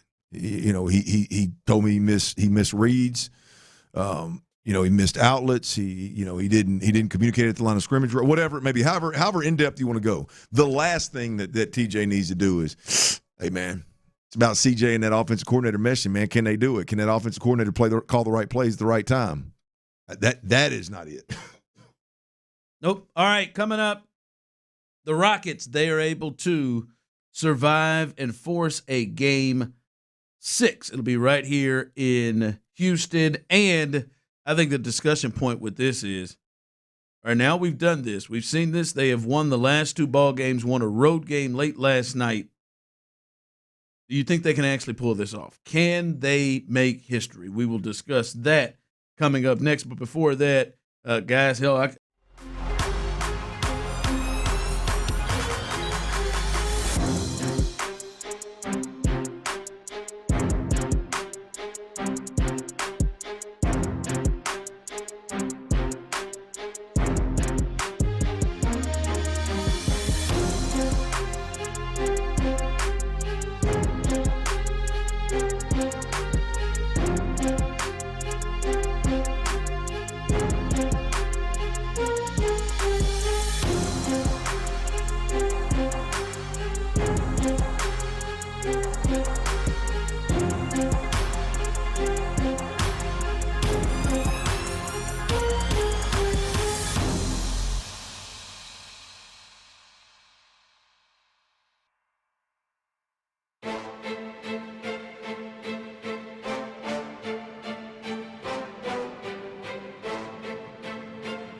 for 2009. From the West Point Lincoln and West Point Lincoln of Sugar Land Studios, KILT FM HD2 Houston. On Odyssey Sports Station, the Texans play here. Sports Radio 610 presents The Drive with Stoerner and Hughley.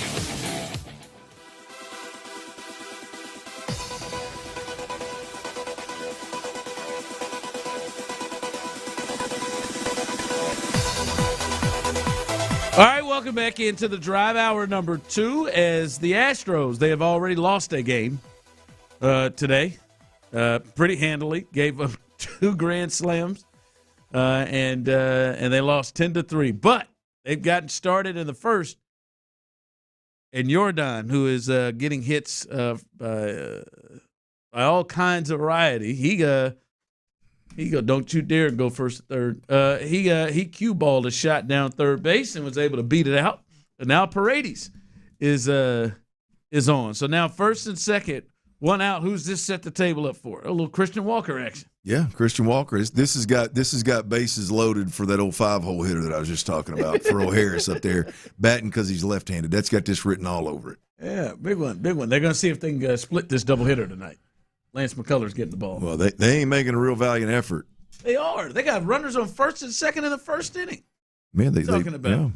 And they got one out because they decided to lead off with Bryce Matthews. I mean, Bryce isn't an automatic out.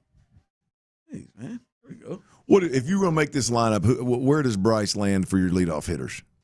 Well, if I'm not playing Correa and Altuve. Well, if you're not playing Altuve and Correa, then yeah, I mean, obviously the whole point is why you're not playing them. But if you're just generally speaking, guys that can lead off on this team, whether they're playing or not, where does Bryce land? Of the healthy ones, Bryce is probably third or fourth.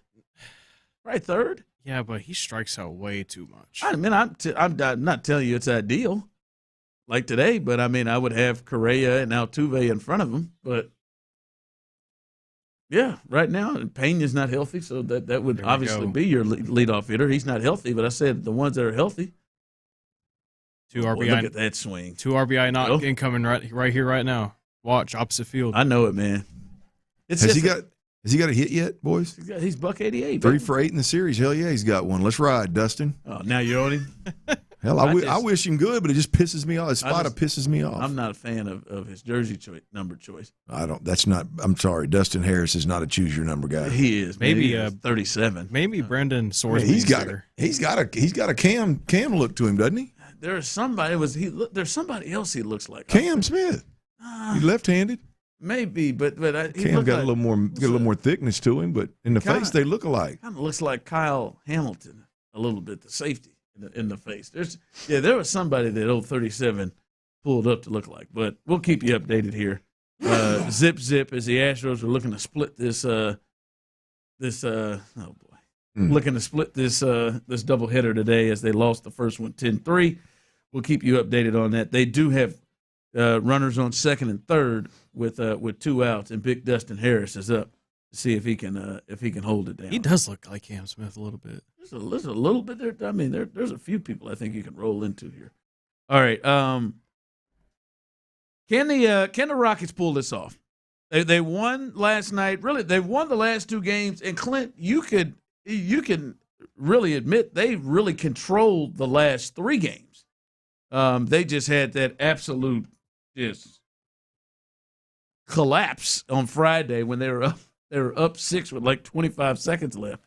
But they have controlled this series thus far. And by the way, Kevin Durant has already been ruled out. I believe he was ruled out before we all woke up today. He has already been ruled out of this game, as Shams reports that Kevin Durant will miss Game 6 of this series. But I know at 3-0 nobody was really feeling it. But hey, how about Dustin? Huh? He told you, don't get hurt on that plate. There we go. You have been talking. You owe Dustin an apology. No, I don't. Actually, No, I do not. Joe an apology. No, I refuse. Joe is pulling all the right buttons. Just because it worked out does not mean it was a good idea. Joe's pulling all the right, pushing all the right buttons. See, that's a pass you're gonna give him. Pulling the strings, baby. That's a pass you're gonna give him. There you go, Joe. Got him. golfed that sucker. He did. Go ahead and go down there and go get that. There you go. Punch that little thing out in right field. Anyway, but do you think they can actually pull this off? Do you feel, because I know after game 3, you're game 4, who knows? Now they've brought it back to Houston for game 6. You think this is a realistic thing in terms of history coming back down 0-3 and that they can win these 2? Yeah, I think it's real. I mean, look, I just don't know, and I'm sure maybe it's happened before, but the has never happened in history is like it's hard to think that it was ever going to happen given everybody's healthy, these teams are matched up, blah blah. Everybody's full go. The reality of it is that they got down 3-0 and were the better team. They got down 3-0 and were the healthier team. They got down 3-0 and were the younger team. And so I don't know that the stars have ever aligned for a team to come back in a 7-game series down 3-0 the way that they have in this series, right?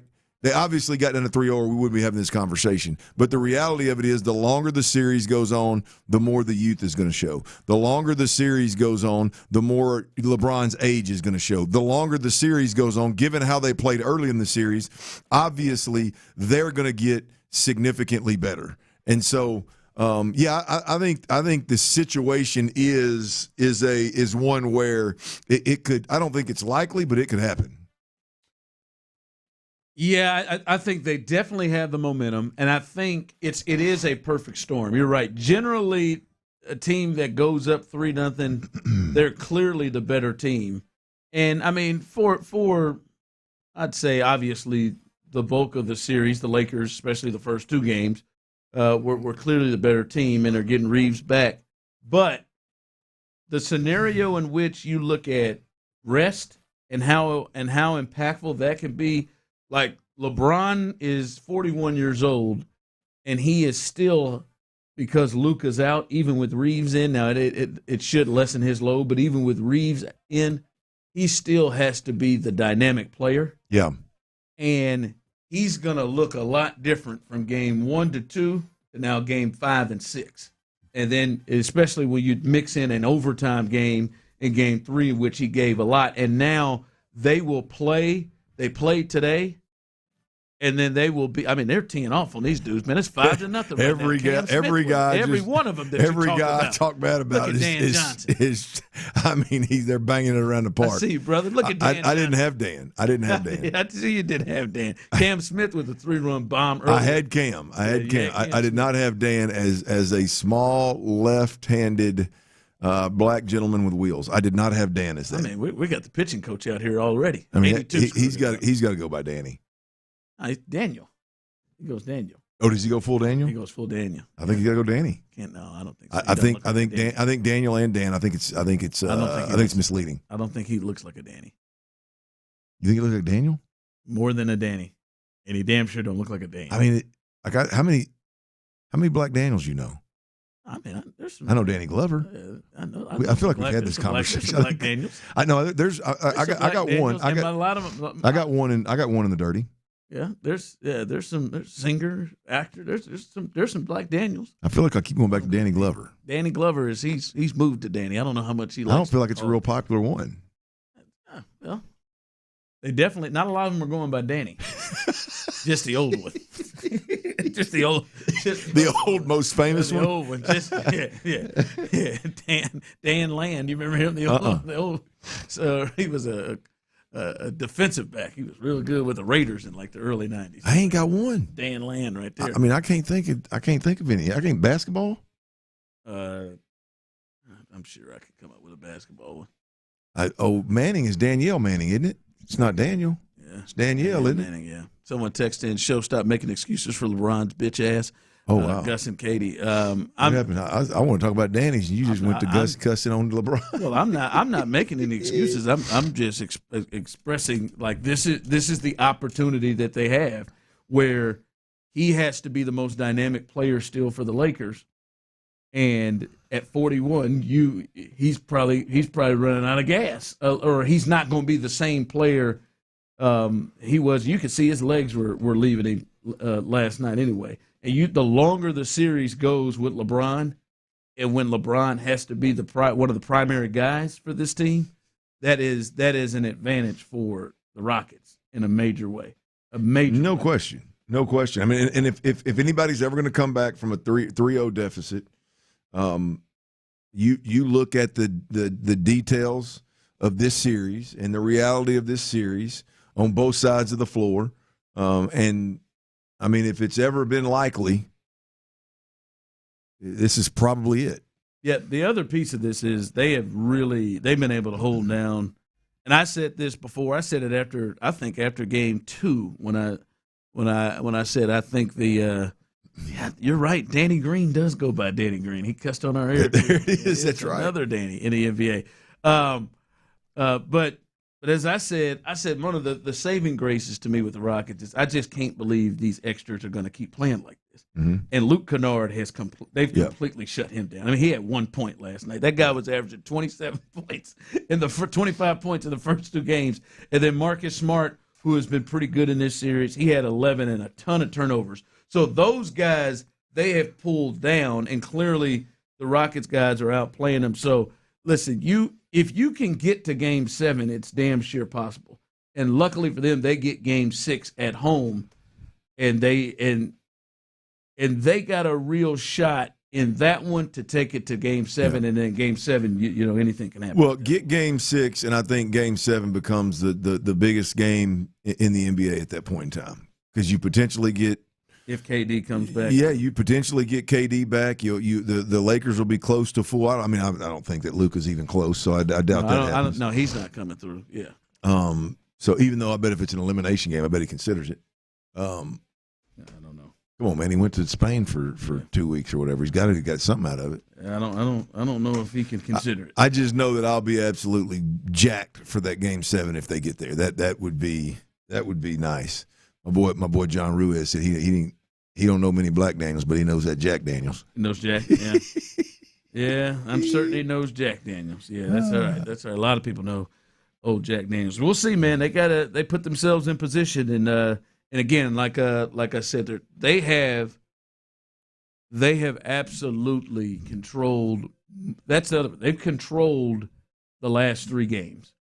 They just had the silliness of Friday night and then these other 2. But they have controlled these last 2 games, or these last 3 games, and they obviously have the confidence there. The other part with the Lakers is maybe Austin Reeves is a little bit better after he has played, his first game in over a month. He missed some shots out there that he's probably accustomed to making, and so we'll see what it looks like with him inserted. Everybody want to go out? Everybody want to get out there on time? That game on tomorrow. Go. Let's get out there on time. What time is it? Let's get this thing rolling right there on time. Get to the Toyota Center on time. Yeah, let's get there. Get in your seat, man. Get in your seat. Get that thing. Get out of the office by 5. What time's it tip? 7, you said? I'm guessing 7. I mean, get in your seat by 7, and you might have to have a late one. Yeah, 8. Oh, wow. A little late there. You don't have work. You don't have work the next day. Come on now. Dog, 8:30 on Saturday night. Never mind. Well, yeah. And now y'all got time. Yeah, you got time to tailgate. You ain't even got to leave. Now you got time to go around in bars, get you some drinks. 8:30 tip.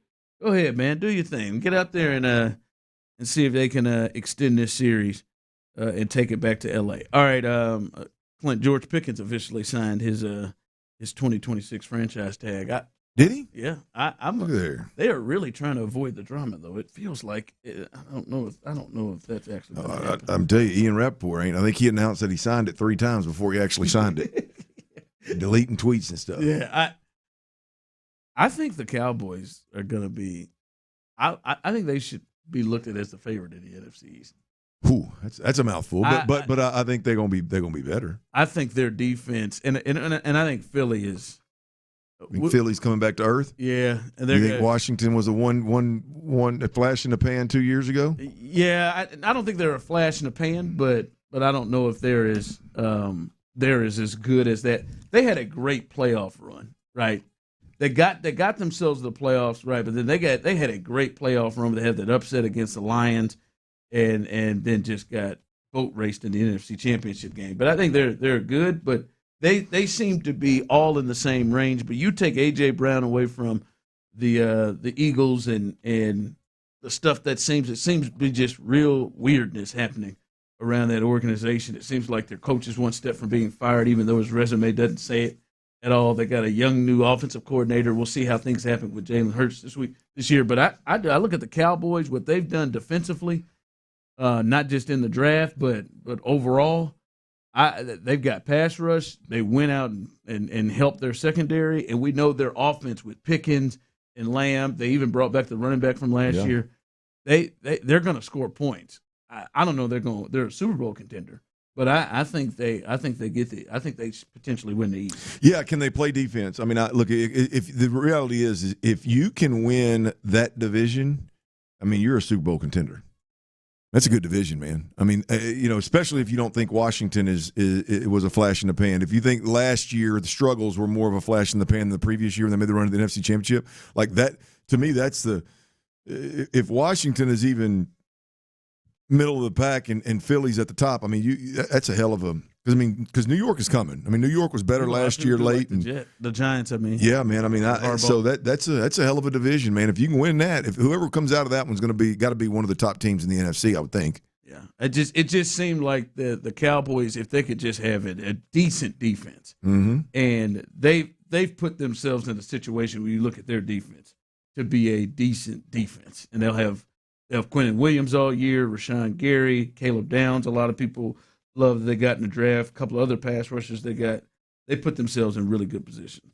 So I know a lot of people hate the Cowboys around here, as you should, but they got a chance to be pretty good and to be back in the playoffs. All right, the Texans, as we'll update you on this Astros games, but the Texans, there's one position group that I think was a bit surprising that we didn't see a lot of commotion during that draft. We'll discuss that and see how we feel where they are coming up next, right here live on The Draft. Coach D'Amico seems pretty excited about how the new Texans draft.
H-Town postgame is live on Sports Radio 610. Join us following every weeknight baseball and basketball game with Area 45. Instant reaction, analysis, and your thoughts on the action immediately after the final buzzer or final out. It's H-Town postgame, energized by base power on Houston Sports Leader, Sports Radio 610. The Drive is powered by Mokaram Injury Lawyers. Heard in an accident?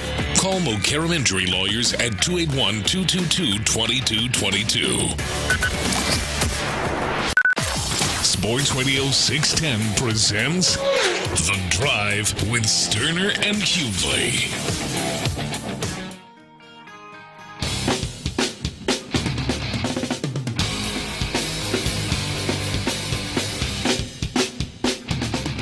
Colin is in today. Tyler Milner out, and Colin, I think Clint owes this entire lineup an apology. No, absolutely, he does not. Yeah, I agree with don't you. I mean, absolutely not. No, I mean, if you guys want to go back and late in the 2:00 hour, Clint just cut a promo and went off on Joe Espada. It's a joke. Just because it worked out doesn't mean it was the right move. More than worked. It's 6-0 after their first two times up at the plate. Jordan Alvarez goes they deep. They've been through twice yet. No, they haven't. Just about every single person except for old Braden, the shortstop. Just about every single person that you were upset about being in the lineup, has contributed. Actually, the one that started it has not. He saw pitches.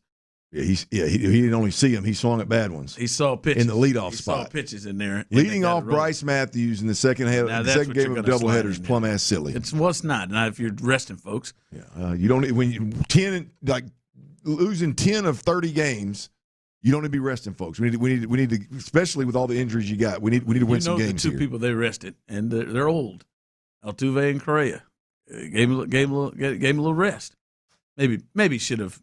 Maybe staggered them. Maybe played one in one game and the other one in the other. But who knows? Get a little rest. If you want to rest them, how about after the second Granny? How about you pull them out then and rest them for a few innings before you get them in this next? That could have been something. They're still trying to hold on to win that one. Yeah, look at Lance out here. Lance, 16 pitches. You said Lance would go 7, didn't you? I did. Okay. I did. Lance is rolling now. He is rolling. I think he had 3 outs and 9 pitches to start the game. That's a hell of a start. If this keeps up with the lineup, that means that's what they're going to roll out with next game, right? Oh, it just like it gave Ron gave Ron confidence to come back in the 3:30 segment and talk about it. It's going to give Joe Espada confidence to roll these cats out there again. Come on, man. It's 6-0, man. Come on, man. You got to give him some credit. Like, hey, Joe, man. To your credit, man, you kidded. You pushed the right button, Joe. To your credit, you had no problem with that lineup, even though you didn't know 3 of the guys. Push the button, baby. Keep pushing them right buttons for this game at least. Till you get to the bullpen. Good luck when you get there. Good luck, man. We'll just see. But 6-0 lead for the Astros. Lance is kind of rolling right now. That offense has gone off. You may not recognize most of the players in it, but they have had a good run. Jordan, they've already produced more than those guys I didn't want to see on the bench. Except for Jordan. Jordan went deep again. He's got 2 hits in this game. All right, Clint. We looked at the draft, and first off, I want to know: Are you surprised? Those of you on the Base Power text line 713-572-4610, YouTube and Twitch as well. Are you surprised that the Texans didn't go running back at all in the draft? Yes. That surprised you? I'm surprised that they didn't even go for another Woody Marks, or in that range, in that 3rd or 4th round. I'm surprised that they didn't. I thought. Now, the kid from Arkansas slid. Hell, I think he slid into the 7th round. Raiders got it. I think he slid later than expected. So I never thought that he would be a top of the draft guy, but I do think he's better than anywhere he was going to get drafted late.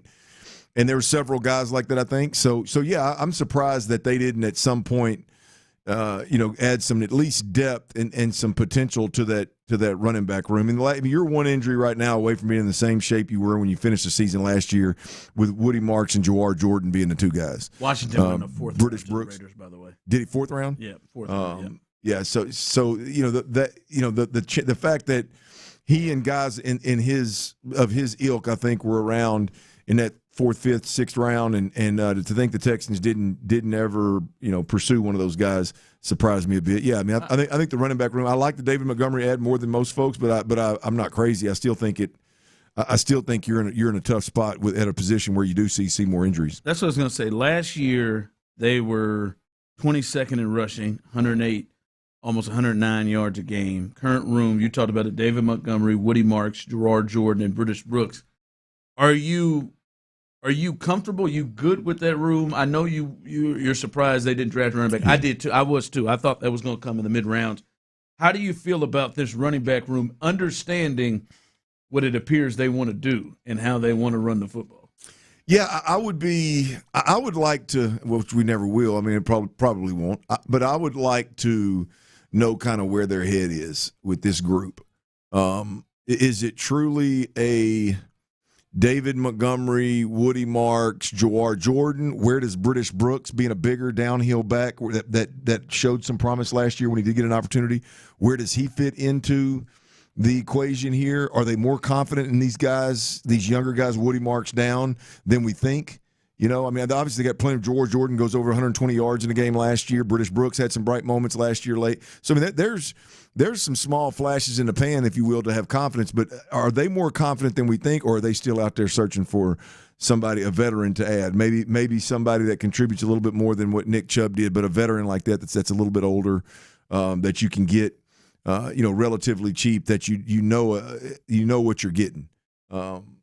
I'm fishing for where they are on their running back room. I don't know right now, to be honest with you. I am higher on Woody Marks than others. True. I like Woody Marks. I don't mind him as a second back. But I think it is very, very interesting to me that they're not viewing the potential impossibility of a Montgomery or a Marks having some injury concerns, right? Because Woody Marks, we saw last year, now I don't think he's going to get that many carries where he gets run on the ground, but he is a physical runner where you can see potential injuries, and he had some last year.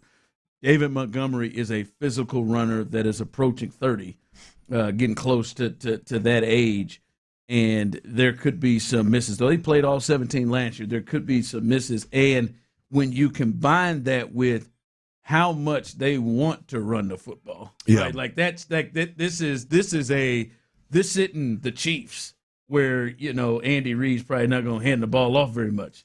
This is a team that wants to run the football in a major way, and I would think would want to have a plethora of backs to be able to do that with. And Gerard Jordan showed some signs last year. British Brooks showed some signs last year.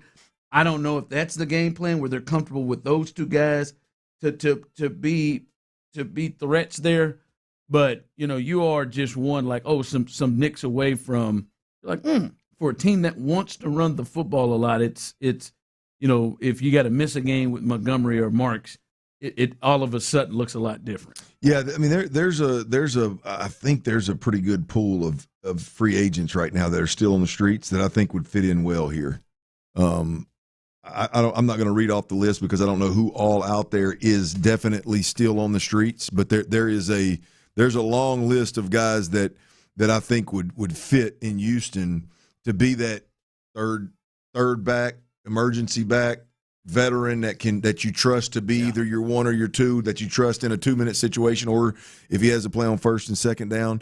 I think there's some of those guys that are out there. So I don't know that they are feel the need to rush and get that guy. But are you not comfortable with Gerard Jordan being that?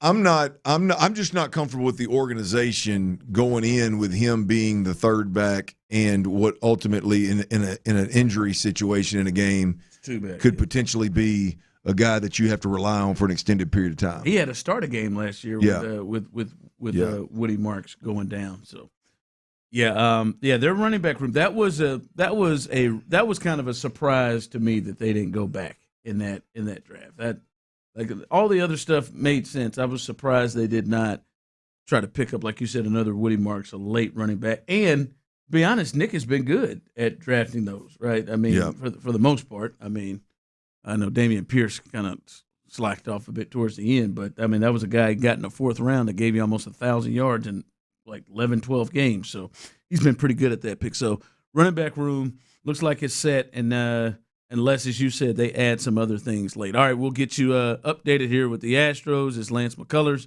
is trying to help lead him in this big offense right now, baby, to a split in this doubleheader.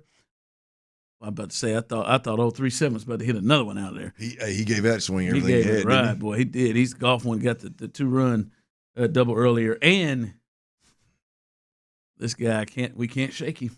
We can't shake him. He drove us nuts for about 15 months, Clint. Cannot shake old Deshaun Watson, but he's in the news. We'll discuss that coming up next.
topcompany.com/610. Sports Radio 610 presents The Drive with Stoerner and Hughley. Gordon smashes one deep to center field. He is going to win Player of the Month as he ices it right there with home run number 12. Jordan continues to punish baseballs here in Baltimore. I'm not sure what that baseball did to deserve that, but it got punished. Air Jordan, we have liftoff. All right, there it is. Todd Callis, Jeff Blum, Space City Home Network, as Jordan got busy there, and the Astros are getting busy, and so is Lance McCullers. After he grounds out to the pitcher here, he will go through three innings here, and he has 3 innings, no runs, obviously, and they lead 6-0, and he's got 3 strikeouts and 1 walk. So Lance McCullers is coming in big time. Clint predicted that Clint was half and half. Predicted Lance will go 7. He is in a good spot to do that. Under 40 Bury me pitches. in the H. There you go, Lance. He's under 40 pitches, and then Clint just eviscerated Joe Espada for the lineup, and he is clearly wrong on that, as the lineup has done work, and it's not just Jordan. Jordan hit a solo shot. You're not going to let him live it down, aren't you? Absolutely not. It ain't living nothing down. I still feel as strongly and as frustrated as I did before the game started. At what point will you? They get to 11? Well, but it wasn't. No, I don't care what they get to.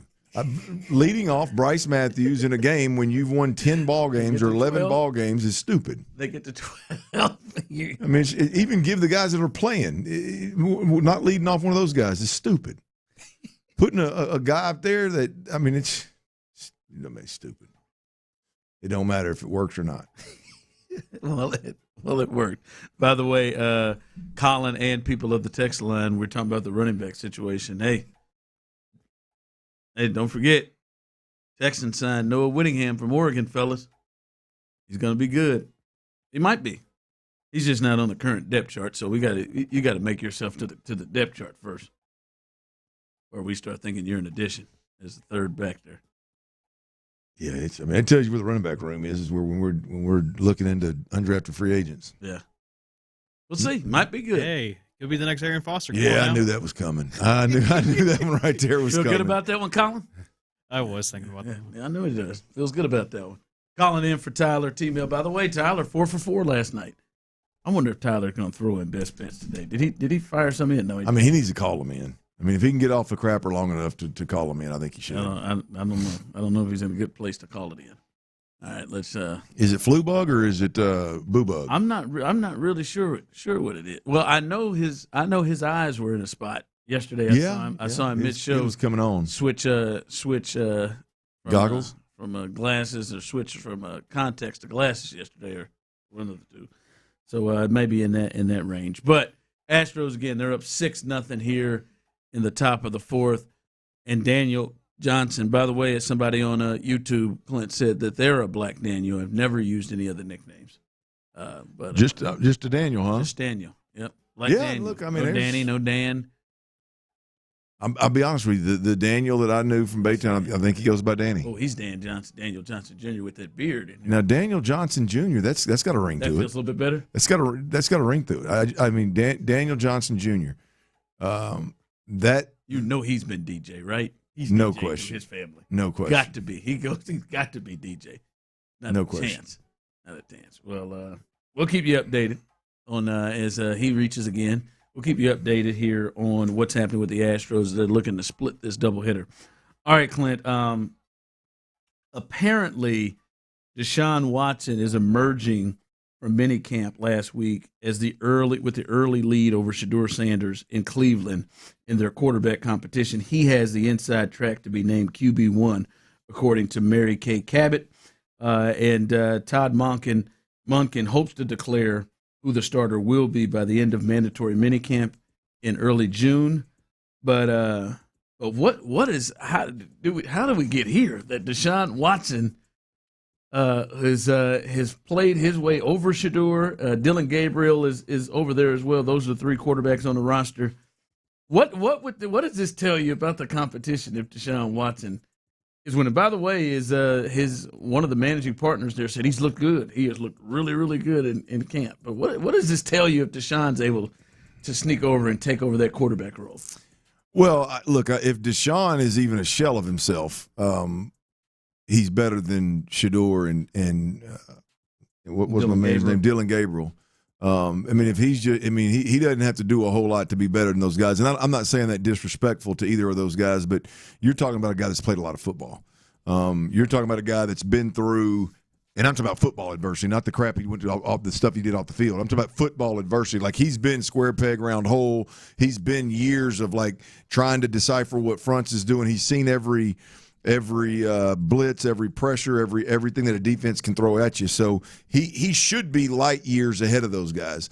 I do wonder if this is a result of, because I've said it from jump, like Deshaun Watson, part of his superpower was being able to walk in and take the air out of a room, walk in and take over the room, and from a leadership alpha standpoint.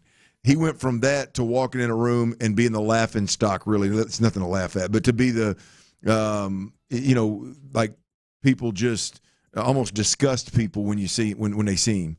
I wonder if the turnover in Cleveland, the coach that was there, gone. Yeah. Right? A lot of the offensive pieces, those offensive linemen, one of them that we signed, I know a couple of other ones are gone. They've reshuffled that entire offensive line. Yeah, we're reshuffled it all. You know, we're another year away from what he went through and what he did. I wonder if he's able to focus more and be more the quarterback. He'll never be the man that he once was, but can he get back to being that quarterback, that player, with a new group, with a new voice, with a new start? I got to think that has something to do with his ability starting to show a little bit. He's still only 30. Yeah. Like, he's still only 30. He missed all of last year with the Achilles, but this is the part, man. One, I can't remember the last time I saw him good. Probably here. Probably the last time no doubt. He was good. I think I remember a comeback win against the Ravens that he had when he was playing in Cleveland early.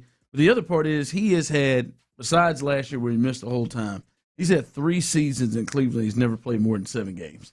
He's got a 6, and a 7. That's what he's done in all 3 games with injuries. So it's been a long time since he's played good football and held, like, extended football, like as a whole, because the last time we saw him and we've seen him, it was unrecognizable to who he was when we saw him his first couple of years here, where he was being compared to the top of the league. And I don't know, boy, there's a part of me that looks at this like, all right, the Deshaun we've been seeing on the field, the guy that can't stay healthy and the guy that he has looked lost, and it feels like at times they're only playing him because of his contract at times, and the baggage that which comes with him that maybe you don't want to love.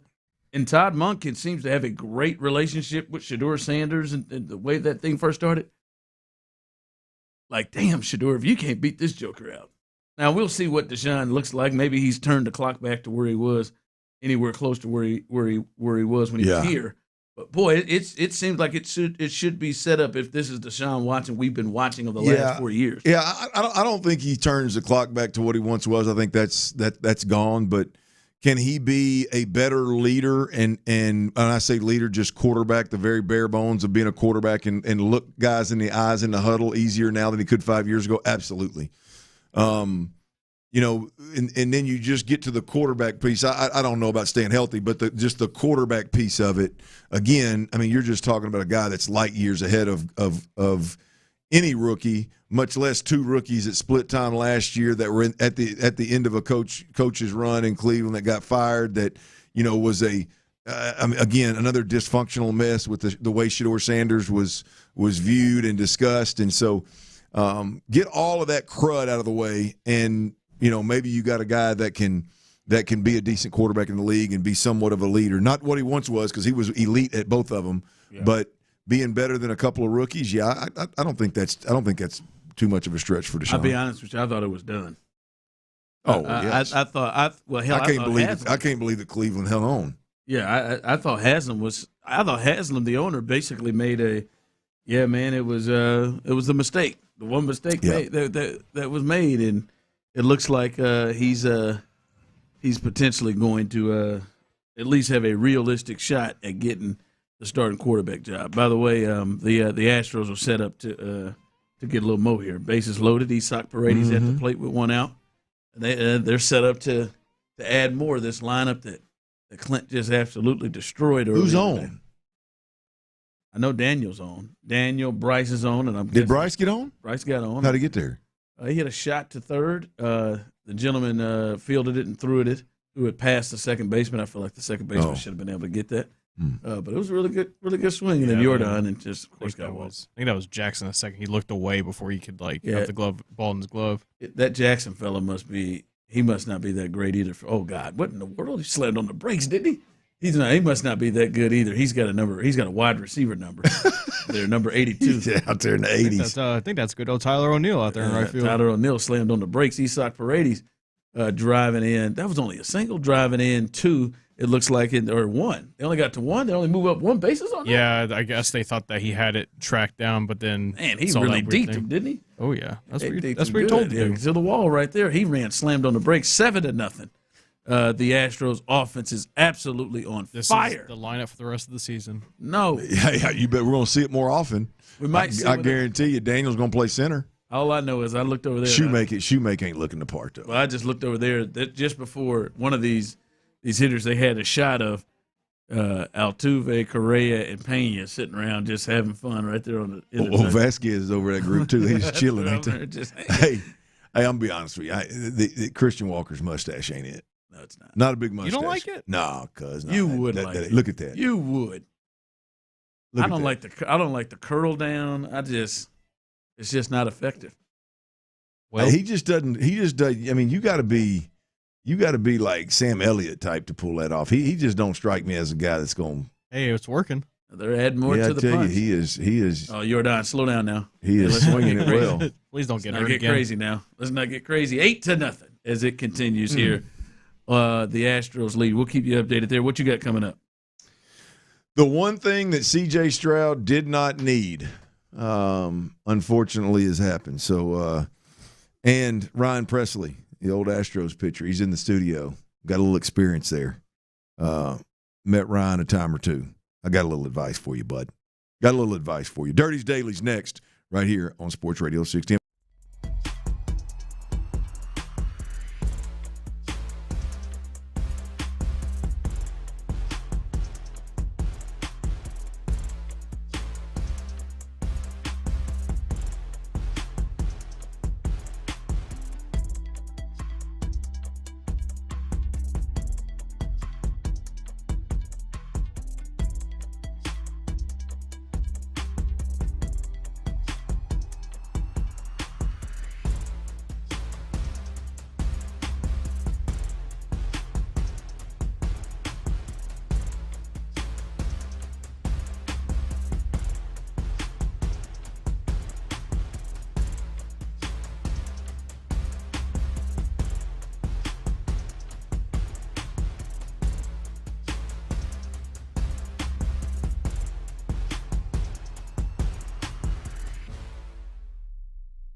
West Point Lincoln and West Point Lincoln of Sugar Land Studios. KILT FM HD2 Houston. On Odyssey Sports Station. The Texans play here. Dive into the mind of former NFL quarterback Clint Stoerner. I was thinking about coming out of the chute here and telling y'all about my new boots that I got on, but y'all want to talk about puppy chow? What is that, ostrich? Hell no, that's python. It's Dirty's Daily. Before we get to that boner. On The Drive with Stoerner and Hughley. Yeah, man, that today's Dirty's Daily's powered by my bride, Ron. Powered by my bride. Okay. We're looking at selling the house on the water, man. We're looking at selling the house on the water. And so we got to get some photos done. And yeah, it's been about 5-6 years. They say it's a sweet spot, so we're going to try to take advantage of that sweet spot. But got to get some photos taken, man. And be honest with you, when I left the house yesterday, my mind was like, who's going to take pictures of this? We got stuff everywhere. When I got home last night, Ron, you nailed it. The house was spotless. Yard was done. I mean, it was now every closet and bathroom in the place has got stuff crammed into it now. I mean, it's filled now. She is really good at stashing stuff in closets, but I didn't think she had it in her, and she got it done. So, Lauren Stoerner, my bride, you did a beautiful job, babe. Glad you did that. Now, we ain't taking anything less than $1 million, so it's up to you. Wow, just threw that right on out there, didn't you? It's up to you, babe. Get it done. Hope that photographer can work their magic. So it'll be good. But hey, I know we're sitting here watching the Astros. They're up 10-0 after I just blasted this lineup. They've gone out and put up 10 runs in 4 innings. But it is in between games, before games, after games. The studio, the new in-studio analyst for the Space City Network here is Ryan Presley, former Astro, obviously, straight off the field into the studio. And I'm looking forward to listening and learning from Ryan Presley. But I've got a couple of suggestions for Ryan Presley. You know, I've been in a TV game for. You've done this, huh? I've done it a time or two. Pro, huh? So I got a couple of suggestions. I've met Ryan a time or two. If I'm Ryan Presley, I'll put my cowboy hat on. In studio. I mean, I'm gonna tell you, Ryan. There's a lot of guys out there that wear cowboy hats. Ryan was made to have a cowboy hat on. I've seen him in it. Yeah, he wears it right. He wears it right. And is he wearing his boots up there? Oh, he's definitely got boots on. He's got ostrich boots with a sport coat. I see the blue sports coat. Yeah. He's not. Look, and I'm not saying that because he's a ball-headed cat either. I mean, I appreciate the Michael Jordan. I appreciate the MJ, man, when you peel that thing off and he pulls it off. But I'd like to see him with the cowboy hat on. I wouldn't typically advise that, but I don't think a lot of people do that on TV. I would not typically advise it. You think he should just try it? I think he should do it. I just think he should do it. I mean, it's a laid-back studio, rooms-to-go studio thing. I think he should try it. The other thing is, man, you got to let that emotion go, man. You're passionate, dude. I mean, you see something good, bad, or indifferent, man, you got to let him have it. You just got to let it rip, bub. He's stoic. I can tell, huh? He's a stoic guy. No, I think he's kind of tiptoeing through it. It may be a preparation deal. It may be just new to him, but he's you got to let that emotion go. If you see something and it's just unacceptable or something the previous inning led to it, man, let us have it, man. Right now he's still kind of holding back, and I want to see him let it go. I think it's got a real shot to be something good. I want to see him let it go. So there you go. There you go, press. I thought that you don't have to do the cowboy hat all the time, but I think from time to time I think it'd be slick. You don't think they would? I think he looks really good in the cowboy hat. I just wonder what they say the rules in there. You being distractive. Yeah, that's a good question. Space City Home Network has rules for Ryan Presley in I studio. I think I would be focused in on that cowboy hat. I would be too originally, and that's kind of the appeal. But then as it goes along, I mean, you could be down. I mean, you could be 30 feet from your TV if you look up. Oh, buddy's got a cowboy hat. You know, it's Ryan Presley up here talking that game. You'll know who he is. Yeah, ain't no doubt, and he wears it right. So I'd go ahead and put that lid on, and man. Then, he kick up his boots on the little desk in there. He got that thing kicked out, and you can see them quills on that ostrich. So I know that much. I got me a pair coming, Chief. Come on, hello. All right, C.J. Stroud, y'all. We heard from the general manager a couple days ago, talking about C.J. Stroud. He was asked about C.J. Stroud, and I think a big part of his response was, C.J. Stroud is just approaching things with a good attitude. That's what we need, is to just approach things with a good attitude. Yep. All right, and the organization, the dynamic between C.J. Stroud and the organization, I think, has changed obviously since the Rookie of the Year, Pro Bowl year in year one to what we see now. I think it's a fact. I think it's changed. Now, is that just because he's older and he's a veteran now, and back then he was a baby, or has the dynamic, from a feeling perspective changed? I don't know. But at that time, 3 years ago to right now, I think it was a no-brainer that C.J. Stroud would never play year 4 without a new contract. Right now, I don't think there's any doubt that he will play year 4 without a contract. And so they also, this is an organization where the general manager said, when asked about building around the quarterback, we don't build around one person. We don't believe it's about one person. Right? When you talk about the moves they've made, he's on his second offensive coordinator. He's on his second quarterback coach. They've decided to remove the guy that's been his mentor since he was 15, 14, 13 years old in Elite 11.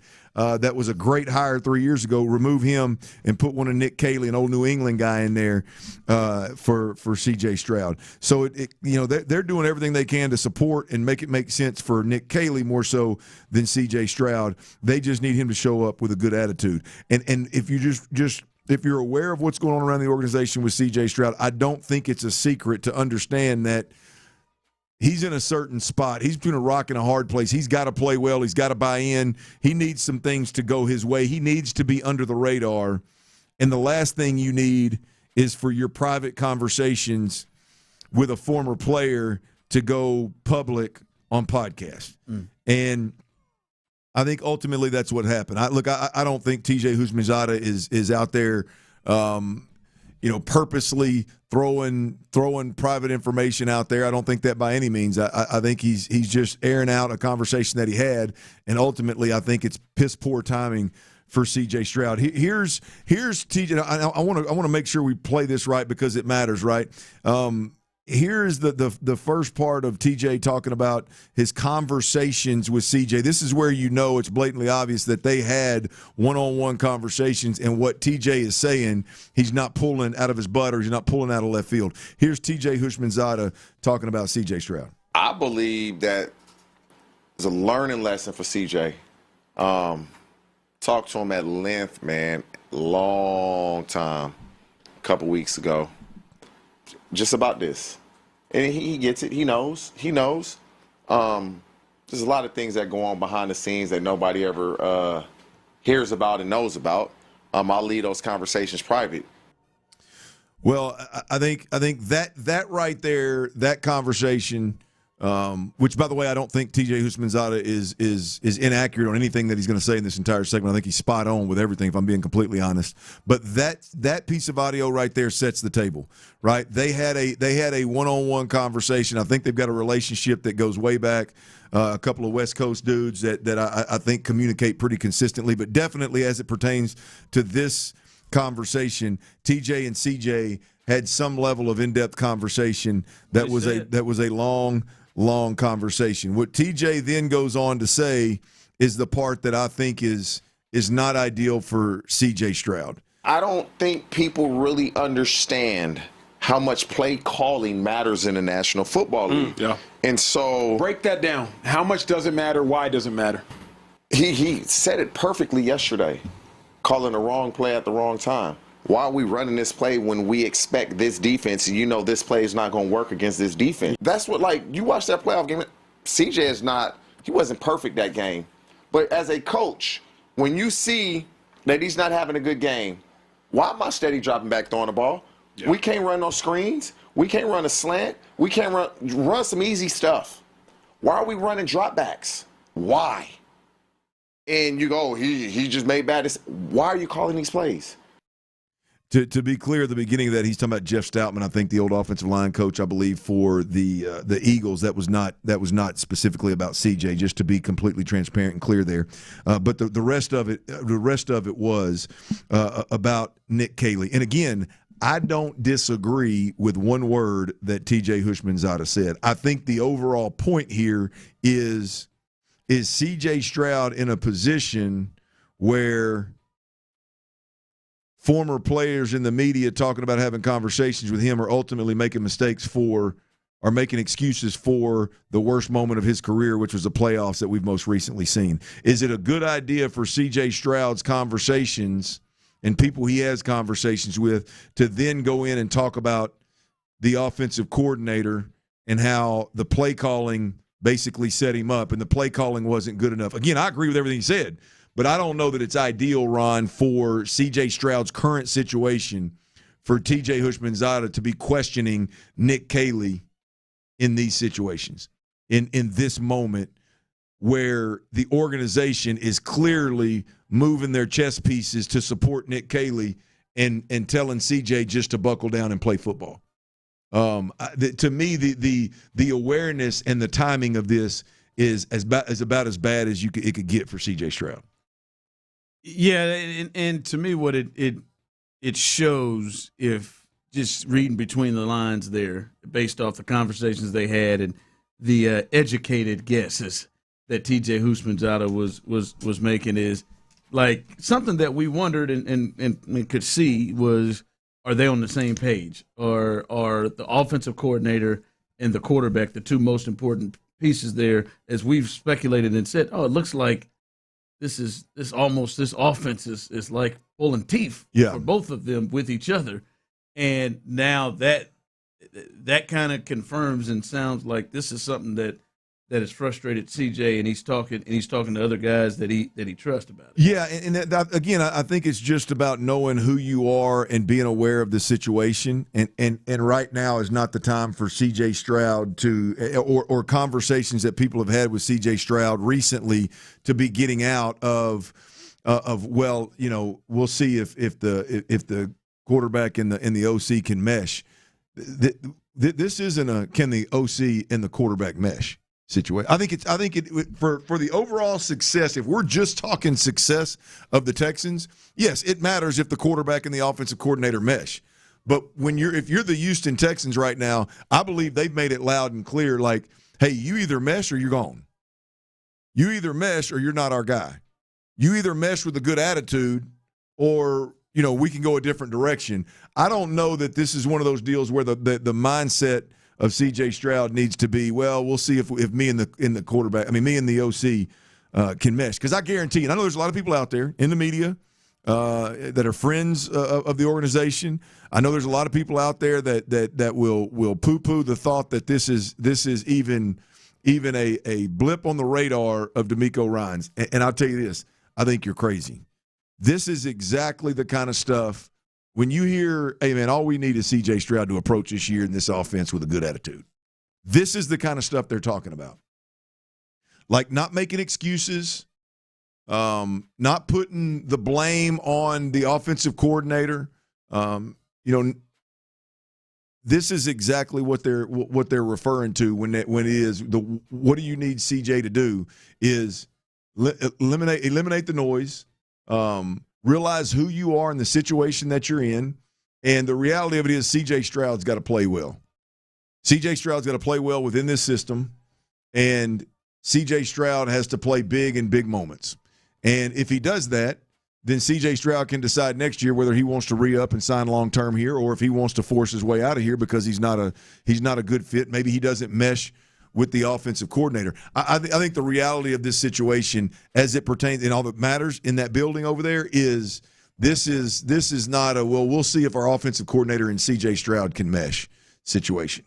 I think the organization, Nick Caley, Nick Caserio, and DeMeco Ryans, they hear that audio right there, and I think it's a big deal. I think it's a problem. I think it's a golly, man, what the hell are we doing here? Can we just play football? So I think this is a big deal, Ron. I think it's a bigger deal than a lot of folks will end up making it. Yeah, I think it's probably a group that would love stuff kept close to the vest and would love it in a sense of if there is something going on, that's kept behind closed doors. Yeah. Here's another shot of T.J. Houshmandzadeh talking about Nick Caley and really just play calling in general. But if you're having a bad game, something is not computing right. I'm not seeing what I should be seeing. So let me get him some easy completions to see if we can get rolling. That's what Sean Payton would do. Mm-hmm. Sean Payton would do that. Like, you watch Bo Nix and the Denver Broncos, they going up and down the field. They ain't throwing the ball more than 5 yards down the field. See the point is it's really putting some pressure and some blame on the offensive coordinator and what he wasn't able to do in that moment, which, again, I think TJ is spot on. I mean, if anybody listens to this show for any extended period of time, you know I will beat the dead horse of, man, what's the creative quicks look like? Hey, man, why ain't you using motion to get them easy throw in the ocean completions? Hey, man, where's the screen game at? Even when the screen game looks bad, I like it. Even when it's not real productive, I'm okay with it. Throw the ball behind the line of scrimmage. I love it. Right? Beats the hell out of your quarterback sitting out there and getting beat to death, or in this case, being confused for an entire half of football and turning it over 4 or 5 times. I wholeheartedly agree with every point that TJ Hushmanzada made. Just, boy, it is not a good look for CJ Stroud at this moment. Yeah, potentially, hopefully it doesn't blow up or this doesn't become a big thing, but it is interesting that TJ would say we've had long conversations and then go into details specifically. Like, it'd be one thing if we had long conversations and it was just conversations about CJ and how he feels about his performance in his play. But it swung more towards not just that, but other stuff in the building. You know, look, it's a big deal, Ron. Now, whether it's made a big deal outside the building and the noise gets out here, probably not. Right, because again, most people, CJ's easy to like. Most people love CJ. Most people don't want to say a negative word about CJ. Most people don't want to acknowledge the reality about CJ, if we're being completely honest. And rightfully so, he's a great dude. But the reality of it is, inside that building over there, hearing anything from a former player on a podcast, anything other than, hey man, CJ, I mean, he took this one on the chin. CJ flat out told me, man, I did not play well. I did not make the right checks. I did not respond to adversity well, and I got to be better. Anything other than that is a negative inside the walls of NRG Stadium, period, point blank, any way you slice it. So, yeah, man, I think this is poor time. And now one might say that, like you said, hell, this has got to be something that CJ probably okayed. CJ probably told TJ, man, I'd say be whatever you want to surprised. It is if he didn't, it would be surprising that TJ would go out there or at least understand that, maybe this ain't one, because that would be one if I were TJ. Yeah. I'm like, I'm not bringing that to the air unless I struggle with it, Ron, because I do think nationally, I think that's more the perception. Like, I think nationally people are more like, well, you know, we'll just see if Nick Caley can work with C.J. Stroud. You know, we'll see if that, you know, and I just don't think, and I think even a lot of people locally probably feel that way. But I just don't know that is. I think we're closer to ultimatum of buy in and do it with a good attitude, or you're not our guy. I think we're closer to that than we are. You know, we'll see if C.J. can work with Nick, kind of thing. All right, coming up, we'll give you the update here in the Astros as they are putting it on the Orioles. Score has changed. We'll let you know the latest on that. And despite what's happening in this particular game today, should the Astros and Jim Crane kind of change course on what they normally do? We'll discuss that coming up next. Payne and Pendergast. My biggest takeaway from this draft is really this was –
Sports Radio 610 hosts wherever you go. Live, podcasts, video. It's all at your fingertips 24/7 on the Odyssey app, iHeartRadio app, tune in, and wherever you get your podcasts.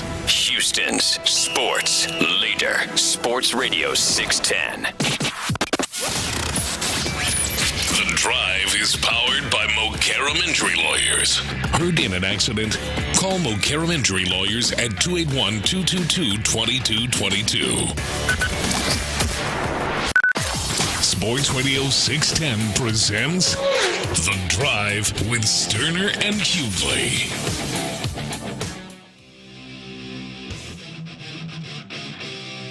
All right, Lance is through 5. I'm getting. This is getting a little dicey. I don't know how much longer Lance is going to be able to go. He's got to be nearing 80 pitches, but in a good spot still. The Astros lead 11-3, but this thing is starting to look a little get to a space. Just he got to hand the ball off. You got to push him as long as he can, though. Hey now, you damn right you do. With this bullpen, you damn right. This is Lance now. Lance just got the tag luxury taken off the front of his name. Let's not get crazy. This is why we lost Lance. I'm glad we're at least going to get into 6, bub. Yeah, he's Lance is, where is he at? He's at 80 pitches currently right now, 5 innings, 2 hits, 3 earned runs, 7 Ks, and 4 walks. Is what Lance is bringing to the table. The 4 walks is getting him in trouble, and the bulk of them have come after the 10-0 lead, which is interesting. So Lance, 11's enough, right today?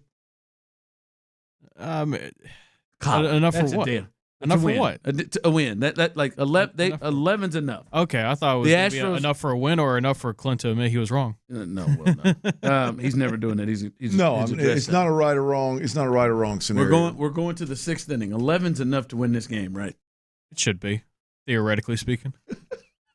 I mean, with this bullpen, 12-11 is definitely doable.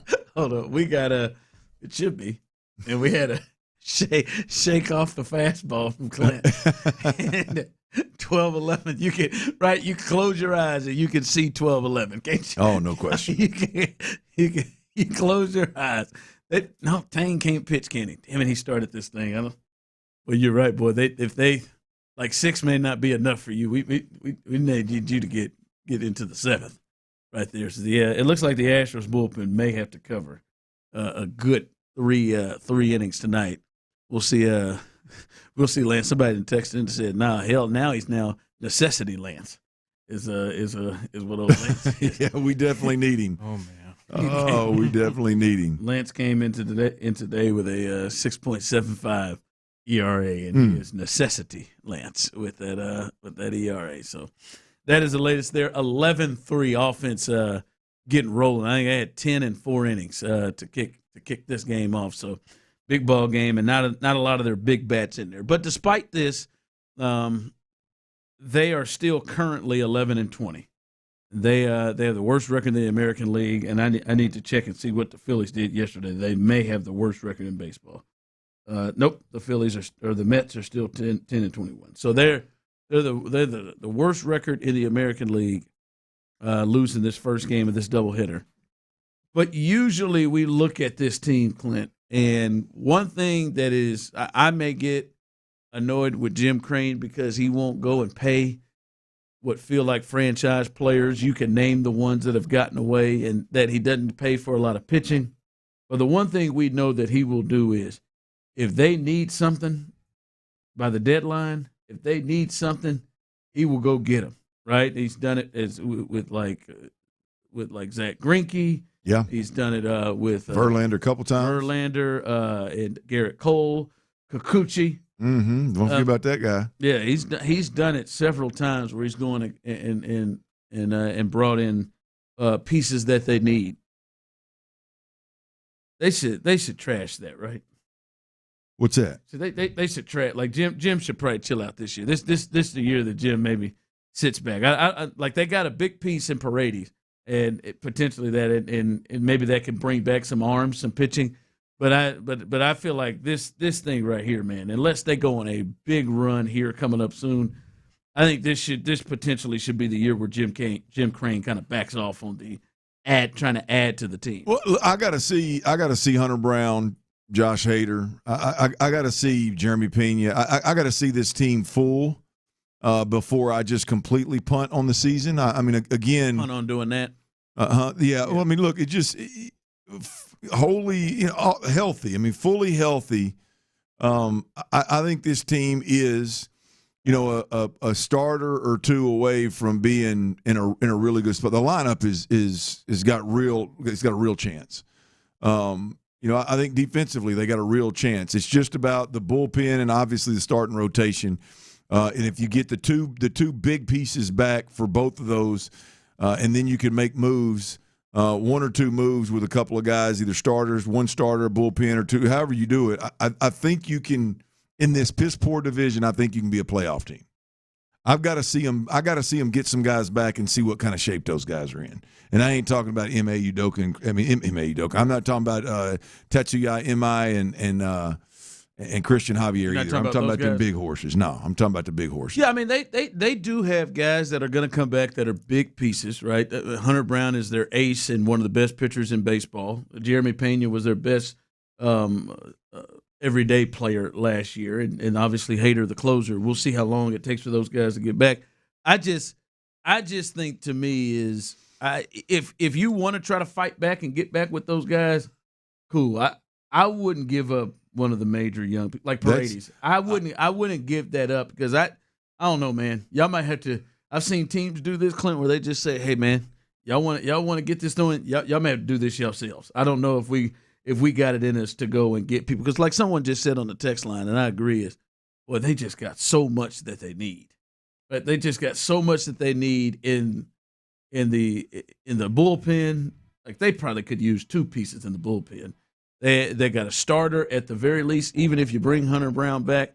And until, I can't get it out. And until Jake Myers comes back, they could probably use another outfielder. So I may be forgetting about Jake is out. Completely just blown through Jake being out. I just to me it's almost the way this team is playing, unless they go on a major run, like almost a long shot to where you don't want to just start giving away big pieces that can help you down the line. And I think Paredes is somebody that can help you next year. Look, they definitely got to go on a big run any way you slice it, or it's going to be rough. But I'm just not ready as an Astros fan. I'm sure there's some folks that study the game a lot closer than I do that could put us there. I'm just not ready for the Astros to be in a position. I mean, I hear conversations of trading Alvarez and trade, like some of Hunter Brown, and you're talking about Isaac Paredes. But I mean, I'm not ready. Even if it is the right move and where the team should be, the organization should be, I'm not ready to be there.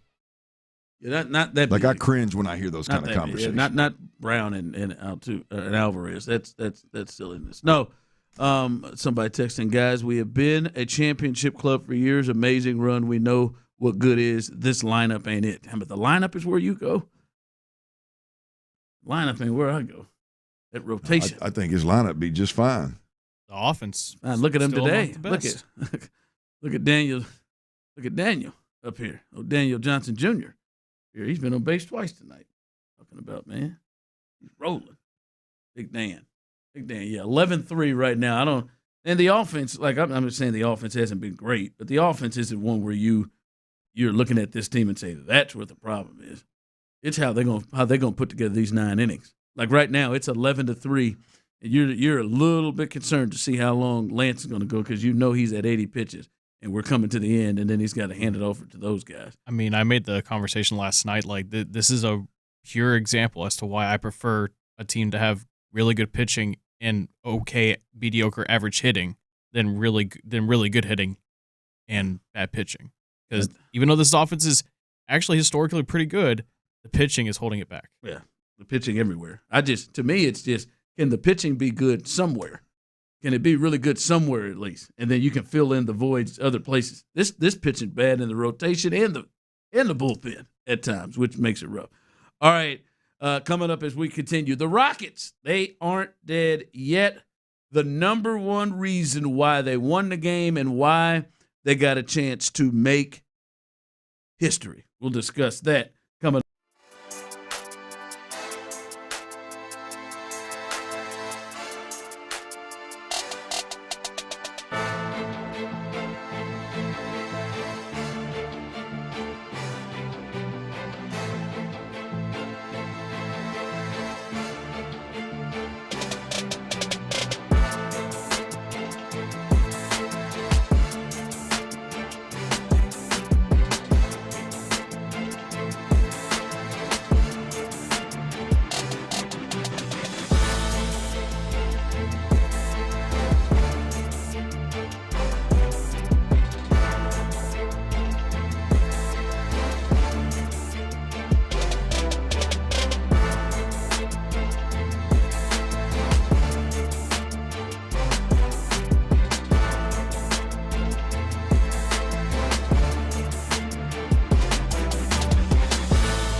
The Sports Radio 610 text line is energized by Base Power. Save money and switch today at basepowercompany.com/610. Sports Radio 610 presents The Drive with Stoerner and Hughley.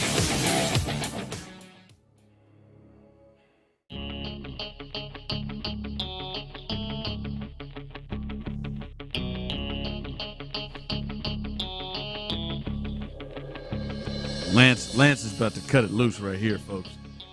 He knows this is it. 94 pitches, 2 outs. We may see some 95. Oh, he's just throwing all these. That's what Lance gets me, boy. He will get off-speed pitch happy.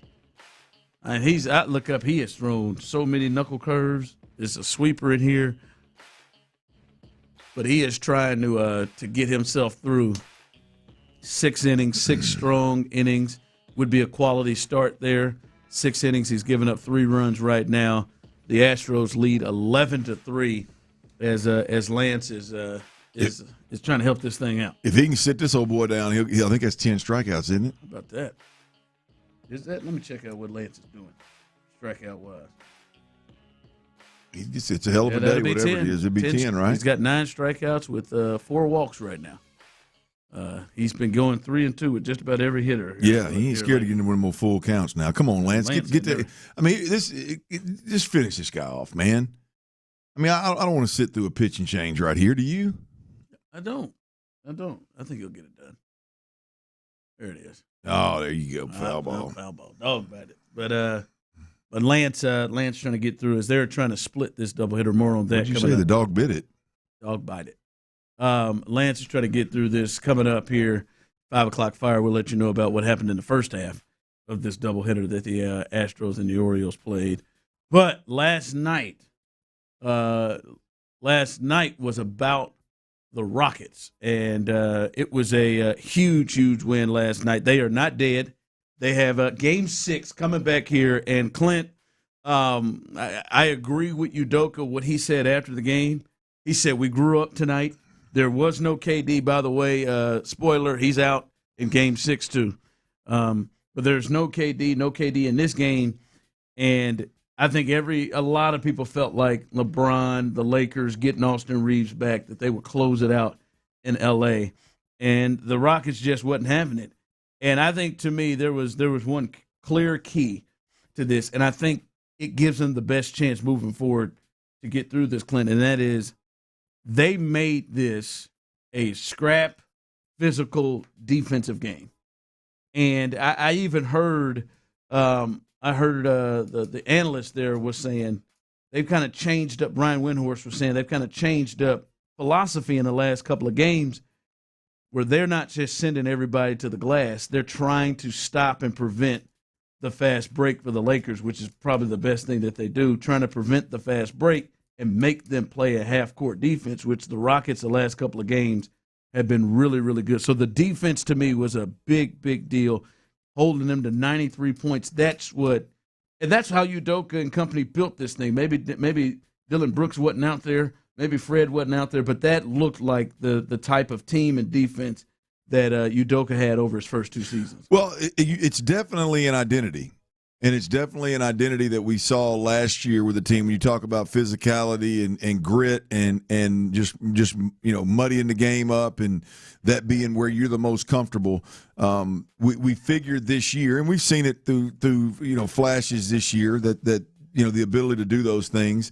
Last night was definitely one of those games where I think from jump it was going to be a low-scoring game, and it's definitely one of those games where, the defense ruled the day. And as I watched it, I felt like earlier in the series there were times definitely when LeBron would bully the Rockets. There was times when I think Marcus Smart, I think he really thrives when in the bully situation, when he can pick on Reed Sheppard and back him down when he's doing some things defensively. Hell, he almost decapitated Amen Thompson. Was that last night or the night before? On a crate, tried to just cut him off when he was running up the boundary, and it was just completely uncalled for contact. But throughout the series, I think early on it looked like the Rockets were comfortable letting the Lakers almost intimidate and be the more physical team and be the rowdier bunch, if you will.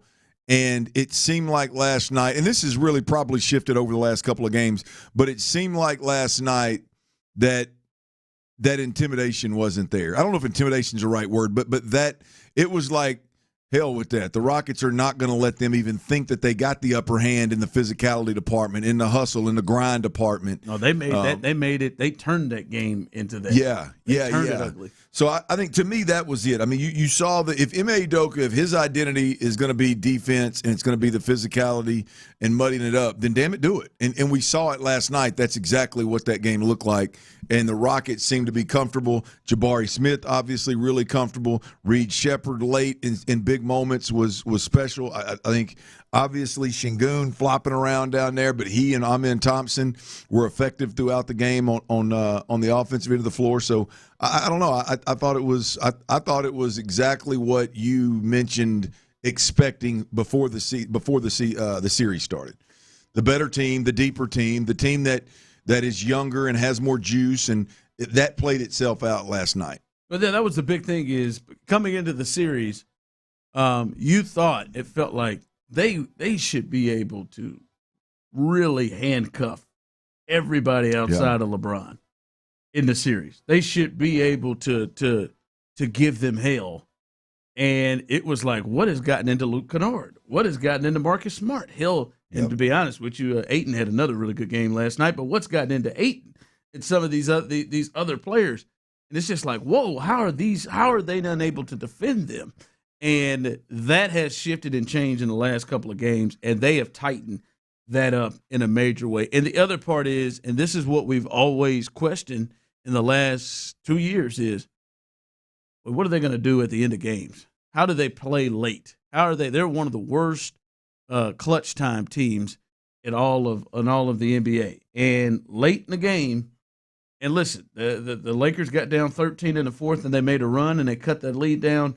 Once they cut the lead to one possession, Reed Sheppard had that little run where he gets the jump shot to take it to 5, and then steals it from LeBron and gets the dunk the other way. But they played really well down the stretch and ran good stuff and got good shots and made plays down the stretch, which was something that I know it would concern you if that thing gets tight. And I'm certain many of you, especially the ones who look at it and think like Clint, many of you, when LeBron gets that thing to 3 with that left-hand layup, and you're like, all right, man, it's 2:45 left.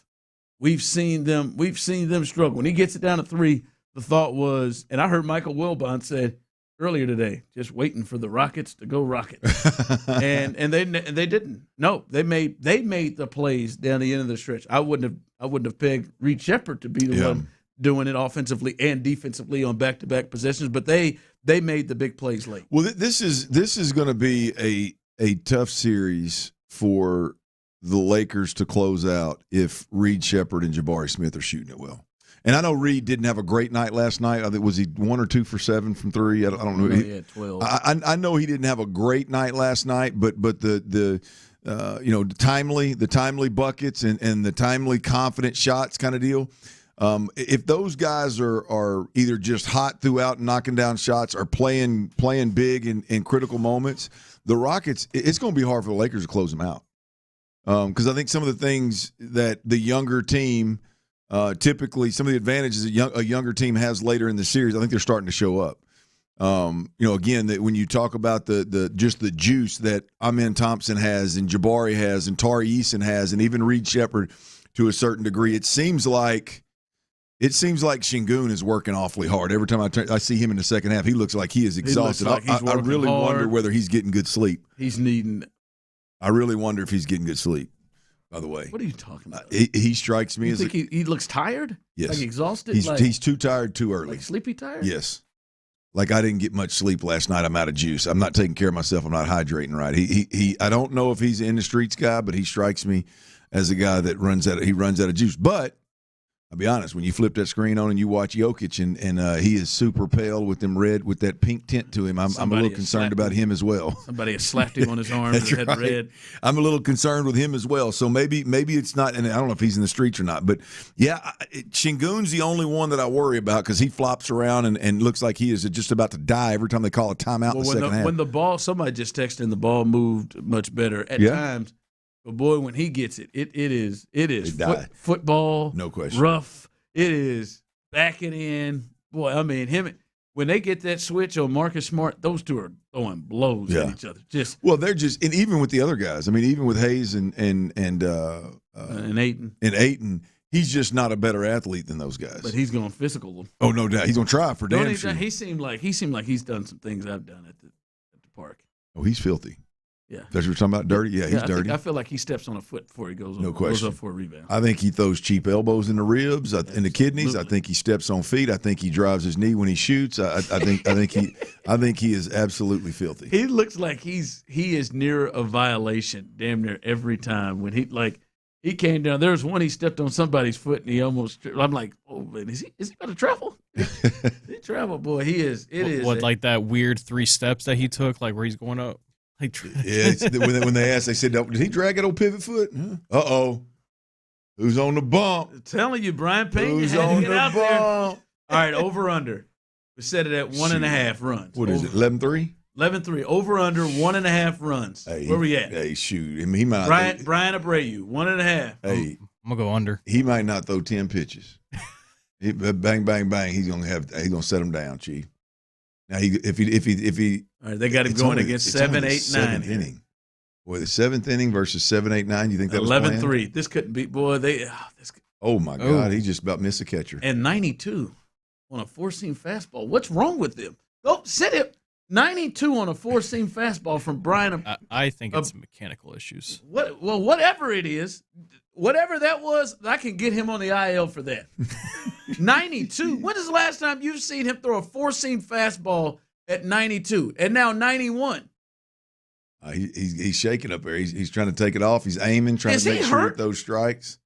He better not be hurt. If they're putting him out there, he better not be hurt. What is the deal? I'm not like his velocity.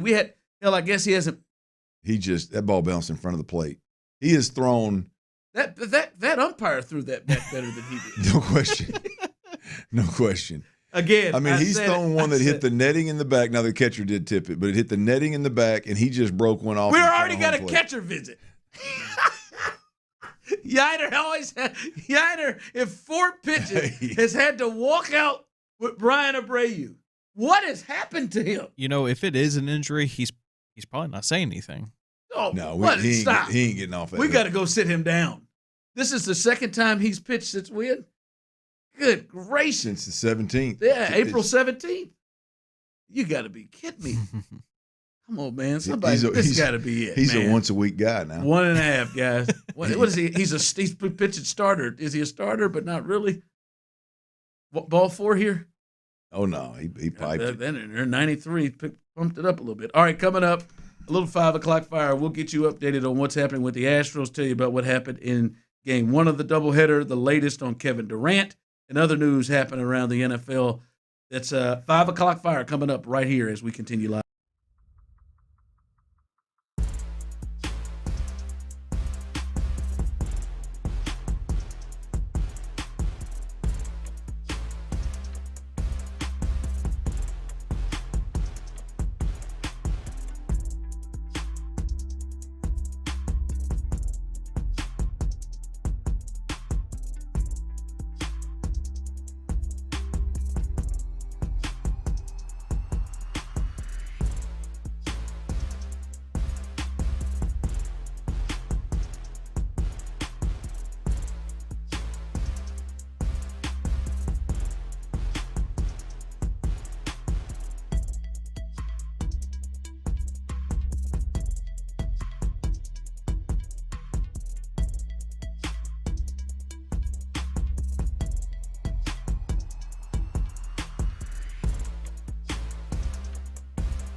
KILT FM HD2 Houston. On Odyssey Sports Station, the Texans play here. It's gonna start a fire! I have made fire! Sports Radio 610 presents The Drive with Stoerner and Hughley. It's the 5 o'clock fire. It is 5 o'clock. Congratulations. Hopefully you're off work. Luckily for you, Old Dirty Show. And Big C, Collins in the building as Tyler is out. T-Mill is out. Hopefully he is back tomorrow on a Friday. We'll see how he is feeling. But we've got the latest, and the latest is we're in the Brian Abreu experience. And hopefully he can get himself out of this. It does not look good and did not look good. He has already given up one run. He has loaded the bases.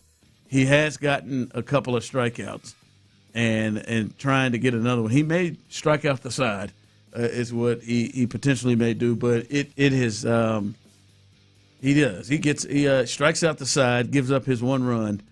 But again, nothing about his performance to me, Clint or Colin, says, all right, feeling good about him. He's back. That's what I wanted to see. No. 4 pitches in, he had to get a visit to the mound from the catcher, Yainer Diaz. And then he goes back and he continues to give up hits and walks. Then at some point he had to have the pitching coach come out there and run out there and talk to him for a little bit and loaded the bases. And he got out of it, Clint, but it's a rough watch right now. Rough rot or rough watch. Either way you say, you are correct, my man. By the way, is anybody else tired of seeing that goddamn pitching coach walk out there just peacocking out there? I'm Josh alone. No, I'm over it, man. I'm 27 pitches. 27 pitches for our guy Abreu. 3 Ks, though. You're right. He struck out the side with just a couple of hits and a couple of walks in between there.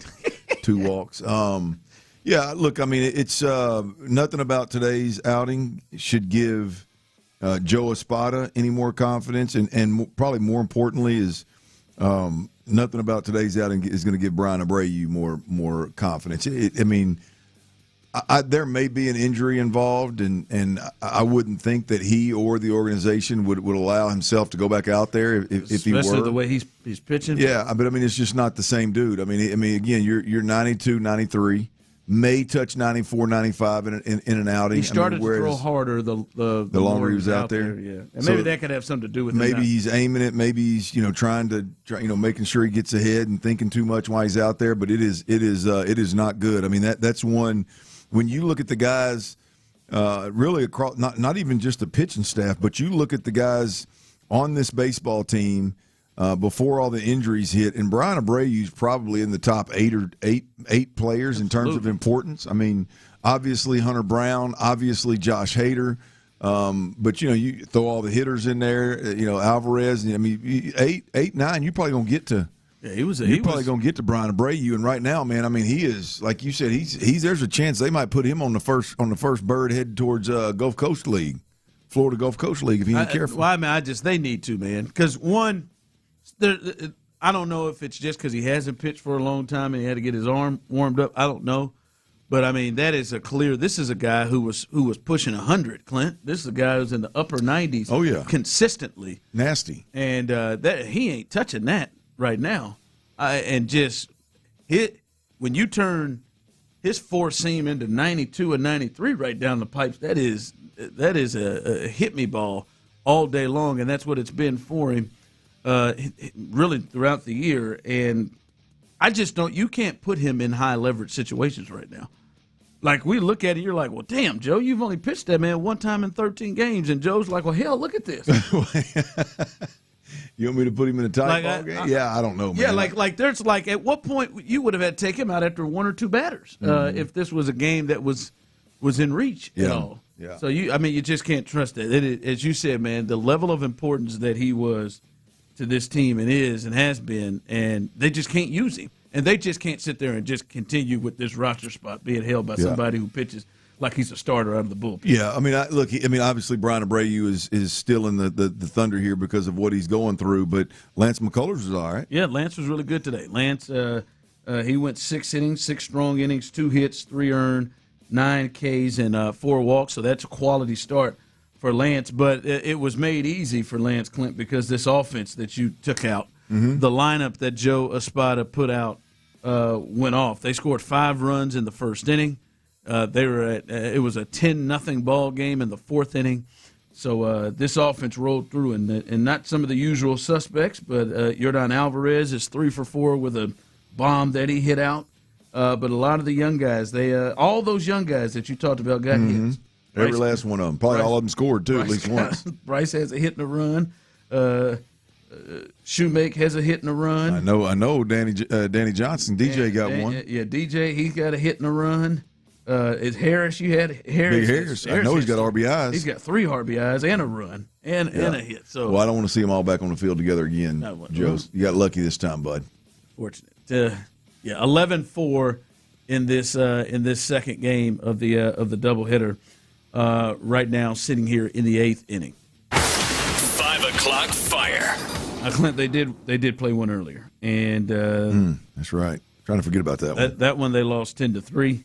As it really wasn't Pete Lambert. Pete Lambert, to be honest with you, for who he is and where he came from and the expectations. I mean, this is a third one. Clint, you'd love him to be able to go deeper. He goes 4 1/3, 2 hits, 2 earned runs, 3 Ks, 3 walks. It was just everything that happened behind him. They gave up 2, not 1, but 2 grand slams in this game to get to 10 for the Orioles. And the bats were kind of slow, but this started with O'Kurt and Jason Alexander, who really struggled out of the bullpen. Yeah, man, when grand slams will hurt you now, and when you give up 2 of them in one game, that's you're probably going to lose. You're probably going to lose that one, man. So that was a rough start to the day, but Lance and company looks like they're gonna finish strong on the day and get us a dub. That's a little early. Got a couple innings here. But 7-run lead, I think we'll be all right. You think Brian runs back out? He should. Probably should. Ain't no sense in chewing through another arm for the 8th inning. 5 o'clock fire. All right, Clint, the big story coming in, the Rockets, they forced Game 6. And the news here in Game 6, and I'm telling you, this was out early. They went ahead and ripped that Band-Aid off. There was no gamesmanship or nothing. There was no video footage of watching him warm up a little bit.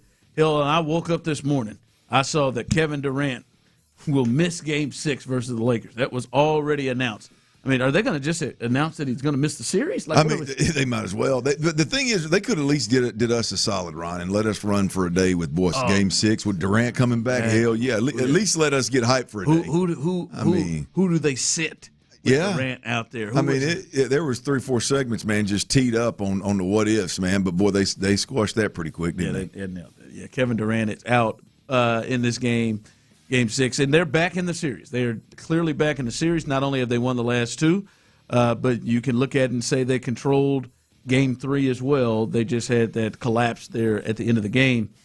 But Clint, your thoughts and their chances against the Lakers without Kevin Durant? I think earlier in the series there was concern like, damn, you ain't got Kevin Durant. He's not only been your leading scorer, but everything seemed to revolve around him. Now we've seen a couple of games without him. Your thoughts about them playing without Kevin Durant? Well, I think the stars are aligning for there to something to be done that's never been done before. I mean, you've got obviously it looks like the Rockets, not because Durant's there, but because they're starting to show some level of an identity and kind of have a game plan that seems to be effective versus LA, which is the gritty, mucking it up, being more of a defensive approach, more of what we saw from them last year. There's those low scoring games. I like our chances in those kind of games. You're the younger team and you're going against a team that's obviously dependent on LeBron. You're clearly dependent on Smart, who's a little bit older. You've got some. The longer this series goes, the more advantage you're going to have. Even with Reeves in the game and shooting well and being effective last night, it still wasn't enough. And so I do think the stars are aligning. Obviously, Game 6 is in Houston, so to get to that Game 7, there's some really good momentum for the Rockets right now. And I think you said it early on, and it didn't necessarily show itself until recently. But the better basketball team depth-wise and as a whole, with no Luka at this point, it is the Rockets. The better basketball team, in a sense of having juice down the stretch in Game 6 and 7, is the Rockets, right? You can argue, obviously, Game 1 and 2 with the fresh LeBron and yada, yada, yada, that's a little different. I think that dynamic changes the later you get into the series, and they've found a way to extend it to a point where I think now you got them on a short turnaround. A couple of short turnarounds if you can extend the series beyond Game 6, and so yeah, I mean I think they've got a good shot at doing something nobody's ever done. I'm not betting on it, but it's I think it's right there for the taking. Yeah, I mean you miss Kevin Durant. Obviously, you should be able to get easier shots. Now I don't know that they are. When you get double teamed every time, you should get easier shots, and he's just a walking bucket, but.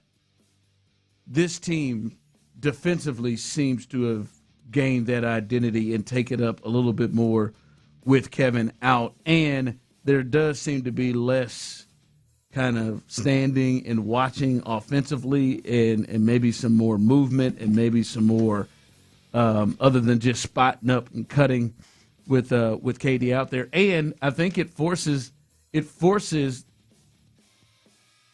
to me, the Lakers to not play that double-team defense that they want to play, that it seems like we think Kevin struggles. The Rockets as a whole seem to struggle where to be, where to go, and they turn the ball over. And it isn't just Kevin Durant. Kevin Durant sometimes doesn't have a good place to go with the ball because they struggle with it. So Kevin Durant is missed, but this team, they're used to playing without him at this point. They play much better defense, and that to me gives them a chance to even really run through this series the way that they play defense. Well, it definitely gives this young group the chance to remember who they were last year and to again get back to that identity. There's nobody that you got to get involved individually. The Kevin Durant. There's nobody that you got to get the ball to purposely. We've got to find everybody work to get the ball to this guy at the top of the key kind of deal.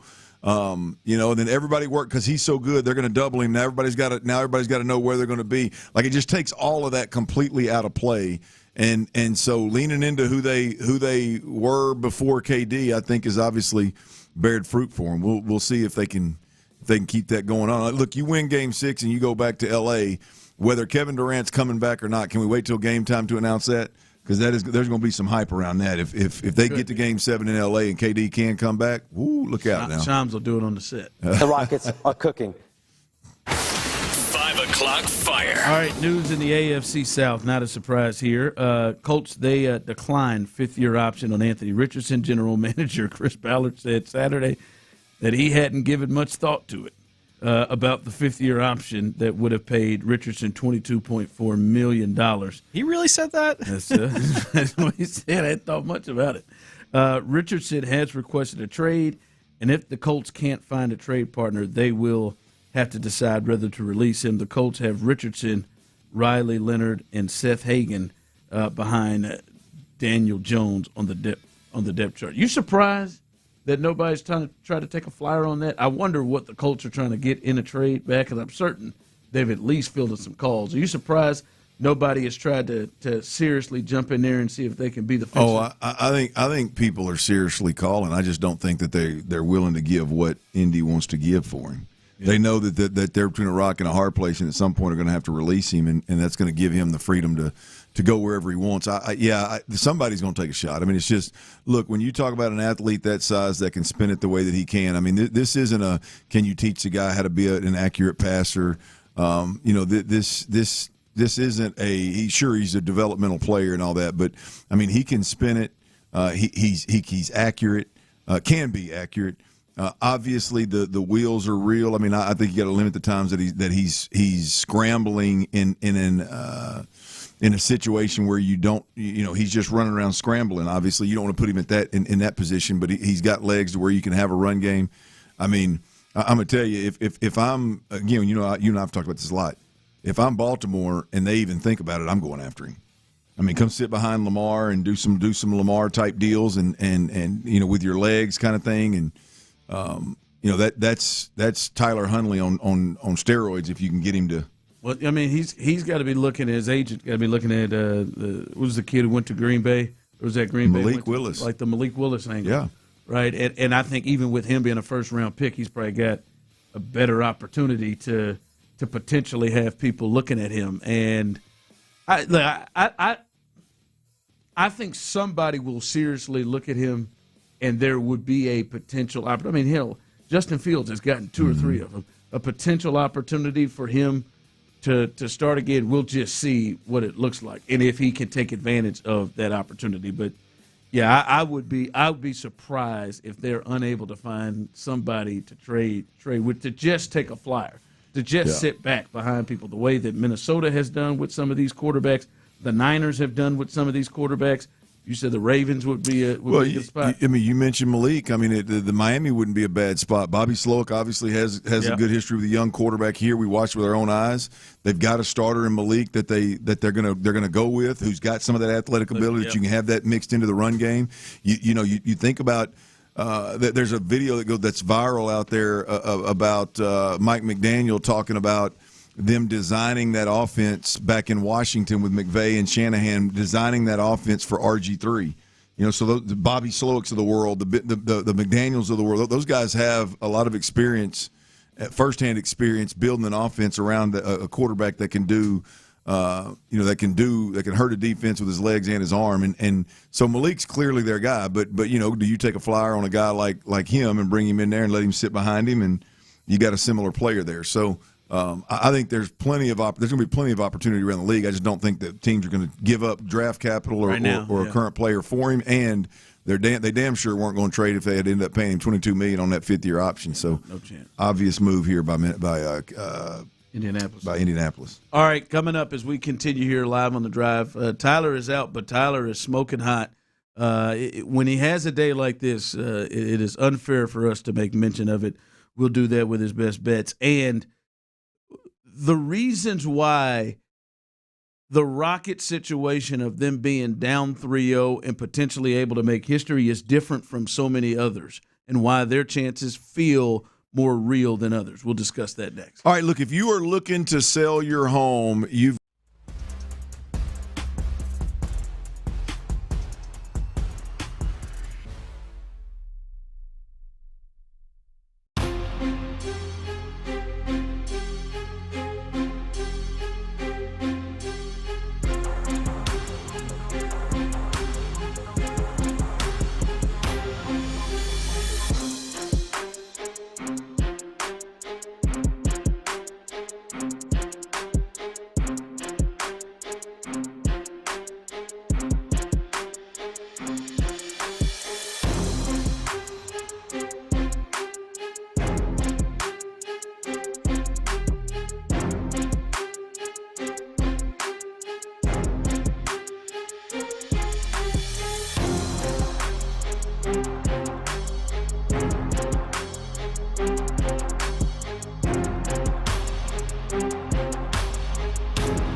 610. Join us following every weeknight baseball and basketball game with Area 45. Instant reaction, analysis, and your thoughts on the action immediately after the final buzzer or final out. It's H-Town Postgame, energized by Base Power on Houston Sports Leader, Sports Radio 610. The Drive is powered by Mokaram Injury Lawyers. Heard in an accident? Call Mokaram Injury Lawyers at 281-222-2222. Sports Radio 610 presents The Drive with Stoerner and Hughley. Astros still hanging on as they enter the ninth inning. They lead 11-4 behind the offense getting hot. 10 runs in the first 4 innings, 5 in the first. Cam Smith with the big blow there with a 3-run homer in the first. Jordan has gone deep as well, and then Lance McCullers has pitched a quality start, 6 innings, 3 runs, 9 strikeouts, and 4 walks. So a pretty good second game after they got beat 10-3 in the first of this doubleheader. And there's a lot of their backups in. They're doing this with no Altuve, no Correa, and no Vasquez, who's probably been the better of the catchers. They got a lot of guys that are out of the lineup in this second doubleheader, and they've still been able to put up big runs. So that is the latest there. By the way, yesterday, gotta give him credit. 4 for 4 last night, Tyler Milner. T-Mill was? Yep. T-Mill was? Best bets, baby. Tyler's not here to celebrate. We'll see if he's here. Damn, Millie. Let me check and see. Tyler, did he send some? I hadn't seen any. Some new ones. I hadn't seen any. Maybe he may be really down that bad that he's just not able to. Oh, we haven't heard from Tyler in a while here. Those were some hours. Those were some good hits. That was some big hits, man. Those weren't just some easy ones. I mean, he nailed it. That Magic game was getting a little dicey, and then the Magic made a run. And I was watching it thinking, boy, they're sitting here around this 9-11 mark, and then they made a run and got the damn thing down to 3. You think Magic are going to close it out? No. You think the Pistons are going to? I think they'll force a Game 7. I think they'll take it back to Detroit. We'll see what happens there. And then that Raptors Cavs 217 over. That was a good game. Man, Clint, they were. I think it was 70 like 5 to 68 or something like that at the half. I said, "Oh boy, they got that. They got this. Got this clean, boy." Both teams were over 100 points when the fourth quarter started. Absolutely. Like I was a little concerned that they had a 93-89 ball game last game out, and then Tyler's out here betting over the 217 on the over, and drilled that. Donovan Mitchell got that easy, and then obviously the Rockets winning. He had that at 6.5. He got the dub there. So 4 for 4. He is 9 for 12 on the week. 9 for 12 on the week, and he is 7 of 8 in his last 2 days on Tuesday and Wednesday. So he is hot. None today. That's ridiculous. He should have picked wherever he is, the toilet, wherever. Just like you said, in the sick bed. He should be picking his 10. Yeah, is that old flu bug or that old boo bug? Which one's out there? Which one got him, man? It's kept him from betting, I guess, because he hadn't posted anything either, has he? He has not posted a thing. So damn, T must be down and out. He must be in a real bad spot, man. No betting. What time is it? 5:30. 5:30. Yeah, he must be down and out. Chief. Yeah, but a good run for him. Hell of a week. We said it, boy. If he when you take the balls to make the bet on Yainer Diaz multiple bases. With the season he's having, and you hit that, you're probably gonna have a good week. You probably owned to something right there. So that is T-Mill best bet. Hopefully we hear and get some from him tomorrow. All right, Clint. I think most people look at the Rockets and think they have a much better chance of actually pulling this off than other teams that have been down 3-0. And I think there are a couple of reasons. I think was it you, Colin, who told me the Rockets are the 16th team in NBA history to force a Game 6. And I bet that this Rockets team against this Lakers team I bet they're probably up towards the top end, having the ability to think, well, I think they actually may be able to pull this off. Yeah, 16 team to force a game 6 after being down 3-0 and could be looking to be the 5th team ever to force a game 7. Yeah, and be the first, obviously, to come all the way back from the 3-0 hole. But I think there's a couple of things that really help them. One, we've watched the last 3 games, and they have controlled the last 3 games. It was just a crazy finish and ending that happened in Game 3. And then the other part to this is when you look at the age of the Lakers, and especially the age of their right now top player in LeBron, and really with Reeves too. Reeves coming off of injury. That was his first game over a month. The travel schedule is set up in a way that is very advantageous for the Rockets. See, Game 5, the Lakers and the Rockets got 2 days of rest. They got an extra day of rest. Now it is travel, and they're going to play on Friday. And that is something that helps the Rockets. And if they win, they then travel and then play the very next day. So I think those are 2 major points of why I think the Rockets have a much better shot than maybe these other teams that went down 3-0, and even the other 16 that went down 3-0 to force a game 6. Yeah, look, Ron, and don't forget about that piece. It looks like the Rockets have found their identity. It looks like the Rockets, or maybe not their identity, I don't want to get too carried away, but it looks like they found something that they can lean into that makes the Lakers beatable. That shifts the advantage to them. And so I agree with you, man. I mean, I think the overall thought is that, it's never happened in NBA history. To Colin's point, 16 teams have done what the Rockets have done and pushed to Game 6. Only 5 have pushed to Game 7. And I agree with you, Ron. I think if you stack up teams, you stack up injuries, you stack up the juice factor with an older team in LA versus a younger team in Houston. I agree with you. I think that of the 5 that got to Game 7, this is probably about as good a setup as you could have.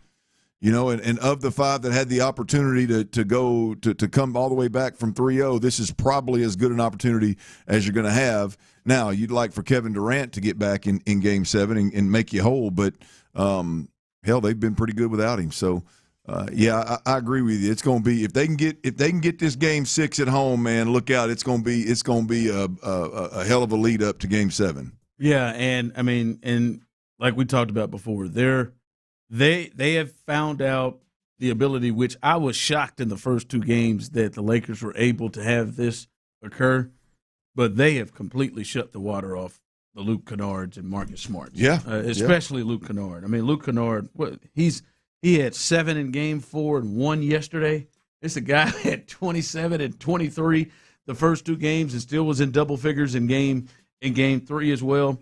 I would think that Austin Reeves is probably going to play a little bit better in his second game, getting some run and getting some action in his second game in the last month. He missed some shots that I think he normally makes when you put him out there. But yeah, I think they have a much bigger advantage. There's much more belief. I think not just in Houston. I think there's much more belief around that people are looking at this like, I saw a lot of are the Lakers in trouble today. Yeah, are the Lakers Lakers in trouble? Because I think the rest thing is a big thing. I think LeBron is a different player in Game 6 right now at 41 than he is in Game 1 or Game 2. Hell yeah, he is. I don't think he's out of juice by any means, but I think we'd be crazy to think that a 41-year-old player that has to play with the amount of energy and effort that he has to play with, especially with no Luka. Like if they're going to win this series, if they're going to win another game in this series, LeBron's going to have to empty the tank on both ends of the floor. Did you see how hard he came out? Like defensively, he came out really hard in the game yesterday. I didn't pay much mind to that, but I saw when he came out hard on Reed Shepherd, and Reed said, "No, hang on now." Knocked him down and gave him that chest. Now he was playing. He was knocking away balls, trying to play hard out defense. there picking on the littlest guy on the floor. Right, man. He was in front of him. Reed, get the hell out the way now. Come on, Reed. Then Reed went in there and got in that ass. Shot that thing over Ayton and told him to shut it down. All right, we'll see. Tomorrow will be a big Game 6 as they get rolling right here tomorrow at Toyota. No Kevin Durant, but they got a chance to force a Game 7 and really make this thing interesting. All right, coming up as we continue, are you all surprised that the Texans didn't go in and target a running back in the draft? And how you feeling about this running back room right now for the way they want to play offense? We'll discuss that coming up next. All right, look, if you consider yourself a responsible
Sports Radio 610 text line is energized by Base Power. Save money and switch today at basepowercompany.com/610. Sports Radio 610 presents The Drive with Stoerner and Hughley.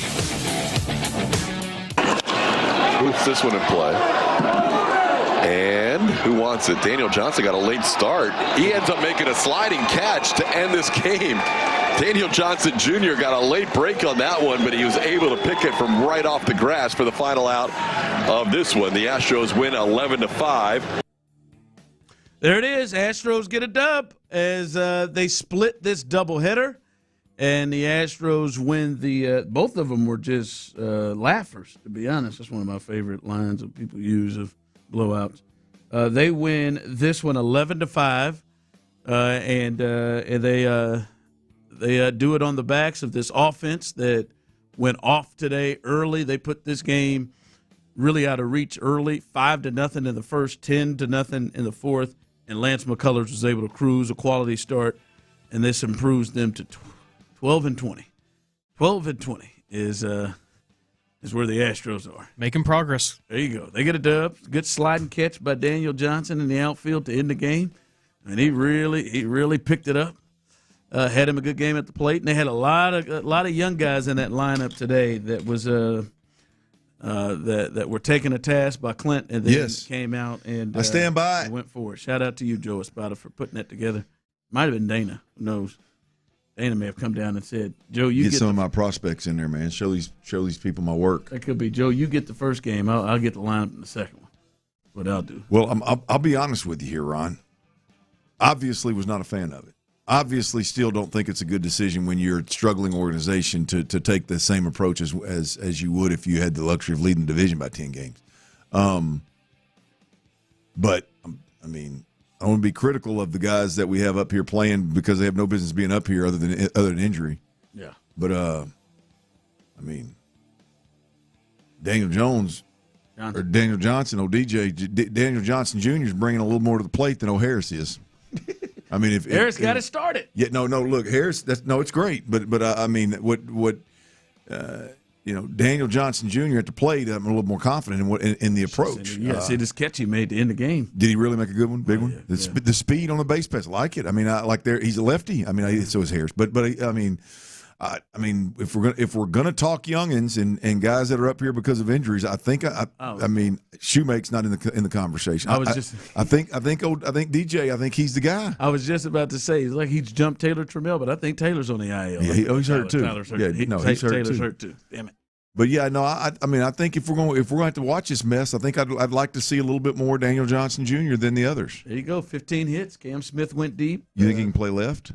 I'm certain he can. Probably can slide over left, playing a little center. Probably slide over from left. That range he just showed. Yeah, he got some wheels now. Jordan, as he hit another bomb today, and Todd Callis just simply announced that he will be the American League Player of the Month.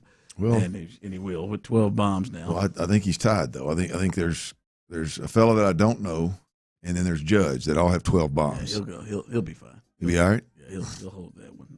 Or Todd Callis is going to lose his mind apparently, because he already pushed it out there. But the Astros, they get the dub today, 11-5 in Game 2 of the doubleheader. Game 1, they fell 10-3.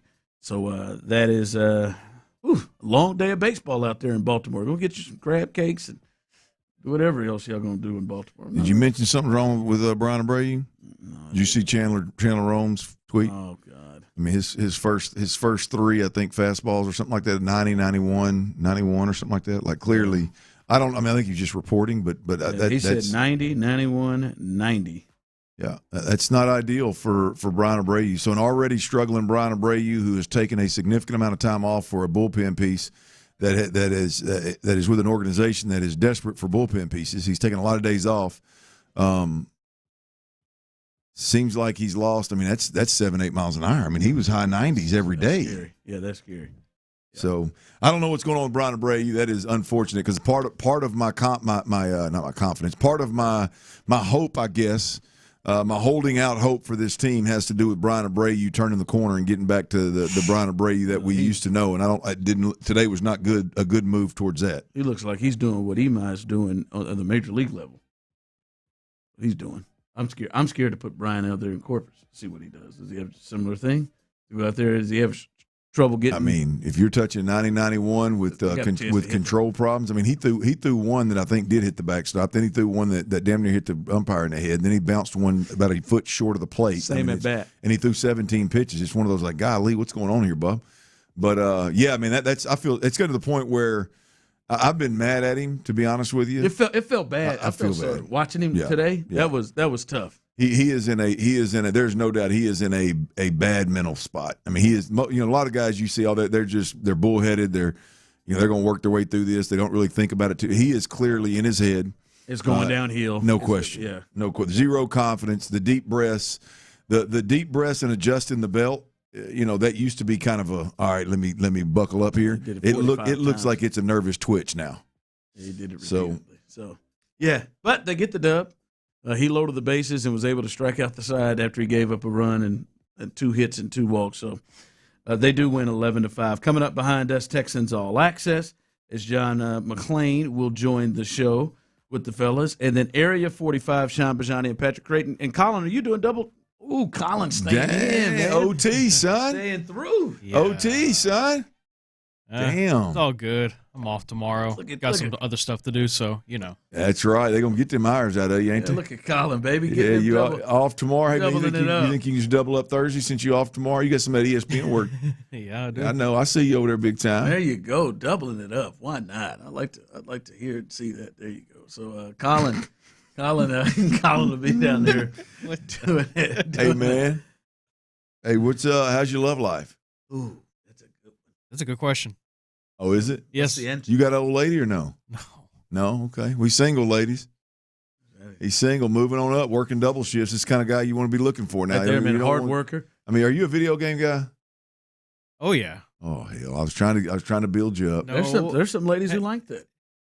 Hey, listen. There's some versatility. I don't know if there's any ladies that like it. I think there's probably some that'll put up with it. I'll be playing MLB The Show all the time. Do you? Oh, yeah. Okay. That's why I'm excited for Jordan to have this month, because his car is going to be awesome. Yeah. Okay. We'll see. Good luck with that. I like a little Call of Duty as well. Yeah. Would you say Call of what? Call of Duty. Oh, I didn't know. I thought he said Call of Booty. I didn't know what Call of Booty. I didn't know what. Colin didn't say no damn Call of Booty. I ain't saying that, bro. If Colin said that, man, we'd have stopped the show right then and there. What he said. I'd like to play a little Call of Booty, huh? You think that's what Colin? If I say something like that on air, hell's gonna be freezing over. I'm telling you, man. Hey, man, hey, just say it real quick. Just say it real quick. Let's see if hell freezes over. Say it real quick. Call of Booty. All right. Hey, I'll be honest with you, Clint. When I look at this draft, we hadn't really talked about it leading since the draft happened. I walked in there thinking, all right, they're gonna draft a running back. Don't know where in this thing, but they're gonna draft a running back, and probably late. And they've had pretty good success drafting running backs. 3rd, 4th, 5th round. I can't remember where Woody went. I think Woody went in the 3rd. They've had a really good hit rate on getting running backs. And you look at this team and how they want to play. I'm surprised they didn't go running back in the draft. I am with one of those picks that they didn't use one of those to go after running backs. And I think it was probably some running backs that, we looked at went in the 4th, 5th, 6th round. That I'm a bit surprised they didn't add there. Yeah, I'm shocked they didn't add there. To be honest with you, I mean, I think it. I think I'm at a spot where the fact that they didn't add through the draft, because I mean, this is a perfect position to add a guy that you really like, 3rd, 4th, 5th round, where you put him behind Woody Marks. You've got your 1-2 punch in the backfield. You got a guy that can come up and learn, and you can be patient with. You've got some emergency guys in Jawar Jordan and British Brooks, and those guys are still here. They're British is really good on special teams, so you've got a really good thing going there. If you had one more back, I've got to believe that they make a move, Ron. I got to believe that they make a move.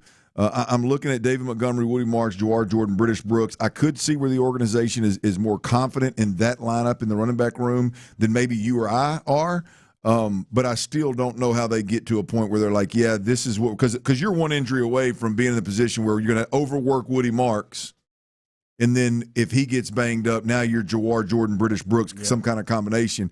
And I just don't know that that's ideal going into it. I think they're one running back short. one proven running back short. The good thing is in the veteran free agent market, I think there are a lot of running backs out there that are still in the streets that would really fit that. Hey, we're not even going to ask you to play 17 games, right? It's almost like a Trent Brown type role.